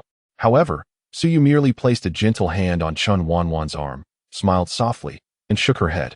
The queen's expression remained unchanged in response to Su Xian's comments, but Yu Fei chuckled softly, her tone laced with sarcasm. Indeed, the bond between sisters in the Chancellor's household is quite profound. The 3 esteemed ladies present, each a survivor of the fierce competition of the imperial harem, were well aware of the tactics employed by Su Xian, and they chose not to expose her ploy. As whispers circulated among the attendees, some audacious souls began to mock Su Yu, for in their world, handwriting was a reflection of one's character and status. If the Chancellor's daughter indeed possessed the lackluster writing her sister described, it would be a blow to her dignity. Yet, under the scrutiny of the crowd, Su Yu maintained an inscrutable expression, betraying neither anger at being exposed nor embarrassment over her alleged inadequacy. Observing her calm demeanor, some began to speculate that perhaps she was not as lacking as Su Xian claimed. Look at her expression, it doesn't seem to reflect the shortcomings her sister described, one remarked. As the discussion intensified, Su Xian, realizing her scheme was backfiring, rushed to Su Yu's side. Sister, how can you remain silent while I protect you in this manner? Her desperation was palpable, meeting Su Xian's ostensibly concerned gaze. Su Yu had initially contemplated granting her sister a moment of glory, but now she felt no inclination to do so. This poetry gathering was merely a stage for the queen to scout potential pawns. In her previous life, Su Xian had basked in the title of the kingdom's foremost talent, often serving as the queen's unwitting instrument. Su Yu had no desire to participate in this charade. With a glint of calculation in her eyes, she resolved that if her sister was intent on showcasing her own superiority at her expense, then Su Yu would ensure that today she would deliver the most significant embarrassment of all. With Su Xian so close, eager to bask in the spotlight, Su Yu decided it was time for her sister to conclude this farce before it even began. Chapter 49. Public Embarrassment. Originally, Su Yu contemplated how to approach Su Xian. Otherwise, she would be unable to execute her plan with the powder. To her surprise, Su Xian boldly walked over to her side. Sister, what would you like me to say? Su Yu's gaze burned with intensity as she fixed her eyes on Su Xian, her expression a curious blend of amusement and indifference. Upon hearing Su Yu's words, the Empress cast a meaningful glance at her, recognizing that despite her youth, Su Yu maintained remarkable composure in such a situation, a truly spirited child. You, sister, you are truly squandering my goodwill. Su Xian feigned tears, leaning against Su Yu involuntarily. Seeing Su Xian draw near, Su Yu instinctively supported her. Sister, it's no great matter if I embarrass myself. If it truly offends the ladies, I shall kneel and apologize. She added, Sister, do not cry. Your beautiful makeup will be ruined. With that, Su Yu produced a handkerchief and began to wipe away the non-existent tears from Su Xian's face. Su Yu's swift movements left Su Xian no chance to intervene. Although Su Xian felt a surge of distaste at the contact, she had to maintain the facade of sisterly affection, smiling as she said, You truly care for me, dear sister. Su Yu chuckled, her large eyes and long lashes giving her an innocent appearance. Sister and I are merely being polite. It is I who has caused you worry. After speaking, she turned to pour tea. The Empress watched the sister's display, shaking her head inwardly. Su Yu was still just a child, and she had previously overestimated her maturity. As Su Yu calmly poured the tea, a sudden shriek erupted from behind. Oh my, what has happened to Miss Su? A barely perceptible cold smile crossed Su Yu's lips. She feigned alarm, turning to see Su Xian behaving as if she had lost her mind, pulling at her hair and tearing at her clothes, which were now in tatters. Su Xian's maid, witnessing the chaos, was horrified and rushed to embrace Su Xian tightly, fearing the consequences if her mistress were to expose herself publicly. Yet Su Xian struggled violently in her hold. Just then, the announcement came, the second prince is arriving. A young man clad in bright yellow approached from afar. This poetry gathering was typically a pastime for young ladies, and princes had little interest in mingling, but the second prince was intrigued by Su Yu's attendance. As Su Xian's discomfort grew upon hearing the announcement, her gaze fixated on the approaching Shangwan Nanfeng, her eyes chilling to behold. Shangwan Nanfeng, noticing the commotion in the imperial garden, quickened his pace, sensing something amiss. Before he could discern the situation, Su Xian, whom he recognized as the prime minister's daughter, lunged at him. Caught off guard, he stumbled and fell to the ground. Su Xian, blushing, spoke frantically, "Second prince, I." Her words left Shangwan Nanfeng momentarily stunned, incredulously staring at her. However, he quickly regained his composure, pushing her away before she could unfasten his belt and rising to scold her. "Su Xian, have you lost your mind?" The surrounding ladies gasped in shock at Su Xian's audacity. In the midst of this chaos, Xiaoduo seized the opportunity to grasp Su Xian tightly, her own fear mounting. If she failed to control the situation, her life would certainly be at stake. "Second miss, please help save the eldest miss," Xiaoduo cried, realizing that Su Xian's strength was overwhelming. Just then, she remembered Su Yu, her eyes reddening as she called out to her.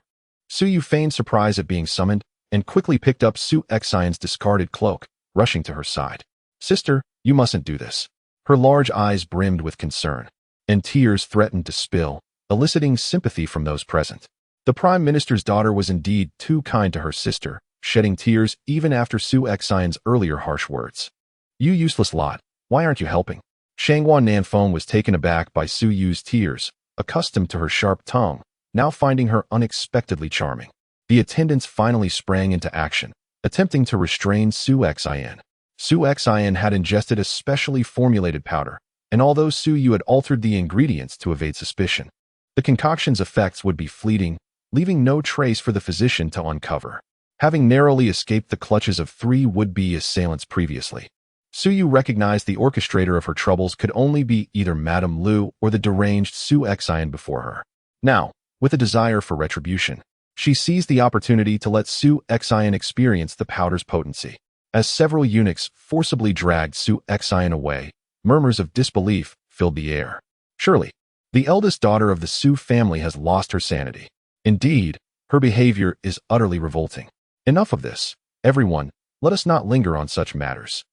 Amidst the chatter, Su Yu exchanged a knowing glance with Xiuhua, who promptly shouted, "Ladies, do not speak ill of my eldest miss. Perhaps she was traumatized during yesterday's examination." "Xiaohua, be silent," Su Yu interjected sharply, cutting off her companion's words. "Your Majesty, Imperial Consort, with my sister in this state, I truly cannot continue the poetry gathering. I humbly request permission to escort her home." Upon receiving the Empress's nod of approval, Su Yu, accompanied by Xiaohua, gracefully exited under the scrutiny of all present. As for the reasons behind Su Xian's examination and its results, let the gathered guests speculate, for as the saying goes, 3 can weave a tale. Chapter 50. The Interrogation at Zikingtang, Part 1. Su Yu and her companions moved with great haste, soon exiting the imperial palace and arriving at the carriage awaiting them. Due to the moderate dosage of the drug she had administered, Su Xian had already regained her composure. However, at that moment, an inexperienced young eunuch, whether by accident or intent, inadvertently let her slip from his grasp, causing her head to strike the ground. She lost consciousness and had yet to awaken, prompting Su Yu to carry the unconscious Su Xian as they rushed toward the prime minister's residence. The carriage sped away, indicating that a serious incident had occurred. Meanwhile, after Su Yu and her group had departed, the noble young ladies grew increasingly audacious in their discussions. The Empress listened to their various speculations, which included numerous slanderous remarks about the eldest daughter of the Su family. She glanced at the visibly distressed second prince and inquired with concern, "Is the second prince injured? What of the Su family's eldest daughter?" Shangwan Nanfeng, having just regained his composure, suppressed his anger and replied flatly, "Thank you, Mother Empress, for your concern. I am unharmed. As for this matter, I shall investigate." Upon hearing the second prince's words, the Empress turned her gaze toward the whispering young ladies and spoke coldly, "Enough. The situation regarding the eldest daughter of the Su family appears rather unusual. Let this matter remain confidential." She then issued a stern warning to the servants. "If I learn that anyone has spoken carelessly, I shall have their tongues cut out." The Empress's voice carried an undeniable authority, a clear threat that compelled everyone to kneel and respond, "We understand, Your Majesty." With that, the Empress's demeanor softened slightly, and she gestured for the attendants to gather the writing materials. "Rise. Given the unexpected turn of events today, let us cancel the poetry gathering. Instead, Let us enjoy the blossoms.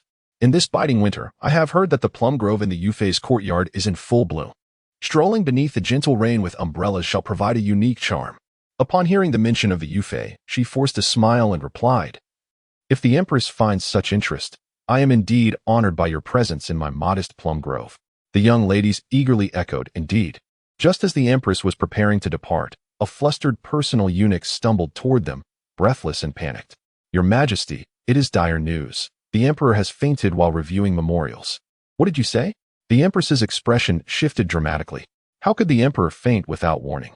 Shanghuan Nanfeng was equally startled. While the other two consorts expressed their concern in unison, "What has happened to the Emperor?" The personal eunuch, trembling and kneeling, replied, "The imperial physicians are currently attending to him. The specifics remain unclear. Earlier, the Emperor appeared well in the imperial study, but suddenly his complexion turned pale, and he collapsed onto the table, scattering memorials everywhere. He is now lying in the Yangxin Palace, where several physicians are taking his pulse."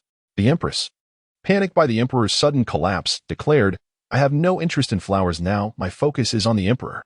She hurried toward the Yangxin Palace, followed closely by the Yufei and Huifei, both exchanging glances filled with unspoken apprehension.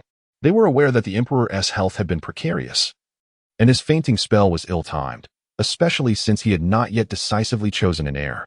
Left behind were the noble young ladies, exchanging glances of confusion before departing to their homes. The previously lively imperial garden now lay in a quiet stillness. At the Zikingtang of the Prime Minister's residence, Prime Minister Su sat grimly at the front hall, his frustration mounting as he learned of Su Xin's continued unconsciousness. Reports had rushed in, stating that after visiting the palace, the eldest daughter had fainted, with the second daughter returning alongside her. The Prime Minister's head throbbed as he absorbed the news of the scandalous incident that had unfolded in public. How could Su Xin have acted in such a disgraceful manner? His family's honor was at stake, and he could already envision the mocking remarks from rival officials during tomorrow's court session. Enraged, he felt a strong urge to reprimand this wayward child on the spot. "Bring cold water," he commanded. "This grievous offense cannot go unexamined. Master, Xiner is frail. Dousing her with cold water in this harsh winter could make her ill," Aunt Lu exclaimed, rushing forward to shield Su Xin. Her tear-filled eyes pleadingly fixed upon the Prime Minister. His ire only intensified at the sight of Aunt Lu's distress. With a crash, he shattered a nearby teacup, pointing an accusatory finger at her as he bellowed, "It is your indulgence that has led to this. Look at what she has done today. If I am to pour water, you shall share in the punishment." "Yes." As a servant brought forth a basin of cold water, hesitation gripped them upon seeing Aunt Lu's protective stance. However, with the Prime Minister's decree ringing in their ears, they wasted no time and poured the water over Su Xin. A sharp gasp filled the air as the cold water jolted Su Xin awake. Throughout this upheaval, Su Yu remained kneeling on the floor, her head bowed low, concealing her expression behind a veil of hair. Yet, when the Prime Minister smashed the teacup, Su Yu flinched, trembling in fear, signaling that she too was rattled by the events. "Su Xin, what have you done today? You must explain yourself." The Prime Minister's furious voice echoed as Su Xin regained consciousness, her mind still clouded. As she surveyed her surroundings, she noticed Su Yu, Xiaoduo, and Xiaohuan kneeling beside her. The memories of the day's events flooded back, her public disrobing and the audacity of attempting to undress the second prince. The laughter of the noble young ladies and Shanghuan Nanfeng's predatory gaze flooded her thoughts, and overwhelmed, she fainted once more. The servants exchanged bewildered glances, uncertain of how to proceed. "Continue with the cold water," the Prime Minister growled, resolute in his determination to uncover the truth behind this calamity. Hearing that more water was to be poured, Su Xin hastily feigned consciousness once again.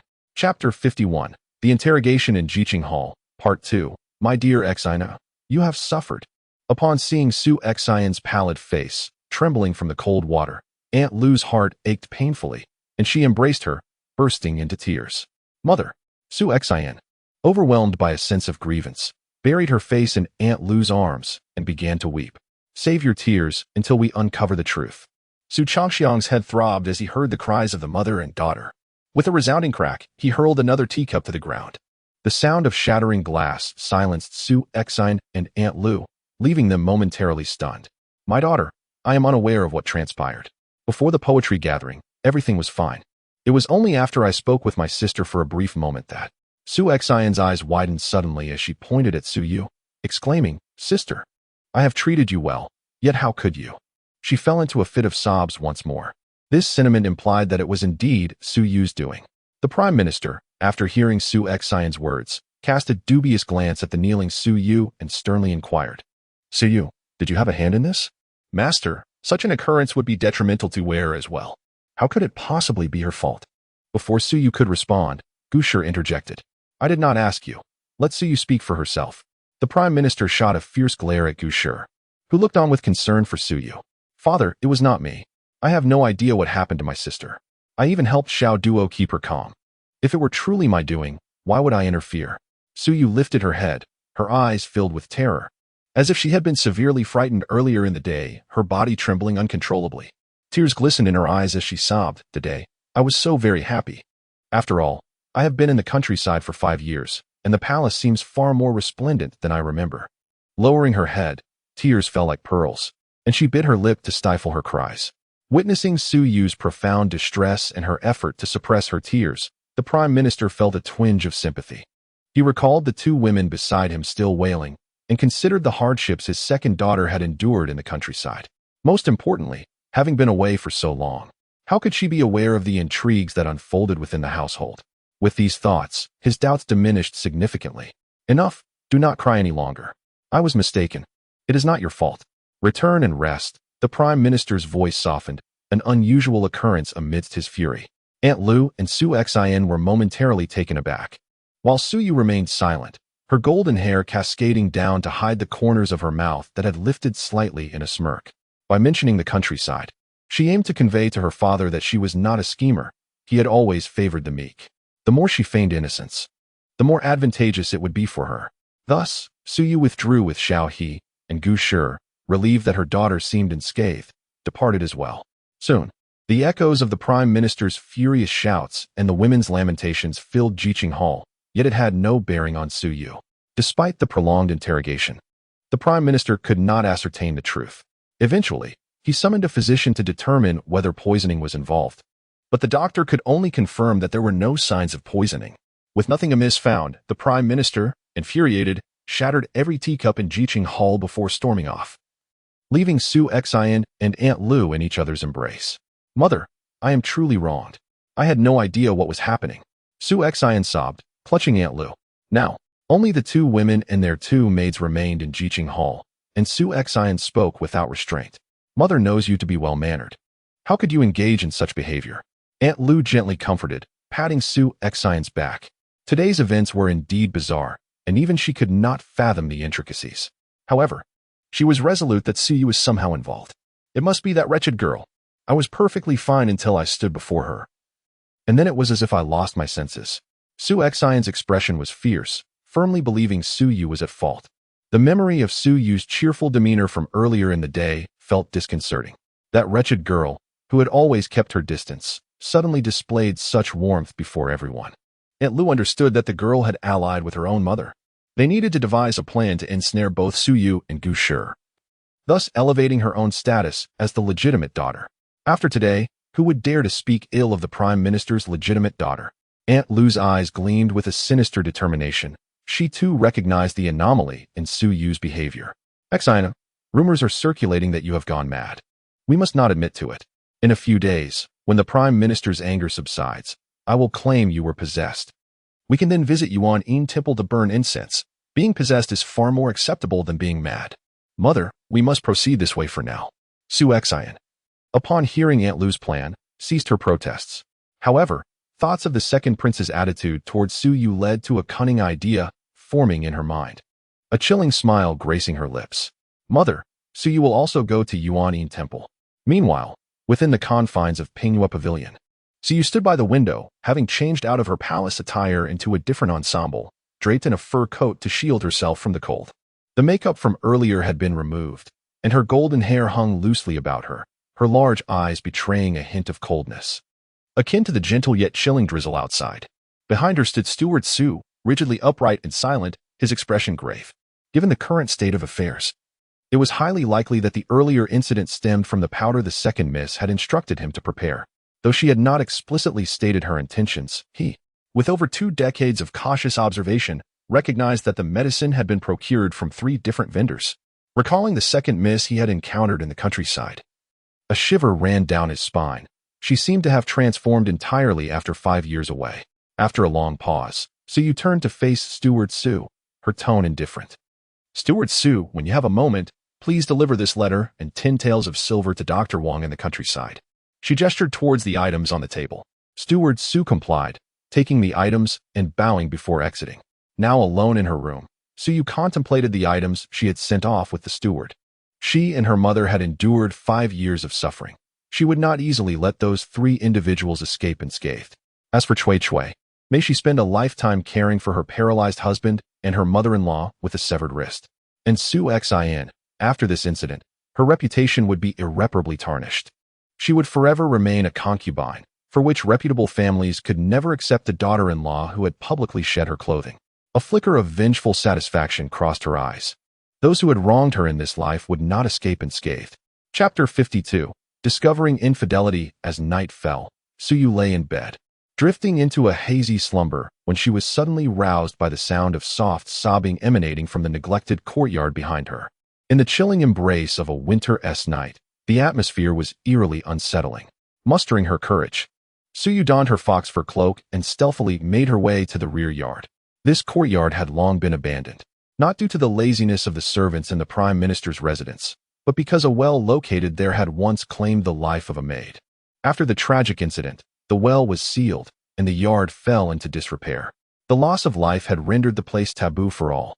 Amidst the towering withered grass, 2 shadowy figures huddled together, appearing to be a man and a woman.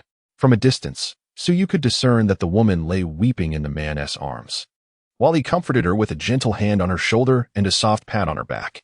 Their attire suggested they were servants of the household. Romantic entanglements among the servants were not uncommon in the grand estates, yet such affairs typically went unnoticed. "Bao Gu, I truly cannot endure this any longer. Will you not take me away?" The woman's voice revealed her as Xiao Duo, Su Xin's personal maid. Given the events of the day, it was likely that Xiao Duo had been tormented by the awakening of Su Xin. "Duo, just hold on a little longer. Once I save enough money to buy your freedom, I will take you away. We can find a piece of land in the countryside and live self-sufficiently. Never again to endure this misery." The man's tone, despite the distance, conveyed a deep concern for Xiao Duo. "Bao Gu, you do not understand. Today, the young lady was possessed at the palace. Had I not risked my life to restrain her, she would have stripped herself bare. Even then, she was still dissatisfied. When she woke up just now," Xiao Duo's voice quivered with rising emotion. To outsiders, the young lady of the Prime Minister's residence appeared delicate and fragile, seemingly incapable of harming even an ant. Yet, in private, she was a master of cruelty, inflicting suffering upon others while bearing scars upon her own back and thighs, remnants of her torment. Thinking of her devilish mistress only deepened Xiao Duo's despair, her cries echoing with a haunting intensity that could frighten many. A sigh escaped the man, laden with helplessness. What power did they, as servants, possess to resist such tyranny? "Do you wish to escape your servitude?" A clear voice rang out from nearby, startling the couple into a swift separation. Approaching them was none other than Su, who unveiled her youthful face beneath her cloak, her large eyes fixed intently on the pair. "Didu Xiaojia, what are you doing here?" The 2 servants, now aware of Su's presence, trembled with fear, knowing that if their clandestine meeting were discovered by their masters, dire consequences awaited them. "Oh, if not me, who else could it be?" Su feigned ignorance, deliberately elongating her words to mask her true intentions. "Du Xiaojia, it is not Xiao Duo's fault. I forced her into this. If there is to be punishment, let it be directed at me alone." The man, referred to as Bao Gu, steeled himself and met Su's gaze, taking full responsibility. At that moment, Su recognized Bao Gu's face, feeling a sense of familiarity that eluded her memory, whether from her past life or her childhood in this one. "What is your name?" Su inquired, her expression laced with curiosity. "I am called Xiao Bao, a servant in the Prime Minister's household. It is not unusual for you, Du Xiaojia, to have not encountered me given my lowly status." Xiao Bao knelt, pressing his forehead to the ground. "Du Xiaojia, if anyone is to be punished, let it be me. I was the one who summoned Bao Gu here." Su had intended to speak, but Xiao Duo suddenly knelt beside Xiao Bao, weeping as she pleaded. "Duo, do not be so stubborn, please. Du Xiaojia, this is my fault alone. I accept any punishment. The sight of Xiao Duo in such despair tugged at Xiao Bao's heartstrings. Enough. When did I say I would punish you? Su Yu interjected, her tone exuding impatience. Do you not remember what I just asked you? Why you asked if we wished to escape our servitude, Xiao Duo stammered, her quick thinking saving the moment. Indeed. You are quick to respond. Su Yu regarded Xiao Duo, recalling how she had been the first to confront Su Exine earlier that day, preventing her from completely disrobing. Today's events, I shall pretend I did not witness. Moreover, if you wish to obtain your freedom, I can assist you. Thank you, Du Xiaojia. Thank you. Hearing Su Yu's promise of silence and assistance, Xiao Bao bowed repeatedly in gratitude. Is there anything you require of us, Du Xiaojia? Xiao Duo, having spent so long by Su Xine's side, had honed her ability to read the room. She understood that in this world, there was no such thing as a free lunch. Su Yu observed Xiao Duo's cleverness with satisfaction, nodding inwardly. Her tone softened slightly. As you know, clandestine dealings among servants are intolerable in the Prime Minister's residence. If I were to disclose this, your lives would be forfeit. Only by keeping this secret can you ensure your safety. This means Su Yu crouched down to meet their gaze, the dirt beneath her disregarded. Her eyes glinting with a hint of menace. Your lives are now in my hands. I am not the benevolent figure you might imagine. You possess value to me. And that is why I spare you. Her declaration brought a sense of reassurance to Xiao Duo, for Su Yu's forthrightness indicated her intentions were merely self-serving. As for the hope of freedom, Xiao Duo dared not harbor such aspirations. Suddenly, Xiao Duo thought of Xiao He, who had often been bullied until she came under Du Xiaojia's protection, whereupon no one dared to mistreat her again, and she even had her own room. From this night forth, I shall be yours, Du Xiaojia. Resolute, Xiao Duo realized that serving Su Xin had only brought her misery, and perhaps aligning with Su Yu might lead to a better life. I am the same as Xiao Duo, Xiao Bao echoed, following her lead. Very well, rise. The ground is cold. But let me make one thing clear. Should you harbor any treachery against me, rest assured, your lives shall be forfeit. Su Yu nodded in satisfaction, knowing that having a watchful pair of eyes on Su Xin would greatly ease her own burdens. Chapter 53. The assassin. After Su Yu had given some instructions and the others had departed, she was about to leave the eerie courtyard when shouts erupted from a distance. Capture the assassin. Quickly, capture the assassin. Following the cries, the sound of gongs echoed, accompanied by the footsteps of guards assembling. Su Yu paused to listen carefully. The commotion seemed to originate from her father's direction. Who would dare to attempt an assassination on the current prime minister? Suppressing her curiosity, she reminded herself that this was not her concern, and given her current exhaustion, it was best to avoid the chaos. However, some events unfold regardless of one's intentions.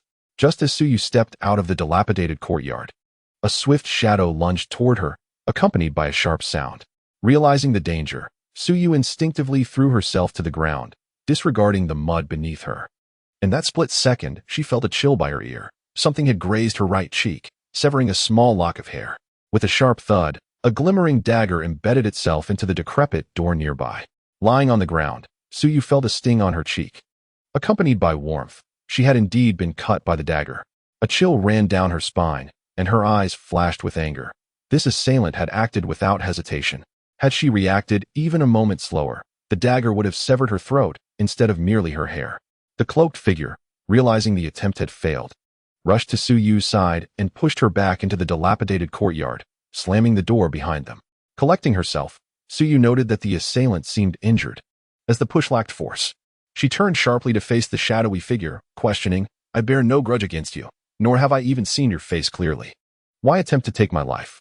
As her words fell, the crouched figure stood tall, retorting, You claim you haven't seen me? Why should I believe you? Su Yu smirked, her tone laced with arrogance. Unfortunately for you, I do not require your belief. The black-clad assassin was momentarily taken aback. This girl, no older than 13 or 14, though clearly injured, still possessed the audacity to speak to him so defiantly? The assassin's previously subdued murderous intent surged forth once more. His face twisted in disdain. You little girl, have quite the nerve.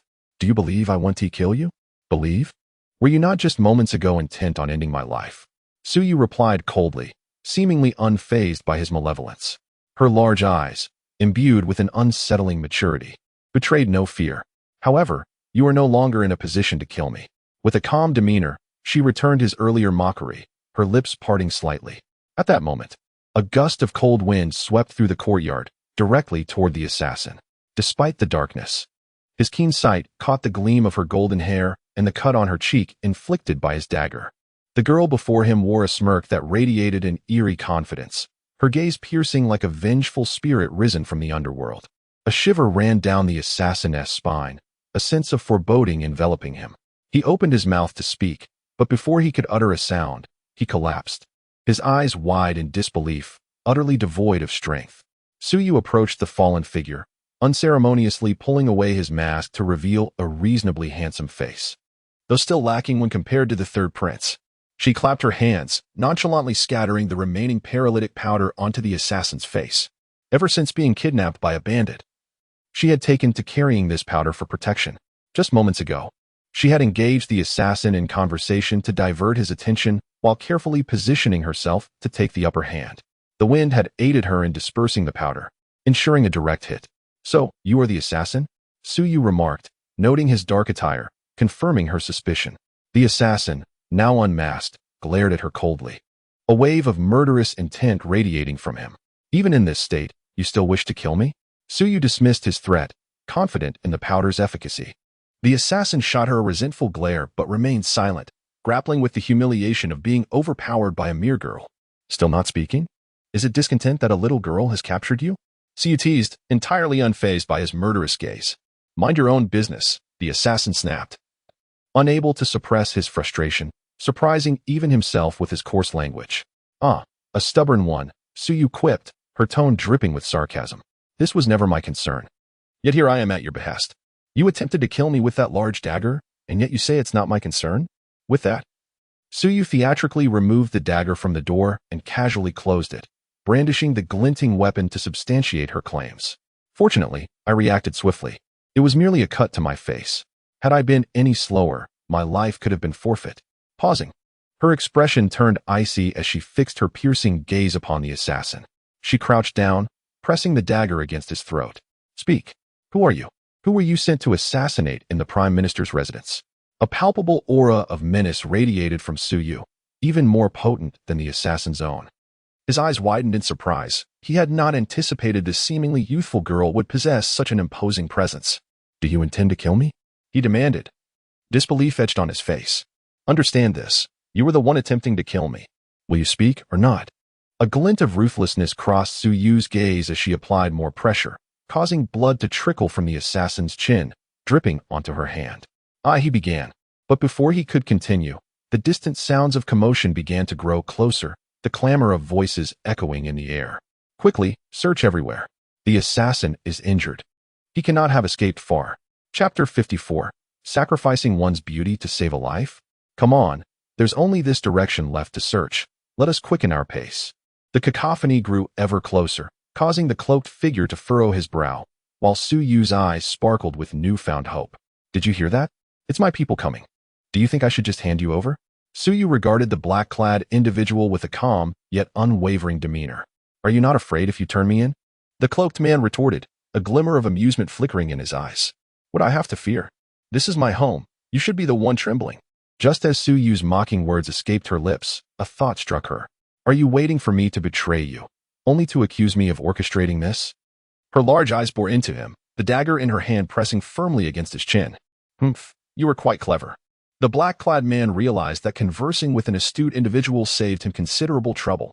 "Your scheme is commendable, but do you know who I am?" Suyu nonchalantly tucked the dagger away, casually inquiring.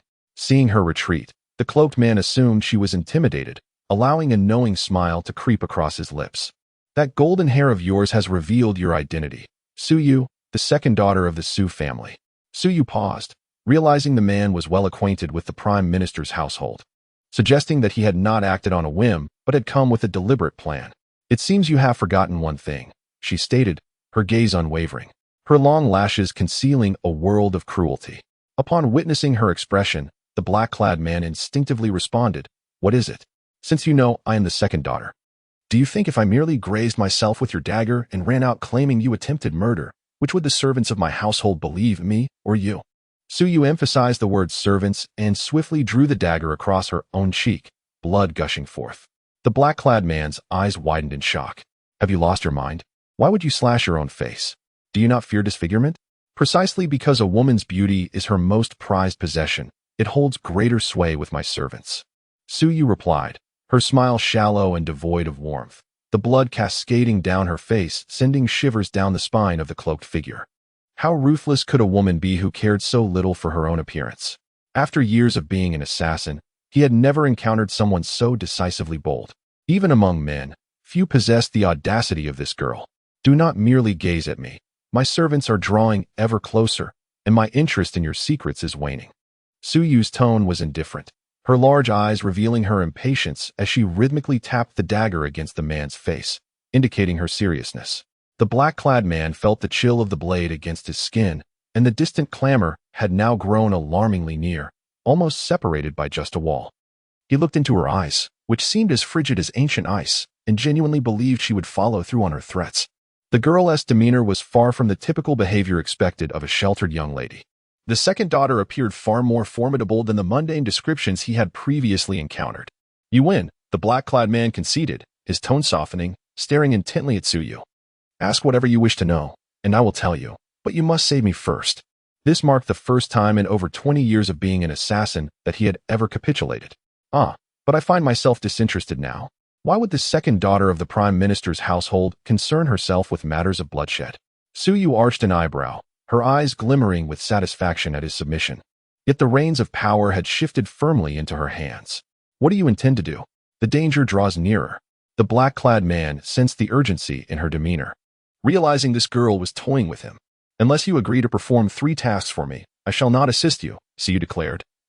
Her gaze piercing as a calculated scheme flickered in her eyes. The cloaked man felt as if he had become prey, ensnared in her trap from the very beginning. It was a disgraceful oversight for an assassin to be so oblivious. The assassin must be hiding within this courtyard. Let us storm in and catch him off guard. The tumult outside had reached the threshold, falling silent. Brother, this is not the time for deliberation. If you wish to live, you must comply. After all, I, Suyu, do not offer my aid for free. Or should I summon my servants now? You are in no position to resist, akin to a lamb awaiting slaughter. Suyu glanced at the silent black-clad man, her voice laced with menace. Perhaps you should save me first. The enemy is upon us, and I doubt you can hold them off. The black-clad man finally relented, experiencing a rare moment of admiration for her. Suyu merely cast a casual glance at the arrow protruding from his chest. From the onset, she had noted his severe wounds, but it was of no consequence to her. However, since he was now willing to assist her, she felt compelled to intervene. In the next moment, Suyu swiftly removed a hairpin from her hair, hastily tearing at her garments with the dagger. Help! Help! Her piercing scream shattered the stillness of the Prime Minister's estate as she dashed out of the courtyard, tripping and falling to the ground in her haste. Second, miss? The guards, witnessing the fallen golden-haired girl, hesitated to call out. Guards! There's an assassin! Suyu finally lifted her face. Her large eyes filled with terror, the wounds on her cheek gruesomely illuminated by the flickering flames, creating a horrifying visage. The guards were equally alarmed. Second, miss. The assassin is within this courtyard? The lead guard felt a pang of sympathy. The girl's injuries were dire, and the potential for disfigurement was grave. Nay, he slashed me and fled over the wall. You must pursue him at once. Yes, we shall chase him.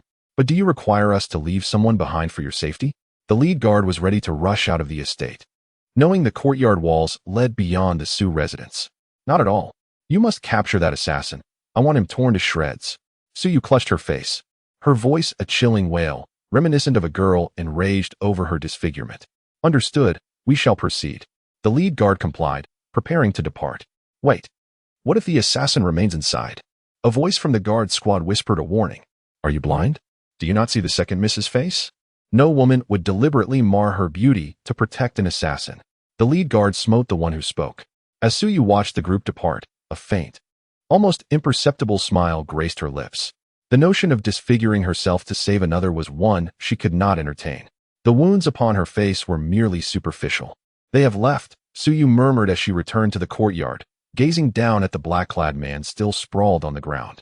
Your life is now in the hands of the second Mississippi. The black-clad man spoke with a mocking tone, his eyes fixed on the girl before him, burning with intensity.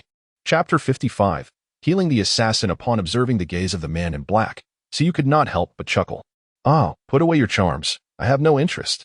The moment the black-clad man heard this, his expression fell. He had not employed any seduction. Was it a crime to possess good looks? That arrow of yours may cause considerable pain when removed. Are you able to endure it? So you glanced at the arrow embedded in his chest. Perilously close to his heart, had he not been fortunate, it would have been a fatal injury. Hearing Suyu call out to him, the man in black frowned, his voice laced with fatigue. I am called Huang. He hesitated, as if recalling something, and then swiftly changed his tone. You may call me Yunyi. Suyu, having caught his slip, seized his hand. Huang. Or is it Huang? However, she did not dwell on it, and spoke with an authoritative tone. The effects of this muscle-relaxing powder should have diminished significantly. Can you muster some strength, you big man? I cannot drag you. After much effort, Suyu finally managed to pull the man into a dilapidated hut nearby.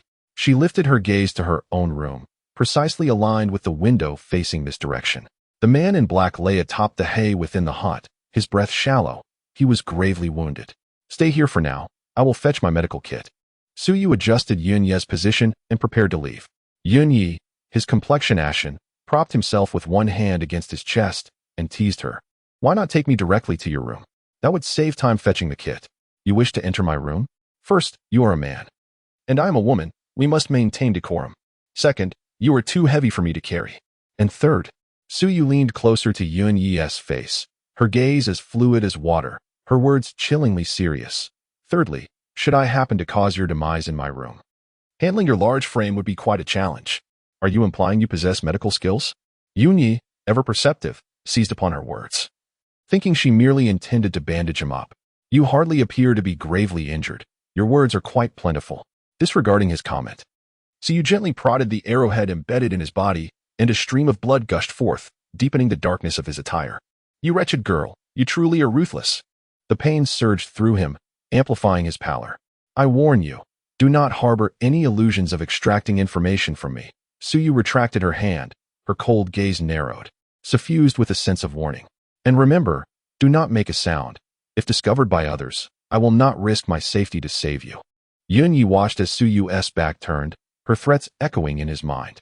He genuinely believed that if caught, this girl would not only refuse to rescue him, but might also eliminate him to ensure her own safety. Reflecting on the records he had encountered regarding Suyu, headstrong, unreasonable, capricious, and cruel, he now found that her cruelty was indeed a fitting description. This girl was far from ordinary. Soon, Yunye succumbed to darkness. When Suyu returned, she discovered Yunye had fallen unconscious, his previously pale face now flushed. Alarmed, she crouched to feel his forehead, confirming he had a fever. The arrow wound, coupled with the rain and the chills seeping through the dilapidated structure, had rendered him ill. Without hesitation, she bound his hands and feet with cloth strips to prevent him from waking and resisting during the arrow removal. Opening her medical kit, she retrieved a sharp knife and stuffed a piece of gauze into Yunye's mouth to prevent him from biting his tongue in agony when the arrow was extracted. With all preparations complete, Suyu steadied her nerves and meticulously began to sever the arrowhead and shaft. Despite her caution, beads of sweat formed on her forehead due to the tension. Nevertheless, the arrow moved uncontrollably, causing Yunye to furrow his brow in pain even in his slumber. At last, the arrow was severed, leaving only a fragment lodged within Yunye, which continued to bleed profusely. Suyu's expression hardened as she grasped the remaining shaft, decisively pulling it from his body. The sudden release of blood sprayed across her hands and face, and Yunye, awakened by the jolt of pain, bit down hard on the gauze, his features contorted in agony. He attempted to struggle, but found himself firmly bound, unable to move. Awake? Suyu glanced at his face, her tone devoid of warmth, continuing her treatment without pausing to wipe the blood from her visage. Once the intense pain subsided, Yunye felt a modicum of relief and silently observed Suyu's skilled movements. Swift and efficient, she resembled not a sheltered maiden, but rather a seasoned healer. Her actions filled with purpose. I warn you, do not attempt to investigate me. Suyu sensed Yunye's probing gaze. Having come this far, she saw no need to conceal her medical skills. He could know of them, but not too much. Feeling the menace in her tone, Yunye smiled faintly. You are quite amusing, unlike the descriptions provided in the records. Suyu's hands momentarily halted in their work. Records? What records? The foremost assassin organization, the Surrogate, possesses detailed accounts of everyone in this realm. Yunyi had no intention of withholding information. The foremost assassin? Who were you sent to kill this time? Suyu resumed her bandaging. Your father. But do not inquire who commissioned it. I do not know. The Shuragate only seeks monetary gain. Someone offered 10,000 taels of gold to have your father eliminated. Though Suyu handled his wounds with care, Yunyi winced in pain. Suyu fell silent. Anyone capable of offering such a sum would not be an ordinary individual. In her past life, she had not returned home at this juncture. And even when she eventually did, the assassination was never mentioned. Thus, everything transpiring now was an experience Suyu had not encountered before. Stay put. I will procure some medicinal herbs. The supplies in her small kit were insufficient. To heal Yunyi, she needed to venture out. Having gathered everything, she stepped outside the dilapidated yard, only to be informed by Xiao He, who was waiting at the door, that Xiao Duo sought her presence. Suyu's expression tightened. It had barely been a short while since Xiao Duo returned, and the Inexian pavilion was already so eager to take action against her. Chapter 56. Su Xian and the Second Prince Miss. This is a letter from the eldest young lady. Xiao Duo stood awkwardly in the Pinjiwetang. Suyu merely glanced at her before allowing her to enter the room. Upon entering, Xiao Duo promptly handed a letter to Suyu, who cast a fleeting look at it, but did not hasten to open it. Instead, she inquired nonchalantly, for whom did the eldest young lady send this letter? It is for the second prince, replied Xiao Duo, her hands fidgeting nervously, unsure of where to place them as it was her first time delivering such news to Suyu. Observing the anxious expression on Xiao Duo's face, Suyu spoke with indifference. There is no need for such formality. In the future, I will require your assistance in relaying information from the eldest young lady. However, refrain from coming to Pinjiwetang. There are many watchful eyes in this room. The thought of that mother Hua made Suyu's brow furrow slightly. Since her return, she had been exceedingly busy, having no time to even tidy up her own courtyard. Come here, Suyu commanded, as she approached the window and opened it, casting her gaze towards the dilapidated house in the backyard. It was eerily silent, likely indicating that Yunyi had already fallen asleep. Second Miss, Xiao Duo, standing beside Suyu, followed her gaze but saw nothing but the rundown courtyard. At that moment, she comprehended how the second miss had discovered her and Bao Ge. In the future, if you have matters to discuss, simply meow like a cat in this broken courtyard.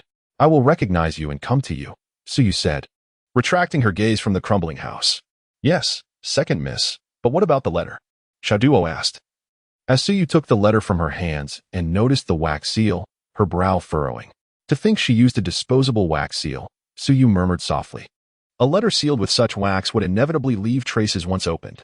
A cold smile crept across Suyu's face, her large eyes filled with disdain. It seemed that Su Xian had begun to exercise caution in her dealings, indicating that the affairs within the palace had indeed sharpened her wits. Examining the letter carefully under the light, she noted that the envelope was thin enough to discern the words 7 days later, Yuan In Temple, and Sister Suyu, while the rest remained obscured due to the letter being folded. Deliver this letter as it is. You have done well today. Here is 1 or 2 taels of silver. In the future, should you bring me useful information, I will ensure you are well compensated, Suyu declared as she handed the letter back to Xiao Duo, also producing a couple of silver coins. Xiao Duo was taken aback, realizing that despite being coerced by the second miss, she was receiving extra silver, more than her monthly wages. Second miss, from now on, I will do my utmost to assist you, Xiao Duo exclaimed, kneeling down to express her sincerity. Clutching the silver tightly, Xiao Duo felt an overwhelming rush of excitement. Just recently, her mother had informed her that her brother was ill and their family lacked the means for treatment. The timely gift from the second miss felt like a lifeline. With this money, her brother's life would surely be saved. No need for further words. I only wish to see your actions. You may leave now, Suyu concluded, turning away without further ado. To earn a person's loyalty, mere threats are insufficient. What matters is the combination of benevolence and authority. Once Xiao Duo had departed, Suyu's demeanor turned cold. Her eyes vacant as her hand lightly caressed the desk beside her, her thoughts drifting far away. The few words visible on the letter were limited, yet she could surmise that Su Xian intended to arrange a meeting with Shangguan Nanfeng, and it was highly probable that she would include herself in the plan. Shangguan Nanfeng's interest in her was evidently piqued, and Su Xian was certainly astute enough to recognize this. Su Xian must be concerned that if she were to invite him alone, Shangguan Nanfeng would decline, hence her mention of Suyu. In her previous life, Her chance encounter with the second prince had been orchestrated by Su Xin and Shangwan Nanfeng together, even going so far as to stage a Clich-D heroic rescue to ensure that she would fall for him. Regrettably, at that time, she had indeed fallen hopelessly in love with Shangwan Nanfeng. As for Yuan Yin Temple, Su Yu furrowed her brow. In her previous life, it was shortly after her return that her grandmother had mentioned going there to pray, and all the women of the family had attended. It was during that visit that she had saved the Medicine King, who had accidentally fallen from a cliff while seeking a rare herb. She had cared for him while he remained unconscious for several days, and when he finally regained consciousness, Su Xian had been there to witness it. At that moment, when the Medicine King opened his eyes, he saw Su Xian looking at him with curiosity. Thus, when he inquired if it was Su Xian who had saved him, she had readily claimed credit, and at that time, Su Yu had been indifferent to contesting it, allowing Su Xian to take the acknowledgement. This ultimately led to the Medicine King accepting Su Xian as his disciple. Her grip tightened suddenly, as the implications of Su Qing's early return compelled Su Yu to consider whether the Medicine King might also arrive early. Given the upcoming visit to Yuan Yin Temple in 7 days, a chilling wind wafted through the window, accompanied by a few icy raindrops. Pulling Su Yu back into the present, she caught sight of the dilapidated house outside, and an idea formed in her mind. Regardless of whether it was another heroic rescue or if the Medicine King had indeed arrived early, she could not afford to miss this opportunity. And the figure clad in black before her had evidently taken the first step. Resolute, Su Yu donned her cloak and ventured out to procure various medicinal herbs to grind into powder before returning to the decrepit house. First and foremost, in 7 days, I need you to assist me with a particular task, Su Yu stated directly after administering medicine to Yunyi. If there truly was a heroic rescue plan, then it was merely a performance. Those malevolent individuals would undoubtedly refrain from taking lives, making it an easy matter for Yunyi, even if injured. What is it? You must understand I am a killer, Yunyi remarked, eyeing the serious expression on the girl before him with newfound interest. What could a young lady from a noble family possibly require that would involve killing? No need for reminders. In 7 days, barring any unforeseen circumstances, I will go to Yuanyin Temple. Be vigilant in the morning. If I truly do go, you must stay close to me. Su Yu spoke impassively, giving Yunyi the impression that she regarded him merely as a tool for her own purposes. This notion irked Yunyi, who was accustomed to his solitary ways. It was the first time he encountered someone instructing him to perform tasks. You promised me 3 tasks in exchange for saving you. Do not flout the rules of our world, he reminded her, not missing the irritation that flickered across his expression. I genuinely appreciate your reminder, he replied coldly, a smile gracing his lips that did not reach his eyes. It was quite the humiliation to be outmaneuvered by this young girl during the recent affair at the Prime Minister's residence. Should word of this spread through the martial world, his reputation would be irrevocably tarnished. Rest assured, in 7 days, you merely need to follow my lead. Su Yu waved her hand dismissively, feigning ignorance to Yun Yi's barely concealed frustration. Moreover, should my life be in danger, I would not hesitate to kill. Su Yu ceased her jesting, her gaze intense and her lips curled into a chilling smile. Unbeknownst to the two, a shadow stealthily slipped away from the corner. Chapter 57. Who was the netcaster? At this moment, within the residence of the second prince, Shangwan Nanfeng sat in his study. His brow furrowed as he gazed at the book in his hands, yet he had not turned a page for half the day, his thoughts evidently elsewhere. Your Highness, a missive from the eldest daughter of the Prime Minister's residence has arrived, came the voice of Qing Zhu from outside. Shangwan Nanfeng's brows knitted tighter. The mention of Su Xian ignited a flame of anger within him, recalling the events of the day. It was utterly outrageous for her to behave so brazenly in public. Had she not been the daughter of the Prime Minister, he would have had her dragged away without a second thought. He had always been the one to exert pressure, never the one to be pressured. Clearly, Su Xian had lost her senses. How dare she send a letter after such a short time? Without a glance, he thought to burn it. The more he pondered, the more his ire grew, leading him to shout out impatiently. Yes, responded Qingzhu, ready to depart. Wait, bring it in. He suddenly reconsidered, realizing that a person of sound mind would not undress in public, especially not someone of Su Xian's stature. Could it be that she had uncovered something and wished to clarify? The memory of Su Yu's disdainful gaze as she left that day only heightened his irritation. Since he had come to understand matters of the heart, every woman he had desired had always pursued him eagerly. Yet, in his encounters with Su Yu, he had only felt indifference and disdain. Such genuine disdain could not be feigned. It could not be mere teasing. He could not fathom why, having never met her before, she would take an instant disliking to him.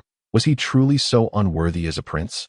As he took the letter from the envelope, Qingzhu withdrew, and in the light, he noticed the distinctive wax seal. How cautious, he muttered before unfolding the letter. Upon reading, a contemplative expression brewed in his charming eyes. He instinctively began to tap his fingers rhythmically against the desk. The sound, though soft, grew steadily more regular, reflecting his transition from agitation to calm. The letter detailed Su Xian's earlier misfortune, attributing it to a possible possession, and she expressed her apologies. Moreover, she mentioned, almost casually, that in 7 days, she would take Su Yu to Yuan Temple to burn incense and expel the evil spirit. Though the letter primarily contained earnest apologies, Shanghuan Nanfeng was certain it was not an ordinary missive of contrition. Su Xian seemed to have discerned his interest in Su Yu. Her seemingly casual mention of the temple visit, was it a hint for him to take action? This eldest daughter of the Su family was indeed intriguing. He murmured with a barely perceptible smirk, recognizing the subtlety of women's schemes. Did Su Xian presume he was a man who thought solely with his desires, lacking intellect, believing he would follow her lead without question? Although Shanghuan Nanfeng had no clear understanding of her intentions, he was certain they could not bode well for him. With this thought, he called for Qingzhu, who had been waiting outside. Upon her entrance, a glimmer of calculation flickered in his deep eyes. Go to the third prince's residence and inform him that in 7 days, I shall invite him to Yuan Temple to pray for our mother. He knew that under ordinary circumstances, Shanghuan Nanji would likely decline, but invoking their mother's name would compel him to attend. Recalling how Shanghuan Nanji had previously threatened their father to fulfill Su Yu's demands, he suspected his younger brother harbored feelings for her. Furthermore, he planned to enlist a few rough men, offering them a sum of money to ambush the prime minister's carriage in 7 days. Clearly, he intended to enact a daring rescue. If they wished to play games, why not involve everyone? Shanghuan Nanji's intentions concerning Su Yu needed clarification during this trip to Yuan Temple. If his suspicions were correct, and his brother indeed held affections for Su Yu, then she would serve as a potent weapon in his pursuit of the throne. He sipped from the exquisitely warmed porcelain teacup at his side, exhaling slowly. His enchanting eyes filled with scheming. At the third prince's residence, clad in moonlight-hued garments, Shanghuan Nanji remained silent, gazing at Ruofeng, who knelt before him. In recent days, he had instructed Ruofeng to closely monitor Su Yu's safety, especially with a notorious thief on the prowl. The shadow that had recently disappeared near Su Yu had been Ruofeng. However, upon hearing the events of the past few days, even Shanghuan Nanji, accustomed to grand spectacles, was rendered speechless. To poison Su Xian, outsmart an assassin, and even turn the tables, forcing the assassin to work for her, this incarnation of Su Yu was indeed different. She no longer appeared as easily deceived as in her former life. Instead, she had begun to deceive others. Did she still love Shanghuan Nanfeng as fiercely as before? You may leave now and continue your observations, he instructed, and with a ghostly swiftness, Ruofeng vanished once more. Rising gently, he stared out into the darkened night. A deep melancholy clouding his gaze. A cough escaped him, involuntarily scratching at his throat, compelling him to clear it. When had his purpose for keeping Ruofeng by Su Yu's side shifted? Initially, it had been to protect her. Now, the more he learned about her, the more he yearned to know every detail of her life. The recent events left him with a disorienting sense, as if the Su Yu he had known in his previous life was not the true Su Yu. Now, she resembled a toxic flower, despite the known dangers. He found himself irresistibly drawn to her beauty. Su Yu, my dear. Shanghuan Nanji whispered her name, his voice imbued with an unshakable longing. In this life, would she still choose Shanghuan Nanfeng? Would she still desire to assist him in obtaining the throne? His voice dropped to a whisper, so soft that even those present would struggle to hear him. Your Highness, the second prince has sent a message, inviting you to Yuan Temple in 7 days to pray for your mother, a servant announced from outside. At the mention of Yuan Temple, Shanghuan Nanji's enchanting eyes narrowed slightly. Was it mere coincidence that Su Yu planned to visit the temple, or was it a well-orchestrated scheme? Understood. Reply that I shall attend. Shanghuan Nanji instructed, his gaze ablaze with intensity, a faint smile curling at his lips. Supporting himself against the table by the window, he listened to the rhythmic patter of rain outside. Su Yu, in this life, I wish to possess you, to grow old together, and to fill our home with children. Whether you resent me or despise me, to win your heart, I, your brother Nanji, may no longer be the coward I once was. I shall act decisively in pursuit of what must be done. Thus, a meticulously crafted net was cast, yet amusingly, the fish ensnared within believed themselves to be the net casters. Chapter 58. Acquiring the apothecary rain drizzled incessantly, enveloping the entire eastern kingdom in a misty shroud. This downpour had persisted for nearly a month without respite, and those who initially observed the situation with amusement now wore solemn expressions. It seemed that the words of the second daughter of the Prime Minister were indeed prophetic. Early in the morning, Gu's personal maid hurried to Pinghua Pavilion to inform Su Yu that Gu was unwell. Where? It is rare for you to show filial piety by visiting your mother. Gu coughed weakly, her complexion pale. Doctor, how is my mother? Su Yu inquired. Concern etched across her face as she gently patted her mother's back, feeling a pang of regret for not having checked on her sooner. After examining her pulse, the doctor bowed to Su Yu and reassured her, "Rest easy, Mississippi. The lady is merely suffering from a chill due to the continuous rain. I shall prescribe a remedy, 3 bowls of water boiled down to 1, to be taken for 7 days, and she shall recover." Upon hearing this, Su Yu felt a weight lift from her heart. While she had not taken her mother's pulse, her mother's pallor suggested that the doctor's assessment was accurate. "Thank you, doctor. Xiaomei, please accompany the doctor to get the prescription," she instructed, and once the others had exited, only Su Yu and Gu remained in the room. "Mother, it is my fault for not attending to you during this time," Su Yu said softly, the familiar scent of her mother providing her comfort. "It is of no consequence. I understand you have many matters to attend to," Gu replied, her eyes glistening with unspoken words.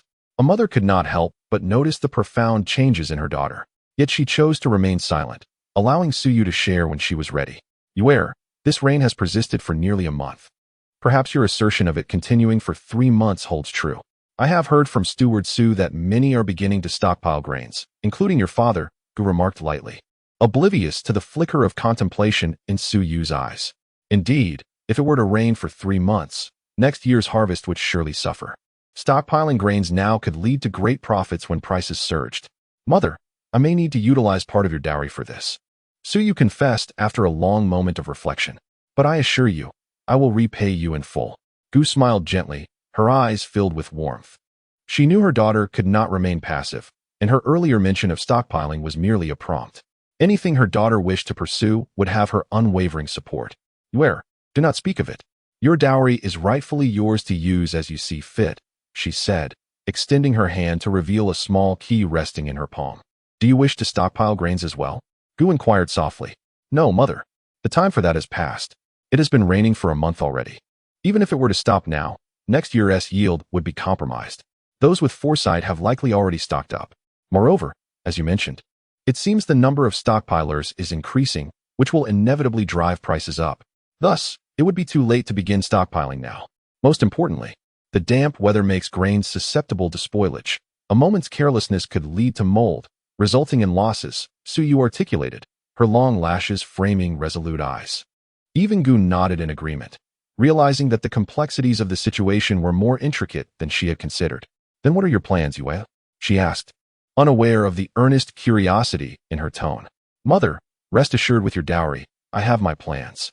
You focus on your recovery, and I will manage the finances," Su Yu replied, wishing to shield her mother from unnecessary worry. With her mother's key in hand, she procured a stack of silver notes from her dowry. Stepping outside, Su Yu inhaled deeply, her gaze resolute. This moment would determine her fate. "Xiaohua, accompany me out of the estate," Su Yu commanded, leading the way out of the Prime Minister's residence. Upon exiting, Su Yu headed straight for the grain shop, where an elderly man sat by the entrance, surrounded by nearly empty grain sacks. "Miss, are you here to purchase grain?" the old man inquired, his eyes scrutinizing Su Yu. "Good sir, I have no such intentions. I merely wish to ask, this is the largest grain shop in the capital, yet why is it?" Su Yu trailed off, her meaning clear to those who understood. "Everything has been sold out. The remainder is not for sale. I heard that the second daughter of the Prime Minister received a prophetic dream, predicting 3 months of rain, and everyone is stockpiling grains." The old man waved her off, signaling that he needed to attend to his work. At this moment, Su Yu gestured to Xiaohua, who hastily produced a couple of silver coins to offer the old man. "Good sir, my lady wishes to know who was the first to purchase grain in bulk in this city," she asked. The old man's eyes flickered with satisfaction as he glanced at the coins and then at Su Yu. "I do not know who was first to stockpile. But the family with the largest grain reserves in the capital is undoubtedly that of the third prince, he replied before turning and disappearing into the shop. Suyu was momentarily taken aback by this revelation. It fell outside her expectations.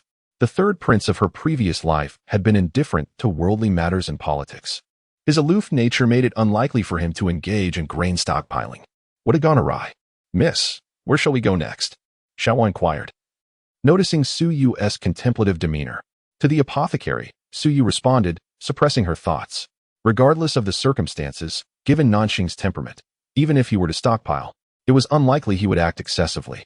Initially intending to visit the largest apothecary in the capital, Suyu was suddenly drawn to a smaller shop halfway there. Its sign boldly proclaiming low price for transfer. Her eyes brightened with inspiration, and she promptly led Xiaohua inside. Good sirs, how may we assist you?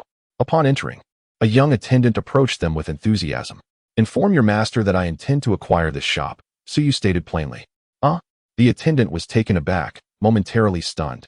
Unsure if he had heard correctly. He rubbed his ears, hoping to clarify. I said, have your master come out. I wish to purchase this apothecary, Suyu reiterated firmly. Understood, please wait a moment, the attendant stammered, hurrying into the inner chamber, seemingly too shocked to offer any further assistance. Unperturbed, Suyu and Xiaohua stepped further inside. The apothecary was modest in size. Hey, little girl, do you know why this apothecary cannot continue operating if you wish to purchase it? A burly man with a fierce demeanor shouted at her, his presence looming. Chapter 59. The hoarding of Isatis root. I have no interest in knowing the details. The boss wishes to sell, and I desire to purchase. Suyu's tone reflected her palpable impatience. You little brat, are you courting death? The burly man glared at Suyu, his brows furrowing as he prepared to resort to violence upon witnessing her indifference. My lord, please do not be angry. I will gather the protection fee you requested shortly. An elderly man with graying hair emerged from the inner chamber, rushing over to intervene as he saw the burly man ready to act. Humph, you better behave, little girl. This shop has caught our lord's eye. The man's gaze bore into Suyu, filled with menace, while the large knife in his hand exuded a threat of immediate violence. Are you the shopkeeper? Suyu disregarded the burly man and inquired about the elderly gentleman who had just appeared. The old man, thrilled at the prospect of someone wanting to buy his shop, felt a surge of joy. The shop had been targeted by the local ruffian demanding exorbitant protection fees, which had made it increasingly difficult to sustain the business. He had placed the shop up for sale in the hope of finding someone capable of confronting this bully. However, upon seeing a mere girl of 13 or 14, his heart sank. How could this child possibly manage such a thug who had connections to powerful figures in the palace?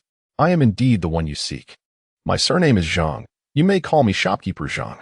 Despite his internal trepidation, the old man maintained a courteous demeanor. How much for your shop? I wish to take it over, Suyu replied, glancing at shopkeeper Zhang and surveying the establishment's layout. Miss, have you truly considered this? Shopkeeper Zhang looked at the burly man with concern, knowing that this seemingly delicate girl would likely be devoured by the ruffian if she attempted to take over the shop. I do not require your reminders. Simply tell me the price, Suyu retorted, her tone laced with impatience, completely ignoring the darkened expression of the burly man. 5,000 taels of silver. Shopkeeper Zhang, reluctant to endanger anyone, deliberately inflated the price fivefold, hoping to scare off the young girl. As Suyu traversed the shop, her eyes filled with contemplation. Your price is excessive, but today I am inclined to play the fool. Shall he pay him? She provocatively glanced at the burly man. Shall he complied, promptly producing 5,000 taels in banknotes to hand over to shopkeeper Zhang. The shopkeeper was utterly astonished that this girl, so young, could be so extravagant. What are you standing there for? Hurry and finalize the paperwork, Suyu urged. You little brat, do you truly think I do not exist? Have my words fallen on deaf ears? The burly man, unable to contain his rage, exploded with fury. Yet, Suyu did not flinch. Her voice as frigid as ancient ice. I advise you to remain calm. This is the Emperor's domain. Momentarily taken aback by Suyu's audacity, the burly man quickly regained his composure, realizing the girl had just displayed wealth beyond ordinary means. He recognized he was outmatched and decided it prudent to seek out his superior.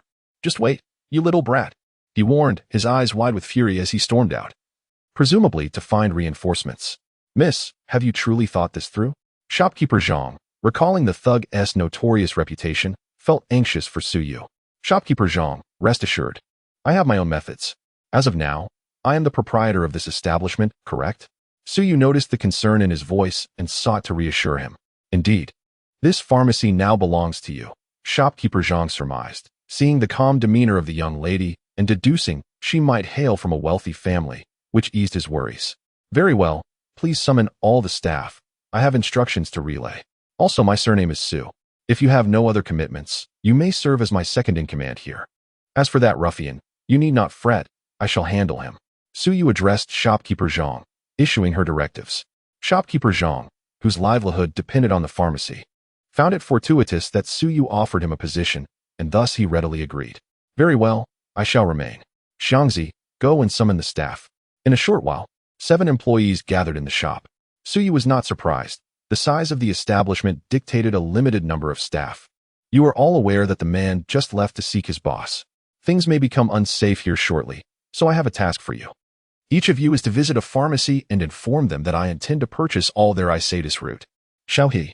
Provide each of them with 50 taels as a deposit. After issuing her orders, Su Yu watched as Xiao He distributed the funds, and soon all the employees departed, leaving only Shopkeeper Zhang behind. Shopkeeper Zhang, puzzled, asked, Shopkeeper Su, Isatis root costs merely a penny per tael. Why acquire such a large quantity of these inexpensive goods? If you truly buy up all the Isatis root from the pharmacy, even the storeroom will not suffice to hold it all. I have my reasons. You need not inquire further, Su Yu replied, her tone serene as her thoughts drifted elsewhere. Isatis root is the most affordable and effective remedy for rheumatism and colds. While many hoarders focus solely on next year's harvest, they overlook a critical fact. Everyone experiences ailments, and this year, with the incessant rain for 3 months during the harsh winter, many individuals with weak constitutions will certainly falter. Even those with robust health may not withstand the conditions. Within a month, a highly contagious disease will emerge in the imperial city, and the most crucial remedy for it will be Isatis root. Therefore, it is imperative to seize this opportunity while the price is low and stock up as much as possible. Unlike grains, which spoil if improperly stored, medicinal herbs, even if poorly stored, only diminish in efficacy to a degree without significant consequences. Very well, I shall go as well. Shopkeeper Zhang accepted the 50 taels from Xiao He, no longer questioning her intentions, and bowed as he departed. Now, only Su Yu and Xiao He remained in the pharmacy. Boss, this little brat stole your duck. A familiar voice boomed from outside. Su Yu looked up, her gaze unflinching, filled with determination. Chapter 60. If you dare to strike me, I shall call for assistance, you wretched girl, attempting to seize my prized possession. The apothecary?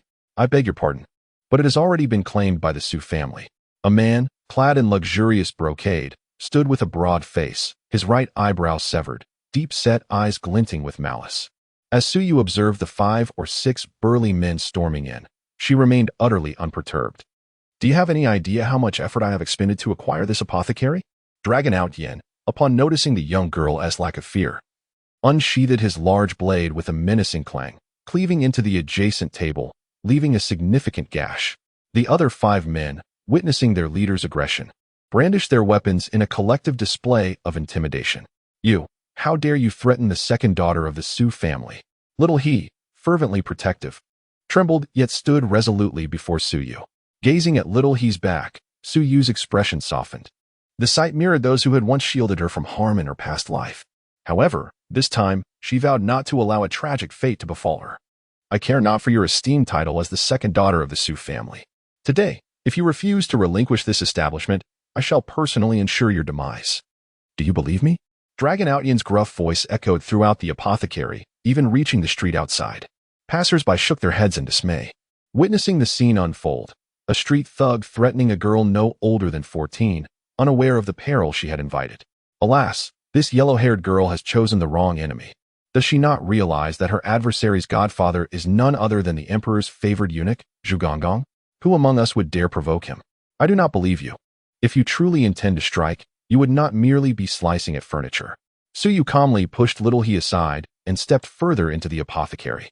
Her gaze fell upon a needle pouch, gleaming silver needles arrayed within. Dragon Out Yin, accustomed to instilling fear in others, found himself bewildered by Su Yu's audacity. You truly fear not for your life? Dragon Out Yin, taken aback by her composure, questioned nervously. I fear, yet I know you lack the courage to act. Suyu replied coolly, her tone brooking no argument as she casually grasped the silver needle.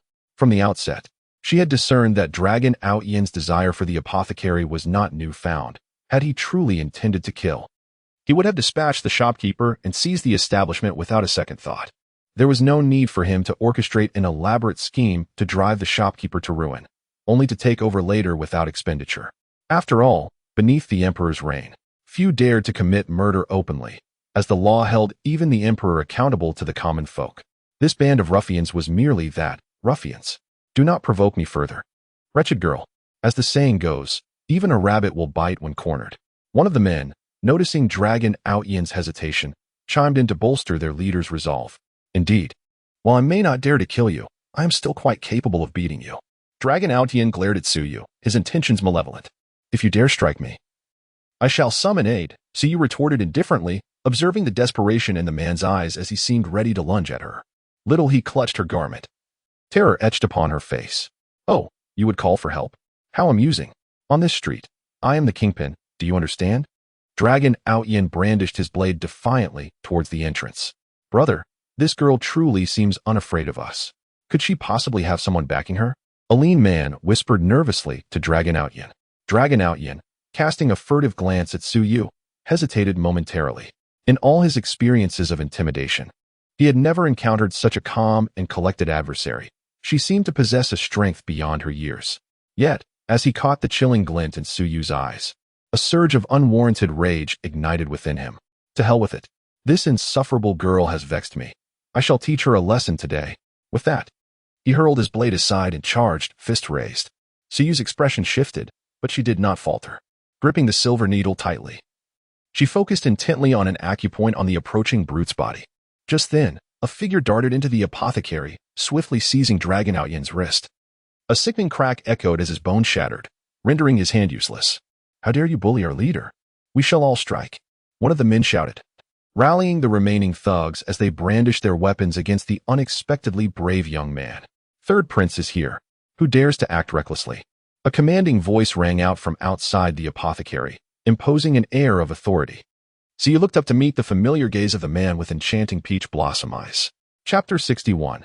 Shangwan Nanqing's poisoning. Kneeling beside Shangwan Nanqing was a middle-aged man clad in armor, his forehead drenched with sweat, likely due to anxiety. He was aware of Long Outyen's reputation.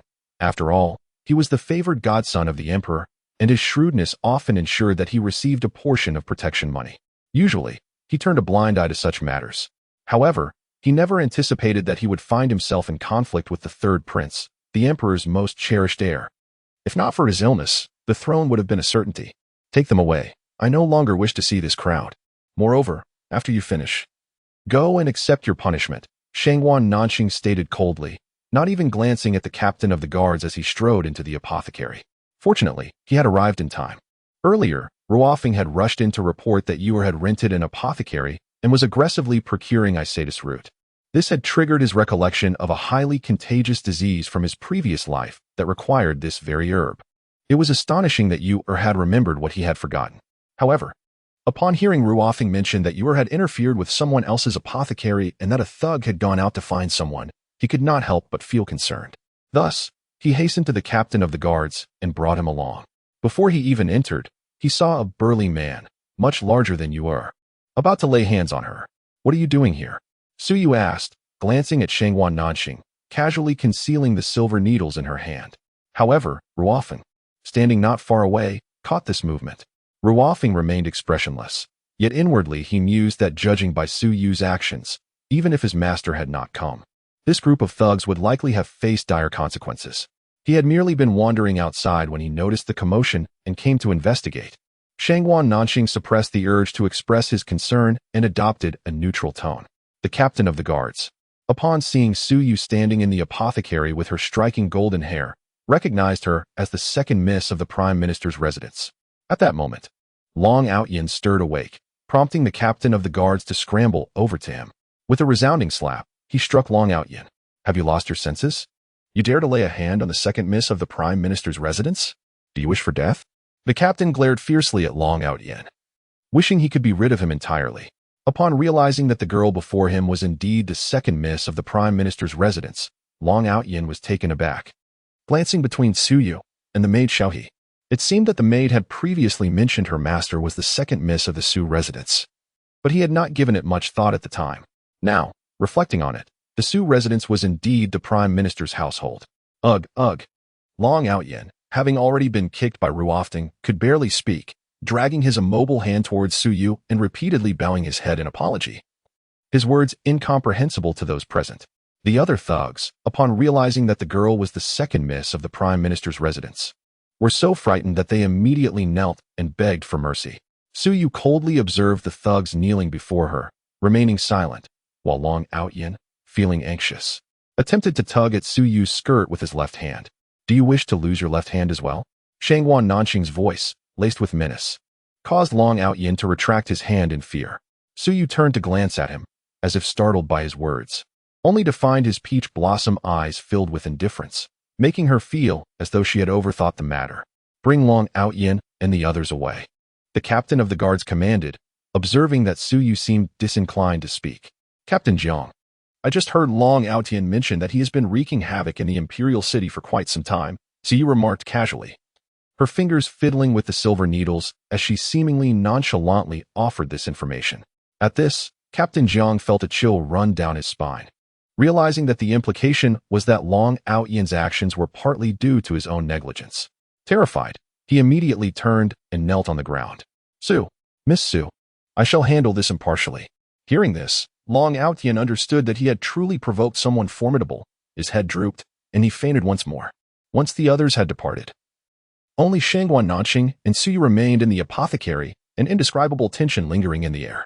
If there is nothing else, I shall take my leave, Shangguan Nanqing said, his throat tight as he forced himself to suppress the rapid beating of his heart and spoke with a detached tone. It had been several days since their last encounter, and she seemed to have lost considerable weight, her face now devoid of flesh, making her large eyes even more pronounced. Thank you for today, Suyu said. She was not oblivious to the distance in his tone, which stirred a pang of bitterness within her.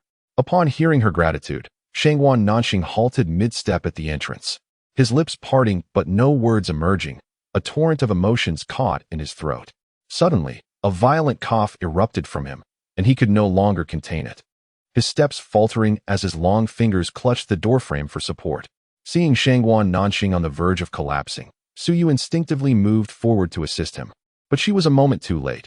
Ruofing had already caught him. Master, are you all right? Ruofing inquired with concern, prompting Suyu to withdraw her outstretched hand in disappointment. I am fine. Let us leave. Shangguan Nanqing waved his hand, attempting to lean on Ruofing for support as they moved toward the exit. However, the next moment, he suddenly coughed up a mouthful of blood and collapsed into Ruofing's arms, losing consciousness. Master? Master! Ruofing exclaimed, panic rising in his voice. Miss Su, please come and see the master. At the sight of Shangguan Nanqing's pale face, even the usually stoic Ruofing grew anxious. Suyu, witnessing Shangguan Nanqing faint, rushed to his side, kneeling and cradling him in her arms. The familiar scent enveloped her senses, and for a fleeting moment, Suyu imagined Shangguan Nanqing kissing her passionately. Her face flushed, and she inwardly scolded herself for such thoughts at this critical moment. Her hands deftly found his wrist, but his pulse was erratic, and her expression darkened with concern. Who has been responsible for Nanqing's daily care? Suyu inquired coldly, her tone revealing a hint of urgency, even as she failed to notice her change in address. It seems to be Butler Wang. Is there a problem? Ruofing replied, momentarily taken aback, recognizing the gravity of the situation reflected in Suyu's demeanor. Move Nanqing to the inner chamber. He has been poisoned. Suyu's gaze bore into Shangguan Nanqing, whose lips were frighteningly pale, a wave of unidentifiable anguish sweeping through her. What? Ruofing's eyes widened in shock. Your third prince's residence is not lacking in venomous snakes, Suyu remarked, her eyes fixed on Ruofing, unmasked reproach mingling with an unacknowledged intent for revenge. Chapter 62. Had I not startled the snake in the grass? Miss Su, may I inquire about the nature of the poison afflicting our master? Ruofing, having observed Suyu's composed demeanor upon completing her tasks, cautiously asked. Arsenic. Fortunately, instances of poisoning are rare. It merely coincidentally triggered a pre-existing ailment, leading to his unconscious state. Suyu sat at the bedside, gazing at the pallet. bloodless face of Shangguan Nanqing, feeling a wave of apprehension wash over her. Had this poison continued for a few more days? Even a celestial being would struggle to save him. That cannot be. If it were arsenic, its presence would be revealed through a silver needle test. Our master consumes food that has been tested daily. How could this happen? Ruofing exclaimed in disbelief, having contemplated numerous bizarre toxins, yet never considering the commonplace arsenic. Regaining her focus from her worries, Suyu studied Shangguan Nanqing intently, reflecting on her last diagnosis of him just days prior, when there had been no signs of poisoning. By your reasoning, there are only two possibilities. First, arsenic possesses a unique characteristic absent in other poisons, allowing it to accumulate within the body. The poisoner must be exceedingly cautious, administering only minuscule doses, too small for the silver needle to detect. Second, it is possible that Brother Nanqing intentionally poisoned himself. Contemplating her interactions with Nanqing over the past few days, despite their brevity, she felt a stark contrast to her previous life, rendering the second scenario not entirely implausible. If he truly had poisoned himself, what scheme was he plotting? She found herself increasingly perplexed by the man before her. In her rebirth, it seemed that too many aspects had changed, instilling a profound sense of helplessness within her. Ruofing followed Suyu's gaze toward their master, remaining silent. While Miss Su's reasoning held merit, it was not his place as a servant to speculate on his master's intentions. "Master, we have returned," came the voice of Manager Zhang from outside the door, prompting Suyu to collect her thoughts and step outside. "Manager Zhang, could you please have someone fetch some stone blue for this young gentleman? Then, accompany me to the side hall," Suyu instructed, gesturing toward Ruofing. She then turned to Ruofing and said, "Please wait for me. I have some matters to attend to." Upon hearing that stone blue was required and noticing the young gentleman lying on the bed, Manager Zhang assumed the youth must have been poisoned by arsenic. He had not expected this mere 13 or 14-year-old girl to possess medical knowledge. Previously, he thought her actions were merely whimsical, but now he realized he had misjudged her. Manager Zhang, pondering the procurement of the indigo root, answered directly as they entered the side hall. "In response to your inquiry, the new indigo root will be available in about 2 months. Currently, pharmacies are eager to sell their stock, having learned of our substantial purchases. Some have even approached us, waiving deposits, offering a discount of up to 20% if we buy in bulk." Suyu felt a sense of reassurance. It appeared that no one recognized the significance of the indigo root. "Very well, if they wish to sell, we shall acquire all of it. Do not worry about the funds. Should we run low, simply come to me. However, if we purchase everything, our storage may be insufficient," Manager Zhang pointed out, recalling the considerable stock of indigo root already in their small pharmacy. "I had not considered that. Please seek a warehouse for storage. The larger, the better." Siyu replied after a moment's contemplation, instructing Manager Zhang to find a suitable space. Manager Zhang was taken aback. He had never encountered someone specifically seeking a warehouse for indigo root. Yet, observing Suyu's earnest demeanor, he nodded in agreement. This must be the privilege of wealth. He mused internally, before attending to other minor matters and finally exiting the side hall. Upon returning to Shangguan Nanqing's room, Suyu discovered that he had awakened a short while ago, instructing Xiaohong to inform her before departing with Ruofing. Hearing of Shangguan Nanqing's departure, a flicker of disappointment crossed Suyu's face. Did he truly wish to avoid her so completely? She approached the bed where he had lain, still warm with his lingering presence, and an involuntary smile graced her lips. Yet, as a thought crossed her mind, her expression fell into despondency. Having someone so filled with hatred distance themselves from her was perhaps not entirely unfavorable. "Xiaohong, let us return to the Prime Minister's residence," Suyu said, smoothing the wrinkles on the bed linens where Shangguan Nanqing had rested, her tone betraying neither sadness nor disappointment. Meanwhile, within the third prince's residence, news of the third prince's poisoning spread throughout the estate, causing the servants to feel an acute sense of unease. Those responsible for the meals were kneeling before the third prince's chamber, terrified into silence under the watchful eyes of Steward Wang. Inside his chamber, Shangguan Nanqing sat at a rosewood table, holding an exquisite boned china teacup, his almond-shaped eyes deep in contemplation. He was aware that the food was poisoned, after all. He had suffered from poisoning in his previous life, which had ultimately led to his untimely demise. In this life, he consumed only minimal portions at each meal, deliberately extending the time before the poison took effect. He reasoned that the poisoner, observing him consume the tainted food daily, would likely continue to poison it. Thus, as long as the poisoner remained active, they would inevitably reveal their hand, allowing him to discern their identity. However, he had not anticipated that even with such small consumption, the poison would act so swiftly. Master, Miss Su mentioned that your poisoning is mild, and your fainting was a result of the poison exacerbating a pre-existing condition. Ruofeng quietly informed Shangwan Nanqing. The memory of seeing Suyu rush to him with concern before he lost consciousness warmed his heart. It seemed he held some significance in her eyes. Understood. Inform the servants outside that I have been poisoned with arsenic. From this moment forth, we shall investigate the quarters of every individual present, Shangwan Nanqing commanded, placing the teacup down, his expression pensive. As you wish, Ruofeng acknowledged before departing. Stepping outside, Shangwan Nanqing surveyed the kneeling servants, a flicker of doubt crossing his mind. Although the likelihood of the poisoner being among them was slim, he recognized the adage that the most perilous places often harbor the greatest safety, and thus, he could not discount the possibility of guilt within this assembly. Proceed to receive your punishment. Shangwan Nanqing's penetrating gaze swept over the group, each face reflecting fear, seemingly genuine. The poisoner's method was exceedingly subtle. It seemed unlikely that Ruofeng would uncover anything during the search. This time, he had indeed startled the snake in the grass, and capturing anyone now would prove exceedingly difficult. Chapter 63. Time to organize Pinghua Pavilion. Upon returning to Pinghua Pavilion, Suyu spotted the familiar figure of Xiao Duo standing at the entrance. Her gaze flickered, yet she chose to remain silent, instead gesturing for Xiao He to inquire. Just as Xiao He was about to step forward, Su Xian emerged from the corner of Suyu's line of sight. She had deliberately positioned herself in a blind spot, allowing Xiao Duo to remain in view, as she wished to ascertain the connection between Suyu and Xiao Duo. After all, someone had informed her just days prior that Xiao Duo had indeed visited Pinghua Pavilion. However, observing Suyu's seemingly unperturbed expression, she finally stepped out. A knowing glimmer sparkled in Suyu's eyes. She realized that Xiao Duo had previously arranged to meet at the courtyard, but now boldly stood at her doorstep, clearly indicating something amiss. "Where have you been, sister? I've been waiting for you for quite some time," Su Xian said, suppressing her underlying disdain as she adorned her face with an overly sweet smile upon noticing Suyu's glance. "Just feeling restless at home, so I took a stroll," Suyu replied, subtly evading Su Xian's attempt to grasp her hand, her tone indifferent. Seeing Suyu deliberately avoid her, Su Xian felt a surge of dissatisfaction. Yet, recalling her plan, her smile became even more radiant. "You returned just in time.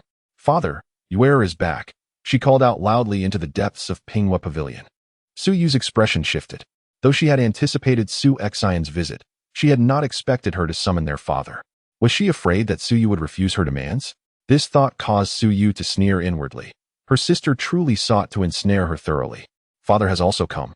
Suyu entered the parlor, greeting their stern father, who was sipping tea with a grave demeanor. "Humph, where have you been? As an unmarried young lady, why do you constantly roam outside?"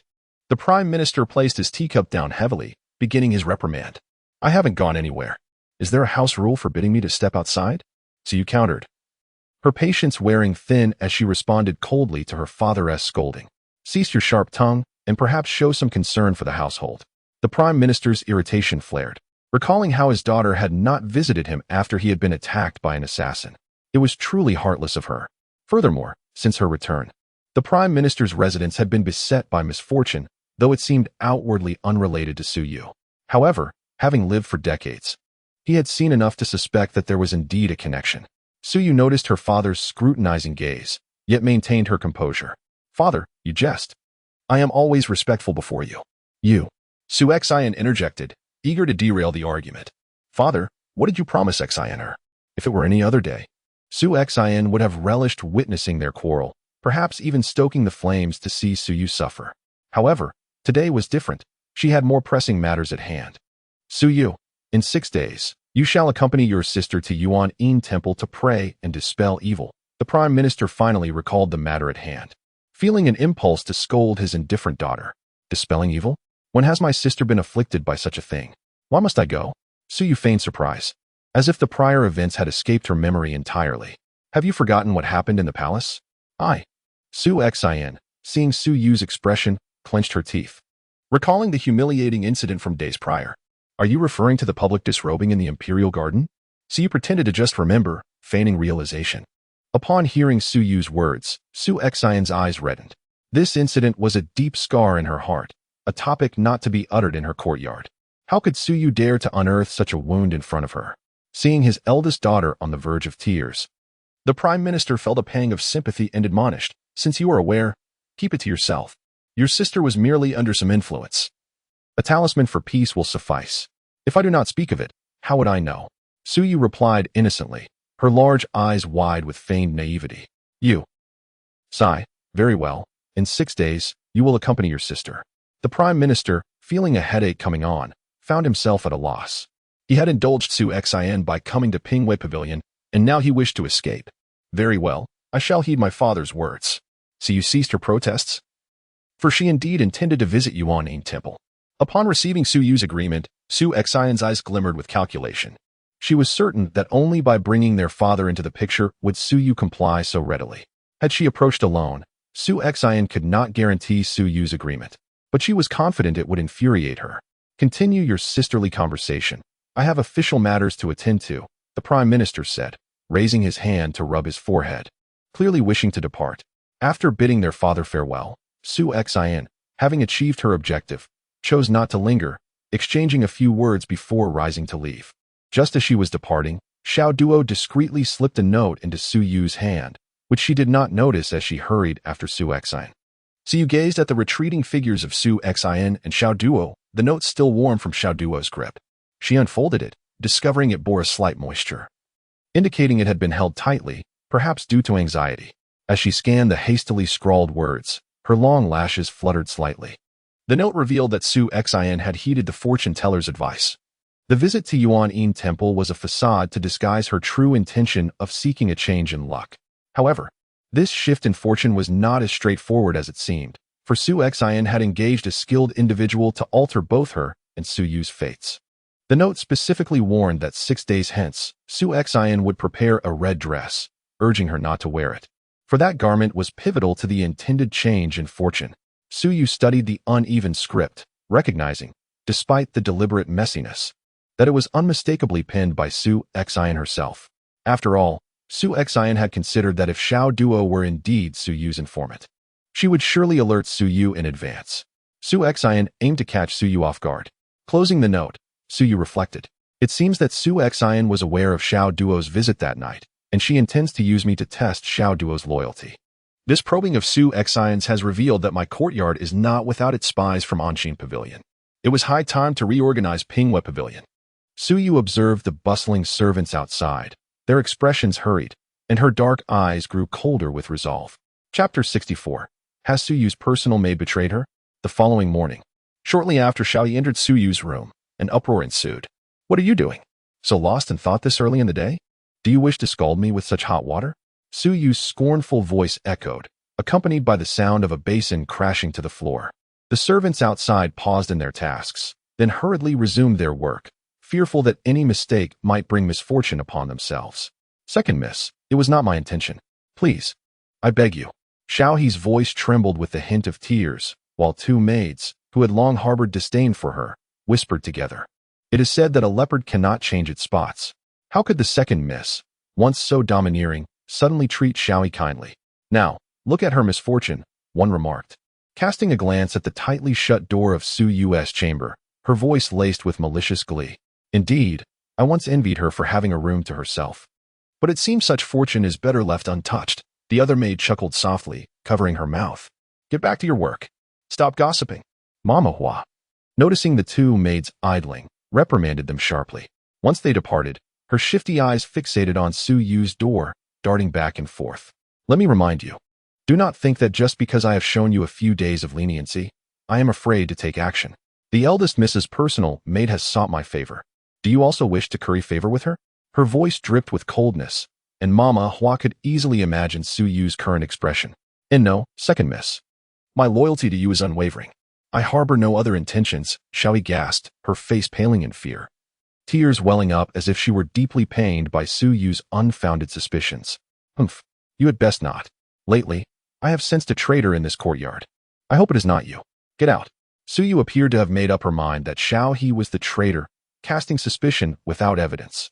Mama Hua's expression shifted as she stepped behind a flowering crabapple tree, using its cover to observe Xiao He rush out, her face concealed in her hands. Over the next 3 days, Suyu continuously caught Xiao He slacking off, culminating in a harsh accusation that Xiao He had stolen her cherished bracelet, resulting in a brutal punishment of 20 lashes. Many servants witnessed Xiao He being beaten, and after the punishment, blood stained her clothes, creating a gruesome sight. As night fell, Xiao He lay despondently on her bed, her eyes brimming with tears, oblivious to the shadow lurking outside her door. Humph.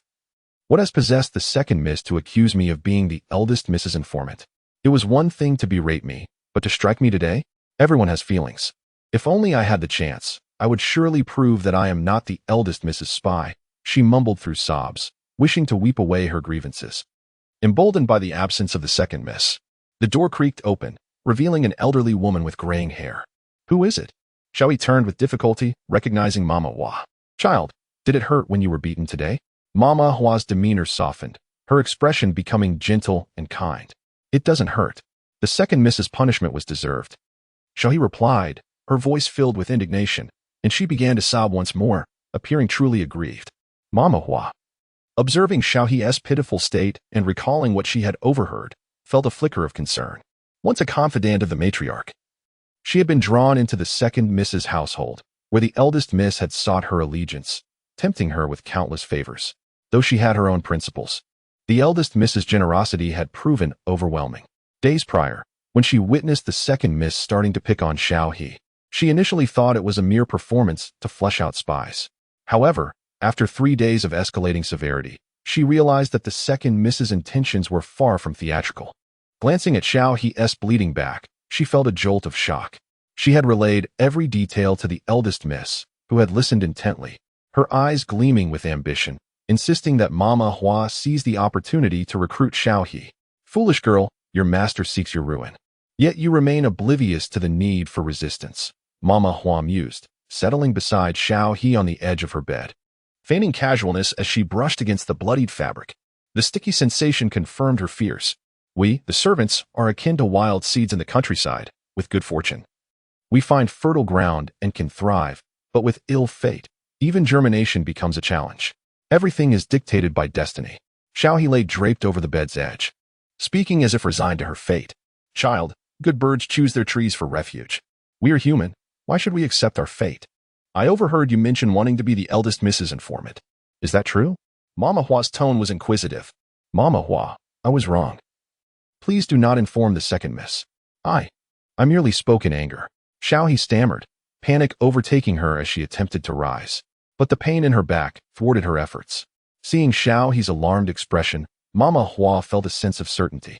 Had Xiao He immediately agreed to her subtle inquiry, it might have raised her suspicions. Foolish girl, what nonsense are you spouting? Let me be frank.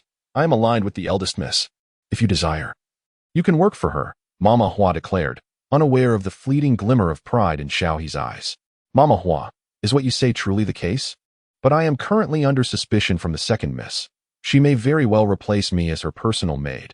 Xiao He lamented, her face clouded with despair. I assure you, the second miss will not replace you. You have done nothing wrong. She is simply experiencing a period of agitation. Give it a few days, and she will remember your merits, Mama Hua reassured, dismissing her concerns, for Suyu had always treated Xiao He well. Is that so, Mama Hua? I shall heed your words. This second miss has gone too far. Everyone, after all, deserves a modicum of dignity. Xiao He retorted, a spark of defiance igniting within her. Suddenly, she leaned in closer to Mama Hua, her voice dropping to a whisper. Mama Hua, I know a secret about the second miss. She has hidden something very important in her chamber. Upon hearing this, Mama Hua's expression shifted, intrigued by the existence of such an item. Chapter 65. The Schemes of Painful Deception. What is this scheme of painful deception? Madame Hua had not anticipated that after successfully swaying Xiao He, she would uncover an astonishing secret that nearly caused her to collapse into Xiao He's arms. Each time, Xiao He spoke with an air of mystery. And on one occasion, while tidying up the room, Madame Hua inadvertently caught a glimpse of something, though it was swiftly snatched away by the second young lady. However, Madame Hua had been observant enough to notice that it appeared to be a man's possession.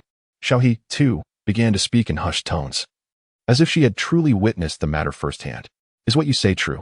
Madame Hua questioned, her gaze scrutinizing Xiao He. The fact that an unmarried young lady was concealing a man's belongings was a scandalous affair if made known to outsiders. Absolutely true. You can see for yourself. The second young lady is not present, and it is hidden beneath her pillow, Xiaohe replied casually. Yet, Madame Hua, with her keen perception, could not dismiss this as mere coincidence. Placing a man's belongings beneath her pillow was akin to harboring a secret lover. Noticing Madame Hua's hesitation, Xiaohe tugged at her garments, attempting to rise from the bed while insisting, "If you do not believe me, I shall take you there." Unfortunately, after much struggle, she could not get up, only managing to dishevel Madame Hua's attire in the process. As blood began to seep from Xiaohe's wounds due to her exertion, her complexion turned pale. "You need not go. You cannot even rise. I shall see for myself," Madame Hua declared, neglecting to straighten her clothes as she made her way next door. Unbeknownst to her, Xiaohe behind her wore a triumphant smile. Madame Hua navigated through the darkness of Su Yu's room, relying solely on her memory to find the bed.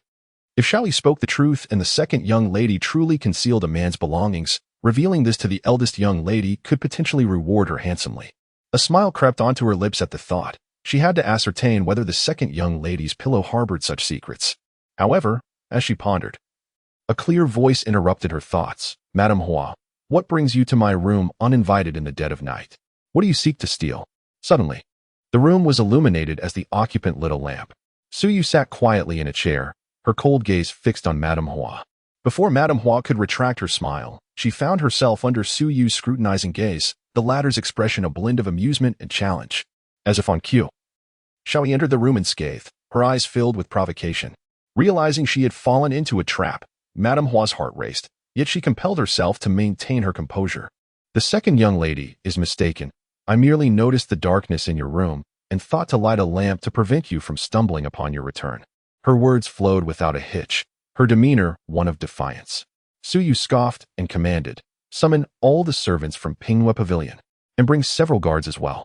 Shortly thereafter, a dozen servants stood in the courtyard, still rubbing sleep from their eyes, puzzled by the unfolding situation.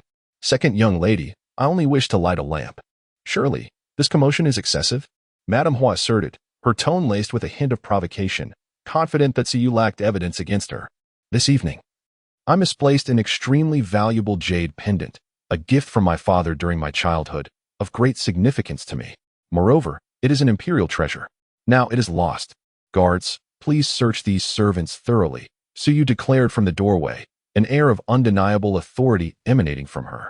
Several servants, caught off guard, exchanged glances of alarm before hastily bowing their heads. Madame Hua's heart tightened at the mention of the lost item, sensing the implications directed towards her, though she felt reassured by her innocence. As the servants were searched one by one, nothing was found until it was Madame Hua's turn, at which point the guards wasted no time in conducting a search.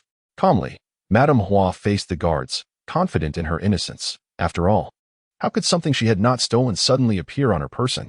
Yet, she remained oblivious to Xiaohe's unwavering gaze on her garments.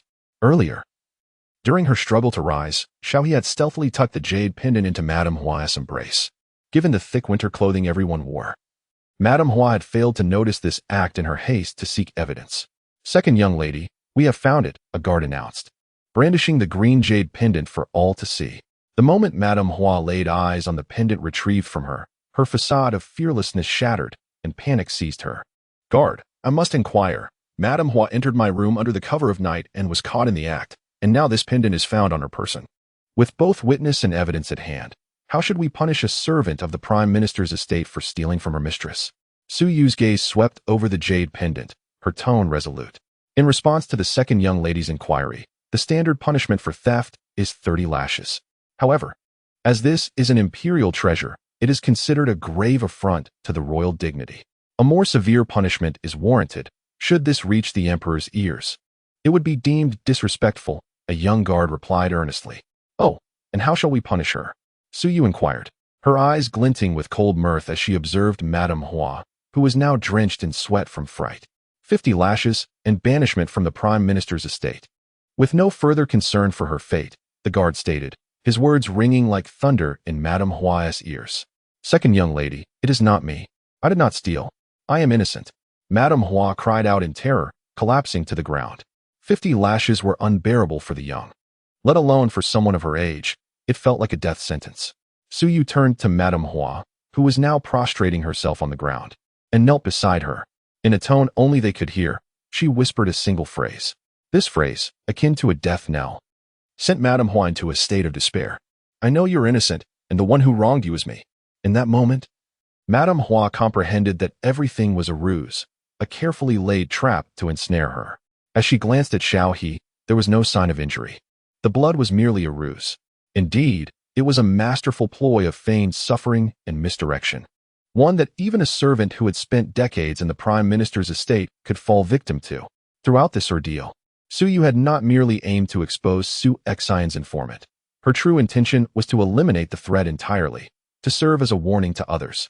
Madame Hua realized her fate was sealed, akin to a slaughtered pig, as the guards dragged her away. Moments later, her heart-wrenching screams echoed through the estate, only to be silenced soon after. The servants present were paralyzed with fear, their heads bowed in silence. In my courtyard, there is no room for treachery, Su Yu declared, her cold eyes fixed on those present. She deliberately shielded them from witnessing Madame Hua's punishment, allowing only the sound of her anguish to permeate the air. For the fear of the unknown is far more terrifying than the horror of reality. Report to the second young lady. The madam requests your readiness to accompany her out of the city tomorrow, as there is someone in labor beyond the city walls. Xiao Mei, the personal maid of the Gu family, hurriedly informed Su Yu with a bow. Su Yu's eyes narrowed. The woman in labor beyond the city could only be her third aunt. Reply to my mother that I am aware, she instructed. Chapter 66. Is Aunt San in labor? The night was as cool as water. Su Yu pushed open the window, instinctively casting her gaze upon the dilapidated house not far away, where shadows enveloped everything in darkness. Reflecting on the figure dressed in black, she realized she hadn't visited him in days. He must have long since departed. After all, he was merely a chance acquaintance, and she had no obligation to concern herself further. She had her own matters to attend to. Xiao He, your performance has been commendable these past few days. Your monthly stipend will be doubled. Also, please inform Butler Su to urgently seek the best midwife in the entire capital, as I shall be leaving the city with her tomorrow. As Su Yu gazed out the window, she recalled how her aunt's child had not survived in her previous life. This time, she must ensure the child's safety. Thank you, second miss. It is your guidance that has been invaluable. I shall attend to it immediately. Xiao He smiled, bowed respectfully, and withdrew. The following day, Su Yu arrived early at the listening to the Zither Pavilion to find Gu Shi, only to be informed that Gu Shi was already waiting for her at the entrance. Upon reaching the entrance, she spotted her father's luxurious carriage waiting, the finest in the Prime Minister's residence. Seeing Gu Shi lift the curtain of the carriage, smiling and beckoning her to enter, Su Yu inquired, Mother, why are we using father's carriage?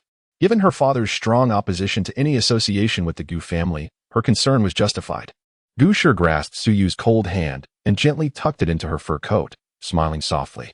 Your third uncle has received General Yang's favor and has single-handedly led troops to reclaim a city. Though Gu Shi did not elaborate, Su Yu understood that such a significant event would surely please the emperor, softening his previously hostile stance towards the Gu family. Consequently, her father's attitude would likely also become more lenient. This was her father, always careful to never place her in jeopardy. How wonderful it was. While she held disdain for her father's actions, the thought of her mother being able to return to her family openly filled her heart with genuine joy. It was indeed thanks to the esteemed General Yang's patronage. Previously, many in the court had flattered her father, yet when trouble struck, true friends were few.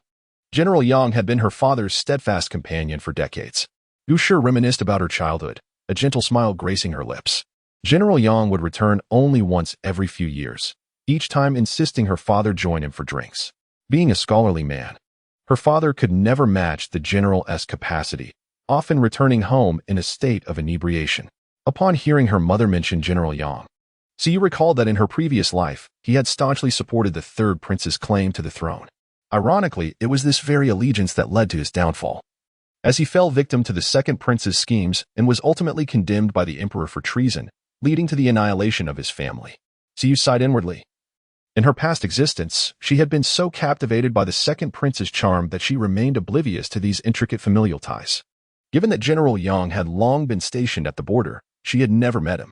With her rebirth, she wondered if she would possess the ability to alter the fate of General Yang's family in the future. The carriage jolted, and before long, they arrived at the Gu family's ancestral home. As soon as they alighted, heart-wrenching cries echoed around them. Clearly, Aunt San was in labor. The sound brought Su-yu to a momentary daze, recalling her own experience of such agony, though she had never even seen her child. Old madam, it's terrible. It seems that the third madam is experiencing a breech birth. An anxious voice rang out. Su-yu's expression stiffened. A breech birth meant the child was presenting feet first.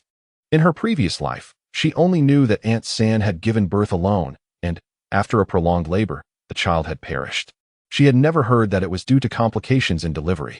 Without hesitation, Su-yu leaped from the carriage, followed closely by Gu Shi. As she made to rush into the delivery room, she was halted by her uncle's firm grip. Cousin, is mother in much pain? Xiao Lingdang approached, clutching Su-yu's hand tightly, her large eyes brimming with tears of concern. Just as Su-yu opened her mouth to respond, her uncle admonished, "Where? This is a blood-stained room. You, an unmarried girl, cannot enter." Yet beneath his reproach, a thread of care lingered. In that moment, Su-yu noticed the worry etched on the faces of her grandfather and grandmother as they too awaited news, prompting her to offer a comforting pat to Xiao Lingdang's hand. "I was reckless. Given the urgency of the situation, I beg your pardon. Once Aunt San has safely delivered, I will pay my respects to grandfather and grandmother." Upon hearing that Aunt San was in labor, I made sure to bring the finest midwife in the city. Su-yu quickly instructed Xiaohe to bring the midwife in. Fortunately, she had prepared for this situation the night before. As the Gu patriarch and matriarch anxiously awaited news, the old matriarch fixed her gaze upon the door. Hoping for a miracle, Gu Shi approached her mother, holding her hand tightly, their unspoken understanding evident as they both focused intently on the door. Inside, the anguished cries reverberated, striking every ear like a hammer. How could someone from the city possibly resolve a breech birth? A woman, appearing to be in her 40s, sneered with a sarcastic tone. So you turned to see this woman, clad in the garb of a common peasant, her sharp eyes glinting with shrewdness, her hands stained with blood. She was the local midwife renowned for her skills, and with the arrival of a city lady claiming to bring the best midwife, it felt like a direct affront to her. "What business is it of yours to speak here?" So you felt a surge of impatience.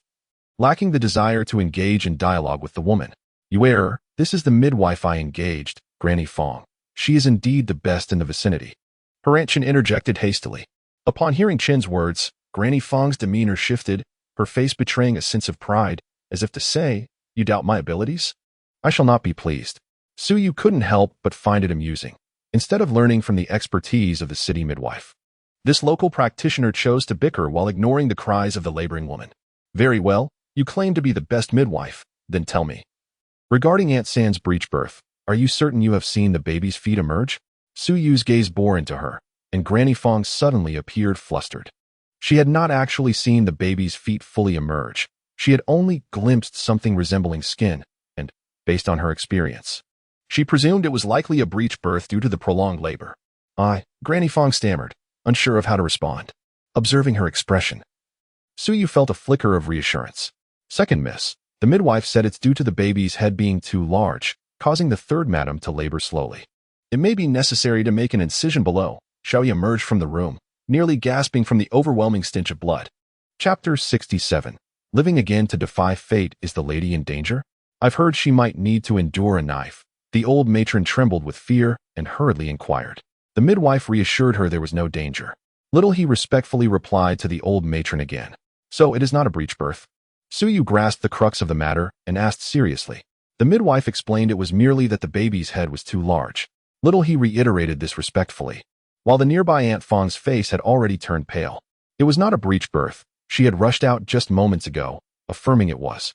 When a woman gives birth and the baby's head is too large, enduring a cut below is not uncommon. Why had she not examined it more carefully? "It's born. It's born." With Luo's heart-wrenching wail, the midwife's voice of excitement followed. Upon hearing the news of the birth, those outside felt a wave of relief. Yet Su-yu felt an unsettling disquiet. Why was the newborn silent? Heavens, what is wrong with this child? Suddenly, the midwife's panicked voice echoed from the room, and Su-yu felt a surge of dread. Before anyone could react, she kicked open the door and rushed inside. The others quickly realized something was amiss and followed her in. A heavy stench of blood assaulted their senses. At this moment, the third aunt had already lost consciousness. Lying in a pool of blood beneath her, Su-yu's gaze was drawn to the baby in the midwife's arms, who appeared in a state of panic. Unsure of what to do, Su-yu approached, observing the child's pallid complexion. Could it be? She extended her finger to the baby's nose, only to find no breath. Stunned, Suyu questioned whether she had failed to save this child as well. Then, she felt the baby's neck and pulse. Fortunately, there was a faint heartbeat. However, in that fleeting moment of contact with the soft body, she experienced a brief daze, her eyes softening instinctively. This sensation was eerily reminiscent of her son from her past life, whom she had never met. She struggled to suppress her rising emotions, her heart already tumultuous. Countless nights, she had imagined hearing her child's cries, a sound that pierced her heart like a dagger. This child, she would risk her life to save. Was not her return to life meant to defy fate itself? Little he, quickly fetch my medicine box. Suyu commanded, placing the child beside her unconscious aunt.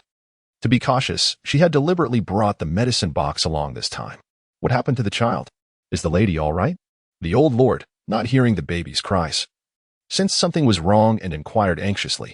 Replying to the old lord, the lady is unharmed, but the delivery took too long, causing exhaustion. The baby seems to have stayed inside too long, and it appears he might not survive. What a pity, he is quite a hefty child. The midwife lamented, having just seen that indeed, it was a robust baby. Upon hearing that her soon-to-be grandson had not drawn a breath, the old matron fainted, collapsing into Gu's embrace. Madam, mother, grandmother. With the old matron's collapse, chaos erupted among those present. Aunt Fong, hearing the child's dire condition, turned pale. She realized her misjudgment had led to this. Observing the chaos in the room, she quietly began to retreat step by step. Aunt Fong, you had better stay put. If anything happens to this child, I will hold you accountable. Siyu's icy voice cut through the air, making Aunt Fong feel as though she had been doused with cold water in the dead of winter, leaving her weak and trembling. Miss, the medicine box. Little he gasped as she rushed over with it. What is this? The old lord, deeply pained by the news of the child's condition, noticed Siyu deftly opening the medicine box and extracting silver needles. Confusion etched across his face. Is Miss Yu truly skilled in medicine? He pondered. For how could she possibly possess such knowledge? Father, let Yue have a try.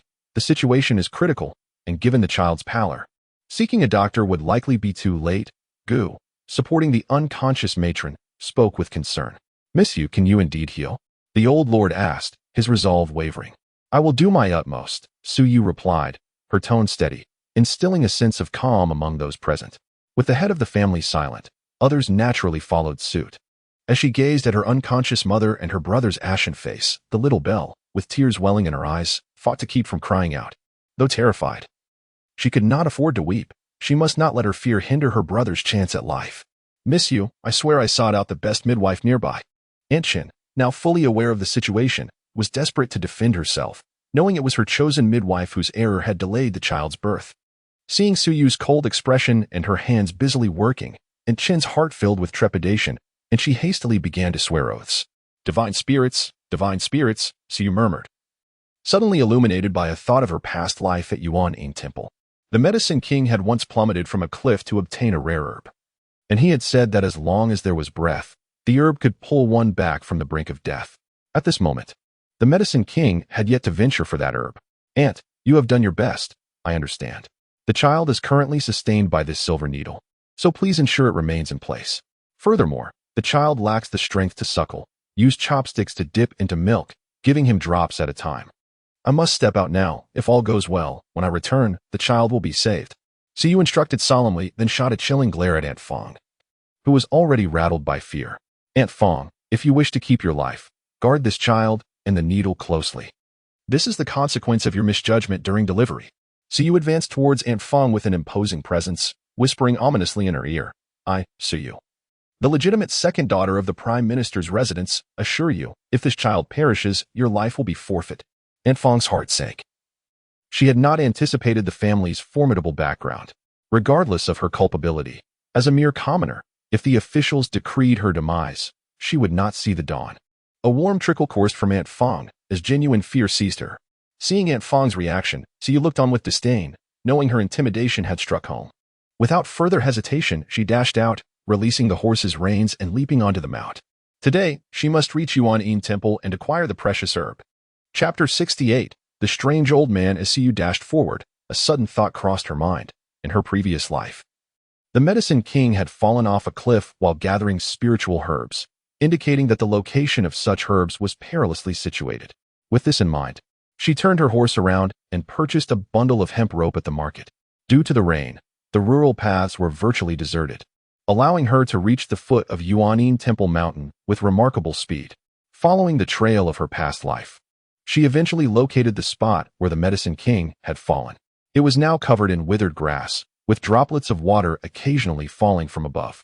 Looking up at the towering cliff, approximately 10 zhang high, Suyu felt a stir of unease.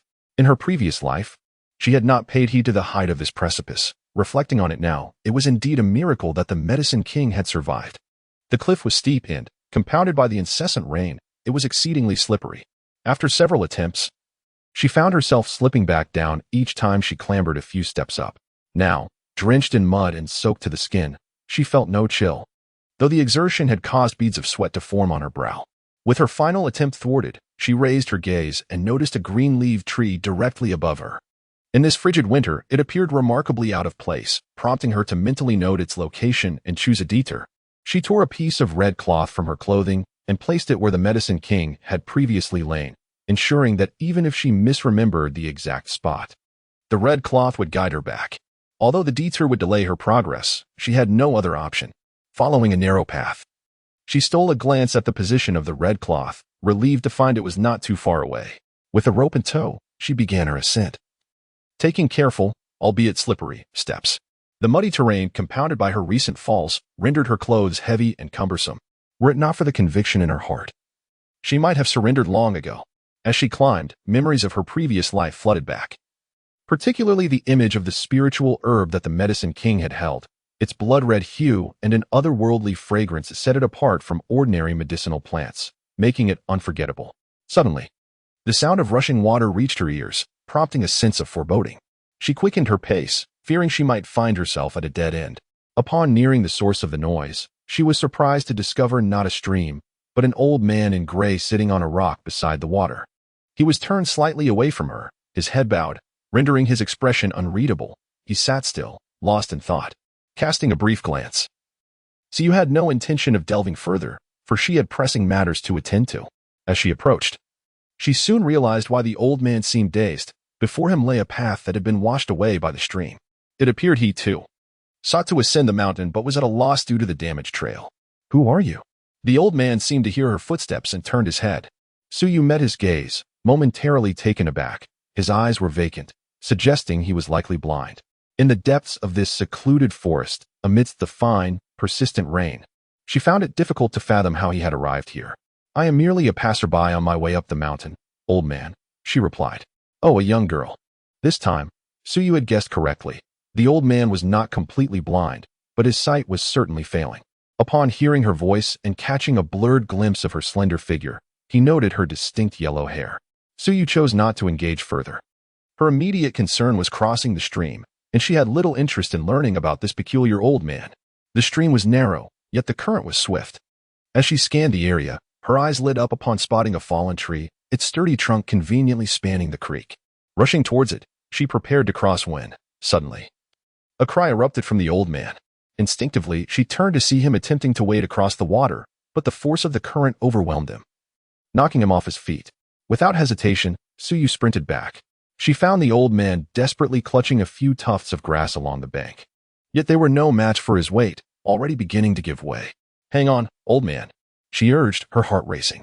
In this situation, her slight frame would likely drag him down with her if she attempted to assist directly.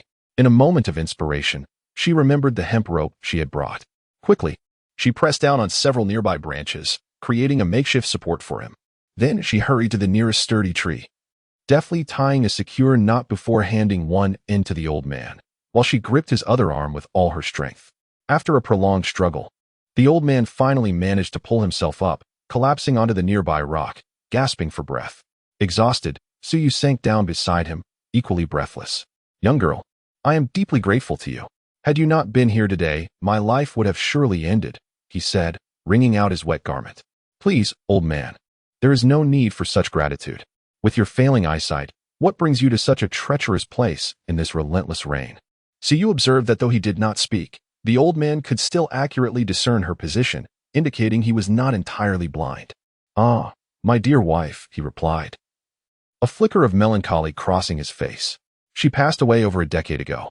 Each year, I come to visit the token of our love, But alas, if only she could have endured a few more years, her ailment might have been cured. Your wife? Suyu was taken aback by the depth of the old man's devotion. Such fidelity was indeed a rarity in this world. She departed this life many years past. I return annually to see that token. Regrettably, had she survived a few more years, her condition could have been alleviated. With that, a shadow of despair clouded his gaze. Why do you say so? Suyu inquired, puzzled by his assertion that mere years could have made a difference. Chapter 69. Taking the elder as a teacher and gathering spiritual herbs. Young girl. Under ordinary circumstances, I would never divulge this to you. However, considering that you have just saved my life, it is permissible to share this with you. Do you know what the token of affection between my wife and me is? As he spoke, the old man's eyes seemed to suddenly radiate with brilliance, transforming his entire demeanor. Grandfather, I do not know, Suyu replied, observing the elder's sudden change in expression, speculating that it must indeed be something of great significance. After all, you are merely 13 or 14 years old. How could you possibly know about medicinal herbs? Upon this realization, the elder appeared to lose his spark once more. Suyu was struck by a thought. The elder's two phrases echoing in her mind. Persevere for another decade or so, and there will be salvation. And how could you know about medicinal herbs? Grandfather, could it be that this token of affection is a medicinal herb? Suyu inquired cautiously, her voice tinged with an unrecognized excitement. Indeed, it is a unique, unparalleled herb in the entire world, and it is also the token of love between my wife and me. As the elder spoke, it was as if he envisioned a transcendent beauty clad in red, eagerly pulling a young boy to observe a fragrant herb. Alas, over a decade ago. It was not yet mature. Now, it has ripened, yet I have aged, and my wife has passed away. A wave of melancholy washed over the elder, extinguishing his desire to converse further. Grandfather, are you referring to the entirely red herb that emits a unique fragrance? Suyu could not contain her eagerness to confirm her suspicions. How do you, little girl, know of this? The elder was taken aback. For the secret of this spiritual herb was known to but a few. It was astonishing that such a young girl could be aware of it. Suyu's heart calmed, for the elder had confirmed her thoughts. She had not anticipated that this spiritual herb was owned by someone. She mused that perhaps the reason the famed medicine king had managed to obtain it in her past life was due to this elder's unfortunate fall into the water at that time. Yet, recalling that the medicine king had mentioned this herb was a secret of the Medicine King Valley, she pondered how this seemingly unremarkable elder could possibly know. Suddenly, recalling the elder's earlier claim of being skilled in medicine, Suyu had an epiphany. Could this old man have some connection to the Medicine King Valley? Grandfather, to speak frankly, I chanced upon this knowledge. My purpose in coming to this mountain is to seek out this spiritual herb. I have a cousin who has just been born, and he hangs by a thread, sustained only by a silver needle. I implore you, grandfather, to lead me to the herb. I, Suyu, will be eternally grateful and would even do anything for you. Suyu had no intention of concealing her intentions. After all, it was someone else's possession, and taking it without permission would be inappropriate. You possess medical knowledge? The elder's interest was piqued upon hearing that Suyu is sustaining a life with a silver needle. Yes, the situation is exceedingly urgent. I beseech you, grandfather, to help me find the herb. Suyu did not hold back, kneeling before the elder. You are quite the forthright girl, and your disposition reminds me of an old friend. The elder gazed at the blurred red figure kneeling before him, reminiscing about his late wife, who had also adored wearing red. Very well, you saved my life, thus I owe you a debt. I shall take you to retrieve the spiritual herb. However, I do have one request. The elder's dull eyes fixed upon Suyu, his tone lightening. Name it. Even if it is 10 requests, I will agree. Upon hearing the elder's consent, Suyu eagerly nodded. I want you to become my disciple. The elder looked upon Suyu, his eyes brimming with joy. From their first encounter to her maintaining composure during her direst moment, she truly appealed to him. Suyu hesitated. For her ambition was to become a disciple of the Medicine King, yet the elder's request was undeniably hard to refuse. What is it? Are you unwilling? The elder could not discern Suyu's expression but detected hesitation in her tone. Countless individuals wished to become his disciple. If he were to express his willingness, there would be no shortage of visitors. I am. The elder was about to reveal his name when Suyu interrupted. No, I am willing. Disciple Suyu, paying my respects to my master. Master, once I find a suitable time, I shall serve you tea. With that, Suyu bowed 3 times, temporarily acknowledging him as her master. The life of a child is far more important than the title of disciple to the Medicine King. That is the spirit. Good disciple. By taking me as your master, you will certainly gain more than you lose. Seeing Suyu agree, the elder nodded in satisfaction, refraining from disclosing his name. Lead me across this stream, and I shall guide you. The elder rose, pointing to the small stream before them. Very well, master, follow me. Earlier, I spotted a fallen tree that will serve as a bridge. Suyu carefully took the elder's hand, leading the way. Before long, they crossed the stream. Upon returning to the path we took, I can navigate by instinct, the elder remarked, for after many years, he was intimately familiar with that route. Even if he were blind, he could still find his way. With the elder's guidance, Suyu moved more swiftly, and at last, she beheld the exquisite spiritual herb. There, upon the cliff face, a protruding stone partially concealed a cluster of blood-red leaves, standing out strikingly against the desolate yellow backdrop. However, had it not been for her master's directions, she would have required considerable time to locate it. Swiftly, Suyu untied the hemp rope, securing one end to a sturdy tree and the other around her waist, tying it firmly. Under her master's watchful eye, she cautiously descended step by step, and when she dangled from the cliff face, she realized that the red cloth she had placed at the bottom was misaligned with the location of the herb. Finally, through her efforts, she managed to pluck the herb. When she presented it to her master, the old man held the herb, his gaze filled with nostalgia, as though he were recalling something precious lost. Disciple, take good care of it. After a lengthy pause, he handed the herb to Suyu. The two retraced their steps, their pace significantly quicker. Upon reaching a fork in the path halfway up the mountain, the elder spoke. Disciple, I reside at the Yuan temple. After you have saved the person, feel free to come find me. With that, without waiting for Suyu's response, he turned and made his way down the adjacent path. Suyu was taken aback. The elder actually resided at the Yuan temple? Master, shall I accompany you?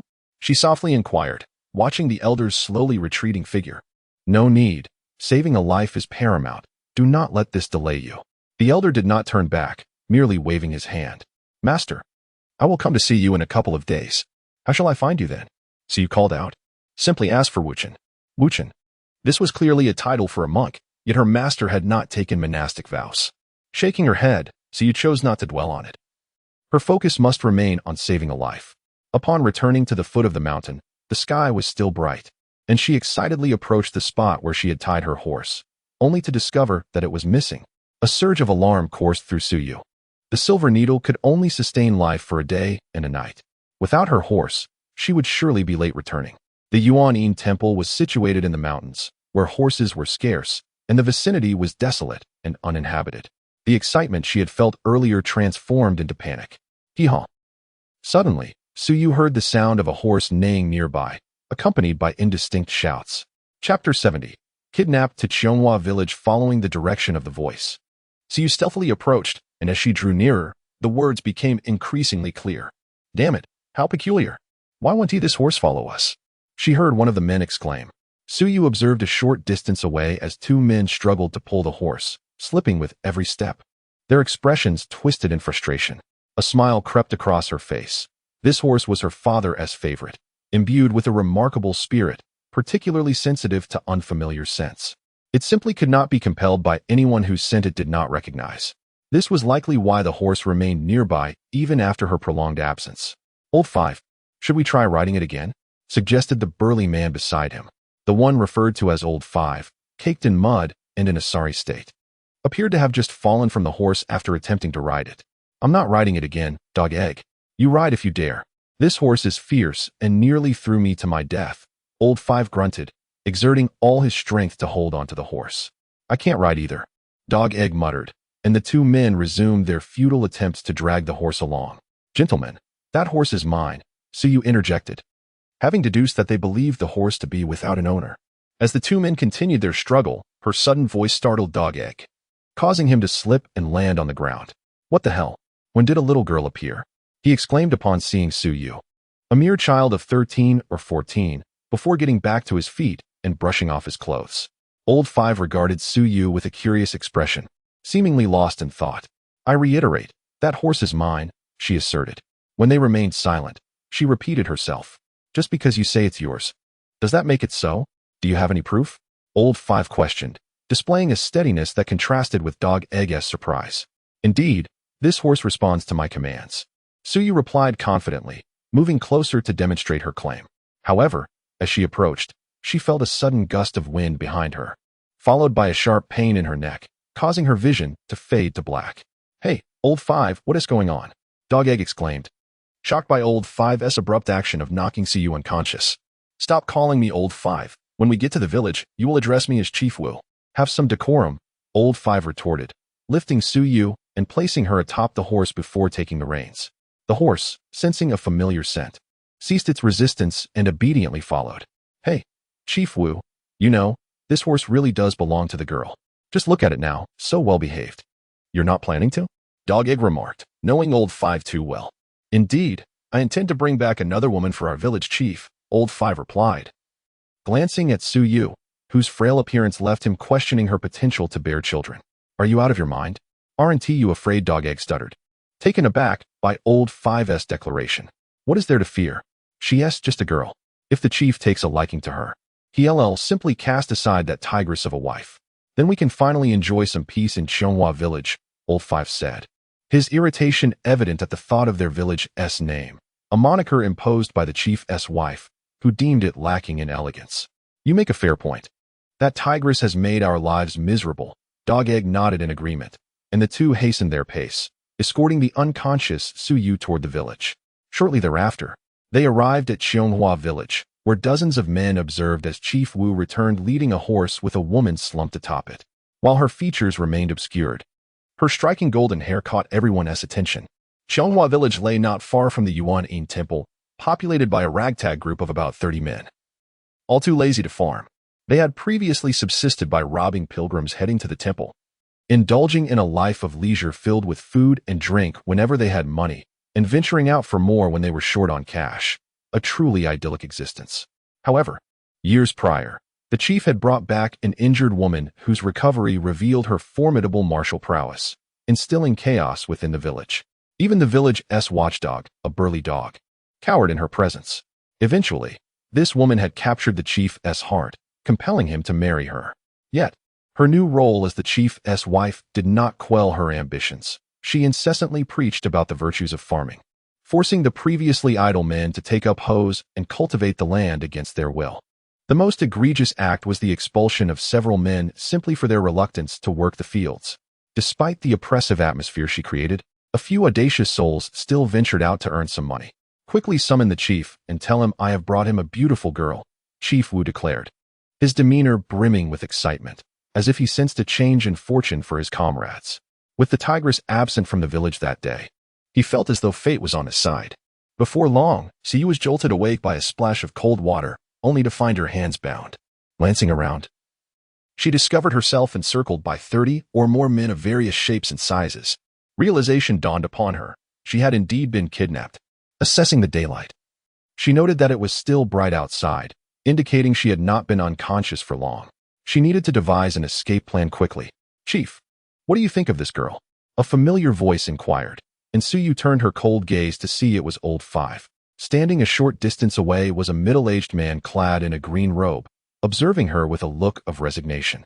"Old Five, this girl looks hardly of age. Isn't this a bit excessive?" The chief expressed his displeasure. His men seemed perpetually fixated on replacing him with a fresh face, having lost count of how many times they had tried. Each time, the women had been terrified into submission, only to be cast aside. "Fear not. The tigress has returned to her family. We are all men here. Can't we be of the same mind? A younger girl is certainly more appealing." A lewd voice chimed from the crowd, eliciting laughter from the surrounding men. "Indeed, Chief, if you find this girl to your liking, we brothers can band together to oust the chief's wife. Surely, she cannot withstand the combined strength of all of us." Another voice chimed in, rife with resentment, perhaps born from previous encounters with the tigress. Chapter 71. The audacity to scheme against a village leader. He was keenly aware of his brother's dissatisfaction with his wife, and while they often spoke ill of her in private, it was the first time someone had the audacity to voice such sentiments openly. The village leader furrowed his brow, feeling a twinge of displeasure. Although his wife was somewhat willful, she had a knack for managing his subordinates, and most of them now earned their keep through their own efforts. In his heart, he harbored a deep gratitude for her contributions, which was why he had tacitly permitted her to undertake so many initiatives. As the village leader was about to respond, a sharp voice interrupted him. "Ah, Zhou, have you been plotting to replace me in my absence?" A fierce gust of wind swept through, knocking several men to the ground, who then clutched their wounds and groaned in pain. Suyu turned towards the source of the voice and saw a woman with a fierce gaze standing behind the fallen men. She wielded a long whip, and though her hair was damp from the rain, she appeared unconcerned about her disheveled appearance. "My lady, weren't you supposed to visit your family? What brings you back?" The village leader's face brightened upon seeing her, and he hurried to her side. "Do not touch me. If I hadn't returned early, would I have found you and your merry band conspiring to replace me?" The woman shook off his reaching hand, her eyes sweeping coldly over the crowd. After scrutinizing each person, her gaze landed on Suyu, who was wide-eyed with curiosity. The two locked eyes, and an eerie silence enveloped the assembly. "You, young lady, possess quite the audacity," the woman remarked, having appraised Suyu for a moment. Though she appeared frail, she exhibited a remarkable bravery that was conspicuously absent in the others present. Any ordinary woman would have been terrified into tears by her fierce gaze. "Who brought this girl here?" The woman shifted her focus from Suyu to the rest of the crowd, exuding an unnameable pressure that rendered the previously boisterous men mute, their heads drooping like wilted plants. Even the fifth captain, who had initially brought the group, bowed his head almost to the ground. "I won't ask a second time." The woman's voice turned sharp as she noted the silence, her irritation palpable. "My lady, please do not be angry. It was the foolishness of the fifth captain. I have already reprimanded him. My loyalty to you is unwavering, as the heavens bear witness." The village leader, sensing the woman's simmering rage, sought to soothe her with words of comfort that carried an undercurrent of concern. "The fifth captain?" The woman fixed her cold gaze on him, causing him to tremble and kneel, realizing that had he known the fierce matriarch would return early, he would have never dared to bring anyone along. "How dare you? Months ago, the third captain brought a group and was soundly punished. Now you dare to do the same? Have you tired of living in peace?" The woman, incensed, brandished her whip. The fifth captain shut his eyes, bracing for the familiar sting, but instead heard the village leader's frantic voice. "My lady, quickly, go summon a doctor from the mountain." The fifth captain opened his eyes to see the leader cradling his unconscious wife, his expression one of sheer alarm. The once vibrant woman now appeared ghastly pale, her eyes rolling back, foam gathering at her lips, and her body trembling uncontrollably, a sight both terrifying and heartbreaking. Suyu's eyes sharpened, recognizing the symptoms. "Leader, your wife is in critical condition. We cannot wait for the doctor from the mountain." A calm voice emerged, drawing everyone's attention to Suyu. "What do you mean?" The village leader's face flushed with worry. Observing the leader's concern for his wife, Suyu felt reassured, clearly. He held deep affection for her, alleviating her own fears. "Your lady is experiencing an epileptic seizure, as I suspected. She has had prior episodes, though I am uncertain of the specifics. However, if you do not untie me now, you may be preparing to mourn her." Suyu's tone was steady, her expression impassive, devoid of any hint of panic. "Quickly untie her." The village leader, realizing the girl possessed medical knowledge, understood the gravity of the situation as she had accurately diagnosed his wife's condition, which had evidently worsened significantly. He had always known that his wife suffered from epilepsy and could not tolerate stress. He had intended to prevent her from losing her temper, but her volatile nature had thwarted his efforts. Suyu, now freed, hastened to the woman's side. The lady was trembling violently, her jaw clenched tightly, with blood seeping from the corners of her mouth. "This is dire. Leader, you must help me pry her mouth open. We cannot allow her to bite her tongue." Suyu urged frantically. The village leader, alarmed by the thought of his wife biting her tongue, forcefully opened her mouth, revealing a bloody interior. As Suyu offered a twig to use as a mouth guard, she noticed the leader extend his arm to prevent her from biting down. His flesh now marred and bleeding, yet his face remained a mask of concern. Watching this unfold, the fifth captain finally comprehended the depth of the village leader's affection for his wife. The leader, typically reserved, had never revealed such sentiments, especially in the company of other men. Suddenly, the fifth captain knelt again, bowing his head repeatedly. "Leader, I was wrong to bring her here. I had no idea." "Get up, fifth captain." The village leader, however, was focused intently on Suyu, who was deftly moving her fingers to perform acupuncture. Fortunately, having treated her cousin in haste earlier, she had retained a supply of silver needles, which now proved invaluable. As Suyu completed several acupuncture points, the woman's tremors began to subside, though she remained cautious and did not fully remedy the situation. "Leader, your wife is out of immediate danger, but..." Suyu deliberately prolonged her statement. "But what?" The village leader, relieved to hear she was safe, noticed the quietness in his embrace and the release of her grip. Though his arm had been bitten to a pulp, I have only treated her partially. While her life is no longer in jeopardy, I can assure you that I can completely cure her epilepsy. However, there is another person whose life hangs in the balance, and I must attend to them. Have the 5th captain bring my horse. I will return tomorrow to complete the treatment. Suyu fixed her gaze on the village leader, her eyes icy and resolute. You. The village leader was momentarily taken aback, clearly unprepared for such a maneuver. Gazing at his pale wife, and then back at Suyu's cold demeanor, he suddenly devised a plan. This is my unique acupuncture technique. Each needle must be applied in a specific order. If another doctor were to remove any needle, your wife's life would be at risk, Suyu said, as if she could read his thoughts, her voice steady and unyielding. You dare to scheme against me? The village leader glared at Suyu, a palpable threat emanating from him, yet she met his gaze without fear. Chapter 72. A critical moment. Part 1. The entire Cheonghua village fell into an unusual stillness. After a long pause, the village chief's expression softened, his tone becoming gentler. Are you certain you can completely cure the lady's epilepsy? The doctors down the mountain have all said it cannot be fully treated.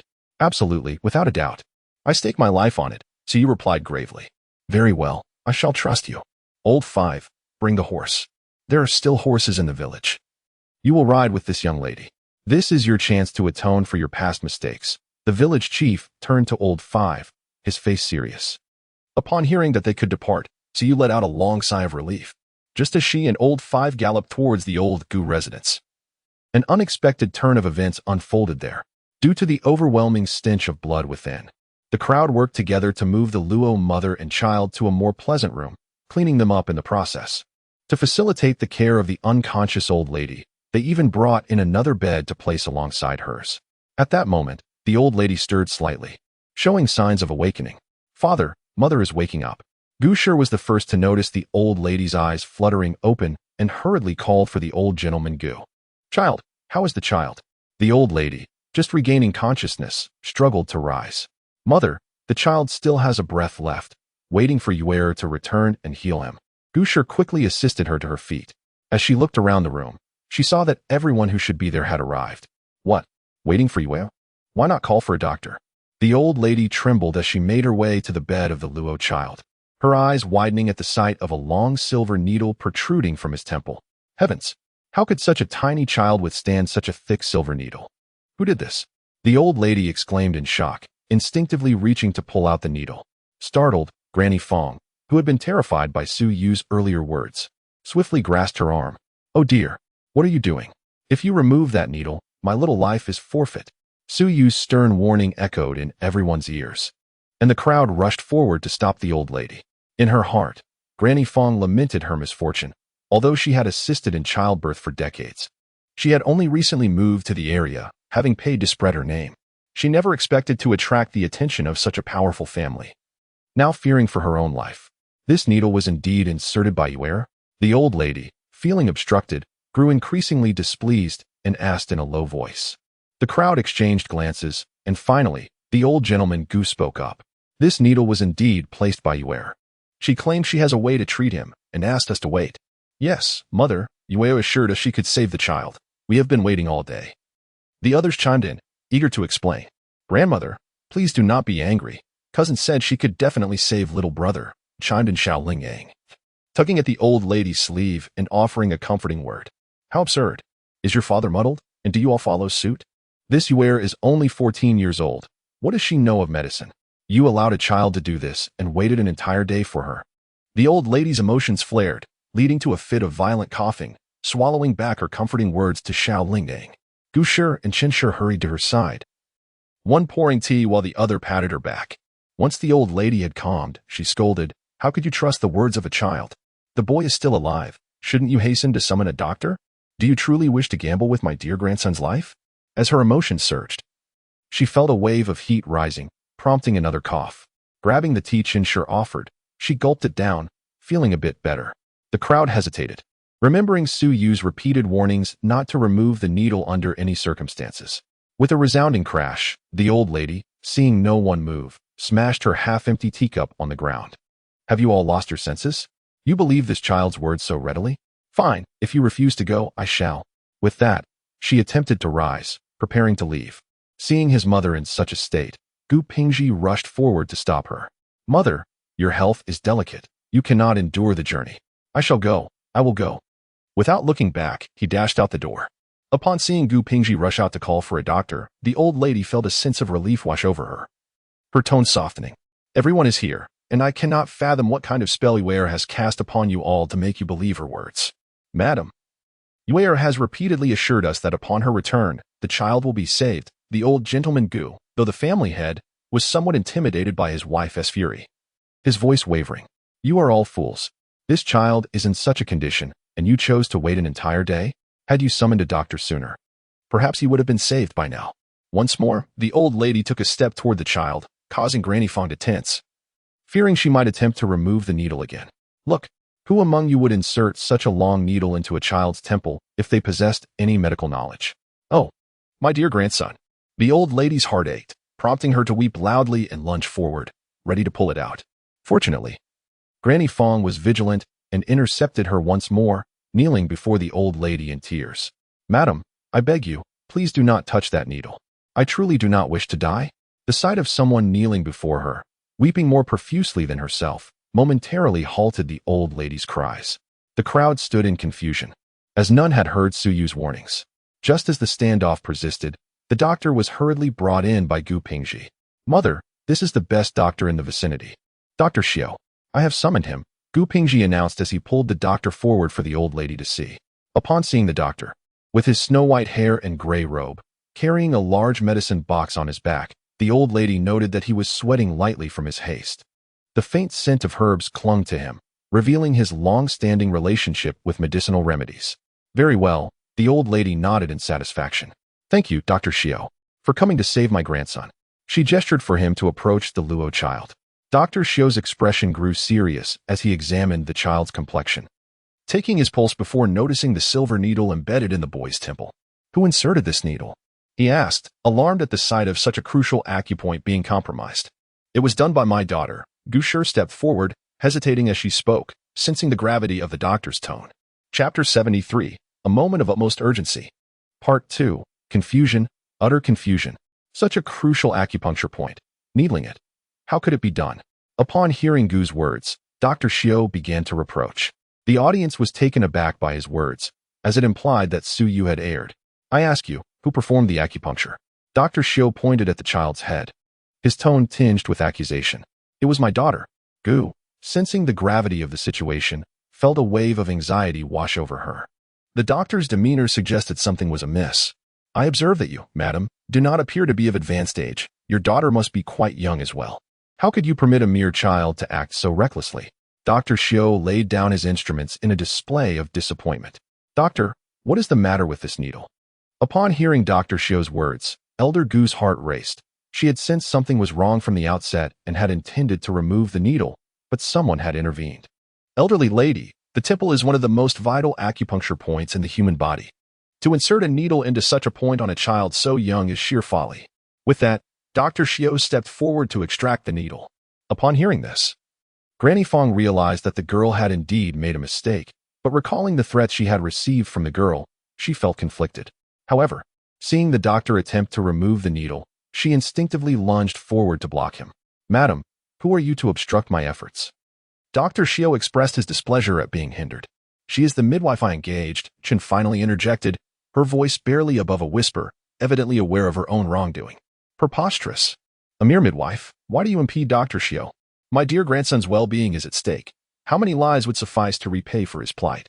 Elder Gu still possessed a modicum of authority, causing Granny Fong to falter momentarily. Yet, recalling the girl's earlier words, she found herself trapped in indecision, torn between actions.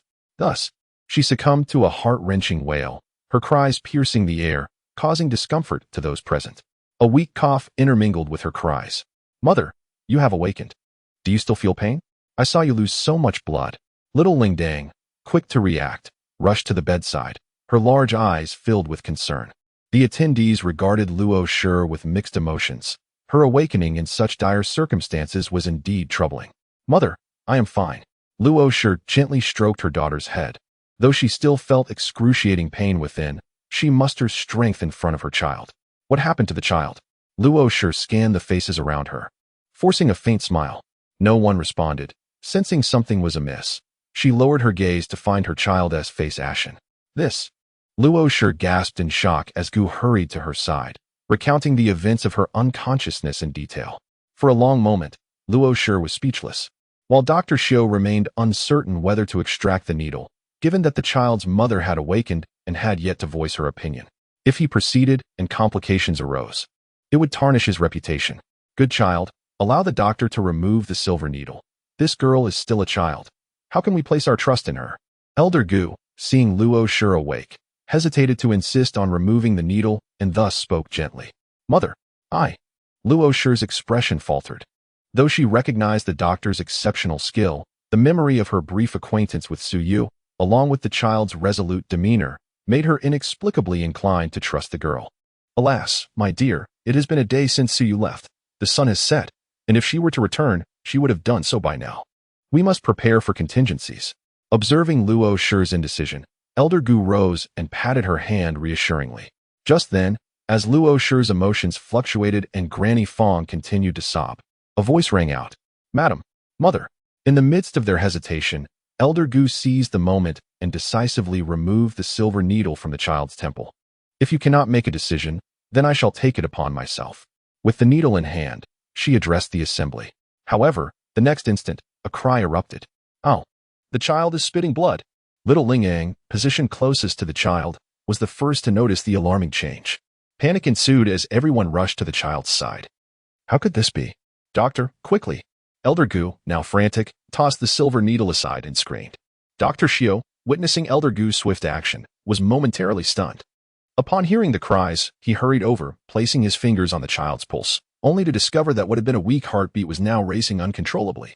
However, unlike before, the rhythm was utterly erratic, devoid of any pattern. I am utterly powerless. After a prolonged examination, Dr. Xiu found himself at a loss. How could this be? You claimed that removing the needle would help. Elder Gu stood in shock, never anticipating that the child's life could still be in peril after the needle was removed. Madam, I merely stated that the needle was improperly placed, but I never guaranteed the child's recovery. Regrettably, my medical skills are limited, and I find myself incapable of providing assistance. With that, Dr. Xiu retreated. Just then, Su Yu, who had just reached the entrance, heard Luo Shi's heart-wrenching cries and thought, this is dire, something must have gone wrong with the child. Without pausing to steady her horse, she leaped down. With a resounding crack, pain shot through her ankle as her bones collided. Wait for me outside. At that moment, disregarding the pain, Su Yu instructed her companion to remain behind, inhaling deeply to brace herself against the agony as she rushed into the room, nearing the source of the cries. Before her lay the child, whose complexion had turned a ghastly shade of gray, blood trickling from the corners of his mouth. She reached out to check the pulse, only to find it alarmingly erratic and rapid, as if it might cease at any moment. And the needle at the child's temple was gone. So you whirled around, her gaze akin to that of a predator, fixated on Granny Fong, who appeared taken aback and opened her mouth to speak. Everyone out. The urgency of the situation left her no room for decorum. She commanded everyone to vacate the premises. The gathered crowd, filled with guilt, complied and exited, including little Ling Yang, who was taken away by Elder Gu. They had all assumed no one would dare remove the needle, forgetting entirely about the elderly matriarch lying unconscious. Overcome with remorse, Elder Gu had no choice but to follow suit, leaving the room. Within, only Luo Shi, Su Yu, and the child remained. Luo Shi continued to weep uncontrollably. Yet Su Yu's presence quelled some of her grief. Aunt, I can only take a desperate gamble now. Had the needle remained, I could have slowly calibrated the optimal dosage. But time is no longer on our side. I must use an elixir to save my cousin, but there is a risk of failure. Can you entrust him to me? Regardless of the outcome, Aunt, do not blame yourself. Just put your faith in my medicine. Upon hearing that there was still hope for her child, Luo Shi's heart, which had nearly shattered at the thought of losing him, surged with newfound determination. Without hesitation, she nodded in affirmation, and Su Yu produced the elixir from her cloak, filling the room with an exquisite fragrance. Chapter 74. Su Yu's laughter amidst urgency. In a state of urgency, Su Yu set aside her hesitations. Swiftly, she retrieved the healing elixir and placed it directly into her mouth, chewing to extract its essence. With determination, She pried open the tightly shut lips of the child and administered the potion. This process was repeated thrice, given the child's tender age. She dared not administer the entire plant, stopping after a small portion, anxiously holding the child's tiny hand while attuning herself to the rhythm of the child's pulse. Beside her, Luosher clutched the blanket with such fervor that it seemed on the verge of tearing, her eyes filled with deep concern as she watched the child. Suyu's brow remained furrowed. The child's pulse was still alarmingly erratic, and what was most frightening was its increasingly sluggish tempo. Was the elixir ineffective, or was the dosage inadequate? Panic set in as Suyu contemplated whether to administer the entire plant to the child. Just as she prepared to withdraw her hand to use the remaining potion, the child's pulse suddenly surged violently before gradually stabilizing into a more rhythmic pattern. A wave of joy washed over Suyu. It seemed the elixir was indeed effective. At that moment, she heard Luosher's voice filled with astonishment. "You, look at the child." Lifting her gaze, Suyu noticed that the child's previously ashen complexion was now fading, revealing a fair and delicate hue akin to that of the child's small hand.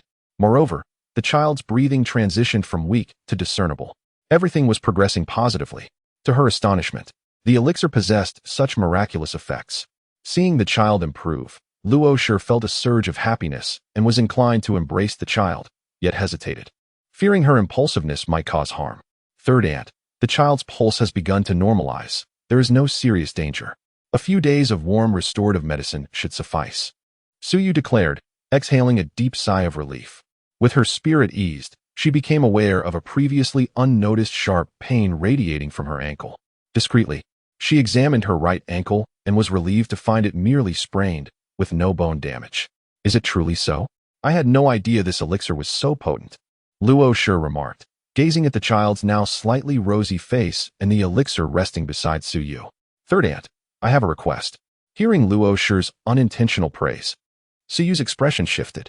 You have saved my child's life. As a mother, I ought to express my profound gratitude." "Speak your mind. For how could I refuse a request from you?" Luosher's tone carried an undertone of reproach for being perceived as distant.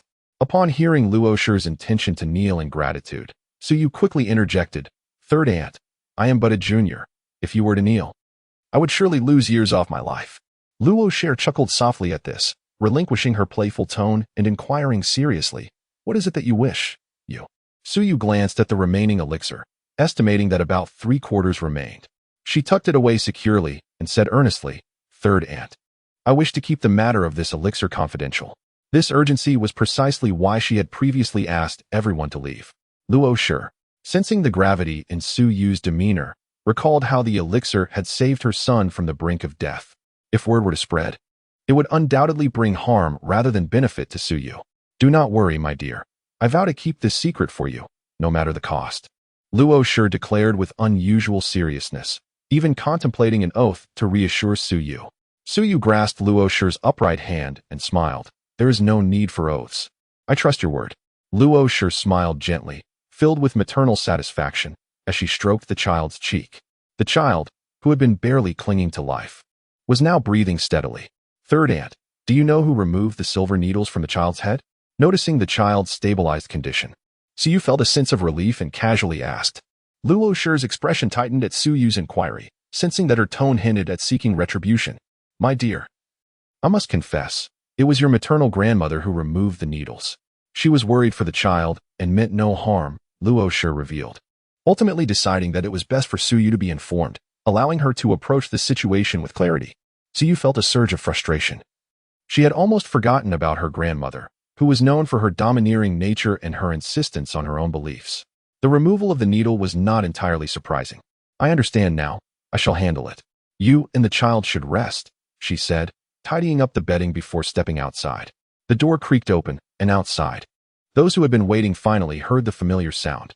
Suyu stood at the threshold, her face weary. "You, the child." Old Master Gu spoke first. Although the matriarch was deeply concerned for her grandchild, she felt too ashamed to inquire about Suyu's actions, having nearly caused her own grandson's demise. "The child is safe now. Both third aunt and the child are exhausted, so let us not disturb them," Suyu replied, glancing up at the gathered crowd. She noticed that the old woman, Fong, was conspicuously absent, likely having fled in fear during her treatment of the child. "Really? That's wonderful." Upon hearing that the child was unharmed, The collective tension eased, and the matriarch exhaled a sigh of relief, clasping her hands together in silent prayer for blessings. How could this be? The child was on the brink of death just moments ago. How is it that you, a mere girl, managed to save him? A sudden, incredulous voice broke through, filled with skepticism. It was the same old physician who had remained, intent on witnessing how this inexperienced girl could possibly treat the child when he himself had been rendered helpless. And you are? Suyu inquired, choosing not to respond to the elder's accusations. He is the physician I invited, Gu Pingji explained, sensing Suyu's confusion. It was this old man who insisted that your needlework was incorrect, prompting grandmother to remove them. At that moment, a young voice chimed in. But it was my grandmother who removed the needles. Suyu's heart sank at the revelation. Gu's family quickly covered the child's mouth, urging her to remain silent. Upon hearing the child's words, the matriarch, who had been elated, immediately felt a wave of shame wash over her, recognizing her initial distrust of Suyu. Deep inside, she harbored some resentment regarding her grandmother's actions, but as a senior, she could only swallow her pride. She had not anticipated that an incompetent physician had been calling the shots. Is what the child said true? Her tone turned icy, exuding an unexpected authority. The old physician flinched, feeling a twinge of apprehension, yet he had lived for decades and would not be intimidated by a mere girl, so he retorted dismissively, yes. And what of it? The use of those silver needles was inherently flawed. So you found his nonchalant attitude infuriating. A physician should uphold a standard of medical ethics. A child's life had been nearly jeopardized by his careless words, and now he exhibited no sense of remorse. Chapter 75. The Red Garment, whether worn or not, is a scheme I do not wish to engage in lengthy discourse with you. You deem it unreasonable, and thus it is unreasonable?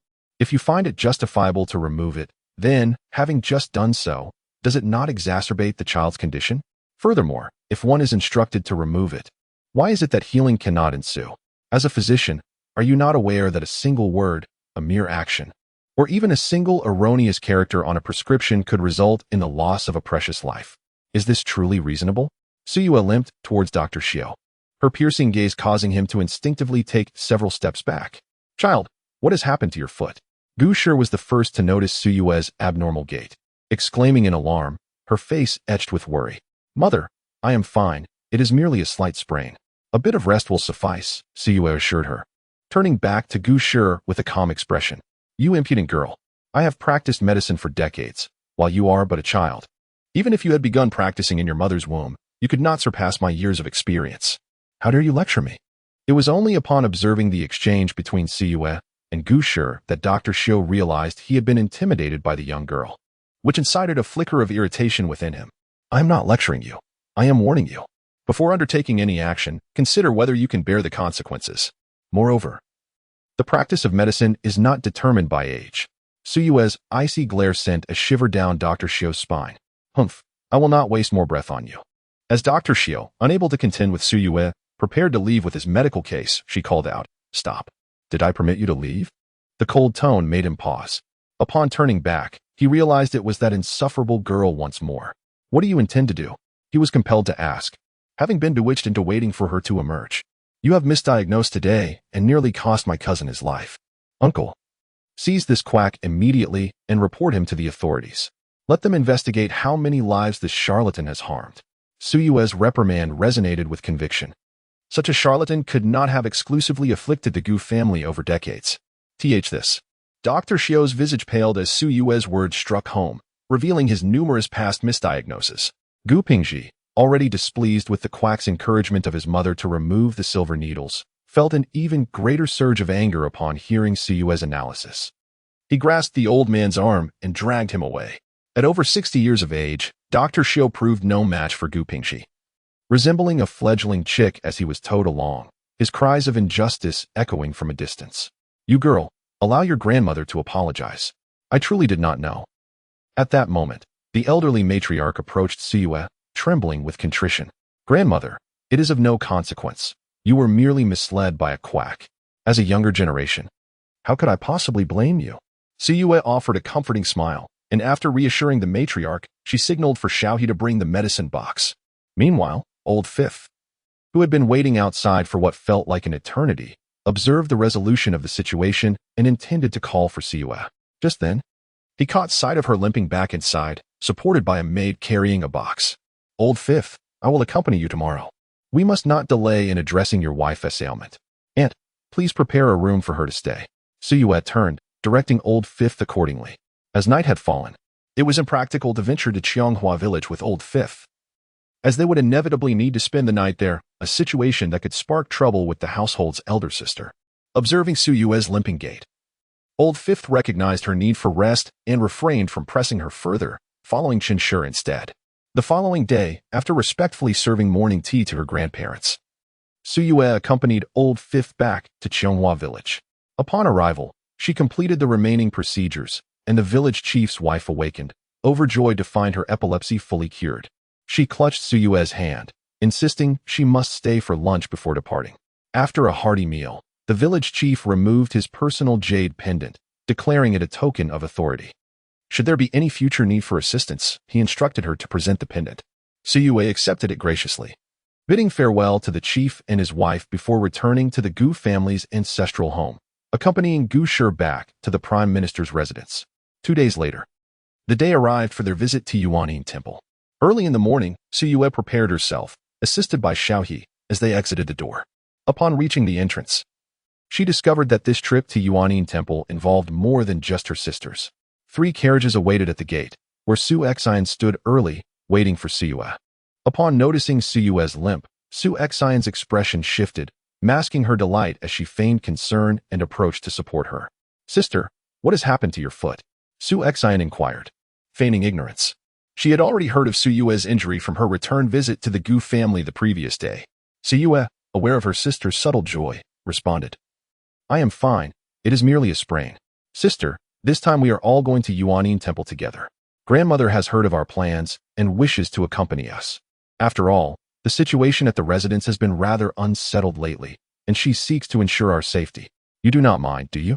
Su Xin raised her voice intentionally, prompting Suyue to realize that their grandmother was likely already in one of the carriages. What could I possibly mind? Grandmother's concern for us is a blessing, Suyue replied nonchalantly, questioning whether Su Xin truly believed she would voice any objections. As soon as Suyue finished speaking, the curtain of the foremost carriage lifted, revealing their grandmother's countenance. Grandmother, Suyue inclined her body slightly, performing a respectful gesture. The matriarch cast a glance at Suyue, then at her bandaged foot, nodding slightly. You girl, be cautious in your endeavors. Do not act recklessly. Her words bore a hint of concern for Suyue's well-being. Yes, thank you for your guidance, grandmother, Suyue replied, bowing again as the elderly lady gently nodded and lowered the curtain. At that moment, Su Xine's personal maid, Xiao Duo, approached with a piece of red fox fur, her expression betraying a hint of anxiety. Noticing Xiao Duo's approach, Su Xine discreetly assessed Suyue's demeanor. Seeing her remain composed, she mused to herself, this Suyue, her informant, Flower Mama, was ruthlessly eliminated by her. How ruthless indeed. Now, I must ascertain whether Xiao Duo is truly her informant. If she is, her life is forfeit. Sister, this is a red fox fur coat I specially tailored for you. The weather is cold. Do not catch a chill. Put it on quickly, Su Xian declared, draping the fur coat over Suyue's shoulders. In recent days, she had effectively confined Xiao Duo, ensuring she had no opportunity to seek out Suyue. The letter Xiao Duo had delivered was merely bait. If Suyue were to refuse the coat, it would imply belief in the message from Xiao Duo, indicating that Xiao Duo was likely Suyue's informant. Even if Suyue accepted the coat, Su Xin would remain skeptical, knowing Suyue might wear it to protect her informant. As the fox fur inched closer to Suyue, Su Xian's smile radiated with anticipation, thinking, whether worn or not, this is a trap. I shall see how you, Suyue, will navigate this predicament. Chapter 76. Preparing to introduce a concubine to the Prime Minister, Suyu gazed at her beaming sister Su Xine, and at the side, the relatively close Xiao Duo. With a swift motion, Suyu struck Xiao Duo 3 times. Xiao Duo, taken aback, met Suyu's icy stare and knelt in fear, trembling uncontrollably. Su Xine was momentarily stunned. Sister, what are you doing? Her tone was laced with dissatisfaction, as Suyu had not even consulted her before striking her servant. Sensing Su Xine's displeasure, Suyu forced a smile, albeit a shallow one, which appeared rather dismissive. It is nothing, merely a lesson for the maid. With that, she deliberately rubbed her sore right hand, leaving red marks on Xiaoduo's face. My maid, for you to discipline? Su Xine was infuriated. Despite her disdain for Xiaoduo, the maid still belonged to her, and striking her without the owner's consent was akin to disrespecting her. I merely warned your maid not to spread nonsensical rumors that could tarnish our sisterly bond, Siyu replied coldly, her gaze fixed on the kneeling Xiaoduo. Should she attempt any more tricks, it will not be merely 3 slaps next time. Xiaoduo, with her head bowed low, understood the underlying message. This punishment was for her role in the charade alongside the young lady, and any future rumors could have dire consequences, given that both her and Baoga's lives were in Su Yu's hands. Are you not leaving yet? At that moment, their grandmother's impatient voice called from the carriage. Grandmother, we are leaving now, Su Yu called back as she tossed the note Xiaoduo had given her onto the ground beside the maid. Su Exine didn't even need to look. She recognized that it was the same note she had instructed Xiaoduo to deliver to Su Yu. She had meticulously plotted, yet did not anticipate Su Yu's outright confrontation. Perhaps she had indeed overthought. Xiaoduo was not Su Yu's spy. You, Xiaoduo, get up, we are leaving.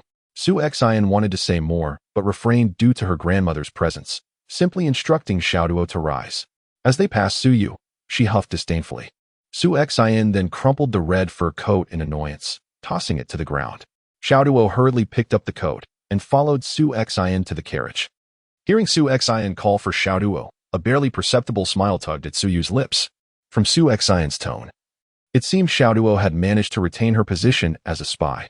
As the group settled into their carriage, they soon heard the arrival of Gu Shi and Lu Yinyang, who had come to accompany them to Yuan Yin Temple for a prayer session, believing that the younger generation should not remain at home in luxury. Thus, Gu Shi entered Su Yu's carriage, while Lu Yinyang took a seat with Su Exine. The entire family from the Prime Minister's residence was out that day. You girl, how is your foot? Gu Shi inquired with concern upon entering, recalling Su Yu's recent injury just days before their trip to the temple. Mother, it is nothing serious. Merely a common sprain, not affecting the bones. I have applied medicine. It should heal in a week or so, Su Yu reassured her, offering a gentle smile and holding her mother's hand to soothe her worries. Fortunately, there is a wide road leading to Yuan Yin Temple, allowing the carriage to pass easily. Otherwise, it would have been quite taxing for my daughter, Gu Shi reflected, recalling her own visit to the temple a few years prior. As the carriage jolted along, the incense burner inside produced a faint aroma, lulling Su Yu into a drowsy state. At that moment, Gu Shi hesitated before speaking. You girl, there is something I have been contemplating and wish to discuss with you. Mother, please feel free to speak, Su Yu replied, resting her head against the carriage window. Her eyes slightly closed, feeling fatigued from the recent travels. I wish to find a concubine for your father, Gu Shi stated cautiously, sitting up straight. What? Su Yu exclaimed, her eyes widening in surprise. In her previous life, her mother had been so affected by hardships in the countryside that she became deranged and neglectful, let alone considering a concubine. Mother, have you thought this through? Su Yu asked earnestly, locking eyes with Gu Shi. Indeed, I have pondered this carefully. To speak plainly, when I was in the countryside and gave birth to Dongzhu, I had resolved to sever my feelings for your father. However, one can be stubborn yet soft-hearted. When I saw your father come to fetch me, I felt an undeniable joy within, Gu Shi reminisced, her beautiful eyes reflecting a myriad of memories. Su Yu felt a pang of sorrow. Was she not the same? She spoke of maintaining distance from the third prince, claiming her actions would not harm him. Yet every time she heard of his troubles, her heart yearned to assist him. After all, she owed him far too much in her past life, and could only help him within safe boundaries. However, after my experiences in the Prime Minister's residence, my heart has grown colder with each passing day, until now. It feels utterly shattered. Gu Shi's tone shifted, tinged with melancholy. Mother, given this, have you not considered separating from father? Su Yu observed her mother's expression, feeling a wave of discomfort. You are still young, not yet of age. As long as I do not separate, you will remain the esteemed legitimate daughter of the Prime Minister's residence.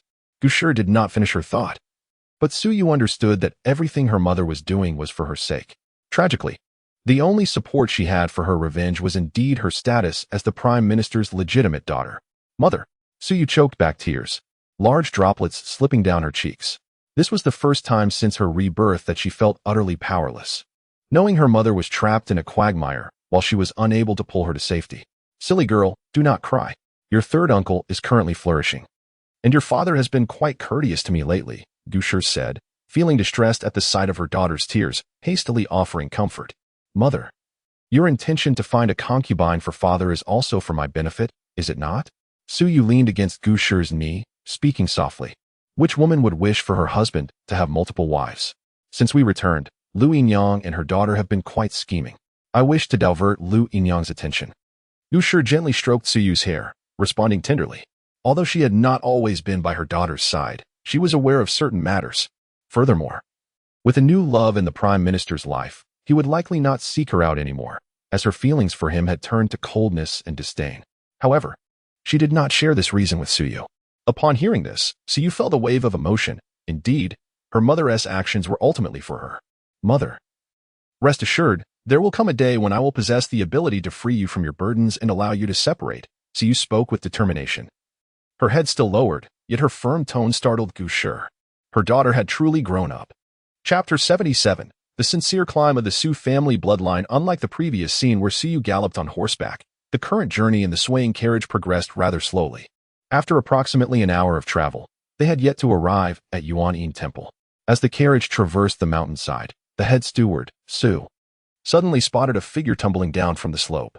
Swiftly and adeptly, he halted the carriage just in time, preventing a tragic accident as the figure landed perilously close to the front of the vehicle. Rushing forward to inspect the scene, Su found a young man. His face smeared with mud and his body drenched in blood, his once pristine garments marred by gashes inflicted by blades. An alarming sight, indeed. It was unclear whether he had fainted from excessive blood loss or from the fall. What has happened? Upon the sudden halt of the carriage, the elderly matriarch inquired. A person has fallen from the mountain, Su replied softly, though the proximity of his voice caught Suyu's attention, causing her brow to furrow within the carriage.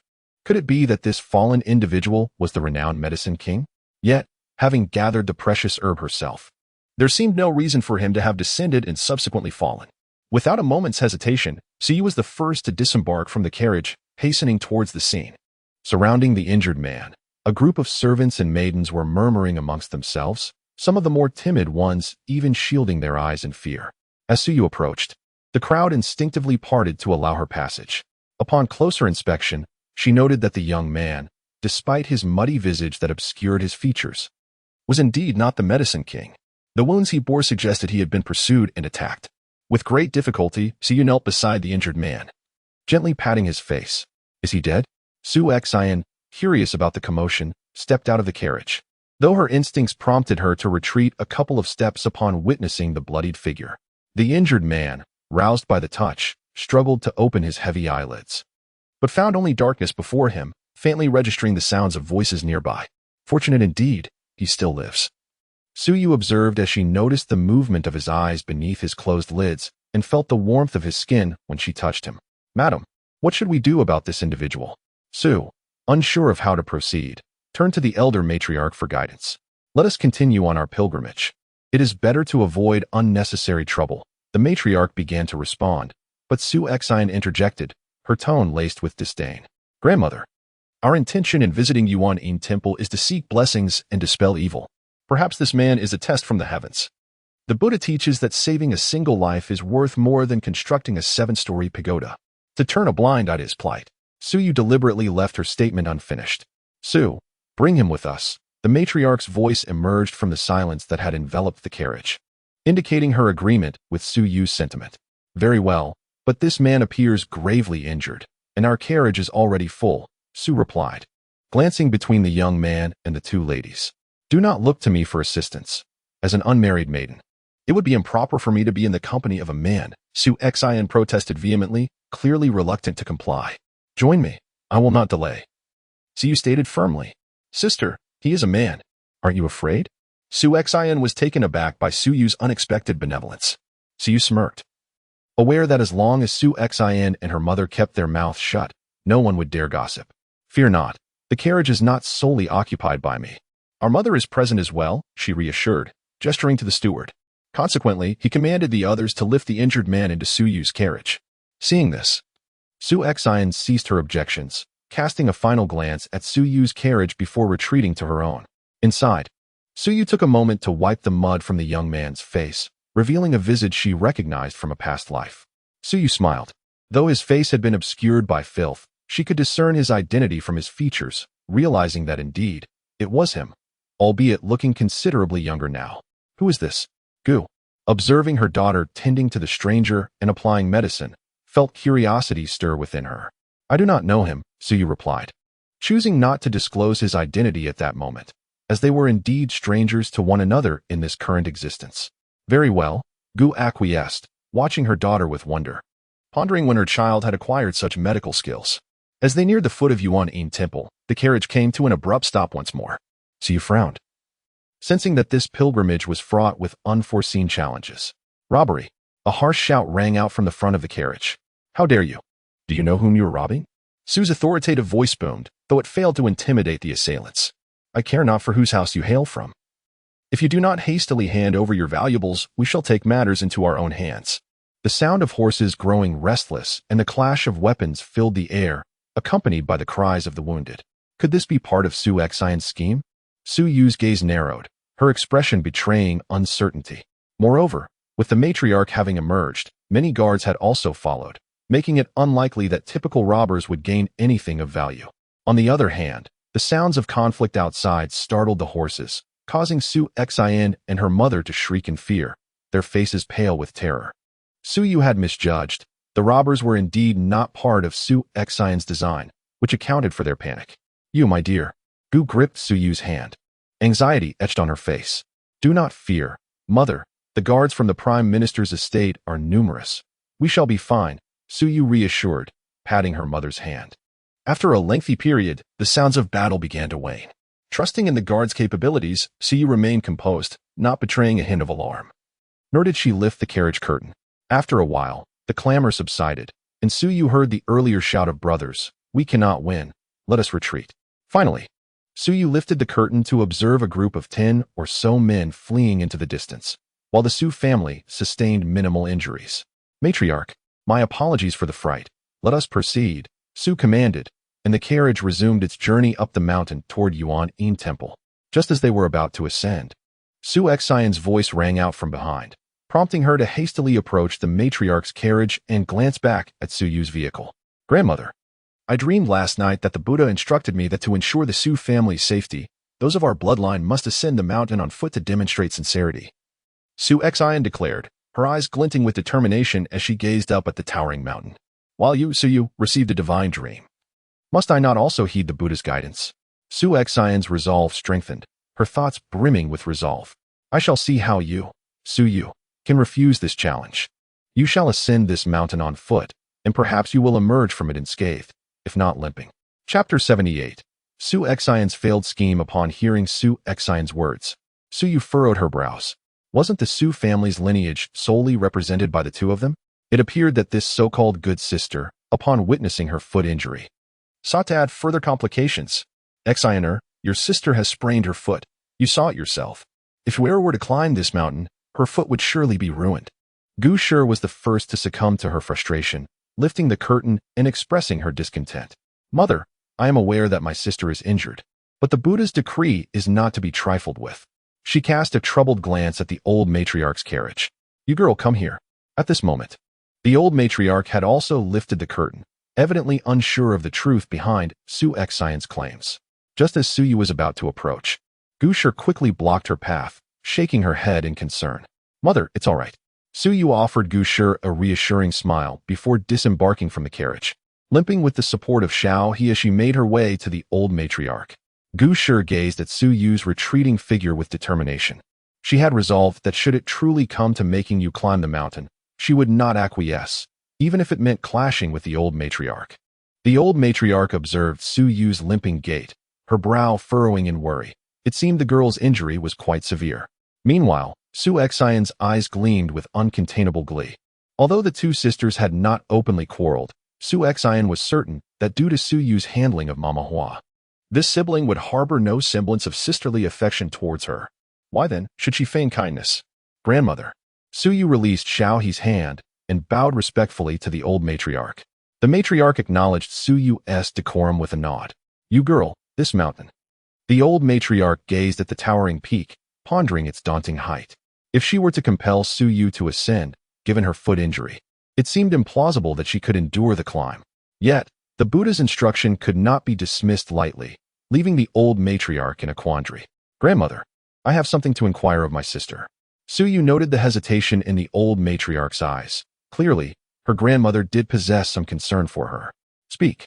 The old matriarch, noticing Su Yu's pallid complexion, felt a pang of sympathy.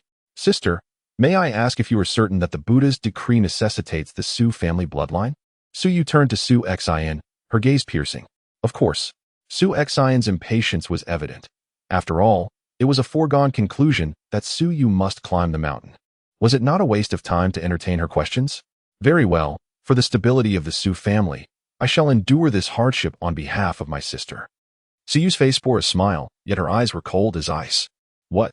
You refuse to climb? Su Xian was taken aback, her smile vanishing. What? Is my sister not of the Su family bloodline?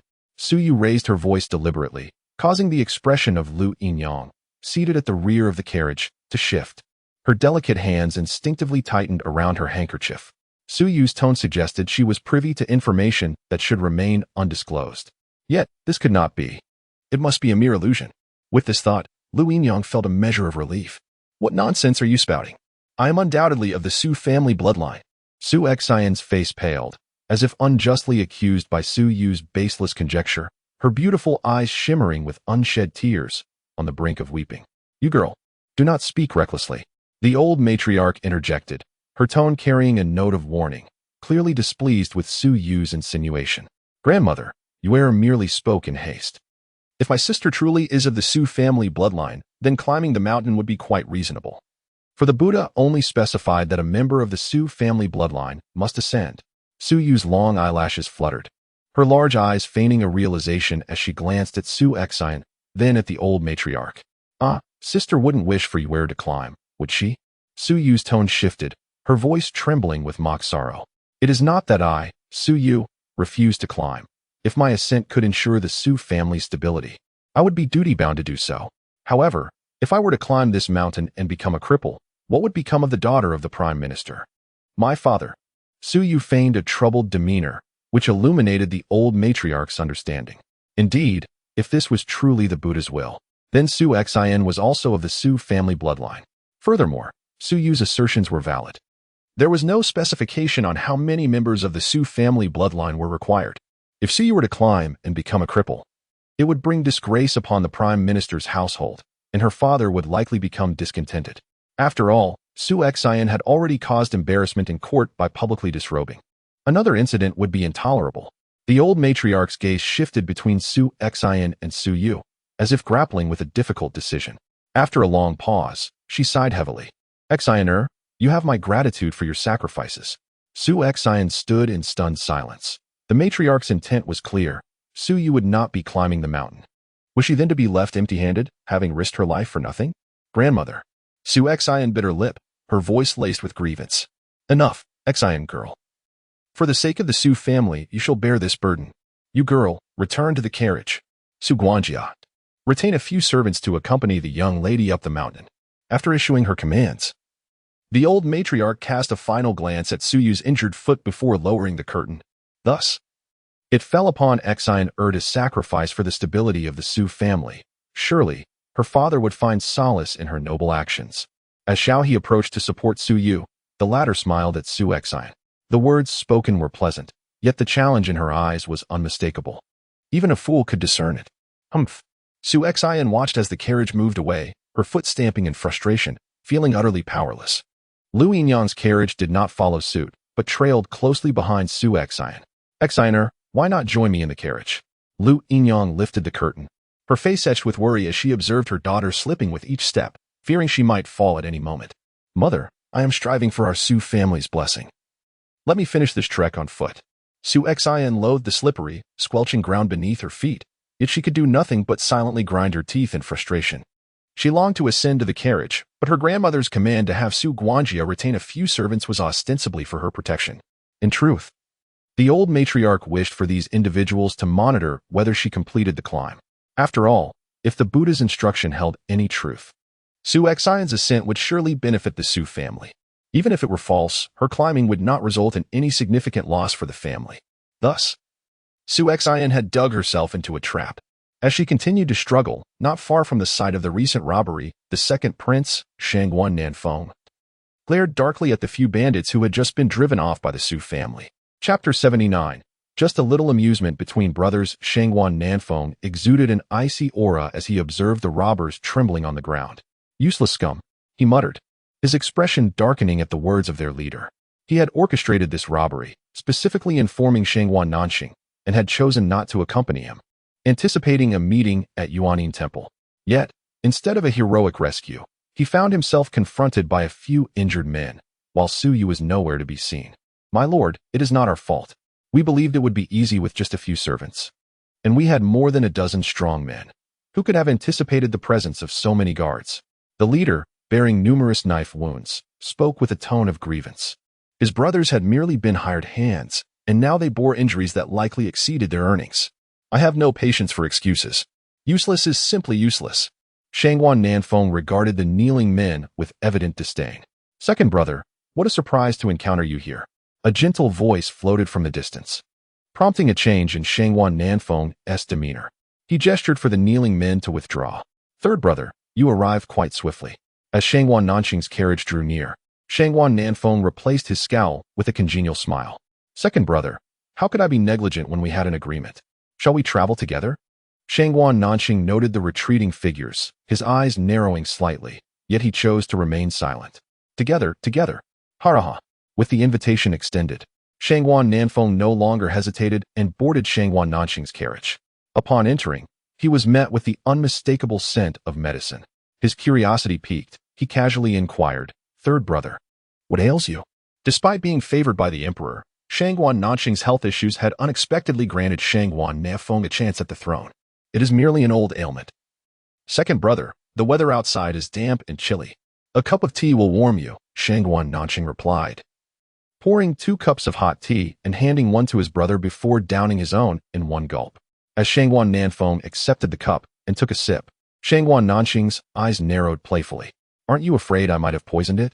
Shangguan Nanfeng's expression shifted momentarily, but seeing the jest in his brother's gaze, he refrained from retorting.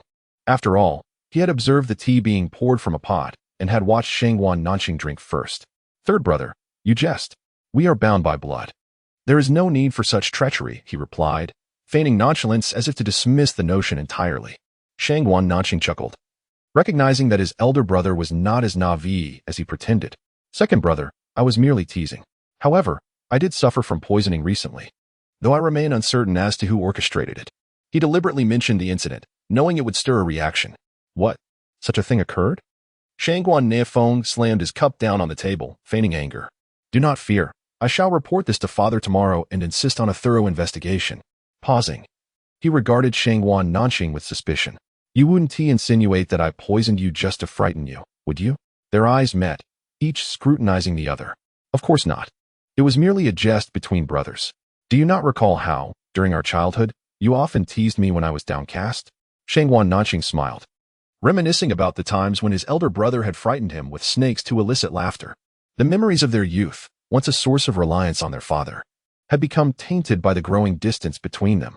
The Empress Hui, favored by the emperor, often dismissed Shangguan Nanfeng's antics as mere brotherly play, leading the emperor to grow increasingly impatient with his sons. Why dwell on the past? Shangguan Nanfeng's expression faltered at the mention of their childhood. Indeed, compared to the current jest regarding poison, his childhood mischief seemed far more excessive. Yes, those were but childhood days. Shangguan Nanxing sighed, choosing silence as he recalled the girl who had stood up for him in the past, blocking the way for him. Shangguan Nanfeng felt an awkwardness settle in, contemplating his departure but lacking a valid reason. Both brothers fell into an uneasy silence, the atmosphere within the carriage growing tense. Shangguan Nanxing had brought up the poisoning to gauge his brother's reaction, aware that the culprit remained elusive. Until that person was revealed, his future would be fraught with peril. In his previous life, it was the insidious accumulation of poison that had claimed his life, leaving him unaware of his assailant until the very end. He suspected Shangguan Nanfeng, but the latter's reaction suggested otherwise. As he pondered over potential missed clues, Shangguan Nanfeng sat in silence, yearning to reach Yuanin Temple. My lord, it seems there is a carriage ahead, adorned in the style of the Prime Minister's residence. A servant's voice pierced the silence, drawing both brothers' attention. Shangguan Nanfeng, previously drowsy, awoke at the mention of the Prime Minister's carriage. Could it be Su Yu's? Are you inquiring of me, second brother? I have no knowledge of this. You are the one who invited me to Yuanin Temple, Shangwan Nanxing replied, his expression unwavering as he returned the question. Shangwan Nanfeng faltered. Ah, my lord. It appears that the young lady from the Su family is climbing the mountain. Oddly enough, in this dreary weather, the ground is slippery. She seems to have fallen. Her fine garments are quite soiled, came the servant's voice once more, causing both brothers to exchange glances, their expressions shifting in surprise. Could it be Suyu? Chapter 80. My name is Suyu, your savior. Shangwan Nanfeng was the first to disembark from the carriage, eager to distance himself from his younger brother. Shangwan Nanxing, holding the curtain with his right hand, gazed pensively at Shangwan Nanfeng's retreating figure. Eventually, he released the curtain and chose not to follow. How could it be you? Shangwan Nanfeng, approaching, realized that the young lady from the Su family was not Su Yu, but rather Su Xian.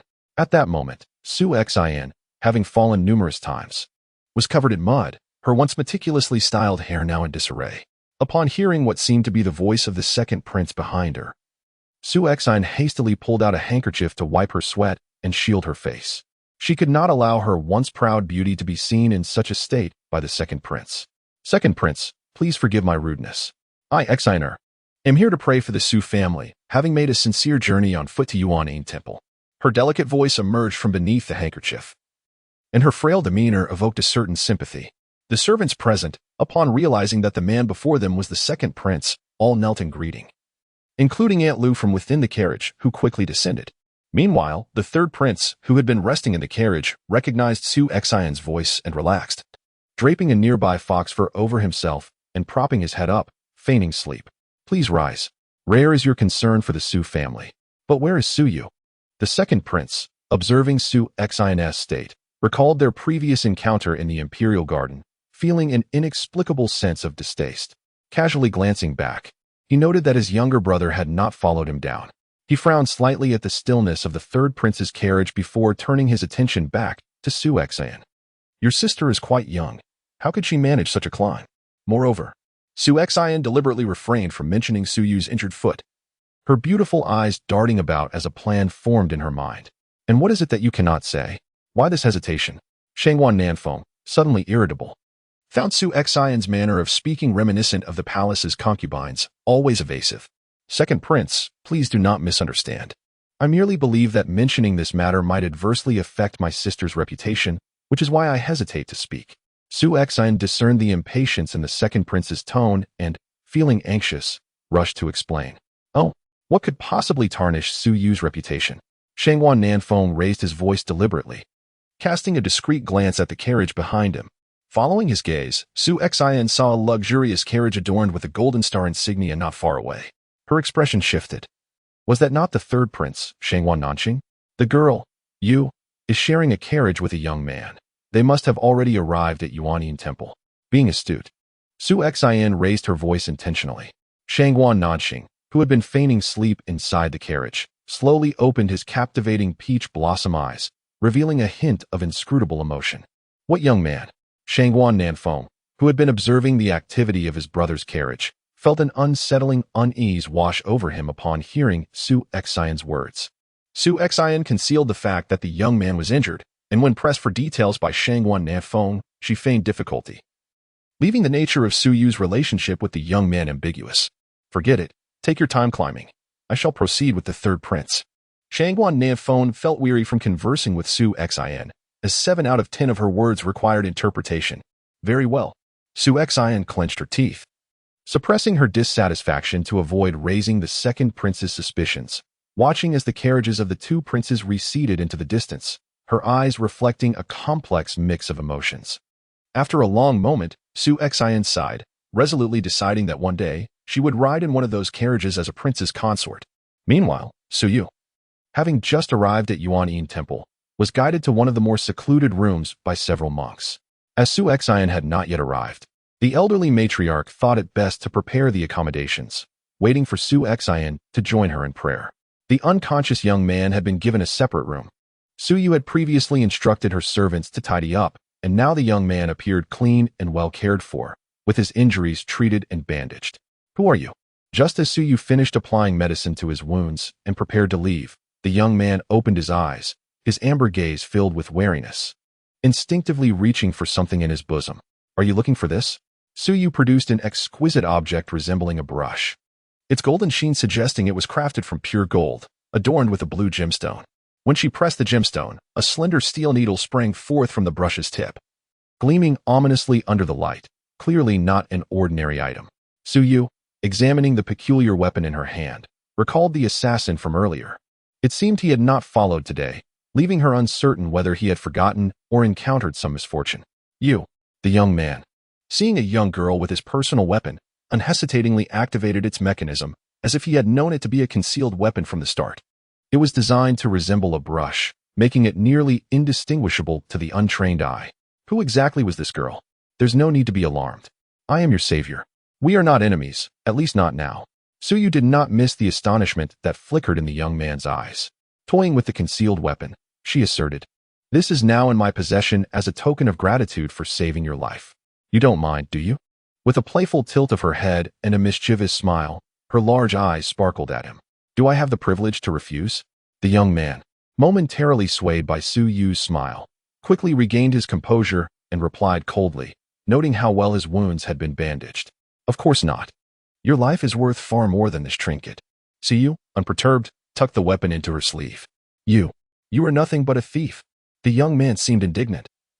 His amber eyes fixed on Suyu, his tone growing harsh and punctuated by a few coughs. "I am not a thief. By the way, my name is Suyu. Your savior, remember that." Unfazed by the young man's accusations, Suyu brushed off her hands and stepped outside. "And I advise you to keep your temper in check. It is not good for your recovery." The girl's clear voice echoed from the doorway, leaving the young man's expression serious, his eyes flickering with uncertainty.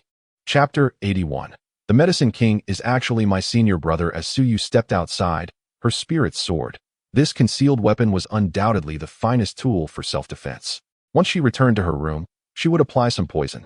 After all, she had brought several types of toxins with her on this journey to the Yuan Temple. It would indeed be foolish to embark on such a venture without adequate preparation. Just as Suyu turned around, her joyful expression encountered that of Shangguan Nanqing and Shangguan Nanfeng, who had just arrived. Upon hearing the monks mention that the Su family members were in the guest quarters, they followed the monks over. To their surprise, they found Suyu beaming with delight. Shangguan Nanfeng felt a stir in his heart. He had never seen Suyu smile so radiantly before. Typically, she bore a serious demeanor, but when she smiled, she was truly captivating. Meanwhile, Shangguan Nanqing observed her quietly. Since he had come to a realization during their last encounter, his gaze upon Suyu had grown resolute. In this lifetime, he would not relinquish such a splendid young woman to anyone else. He was acutely aware that in his previous life, Shangguan Nanfeng had merely used Suyu for his own ends.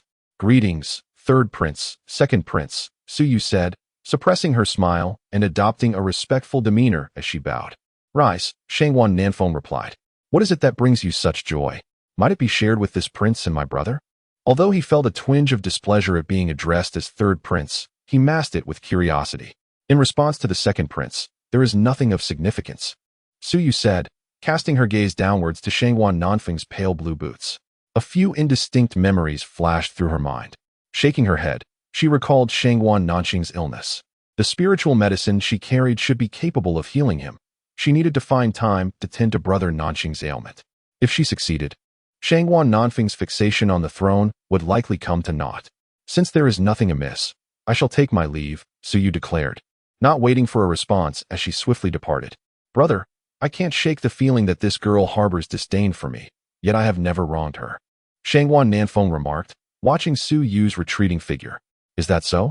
Shangguan Nanqing pondered, perhaps too immersed in the situation to have noticed Suyu's disdain for Shangguan Nanfeng. If his feelings were indeed genuine. "Master, did that young lady just accompany a young man?" Shangguan Nanfeng inquired of a monk who was tidying the floor. "Are you referring to the injured individual in this room?"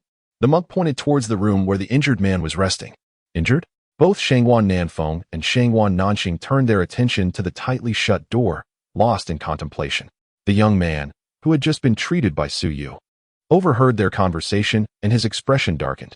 The second prince and the third prince of Danyu Kingdom had arrived unexpectedly. The three of them regarded each other through the door, each harboring their own thoughts. The guest quarters at Yuan Temple were segregated by gender. Upon reaching her area, Suyu discovered that Su Xin had also arrived, though she was currently bathing. After all, a refined young lady could hardly endure being covered in dirt.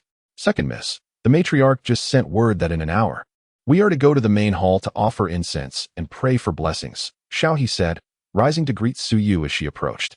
Yes, I understand. Suyu replied. May I inquire if there is a Master Wuchen in this temple? She gestured to a monk who appeared to be of a similar age as herself. Are you looking for Master Wuchen? The young monk scrutinized Suyu, taking note of her golden hair, and then suddenly realized.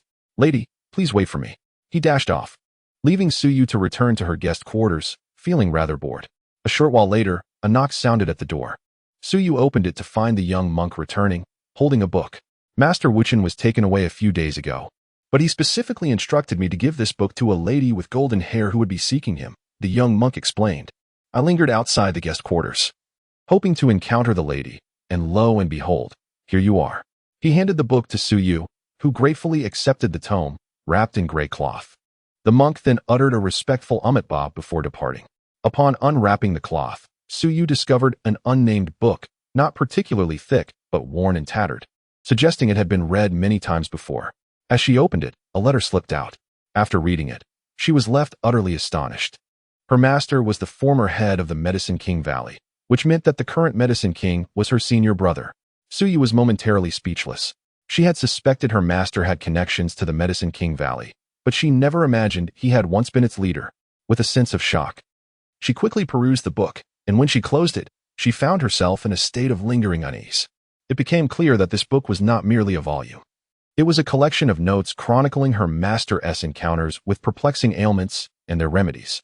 Many of the methods described were entirely unfamiliar to her, surpassing her current understanding.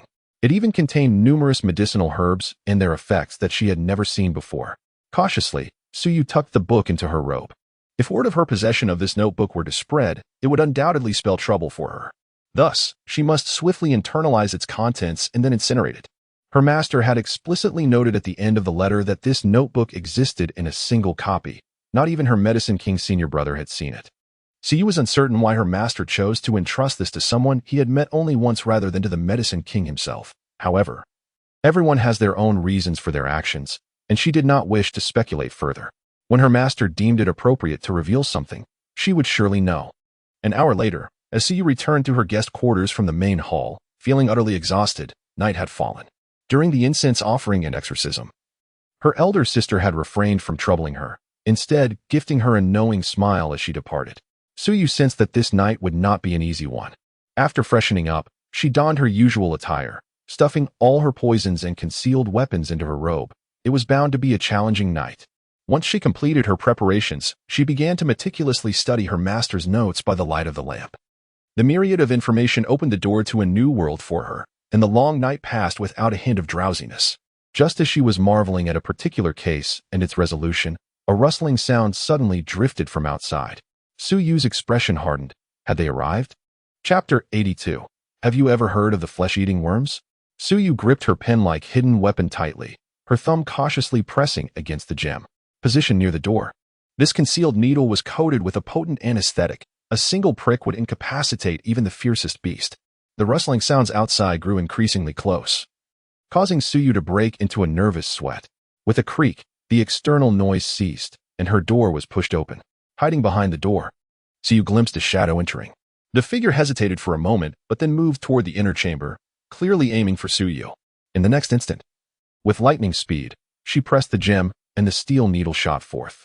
Suyu propelled herself toward the shadow with remarkable swiftness, disregarding the pain that shot through her feet. However, just as the needle was about to strike the intruder's vital point, the figure sensed an anomaly and deftly evaded her attack. In the moment of their near encounter, the shadow swiftly seized Suyu's right hand. With a sharp snap, her hidden weapon fell to the ground. Just as she prepared to retrieve poison from her pocket, a familiar voice resonated from behind her. Hey, you little brat. Is that how you greet me? Suyu turned to find those familiar eyes staring back at her.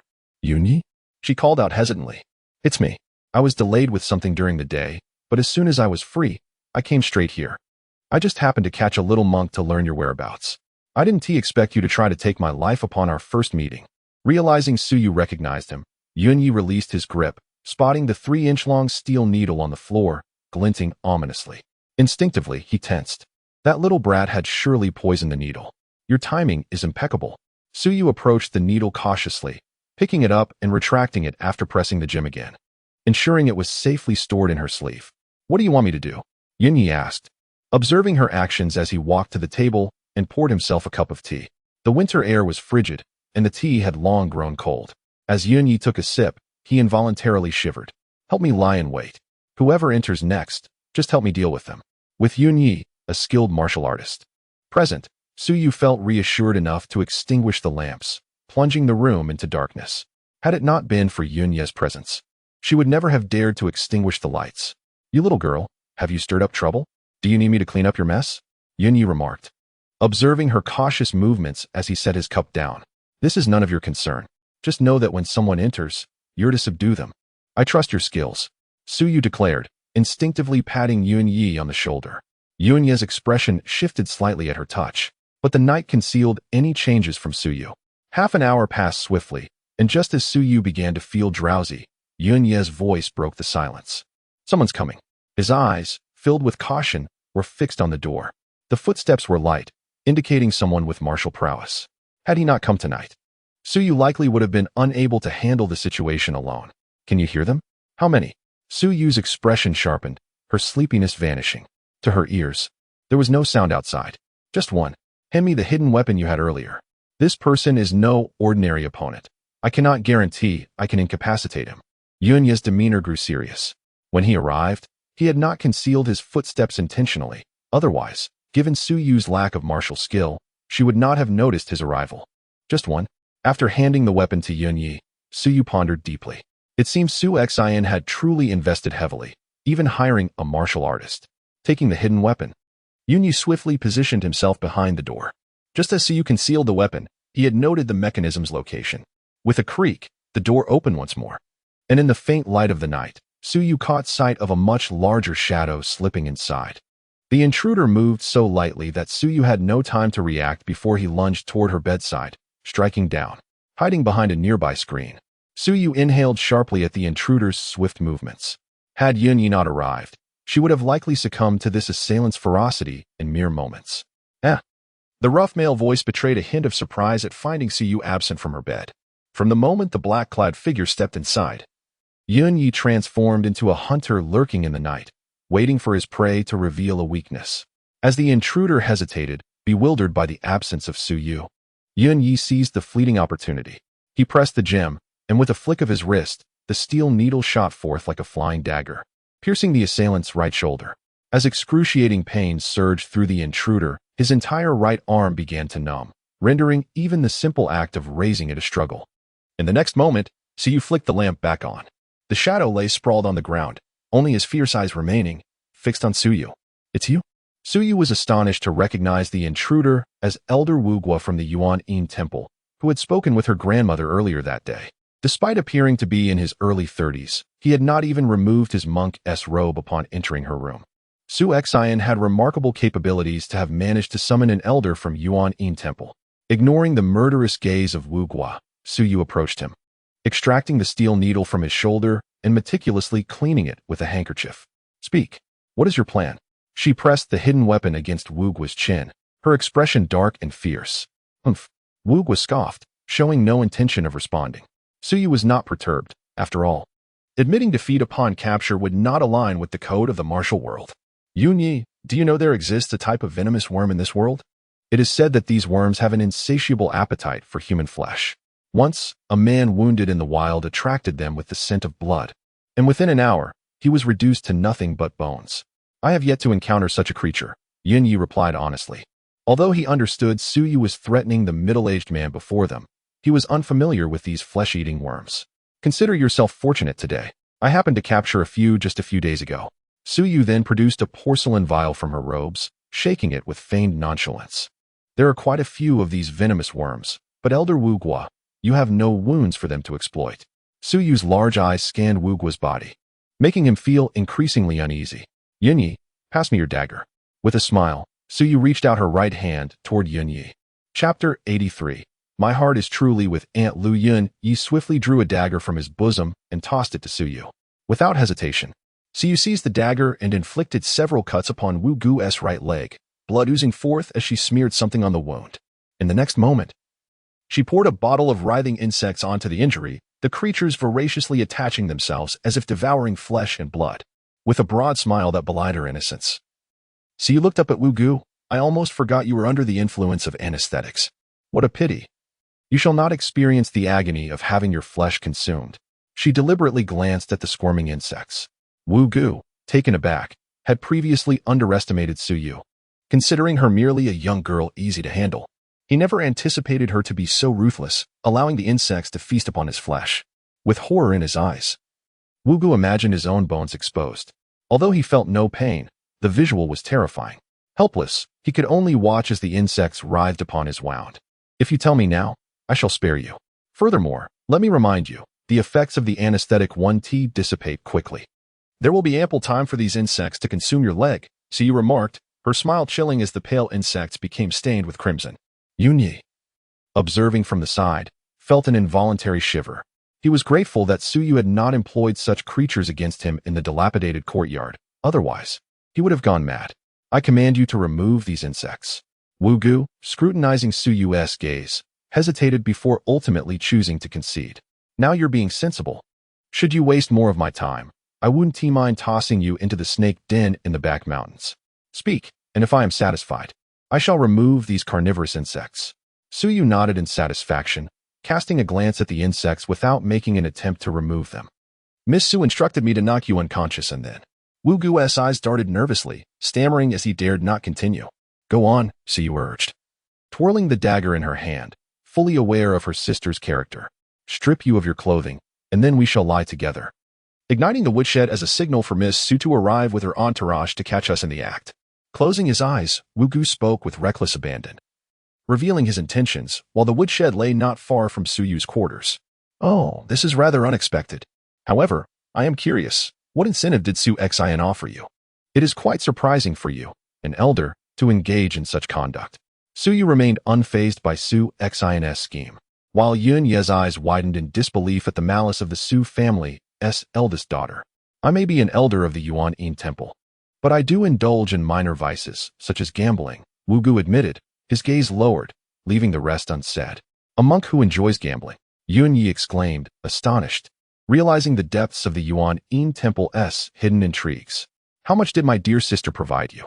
Even without Wu Gu's response, Su Yu surmised the answer. 1,000 taels of silver, Wu Gu replied candidly, as the effects of the anesthetic began to fade, a tingling sensation manifesting in his right leg from the relentless writhing of the insects. I will offer you 2,000 if you assist me with the task. A glimmer of cunning danced in Su Yu's eyes. Su Xin's penchant for scandal would be put to good use. Meanwhile, Su Xin hurried to the men's quarters, anxiously awaiting developments from the direction of the woodshed. Soon, flames flickered in that direction. Su Xin's expression shifted, and she screamed, Second Prince, Third Prince, there's a fire in my sister's quarters. With a resounding crash, the two princes appeared, astonished and hastily dressed. They lifted their gazes toward the source of the flames, realizing it was indeed Su Yu's room. Have you arranged for someone to extinguish the fire? Asked Shangwan Nanfeng. Worry etched across his face. I have, but we are short-staffed, which is why I sought your assistance, Su Xin responded smoothly, having already organized her subordinates. Understood, follow me. Shangwan Nanfeng rushed toward the ladies' quarters, with Su Xin trailing behind, her expression betraying a hint of excitement. Such a large blaze, why has TCU emerged? Upon reaching the ladies' quarters, Shangwan Nanfeng immediately dispatched help to quell the flames, relieved that the fire was confined to the woodshed and not Su Yu's room. Perhaps my sister is fast asleep. This fire is too intense. I worry it may spread to her room. We should wake her, Su Xin proposed, her words perfectly reasonable, concealing her eagerness to catch the scandal. However, Shangwan Nanxing regarded her with scrutiny, sensing that the situation was not as straightforward as it appeared. Is my sister coming to wake me? A youthful voice rang out from behind them, causing Su Xin's smile to falter in disbelief. Turning in shock, she found Su Yu standing behind them, flanked by the matriarch and Gu Shi. Greetings to the two princes. Su Yu and the elderly matriarch bowed respectfully. Rise. It's good to see you unharmed, Shangwan Nanfeng replied, his tone easing upon seeing Su Yu in good health. Ah, Su Xin, confronted by Su Yu, found herself momentarily speechless. Thanks to my sister's concern, I sensed the fire and quickly roused grandmother and mother. Only Aunt Lu remains unawakened, Su Yu stated, her expression feigning gratitude. At the mention of her mother, Su Xin's heart raced, sensing something amiss, but before she could intervene, Su Yu instructed Xiaohe to push open Aunt Lu's door. Xiaohe rushed out, covering her face as if she had witnessed something unspeakable. Xiaohe, what is it? Has something happened to Aunt Lu? Grandmother, we must hurry. Su Yu feigned worry, pulling the matriarch toward Aunt Lu's quarters, while Su Xin's mind raced with realization of Su Yu's intentions. Oh, the misfortune of our household. The matriarch's quavering voice echoed, trembling with age. Before everyone's eyes, they beheld Aunt Lu lying with a strange man, unconscious on the bed. Aunt Lu, Su Xin screamed, her shrill voice jolting Aunt Lu from her stupor. What happened? The newly awakened Aunt Lu rasped, bewildered by the multitude of shocked gazes. Madam, my love for Aunt Lu is sincere. I implore you to bless our union. A rough voice emerged from beside Aunt Lu. Aunt Lu was left utterly dumbfounded. Chapter 84. A clever move to abandon the car and save the general. Lady Lu stood frozen, her eyes vacant, as she mechanically turned her head to discover a man lying beside her. A piercing scream erupted from the chamber, leaving the onlookers with expressions of mixed emotions. Old madam, I did not. I am wronged. Lady Lu disregarded her state of undress, hastily rolling off the bed. The winter rain pattered outside, and the room was chillingly cold. The exposed skin of Lady Lu met the frigid air, causing goosebumps to rise, yet she seemed oblivious to her discomfort. Panic filled her eyes as she crawled to the old lady's side, clutching at the hem of her trousers in a pitiful plea. The men present, witnessing Lady Lu's distress, immediately turned their heads away. Madam. Fortunately, Su Xin retained a shred of composure and rushed to the bedside to retrieve a fox fur, intending to cover her mother. However, upon meeting the familiar gaze of the man on the bed, she froze, instantly realizing that both she and her mother had been outmaneuvered by Su Yu. Old madam, I have been framed. I do not even know who this man is. Lady Lu's beautiful eyes lost their usual charm, replaced by an abyss of fear. She was terrified. She had been well before falling asleep, yet upon waking, found herself in such a predicament. If the Chancellor were to learn of tonight's events, even 10 lives would not suffice to atone for her fate. Su Xin wrapped the fox fur around her mother's exposed skin. How could you do this? The old lady's face darkened, attempting to shake off the hands gripping her tightly, but Lady Lu clung on with a desperate grasp. This scandalous affair, originally a family disgrace, had now been witnessed by 2 princes. It was commonly said that family shame should not be aired publicly, yet it had not only been exposed but seen by outsiders. Your Highnesses, this is a family matter of the Chancellor's household. I implore you both. Gu Shi, perceiving the old lady's fluctuating expression, took the initiative to address the princes, her tone laced with urgency. Since it is a family affair, it would be inappropriate for us to intervene. We would only hinder matters further, so we shall take our leave.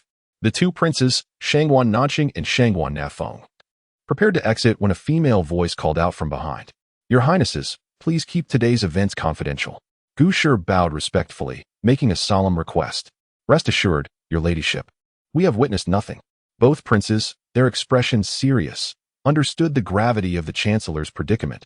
News of his cuckoldry would indeed be a source of ridicule. As they departed, both princes exchanged glances with Su Yu, who, under the dim light, regarded Lady Lu with a dark expression, lost in thought. Thus, the room was left with only the sound of Lady Lu's muffled weeping. You have borne quite the burden.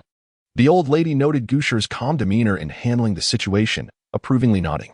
A daughter-in-law's duty is to manage such matters, especially with Lady Lu. Gu Shi observed the sobbing figure of Lady Lu on the floor, her expression conflicted. Take her back, bind this man as well, and present them both to the Chancellor for judgment. The old lady cast a disdainful glance at Lady Lu. The crime of infidelity warranted severe punishment. Yet she was also aware that Lady Lu was her son's favored concubine, a role she was reluctant to assume. No, old madam, I am truly wronged. Lady Lu panicked at the mention of being handed over to the Chancellor. Meanwhile, Su Xin glared at Su Yu, filled with resentment. She had to devise a plan to extricate her mother from this predicament. Thus, Su Yu and the others returned to the Chancellor's residence that very night. In the Jiqing Hall of the Chancellor's residence, Chancellor Su was awakened by a servant, his face a stormy shade of anger as he regarded the kneeling man and woman before him. He could not fathom how a simple visit to the Yuan Yin Temple for blessings had escalated into such a colossal mess.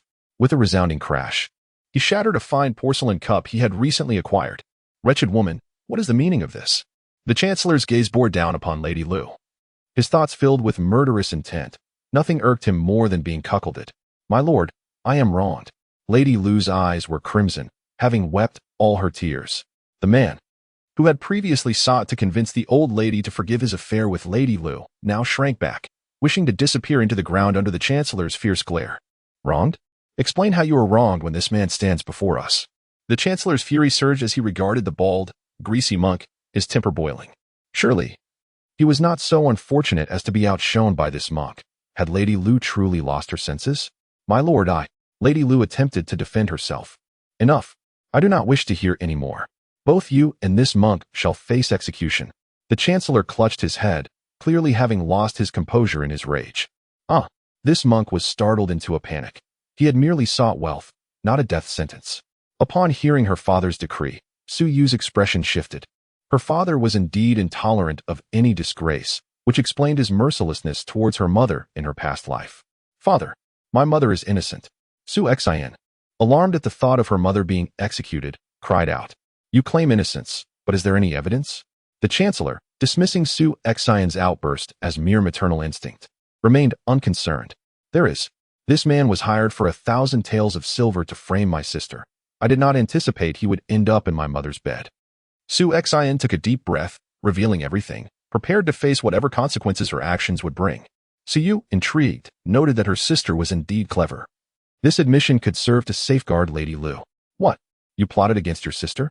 The Chancellor, taken aback, glanced between Su Xian and Su Yu, clearly bewildered. Indeed. Regarding the incident in the Imperial Garden, I resented my sister for not aiding me and instead causing me embarrassment. I sought to turn the tables on her. Su Xian steeled herself, detailing the events leading up to her actions and even presenting letters as evidence. Her confession left everyone present astonished. Is it true, Wu Gu? The Chancellor, having perused the letters, softened his tone, a hint of uncertainty lacing his inquiry. Those present, all astute individuals, discerned the Chancellor's shifting demeanor. It appeared that the humiliation of his daughter was less intolerable than the thought of being cuckolded. Yes, it is true. Wu Gu, previously paralyzed by fear at the prospect of execution, now saw a glimmer of hope and promptly confessed. Then how did you end up in Lady Lu's chamber? The Chancellor, not one to be easily deceived, sensed that something was amiss. Chapter 85. The Assassination of Two Princes. Danger. Danger. This, Wu Gu stammered, his gaze beginning to waver as he contemplated whether to disclose the matter of the 2,000 taels of silver. A furtive glance at Su Yu revealed her toying with a delicate porcelain vial, causing Wu Gu's pupils to constrict in fear. That vial contained the very insects that feasted upon human flesh. I did intend to enter Miss Su's chamber, but I mistakenly knocked on the wrong door. Upon seeing Aunt Lu, I succumbed to base desires and rendered her unconscious. Wu Gu's thoughts whirled chaotically. He was acutely aware that inciting the wrath of the Prime Minister could lead to his demise. Yet the glimmer of hope represented by the 2,000 taels of silver was tantalizing. However, to anger the young lady before him would not only result in the loss of his fortune, but might also lead to a gruesome end. In light of these considerations, he resolved to align himself with Su Yu, for perhaps this young lady could be his salvation. How audacious! You dared to entertain such thoughts? Su Changxiang. The Prime Minister rose abruptly, advancing towards Wu Gu with an imposing presence. And my Lord Prime Minister, I merely acted in haste. I did nothing untoward. Wu Gu stammered, panic rising as he realized that both father and daughter were formidable adversaries. Father, I had no intention of intervening in this matter, but mere words hold no weight. We must ascertain whether Aunt Lu has indeed been violated. Let us call for a matron to investigate, Su Yu interjected, her tone dispassionate, as though she were an outsider to the affair. A glimmer of realization crossed Su Changxiang's face. Indeed, after all the discourse, summoning a matron for verification would be the most prudent course of action. Summon the matron, he commanded, his countenance darkening as his gaze flickered between Wu Gu and Aunt Lu. Before long, the matron arrived, and Aunt Lu, eager to prove her innocence, followed her into the inner chamber. She understood that any hint of hesitation on her part could lead the man she shared a bed with to suspect her guilt and ultimately end her life. Upon examination, The matron reports that Aunt Lu shows no signs of having shared a bed, came the matron's report after a brief interval. Aunt Lu emerged, her face flushed, clearly humiliated by the invasive scrutiny. To her dismay, both she and her daughter had undergone inspection at the hands of a matron. "My lord." Aunt Lu's voice quivered as she learned of her innocence, her address shifting to one of deep sorrow. The Prime Minister felt a pang of reluctance. He recognized that he had wronged Aunt Lu and was about to speak when Gushir interjected, "If not for Wu Guo's mistake, would our daughter's honor not be at stake?" Her tone was sharp, ignited by her earlier overhearing of Su Xian's malicious intent to tarnish Su Yu's reputation. Despite the tension, Su Yu signaled her mother to restrain herself. With Aunt Lu's innocence established, it was time to settle accounts with Su Xian. Su Changxiang glanced at Gushir, having just shed his own embarrassment. He had not considered addressing Su Xian's transgressions. If Su Yu's uncle were to learn of the indignities suffered by her, he would undoubtedly be furious. For Qingji was exceedingly fond of Su Yu. Noticing Su Changxiang's hesitation, Gushir invoked her brother, Gu Qingji. A flicker of interest crossed the Prime Minister's face. Recent reports of Gu Qingji's successes had reached him, and it was clear that the emperor held him in high regard. Should he return, an elevation in rank was inevitable. Su Xian kneel. Su Changxiang's face darkened, his voice thunderous. This night, a satisfactory resolution must be provided to Gushir and Su Yu. "Father," Xian acknowledges her mistakes. Su Xian trembled, collapsing to her knees, her beautiful eyes brimming with tears as the weight of her own admissions bore down upon her. "You know your errors? As an unmarried maiden, you dare engage in such despicable acts? It is merely by Su Yu's fortune that she has escaped unscathed." Su Changxiang's finger trembled as he pointed at Su Xian, his body shaking with indignation. Throughout the ordeal, Su Yu remained silent, acutely aware that her father's concern was less about her and more about his own honor being preserved. It was only through her mother's threats that he now sought to deliver justice. Having secured her mother's protection, Su Xian ceased her defiance and accepted her punishment. She nodded in agreement to whatever Su Changxiang decreed.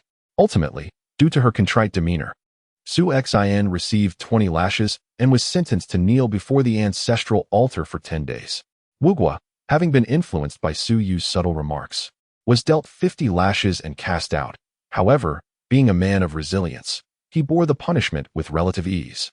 This time, Su Yu had no intention of undermining Su Xian and her mother. In fact, she had just aided Aunt Lu, but her motives were not rooted in kindness. Instead, she sought to sow a seed of doubt in her father's mind. Once planted, this seed of suspicion could lead to a devastating revelation regarding Su Xian's true parentage, leaving her and her mother utterly defenseless. That night, as Su Yu finally lay down to rest, a familiar figure burst into her chamber. "Miss Su, not long after your departure, the third and second princes were ambushed by assailants, suffering grave injuries. The third prince is severely wounded, hidden away in the mountains by his subordinates. We must leave at once." The figure was Ruofeng, but he was battered, covered in wounds that bespoke his own dire condition. The third prince's injuries were severe, and with his own wounds, Ruofeng had lacked the time to seek assistance elsewhere. "Xiaohe, inform my father that the two princes have been attacked at Yuanyin Temple, and he must dispatch aid immediately," Su Yu commanded urgently, hastily gathering her belongings and essential medicines before following Ruofeng toward Yuanyin Temple. After all, she had previously been given a royal command to ensure the survival of the third prince during this wager. As they journeyed, Su Yu's nerves were taut. In the Eastern Yu Kingdom, who possessed the capability to simultaneously assault two princes. More perplexing was how their whereabouts could have been disclosed so swiftly. Could it be him? A figure from her earlier rescue flashed through her mind, and she suddenly realized an important detail she had overlooked. The injured young man was none other than Imo Jingshan, the crown prince of the rival Imo kingdom. If he bore wounds from a blade, this implied he had been pursued. Su Yu was puzzled as to why the Imo kingdom's crown prince would find himself in such a predicament. Perhaps he had visited in a previous life, yet their paths had never crossed. In her last life, when she first encountered Imo Jingshan, she had already ascended to the role of empress, and their interactions had been minimal. Yet now, Su Yu understood that anyone capable of pursuing a crown prince would certainly not be an ordinary individual. The Imo kingdom boasted 5 formidable princes, with Imo Jingshan being the third, born of the empress, and thus rightfully positioned as crown prince. However, the throne was a coveted prize, and each prince harbored their ambitions. Those pursuing Imo Jingshan were likely agents of rival princes within the Imo kingdom.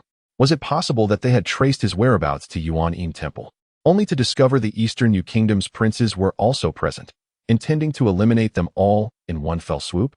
Given the historical animosity between the Eastern Yu Kingdom and the Mo Kingdom, the elimination of two princes would undoubtedly serve their interests far more than the death of their own crown prince.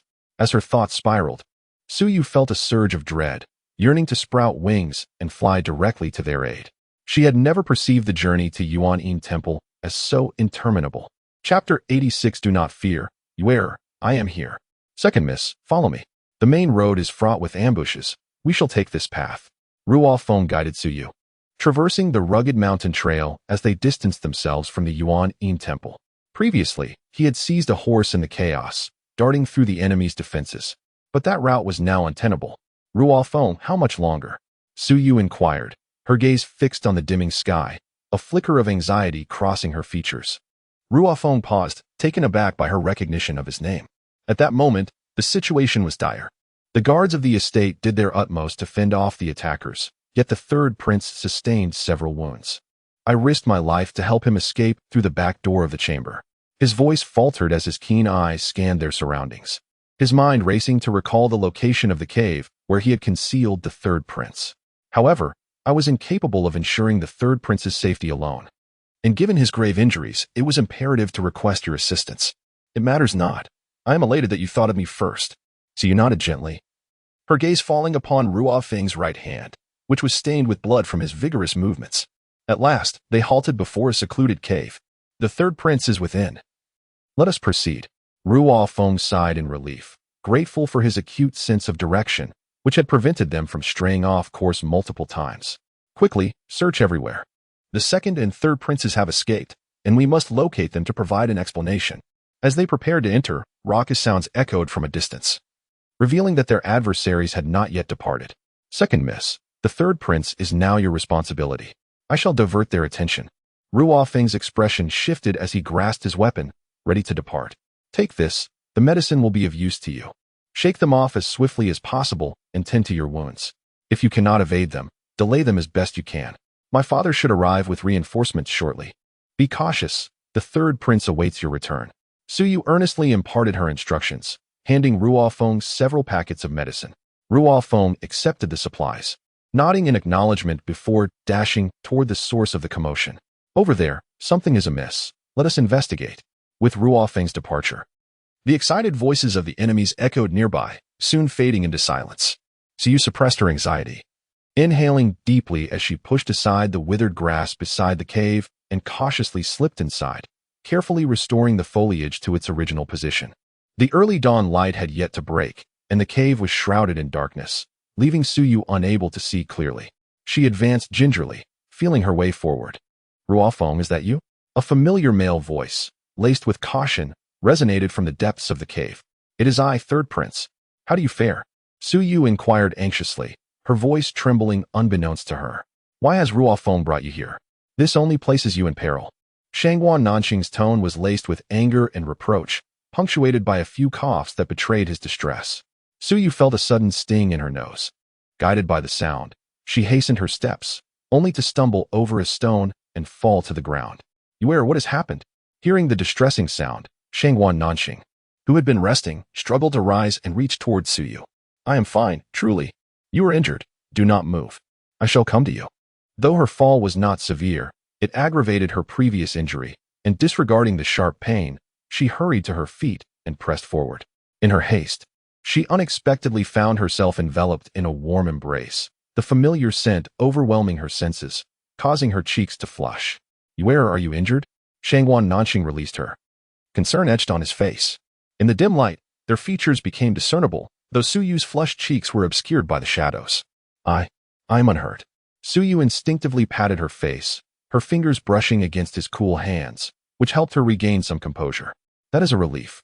Shangguan Nanxing sighed deeply, only to be interrupted by another fit of coughing. Third prince, how are you? Hearing his cough, Su Yu rushed to his side to assist him. But as she touched his back, the sticky warmth startled her. I am fine. Merely a minor wound. Shangguan Nanxing instinctively recoiled from her touch, the wound on his back reopening and bleeding anew with the exertion. I have medicine. Allow me to assist you. Su Yu began, only to hear the approach of voices from the direction she had come. There is a cave here. Let us investigate. They may be hiding inside. Suyu and Shangwan Nanqing exchanged worried glances, realizing their current position was no longer secure. Where? Let us venture deeper. This cave appears to extend far. Shangwan Nanqing grasped her hand, leading her further inside. Suyu followed, her hand growing cold in his, though his was even chillier. Quickly, there are traces of blood. We must hasten. Voices of surprise rang out behind them, and as Suyu turned, she caught a glimpse of a flickering light at the cave's end. Brother Nanqing, you. In her haste to look back, she noticed Shangwan Nanqing seemingly shedding his clothes. And she was so startled that she failed to notice her own slip of tongue. Do not panic, Yuer. My clothing is stained with blood. This will only expose our whereabouts. With that, he cast aside the garment he had removed. Yuer, do you have any hemostatic medicine? Shangwan Nanqing quietly inquired. Suyu hurriedly produced several packets of medicine, but he shook his head. This is insufficient. We shall save the medicine for when we are safe. With that, he hastily grabbed handfuls of dirt from the ground and applied it to his bleeding wounds, the soil absorbing the blood and adhering to his clothing. Brother Nanqing, you are out of your mind. This will harm your wounds. Suyu exclaimed, though she understood that while dirt could temporarily staunch bleeding, it was detrimental to healing. Yuer, there is no time. The situation is urgent. We must proceed. Shangwan Nanqing pressed on, wringing his clothing to expel more blood before pulling Suyu deeper into the cave. The blood trail has ceased, and we have discarded clothing. They must have heard our conversation. We must flee. Voices echoed behind them, sending Suyu into a panic. Do not fear, Yuer. I am here. Sensing her trembling hand, Shangwan Nanqing tightened his grip, offering reassurance. Chapter 87 Yuer, do you have feelings for Brother Nanqing? In silence, the two reached the end of the cave. Shangwan Nanqing, his hand resting against the obstructing stone wall, felt a shadow darken his expression. He had initially believed the cave to be a passage, only to discover it was a dead end. Yuer, listen to me. They are after me. Stay here quietly and do not make a sound. With that, Shangwan Nanqing attempted to release Su Yuer's hand. No. Su Yuer sensed the abnormal tone in his voice and instinctively tightened her grip on Shangwan Nanqing. Yuer, be obedient, or neither of us will escape, he whispered, as the flickering light nearby grew more pronounced. Perhaps realizing their voices could be overheard, the people outside ceased their conversation. Then we won't escape, Su Yuer retorted without a second thought. Shangwan Nanqing chuckled lightly at her childish stubbornness. Was she truly concerned for him? How could she still find amusement in such dire circumstances? Su Yuer, catching the hint of his laughter, spoke with a hint of reproach. Enough. Be good. Listen to me. I will go out. You stay put. Unable to break free from her grasp, Shangwan Nanqing gently patted her head with his left hand. I won't. Su Yuer panicked, her voice thick with emotion. How could he consider sacrificing his life for her? That was not a worthy endeavor. Just as Su Yuer and Shangwan Nanqing were engaged in their struggle, she lost her footing, sending both of them tumbling into a large pit to their left. The pit was not far off, but in the darkness, they had failed to notice it. Shangwan Nanqing reacted swiftly, wrapping his arms around Su Yuer's waist as they fell, using his body as a cushion to break their fall. As they hit the ground, a cough of blood escaped him, and he lost consciousness. Brother Nanqing? Su Yuer felt the warmth beneath her go cold and still. Alarmed, she instinctively reached out, only to encounter a soft, icy texture beneath her hand more than one. Realization struck. And had it been any other time, she would have screamed in terror. By instinct, she surmised she had touched a snake, and at this time of winter, they were likely hibernating. If the temperature were a bit warmer, both she and Shangwan Nanqing would have become an enticing meal. She recalled the previous threats and was astonished to discover that there truly was a snake den on this mountain.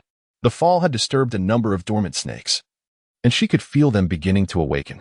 Without hesitation, Su Yuer seized a snake and flung it out of the pit, repeating this action until she had discarded a dozen. Then, she dragged the unconscious Shangwan Nanqing toward the edge of the pit, fortunate to find a passageway within the pit. Just as Su Yuer moved Shangwan Nanqing, voices echoed from above. My goodness, how can there be snakes in this cold winter? One voice exclaimed, clearly startled, even letting out a scream. What a coward! Just a few snakes, a gruff voice retorted, followed by the sound of blades clashing. How strange, where have the people gone?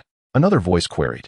Sir, there is a large pit here, came a voice alarmingly close to Su Yuer. Soon, she saw a torch being thrust into the pit, illuminating a terrifying sight she would never forget. Previously shrouded in darkness, She had only known of the snakes, but now, the torchlight revealed a writhing mass of serpents, entangled in a chaotic dance, far more than she had imagined. Oh my God, this is indeed a snake den. The torches above multiplied, and Su Yuer cautiously shifted Shangguan Nanqing behind her, although there was still a passage behind her, from which the sound of flowing water emanated. Her injured foot and Shangguan Nanqing's unconscious state rendered her unable to escape with him. Boss, do you think that person fell into the snake den? Someone outside asked uncertainly. Perhaps, came the delayed response from the one referred to as the boss. Should we? The questioner, upon glimpsing the snakes in the pit, felt a chill run down his spine, unable to finish his sentence.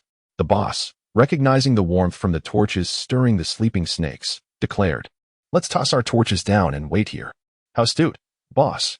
I will instruct my brothers to throw all the torches down, even if the person is inside. Those snakes will leave no bones behind.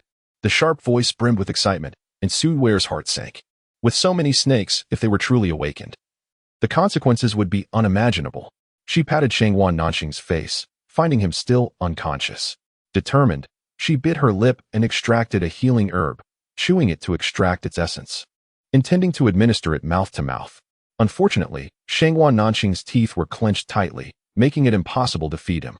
With no other choice, she pried his mouth open with her finger, feeding him the herb bit by bit. Not far away, torches were being hurled into the pit one after another, and several snakes had begun to awaken, some already slithering toward them.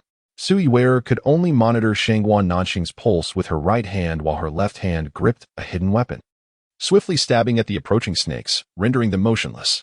The tranquilizer on her weapon was potent enough to take down an elephant, let alone a small snake. However, if all the snakes were to awaken, her weapon would prove ineffective. As she felt the urgency mounting, Shangguan Nanqing's fingers began to twitch. At that moment, he felt an unprecedented sense of relief, as if a weight had been lifted from his chest.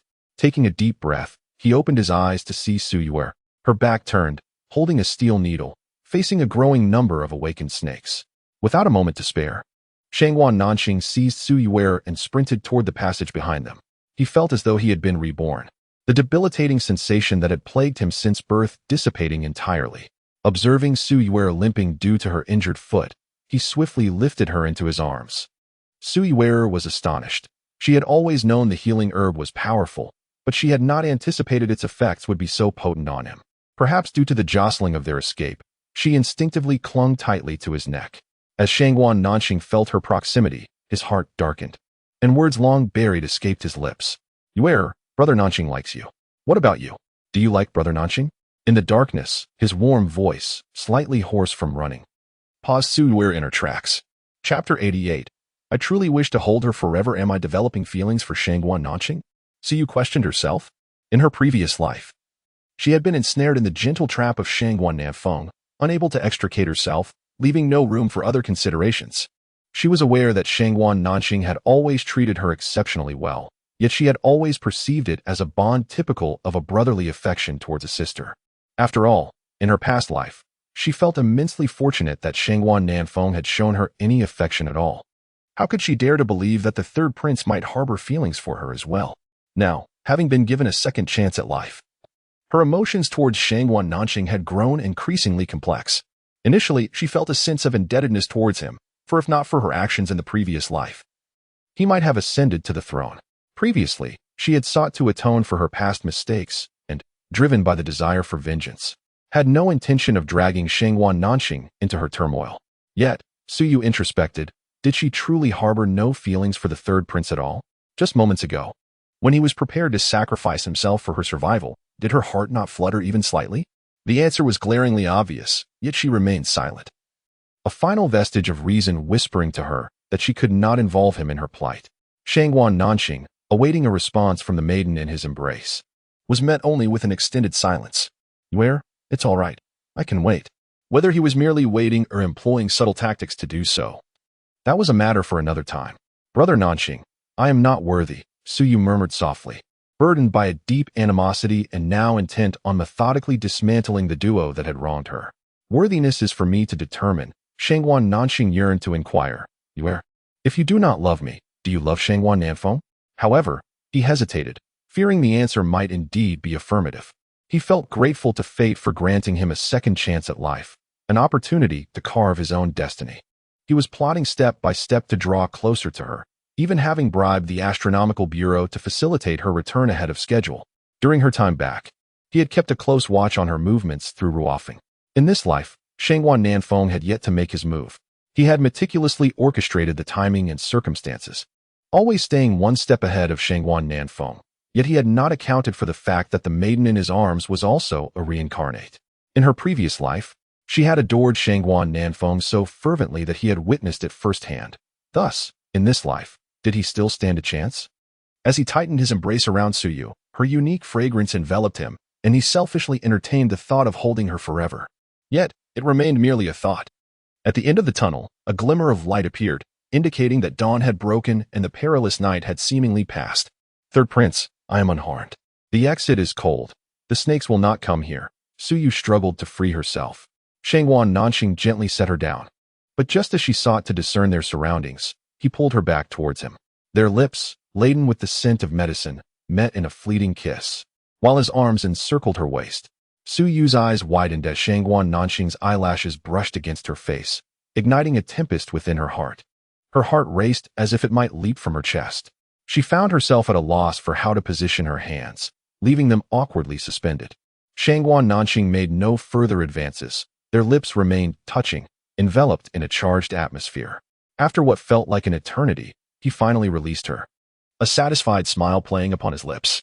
I thought you would push me away, he remarked, his gaze sparkling with mischief as he observed the dazed Suyu. He had wagered that she might possess even the slightest inclination towards him, that she would not resist his proximity. Reality had confirmed his victory. Yue did not reject him, presenting him with a glimmer of hope. Upon hearing Shangwan Nanxing's words, Suyu snapped back to reality, breaking free from his embrace, her cheeks flushing red. It seems we are lost, she declared, deliberately diverting the conversation, avoiding his gaze. Before her stood towering trees, their branches interwoven with countless fallen twigs and leaves, showing no signs of human passage.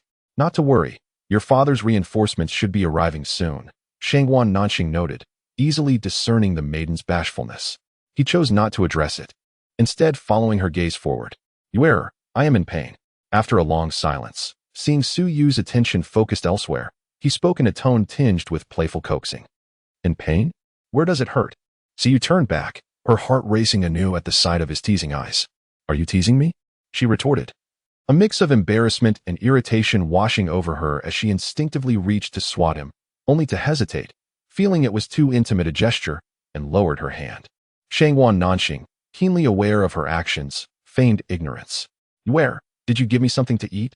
I feel an unquenchable energy coursing through me, as if my previous ailments have vanished. He inquired earnestly, recalling his constant frailty due to an inherited condition.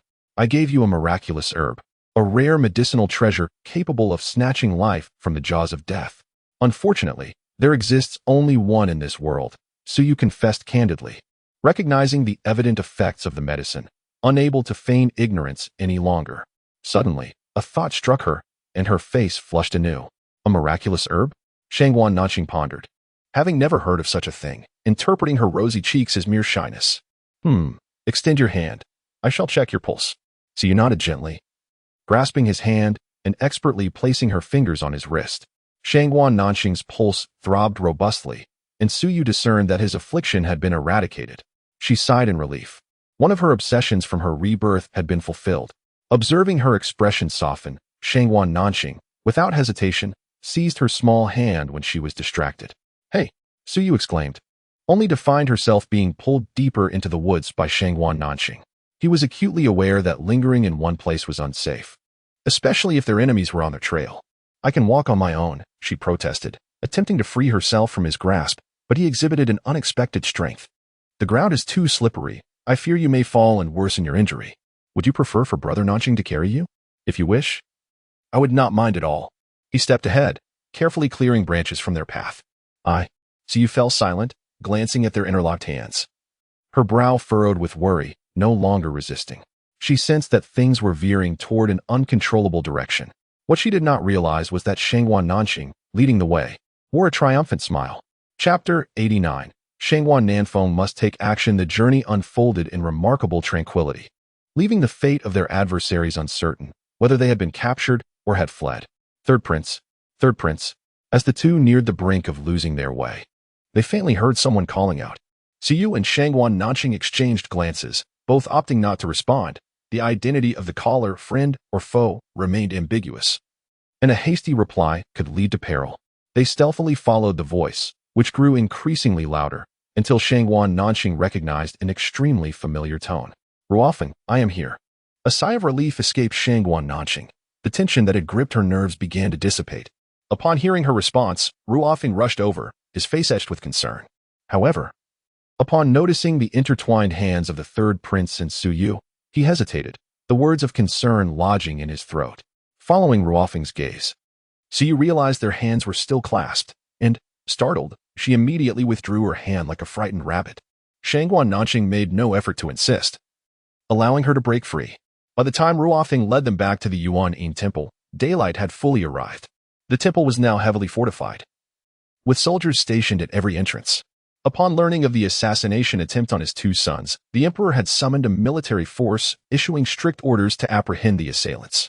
Second Prince Shangwan Nanfeng, possessing some martial skills, had managed to avoid the disarray that befell Shangwan Nanqing during the attack. Currently, he sat in the main hall of the Yuan-Yin temple, his expression grave and lost in thought. When he caught sight of Shangwan Nanqing, a fleeting look of disappointment crossed his face, quickly replaced by an urgent demeanor as he approached. Third brother, are you all right? Last night was truly perilous. I dealt with a group of bandits, but could not find you afterward. Shangwan Nanfeng's expression was one of frustration, revealing a brother's guilt for not having rescued him. It is of no consequence. The danger was indeed dire, but as long as you are unharmed, that is enough. Shangwan Nanqing responded softly, his tone indifferent.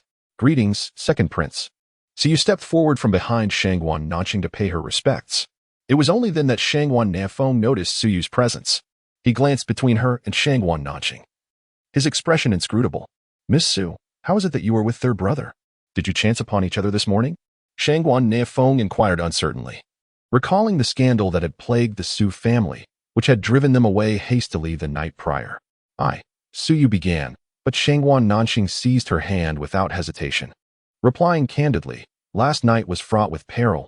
It was fortunate that Miss Su was present, allowing me to escape unharmed. His words left no doubt about their shared night. Shangwan Nanfeng's gaze turned icy, his silence heavy as he regarded their clasped hands. Suyu instinctively pulled her hand back.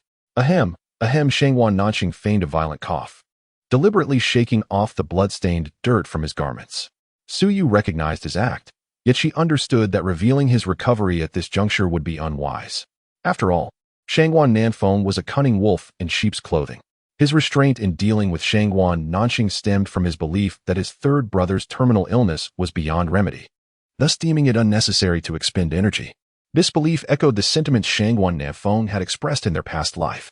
Remembering how Shangwan Nanqing had been willing to sacrifice himself for her in the cave, Suyu's expression softened. Second prince, the third prince's old ailment has resurfaced, compounded by his injuries. He requires immediate treatment, so we must not delay. With that, she took Shangwan Nanqing's arm, guiding him toward the side chamber. As Shangwan Nanfeng observed their retreating figures, his eyes glinted with coldness, his hands clenched tightly, nails digging into his palms without his notice.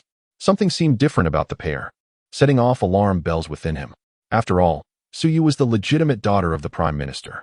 The one who could win her heart would undoubtedly gain an advantage in the pursuit of the throne.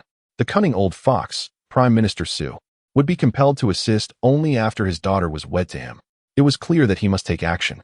Meanwhile, on the other side, Mo Jingchen had arrived in Dongyu Kingdom in search of the renowned healer to save his ailing consort. He and the consort shared a deep bond. But after giving birth to their child, she had been bedridden. This had plunged the once vibrant consort into despair, causing her to wither away. And the doctors of Mo Kingdom were at a loss. Just then, he received word of a miraculous healer in Dongyu Kingdom. His investigations brought him to learn of the connection between Yuan-Yin Temple and the healer. However, it was said that this healer was notoriously capricious. Whether to save a life depended entirely on their mood. If displeased, even mountains of gold would be of no avail. Thus, disregarding the protests of his trusted allies, he ventured forth with several secret guards to extend an invitation, seeking to demonstrate his sincerity. Yet, his journey was fraught with peril, facing numerous assassination attempts. culminating in the loss of all his guards, leaving him to escape by chance, only to be rescued by Su Yu. Last night, the assassins had targeted Yuan-In Temple, their focus shifting to the two princes of Dongyu, which had afforded him a narrow escape. He was now convinced that the assassins were indeed dispatched by Mo Kingdom, though he remained uncertain of which brother was behind it. At this moment, Mo Jingshun found himself at the entrance of Chunxian Pavilion, a renowned brothel in the royal city. Chunxian Pavilion was not only famous for its beauty, but also served as a vital source for intelligence regarding Dongyu Kingdom. Many nobles squandered fortunes simply to earn a smile from the enchanting Shuyu, a woman famed for her unparalleled beauty. Notably, Mo Jingshun was the founder of this establishment. "My lord, we do not conduct business during the day," a sultry voice interrupted, blocking his entrance. Without uttering a word, Mo Jingshun revealed his identity token. The woman adorned in jewels shifted her demeanor upon seeing the token, glancing around to ensure no one was watching before respectfully ushering him into the inner sanctum. "Greetings, Your Highness." Soon, a shrewd-looking woman approached. "Indeed, I came to Dongyu Kingdom for personal matters and did not intend to visit here. Yet the dangers I encountered compelled me to come," Mo Jingshun acknowledged, lightly nodding while rhythmically tapping on the table beside him. Chunxian Pavilion was his hidden card, a secret even the royal family of Mo Kingdom was unaware of. Thus, he would not expose its existence for trivial matters. "What is the prince's intention?" the woman inquired, her expression turning grave. "First, make every effort to capture those who attempted to assassinate me, alive. Second, investigate the whereabouts of the healer and look into a certain individual. Suyu." Mo Jingshun did not respond to her question, but instead articulated his purpose with a solemn expression. He felt an inexplicable instinct that the woman named Suyu was far from ordinary and might prove to be of assistance. Chapter 90. The outbreak of infectious diseases in a secluded corner of the imperial city, within the dilapidated confines of a crumbling abode. A frail young girl nestled in a corner. She appeared to be merely 6 or 7 years old, her oversized, tattered garments hanging loosely on her slight frame. The girl's cheeks were flushed, a clear indication of a high fever, and her lips murmured incoherently, her words lost to the ether. "Are you feeling any better, sister?" Beside her stood a boy of approximately 10 years, who had just soaked a rag in cold water and tenderly placed it upon the girl's brow. The siblings had been orphaned at a tender age, left to navigate a world devoid of parental care. Their sole remaining shelter was in disrepair, permitting the chill of the elements to invade. Typically, they subsisted by begging, and as midday approached, the boy found himself caring for his ailing sister, both having gone without sustenance.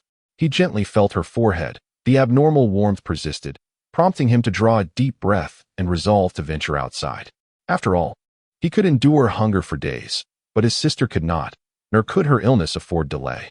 Outside, the wind howled, mingling with a fine rain, causing the boy to instinctively tighten the threadbare fabric around his body.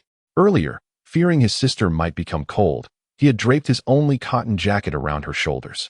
Today marked the eve of the Lunar New Year. Despite the rain, the festive spirit permeated the streets, with throngs of people bustling about, procuring provisions for the celebrations. "Doctor, I implore you, please save my sister." The boy had visited several apothecaries, but upon seeing his ragged attire, the proprietors were quick to dismiss him, shooing him away as if he were a beggar unworthy of their time. "Begone. If you lack coin, do not linger at our door." With the resounding slam of a door, the boy's hopes crumbled like brittle leaves in the wind. "Child, what ailment afflicts your sister?" An elderly voice emerged from the adjacent shop, and the boy turned to see a grandfatherly figure, patched and worn. "Grandfather, my sister has a fever. Is there any way to save her?" "But I have no money." The boy's voice dwindled to a whisper, finally fading into silence. "Take me to her," the old man replied, observing the boy's tear-stained eyes and sighing deeply. "Old fool, in a city where doctors are plentiful, you alone choose to tend to the impoverished. Do you think yourself a reincarnation of a bodhisattva?" The boy watched as the elder turned to retrieve a medicine box, followed by the harsh words of a woman berating him. "Grandfather?" The boy glanced anxiously between the old man and the interior of the shop, concern evident in his large, expressive eyes. "Fear not. She possesses the heart of a saint beneath her sharp tongue. Come, let us go," the elder reassured him, ruffling the boy's hair as they made their way back to the dilapidated home. However, upon their arrival, it was already too late. Beneath the tattered jacket, the girl's once rosy cheeks had lost all color. The old man, feeling for the last remnants of warmth in her small body, shook his head in sorrowful resignation. Sister. The boy's bloodshot eyes filled with anguish as he cried out. How could this be? How could this happen? He knelt before the elder, fervently bowing his head, pleading for another attempt. The old man, filled with compassion, lifted the girl's lifeless form and checked for signs of breath and pulse. After a long moment, he shook his head in regret. The light in the boy's eyes extinguished, and after expressing his gratitude to the elder, he cradled his sister's body, lost in thought. The old man sighed deeply, laden with sorrow, reflecting on how a simple bout of cold could be fatal for the impoverished, who lacked the means to seek proper medical care. For the fortunate, endurance might lead to recovery. For the unfortunate, like this young girl, it resulted in a tragic end. Yet, if one had wealth, who would allow themselves to languish in illness? Thus, the elder continued to care for the poor, doing what he could, saving one life at a time when possible. Later that afternoon, amidst the bustling streets, a boy appeared, carrying his sister on his back. Sister, you always said your favorite time was the new year because it meant we could find delicious food. Today is the eve of the new year. Open your eyes and see all these people. Tears fell from his eyes, resembling pearls as he stubbornly trudged on, traversing the street while taking in the sights. His sister's lifeless form still upon his back. 5 days later, while sipping tea, Suyu received a letter from the shopkeeper, Zhang. The letter detailed a surge in cases of typhoid, warning that if the cold persisted, it could lead to fatalities. The price of banlangen, an herb used for treating colds, had skyrocketed in response to the rising demand, and the excitement in the letter was palpable. Many pharmacies that had previously sold the herb at lower prices were now eager to buy it back at inflated rates, prompting Zhang to inquire whether Suyu intended to sell hers. Suyu chuckled softly, realizing that the highly contagious cold had indeed begun to spread. She instructed Zhang to retain the banlangen, refusing to sell it, and decided to close the pharmacy, assuring that wages would continue to be paid. Additionally, Xiaohe, please compose a letter for Miss Wanwan. Chen Wanwan frequently wrote to her, seeking advice on matters concerning Li Yin and her cousin's affections. Suyu endeavored to respond helpfully, and their correspondence had blossomed into a close friendship, one that Wanwan would undoubtedly honor. 3 days later, the city had descended into a state of collective anxiety, with even the imperial palace experiencing outbreaks of this cold. The emperor, amidst the towering stacks of memorials, rubbed his forehead in frustration. The highly infectious cold had disrupted morning audiences, for no one could ascertain who among them might already be afflicted. The most prudent course of action was to avoid contact with others. At this juncture, banlangen had reached a point of scarcity, with wealthy individuals desperately seeking it, willing to pay exorbitant sums. This frenzy led many to hoard the herb, with some impoverished souls selling their meager supplies at inflated prices. After all, for the destitute, dying of hunger was far more terrifying than succumbing to illness. Amidst this tense atmosphere, all pharmacies were fixated on the shop that had previously purchased their entire stock of banlangen. To avoid drawing attention, Suyu had intentionally kept the pharmacy's name as Ji Chuntang. Presently, Ji Chuntang's doors were firmly shut, showing no inclination to conduct business. In the midst of widespread fear, rumors of Ji Chuntang's substantial stock of banlangen began to circulate, inciting envy among the populace. Several astute individuals even relayed the information to the emperor himself. Contemplating the name Ji Chuntang, the emperor fell into deep thought. At such a critical juncture, if Ji Chuntang truly possessed a large quantity of banlangen, why were they not seizing the opportunity to profit? Instead, they had chosen to close their doors entirely. There must be some underlying scheme at play. Summon Chu Zi, investigate Ji Chuntang on my behalf, the emperor commanded, his eyes glinting with determination. Chapter 91. Bestowed the title of Jiani County Mistress Second Miss. This is a letter from Miss Wanwan. Early in the morning, Xiaohe hurriedly arrived, clutching a still-sealed letter. Suyu took the letter, glanced over it, and a knowing smile graced her lips. The letter conveyed the emperor's directive for Chu Zi to investigate Jichintang. Xiaohe, let us proceed to Jichintang. Suyu folded the letter and pulled Xiaohe towards the door. However, Xiaohe's face blanched with fear as she hastily implored. Second miss, the epidemic outside is quite severe. It would be prudent for you to remain indoors. Fear not. I possess confidence in my resilience against this minor chill. Suyu reassured her, striding ahead. It was nearly New Year, yet the streets were eerily deserted, a testament to the epidemic's pervasive dread. Knock, knock, knock. 3 firm knocks echoed as the people within Jichintang cautiously inquired who it was. Upon recognizing Suyu's voice, they finally opened the door. Miss. If we do not act soon regarding the Banlon route, we may soon find ourselves unable to sustain our operations. Too many eyes are upon us. Zhang, the shopkeeper, expressed with concern as he regarded the young lady before him. After all, many had been watching when Jichentang procured the Banlon route. Zhang, detail the exact quantity of Banlon route remaining, down to the last two, and deliver it to me swiftly, Suyu commanded with a serious tone. She was acutely aware of the precarious situation. Despite being the legitimate daughter of the Prime Minister, she was still merely a woman, although overt action was not advisable. Once darkness fell, who could predict the outcome? Now it was merely a matter of who would first succumb to the temptation of seizing it. Once one took action, she was certain that many would follow suit. Zhang complied and soon returned with a small ledger in hand. Suyu took it, flipping through the pages, and was astonished to find that the accumulated Banlon route totaled an impressive 1,000 stones. Excellent. Escort me out, and then secure the door.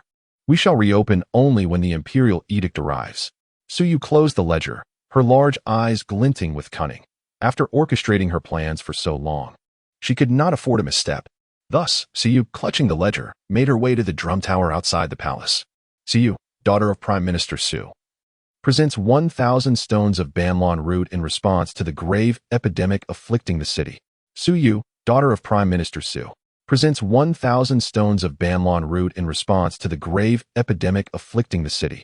Suyu, daughter of Prime Minister Su, presents 1,000 stones of Banlon route in response to the grave epidemic afflicting the city.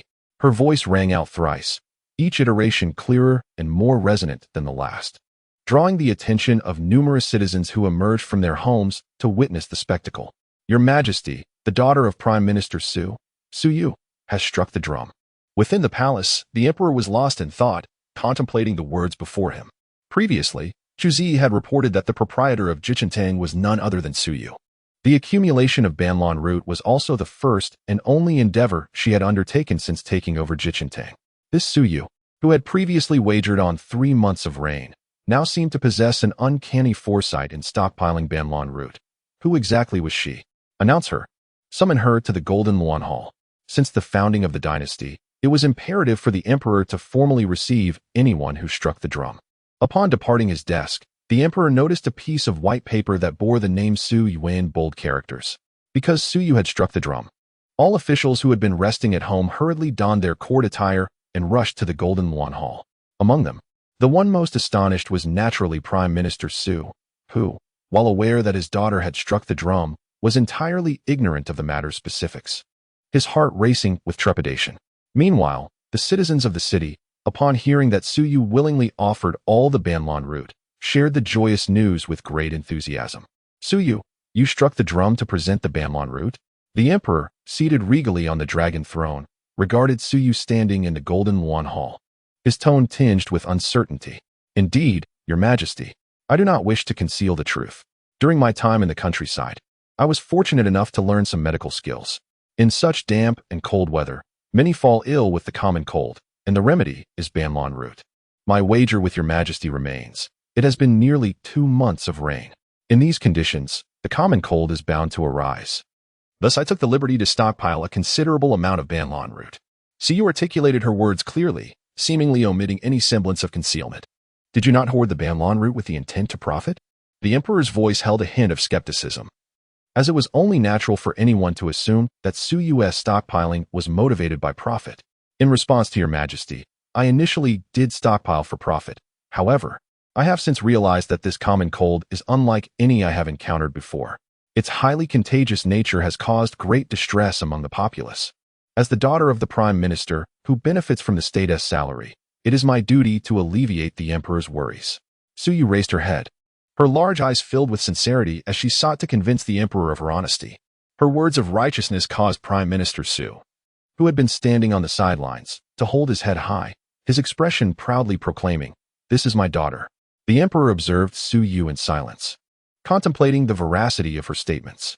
After all, this girl had previously predicted 3 months of rain, and now, 2 months in, it continued to pour. It was quite plausible that her words held truth. Just moments ago, he had been in the study, reflecting on how Suyu had managed to stockpile medicinal herbs in advance. If one occurrence was mere coincidence, then 2 must indicate some deeper intrigue. However, upon hearing her words, It seemed that her stockpiling of Banlon root was indeed an unintentional yet fortuitous act. She was unaware of the emergence of such a highly contagious common cold. The emperor, holding the ledger presented by Su Yu, had previously perused it and was astonished to find the total amount to be 1,000 stones. Distributing such a quantity of Banlon root in the name of the royal family would undoubtedly fortify his reign. Very well, I comprehend your intentions. I am greatly pleased with the offering from the daughter of Prime Minister Su. You may all withdraw. Ultimately, the emperor accepted Su Yu's goodwill. After all, fostering goodwill that solidified his reign was a gesture he had no reason to decline. As the city buzzed with discussions of Su Yu's grand act of selflessness, 2 days later at the Prime Minister's residence, Su Xian had just emerged from confinement, her injuries still healing, when news of the imperial edict arrived. Thus, the members of the Su family knelt respectfully in the hall, awaiting the proclamation. By the will of heaven, the emperor decrees. Su Yu, daughter of Prime Minister Su, demonstrates great righteousness and understanding, donating 1,000 stones of Banlon root to ensure stability in Dongyu. Therefore, I bestow upon her 1,000 taels of gold, 100 acres of fertile land, and the title of Jiani County Mistress. Thus it is decreed. Jiani County Mistress, please receive the edict. The eunuch, having sealed the decree, looked toward Su Yu. I accept the decree. Su Yu bowed her head, raising her hands respectfully above her head, and in a corner unseen by others. A meaningful smile graced her lips. Meanwhile, Su Xian stood frozen in shock, having been confined for 10 days. She could hardly comprehend how her younger sister had ascended to the rank of county mistress. Jealousy, akin to venomous serpents, slithered in her gaze as she fixated on Su Yu's hands receiving the edict, her heart seething with resentment. Chapter 92. The emperor feeling led by the nose. The elevation of Su Yu to the title of county princess stirred the hearts of many, not just Su Xian. The emperor was diligently reviewing memorials for Su Yu's offering of isatis root, coupled with the court's vigorous intervention, had not only effectively controlled the spread of wind cold, but also restored the price of the herb to its usual level. Meanwhile, Consort Yu, having set aside her exquisite armor, tenderly massaged the emperor's shoulders, observing him with a look of puzzlement as he nodded in apparent satisfaction with the memorials. Your Majesty, I find myself perplexed. Consort Yu gently voiced, her tone laden with confusion. What is there to be confused about? The emperor set down the memorial in a jovial mood that allowed him the leisure to converse with her. It is the daughter of the prime minister who hoarded isatis root, causing the price to soar. Why then do you reward her? Consort Yu, still bewildered, seized the opportunity, noticing the emperor's good spirits. Ah, my dear, do you believe that without Su Yu's hoarding, the merchants would not have taken advantage of the previous situation to inflate prices? The emperor patted Consort Yu's delicate hand, realizing that her understanding of such commercial matters was limited, given her sheltered life in the palace. It is often said that there is no business without deceit. The emperor could assure her that had it not been for Su Yu's prior stockpiling of isatis root, the court's efforts to regulate its price would have demanded far more time and energy than merely rewarding her with 1,000 taels of gold and 100 acres of farmland. Yet I am still puzzled, Consort Yu continued, for Su Yu's stockpile of medicinal herbs could have earned her a fortune at the previous market price. Surely, the profits would far exceed that of a mere 1,000 taels of gold and 100 acres of land. Why then does she so readily offer them to the court? Could it be that she is truly motivated by the noble cause of serving the emperor and alleviating the people's burdens? Consort Yu recalled the unsuccessful poetry gathering from some time ago, where Su Yu had not particularly stood out, while her sister had indeed made quite an impression. Whether she possesses noble intentions, I cannot say, but I am certain that this Su Yu is no fool, the emperor remarked, casually picking up another memorial to peruse. Are you referring to the position of county princess? Such a reward for the families of officials has never been bestowed in Dongyu. You could simply grant her monetary rewards without the title. Consort Yu, though unfamiliar with Su Yu, had spent many years by the emperor's side and could detect the subtle shifts in his demeanor. From the emperor's tone, it was clear that he felt somewhat reluctant about conferring the title of county princess. This is what Su Yu deserves, the emperor replied, closing the memorial with a contemplative expression. In truth, Su Yu could have made her offering of isatis root without drawing attention to herself. Yet she chose to announce it loudly, letting the entire city know of her intentions to contribute 1,000 stones of medicinal herbs. In a time of severe wind-cold affliction, amidst the suffering of countless citizens, Su Yu boldly proclaimed her generous offering, illuminating the darkness for the people, who now looked to the emperor to see how he would reward her. To simply bestow gold and silver would not suffice, for not all citizens are naive. The quantity of herbs she offered could not be compensated at the market price, yet anything less would cast the royal family in a miserly light. After 2 days of contemplation, the emperor decided to grant her the title of county princess, a compromise that would quell public opinion while incurring no loss to the court. Adding one county princess would be a small price to pay for so swiftly controlling the Wincold crisis. While the emperor was willing to bestow the title of county princess, he could not shake the feeling that he was being led by the nose by this girl named Suyu. Having accompanied the emperor for decades, Consort Yu could easily discern when his mood soured. She quickly shifted the topic. The fifth prince's health has improved significantly. He has been eager to demonstrate his recent poetry recitations to you. Consort Yu took the tea offered by a servant, delicately blowing on it before presenting it to the emperor. I shall visit Shinner shortly. The emperor accepted the tea but placed it aside untouched. Consort Yu cast a glance, her long eyelashes veiling her thoughts. Meanwhile, on the side of Consort Hui, upon hearing of Su Yu's elevation to county princess, she hurriedly summoned her son, Shangguan Nafeng. Dear son, are you aware that Su Yu has been made county princess of Jia County? Consort Hui, dressed in a dark purple palace gown with her hair simply styled and adorned with a golden hairpin, a token from the emperor, signifying her favored status, asked eagerly. Mother, I am aware, Shangguan Nafeng responded, his heart racing with excitement upon learning of Su Yu's new title. After grasping the full context, he was astonished. This Su Yu seemed far from an ordinary young lady. The status of the prime minister's legitimate daughter was already compelling, but now with the title of county princess, Shangguan Nafeng felt an urgent desire to win her affection. Your interest in Su Yu. Consort Hui raised her head, recalling the earlier poetry gathering. Although her son had limited interaction with Su Yu, a mother knows her child well enough to interpret the glances exchanged. In response to your question, I indeed find Su Yu intriguing, Shangguan Nafeng admitted candidly. She possesses both courage and intellect, Consort Hui mused, her gaze focused on the exquisite gemstones of her golden armor. Her impression of Su Yu was primarily based on the poetry gathering, where she had been preoccupied with watching Su Xian's embarrassment. However, now that she had learned the details of Su Yu's bold announcement, she suspected that Su Xian had fallen into Su Yu's clever trap. This only enhanced Consort Hui's favorable impression of Su Yu, for previously, Su Xian had been eager to see her sister humiliated, only to be outmatched in skill. In the treacherous waters of the imperial harem, Consort Hui had witnessed her fair share of intrigue and had been involved in numerous schemes herself. Yet, she felt an unexpected fondness for Su Yu, who had managed to navigate such complexities without incurring harm, securing a title in the process, an ideal candidate for her son. Mother will assist you. I too am quite satisfied with Su Yu, and she will undoubtedly prove invaluable to our ambitions, Consort Hui said, elegantly lifting her jade porcelain cup to take a sip. Shangguan Nafeng's eyes widened in astonishment. His mother was notoriously selective in choosing a potential princess consort. Since he turned 15, she had been on the lookout, yet had yet to find a suitable match. To his surprise, Su Yu had caught his mother's eye. With her support, he felt emboldened in his pursuit of Su Yu. Chapter 93. Poisoning and a rural investigation? While I will assist you, my prince, it is best not to overtly reveal your intentions in front of outsiders. Consort Hui's tone shifted as she earnestly addressed Shangguan Nafeng. Why? Shangguan Nafeng inquired, perplexed. His mother had just offered her support, yet now she was advising restraint. What was the rationale? Have you forgotten the 3-month wager? The Imperial Observatory practically designated Su Yu to marry the third prince for good fortune. Although the emperor has not yet issued an edict, I suspect his hesitation stems not from the wager, but from Su Yu's immaturity, Consort Hui stated gravely. They say serving the emperor is like serving a tiger.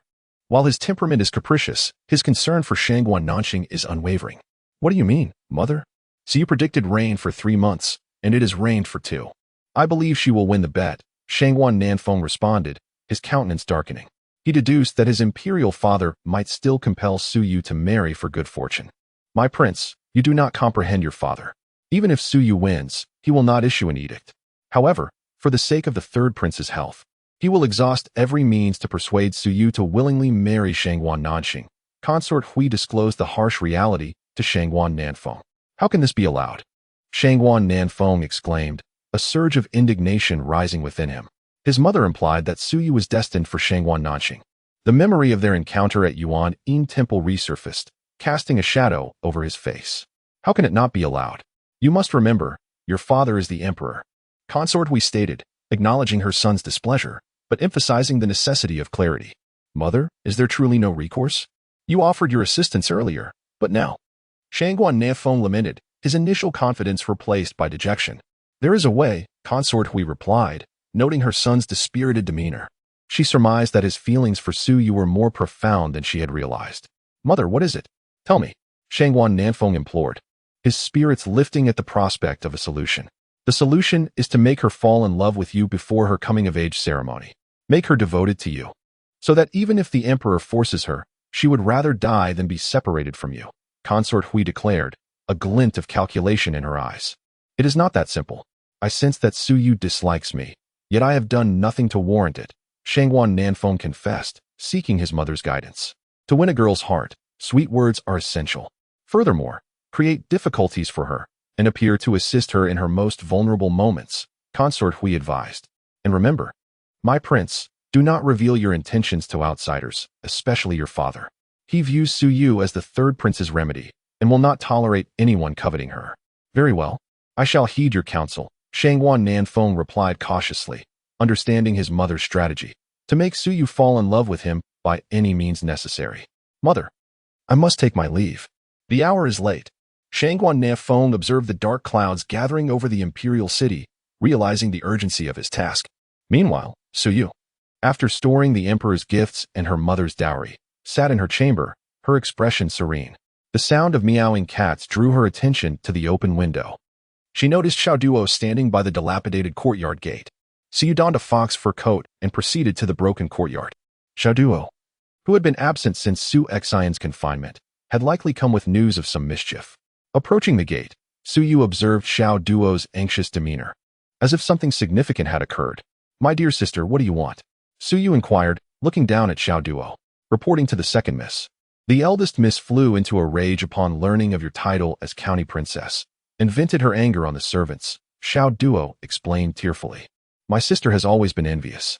Her actions do not surprise me. Tell me, how does she intend to deal with me? Su Yu asked. Second miss.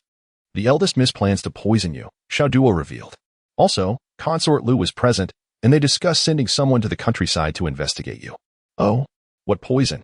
Su Yu raised an eyebrow, surprised by Su Xian's plan. The title of county princess must have stung her deeply. I do not know. The eldest miss did not disclose the details, Xiao Duo replied. After delivering her message, she hastily departed. They intend to investigate me in the countryside? The mother and daughter are becoming more cunning.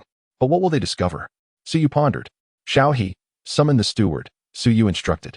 After half an hour, Steward Su arrived. Steward Su, did the physician in the countryside respond to the letter I entrusted to you some time ago? Su Yu inquired, allowing the rain to touch her face. The physician said that everything is under control, Steward Su replied. I understand.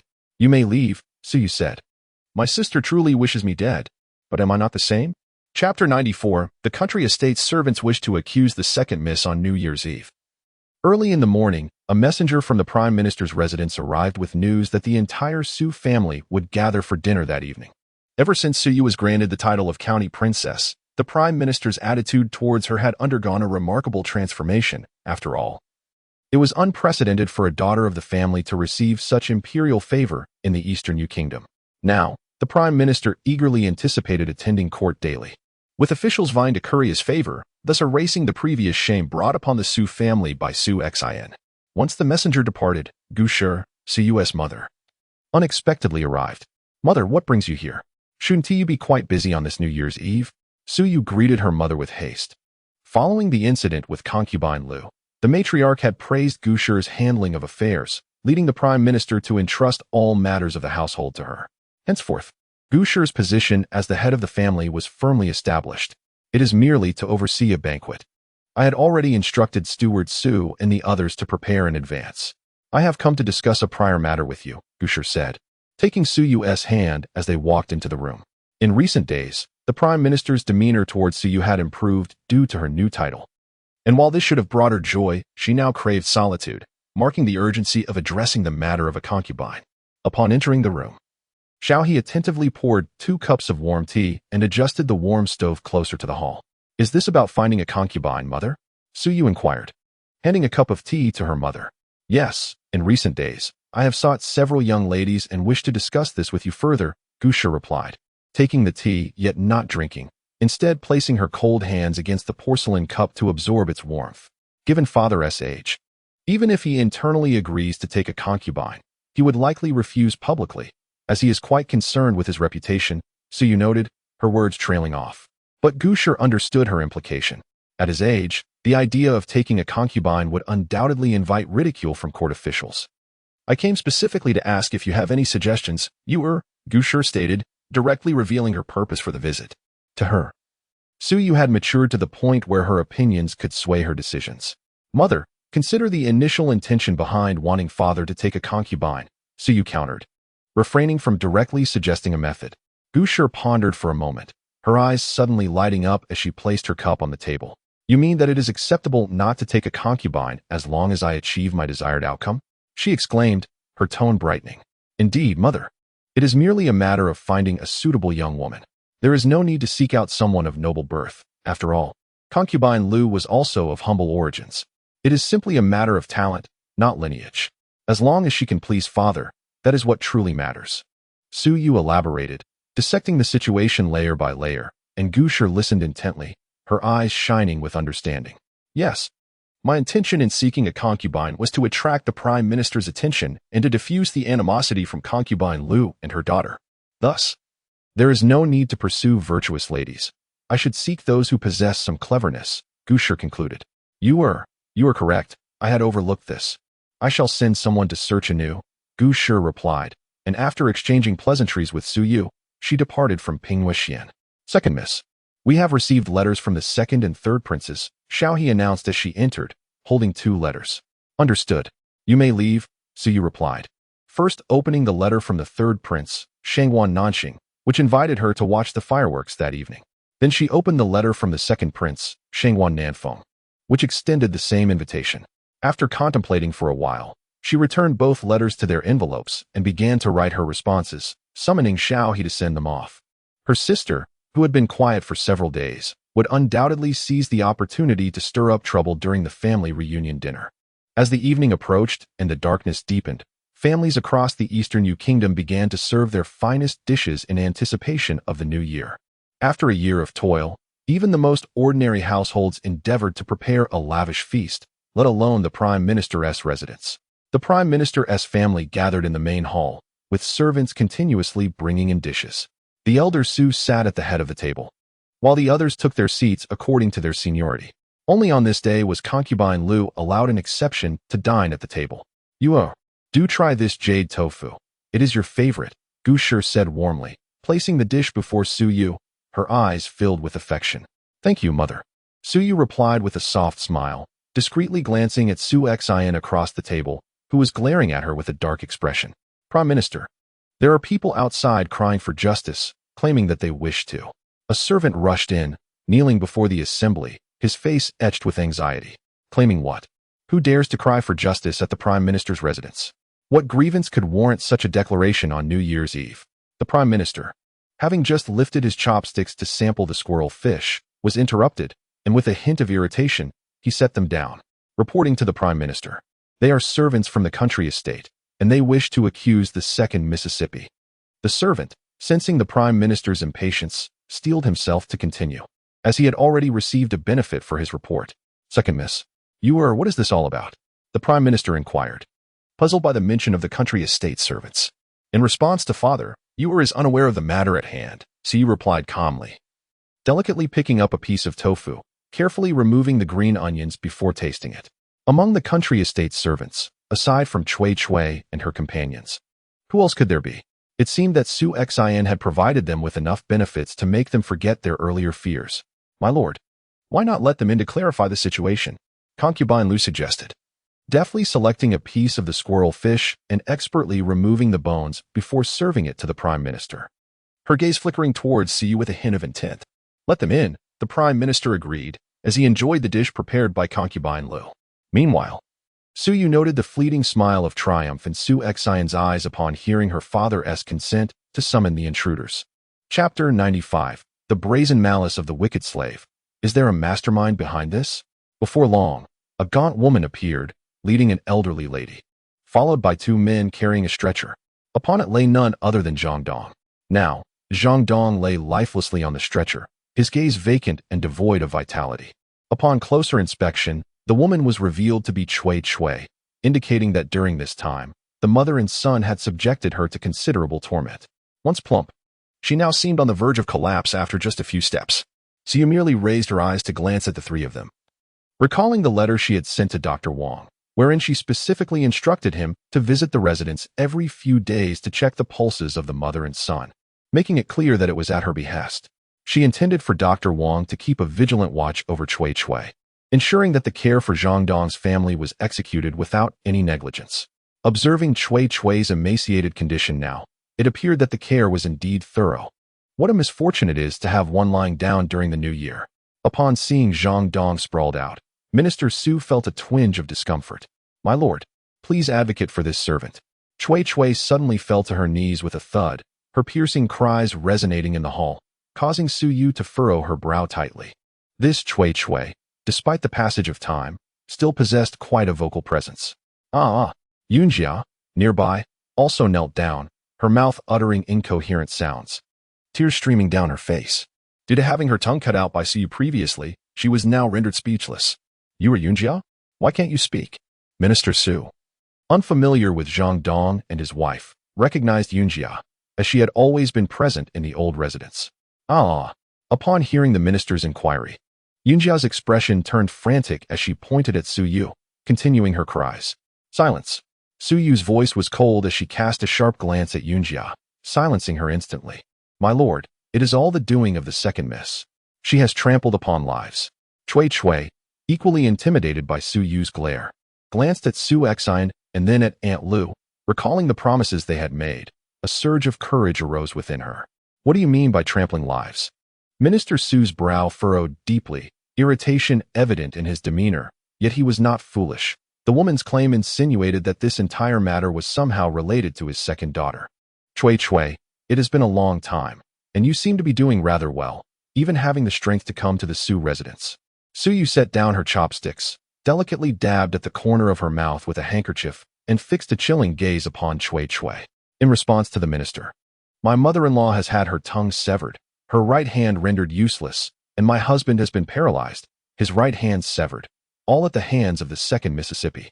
I implore the minister to seek justice for this servant. Cui, unable to meet Su Yu's gaze, squeezed her eyes shut and recited the words she had rehearsed countless times in her mind, bowing repeatedly after she finished. What has happened to my sister? Su Exine gasped, seemingly startled by Cui's words. Su Yu, such cruel acts, did you truly commit them? Minister Su, taken aback, clearly harbored doubts about Cui's claims, leading him to question Su Yu uncertainly. It was I who did it, and what of it? Su Yu met Minister Su's scrutinizing gaze unwaveringly, harboring no intention of concealment. You, scoundrel! Minister Su slammed his chopsticks against the table. How could his 14-year-old daughter possibly commit such heinous acts as severing tongues and hands? I merely sought to punish wicked slaves. The actions of this family over the past 5 years have warranted nothing less than their demise. Would you like to hear the details, father? Would grandfather and grandmother wish to know? Su Yu rose and began to stride towards Cui. My dear girl, what torment have you endured in these 5 years? Speak with aunt and grandfather. They can advocate for you. Zhang Shi, reveling in the drama, was the first to echo Su Yu's sentiment, though her tone lacked any semblance of concern. Minister Su fell silent, realizing that he had been oblivious to the plight of Su Yu and her mother during their 5 years in the countryside. As Su Yu approached, a familiar sense of oppression washed over Cui, causing her body to tremble uncontrollably. Cui, I initially intended for you to serve my mother-in-law and ensure her remaining years were comfortable. Why could you not understand? Su Yu crouched down, her voice icy as before, causing Cui to recall the blood-soaked scene of that night, leaving her paralyzed in fear. Father, you may be unaware, but these 3 malicious servants have caused great distress over the past 5 years. My mother has toiled daily, chopping wood, cooking, and feeding pigs, enduring beatings for the slightest dissatisfaction. Have you truly never noticed the calluses on her hands? Su Yu articulated the suffering endured over the 5 years, intentionally omitting the incident where Zhang Dong attempted to assault her mother.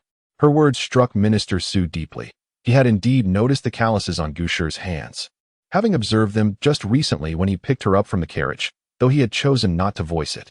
Upon hearing Suyu's words, Gusher was flooded with memories of her 5 years of suffering, her eyes involuntarily reddening as she fought to hold back tears. To onlookers, it appeared as though she was merely recalling her grievances from rural life. Even so, sister, you cannot be so ruthless. The emperor's law applies equally to commoners. You cannot take lives without due consideration. If word spreads that the Su residence indiscriminately tramples upon the lives of its servants, our reputation will undoubtedly suffer. Su Xian, sensing the tide turning against them, quickly interjected, pointing out the critical implications. The compassion that had briefly flickered in Minister Su's heart extinguished at Su Xian's words, his expression darkening entirely. Your sister speaks the truth. While these wicked slaves are deserving of punishment, you must not resort to such cruelty. Minister Su's gaze was icy as he fixed it upon Suyu. Suyu scoffed. She had never expected any transformation from her father. The contract is explicit. Should any servant rebel against their master, the master holds the right to punish them. Am I, a legitimate daughter of the Su family, not entitled to such authority? If outsiders learn that the mistress of the minister's residence has been subject to the whims and abuses of 3 wicked servants for 5 years, will they laugh at my efforts to punish them or mock my father for his neglect of my mother? Moreover, I am curious, these 3 wicked slaves, from whence do they derive the audacity to act so against us? Is there a mastermind behind this? Perhaps it is time I beat the drum of inquiry, requesting the emperor to send someone to uncover the truth. Suyu spoke with conviction, her gaze intentionally sweeping over Aunt Lu, who turned pale at the implication of calling for an imperial investigation. Minister Su, caught off guard by Suyu's bold declarations, found himself at a loss for words, and the hall fell into an unusual silence. Chapter 96. The ruthlessness of Aunt Lu. Although Suyu was aware that these 3 wicked servants were instigated by Aunt Lu, their prior confessions had been rendered insufficient without tangible evidence. My lord, it is hardly surprising that these vile servants face such dire consequences for mistreating the matriarch of our family. The elder, having observed the entire scene in silence, only spoke when Suyu mentioned the drum of appeals, recalling her current status as the county princess. Grandfather, I implore you to investigate thoroughly, for I fear this outcome is far from adequate. Moreover, I wish to ascertain whether these knaves acted on their own volition or were emboldened by the influence of others to treat my mother and me in such a manner. Rising to her feet, an aura of icy resolve enveloped Suyu. If there were those who sought to make her life unbearable, she would ensure that they would not escape unscathed. Hee, dear girl, it seems this treacherous servant has turned against us on a mere whim. Surely, there can be no orchestrator behind such a spontaneous act. Aunt Lu, sensing the shift in atmosphere, finally interjected, Suyu, you claim someone is pulling the strings. Who else, besides myself, had the motive and authority to do so while within the Su family? If she remained silent now, it would only betray her own guilt. Aunt, can such whims sustain themselves for 5 years? You sought to accuse me of mistreating the servants, and what better opportunity than this? Why not send me directly to the supervisory office? As the county princess, my words would carry weight. Suyu deliberately ignored Aunt Lu and provocatively gazed at the speechless Su Xian. Su Xian was a tempest of emotions, having invested considerable effort alongside her aunt to bring these 3 servants into play. She had intended to expose Suyu's malicious tactics, only to be thwarted by Suyu's incessant insistence that someone had incited these servants. The prospect of going to the supervisory office to uncover the truth could very well unravel Aunt Lu's schemes. Sister, what are you saying? We are family. Why would anyone send you to that den of devourers? Su Xian forced a smile, wishing fervently that Suyu would simply vanish. Oh, so family is the term you now use? Just moments ago, you accused me of being callous to life. The emperor's laws apply equally to commoners and nobles alike. You urged our father to punish me. Now, have you suddenly recalled the bonds of kinship? So you refused to relent, cornering Su Xian with her own words. Su Xian was acutely aware of the mockery laced within Suyu's remarks, yet the situation had already spiraled into a self-inflicted calamity. Now, her thoughts turned to securing both her and Aunt Lu's safety. Father, I act in the best interest of the Su family. If outsiders were to learn that these 3 vile servants have tormented my mother for 5 years, what a scandal it would be. Tears welled in Su Xian's eyes as she spoke, biting her lip in despair. Suyu smirked sarcastically, realizing that Su Xian knew how to manipulate their father's anger. How outrageous! Do you wish to bring shame upon our family? The Chancellor, unable to contain his outrage, rose from his seat, exasperated by his daughter's actions. What are you saying, father? If outsiders were to discover the suffering my mother and I have endured, they would only feel pity for us. There is no shame in that. But if you are concerned about tarnishing the Su family's reputation, perhaps you should have taken a moment to show some care for my mother and me. Had you done so, we would not have been subjected to the cruelty of these three knaves, and thus, the family's honor would remain intact. Su Yu's voice was low but firm. Her anger no longer restrained as she kicked towards Chui, though she prudently used her uninjured left foot. Oh, second miss, spare me. Chui, caught off guard, fell to the ground but quickly scrambled to kneel again, repeatedly bowing her head before Su Yu. Despite her status as a servant, she could see that Su Yu had the upper hand, while Aunt Lu and Su Xian wore expressions akin to defeated roosters.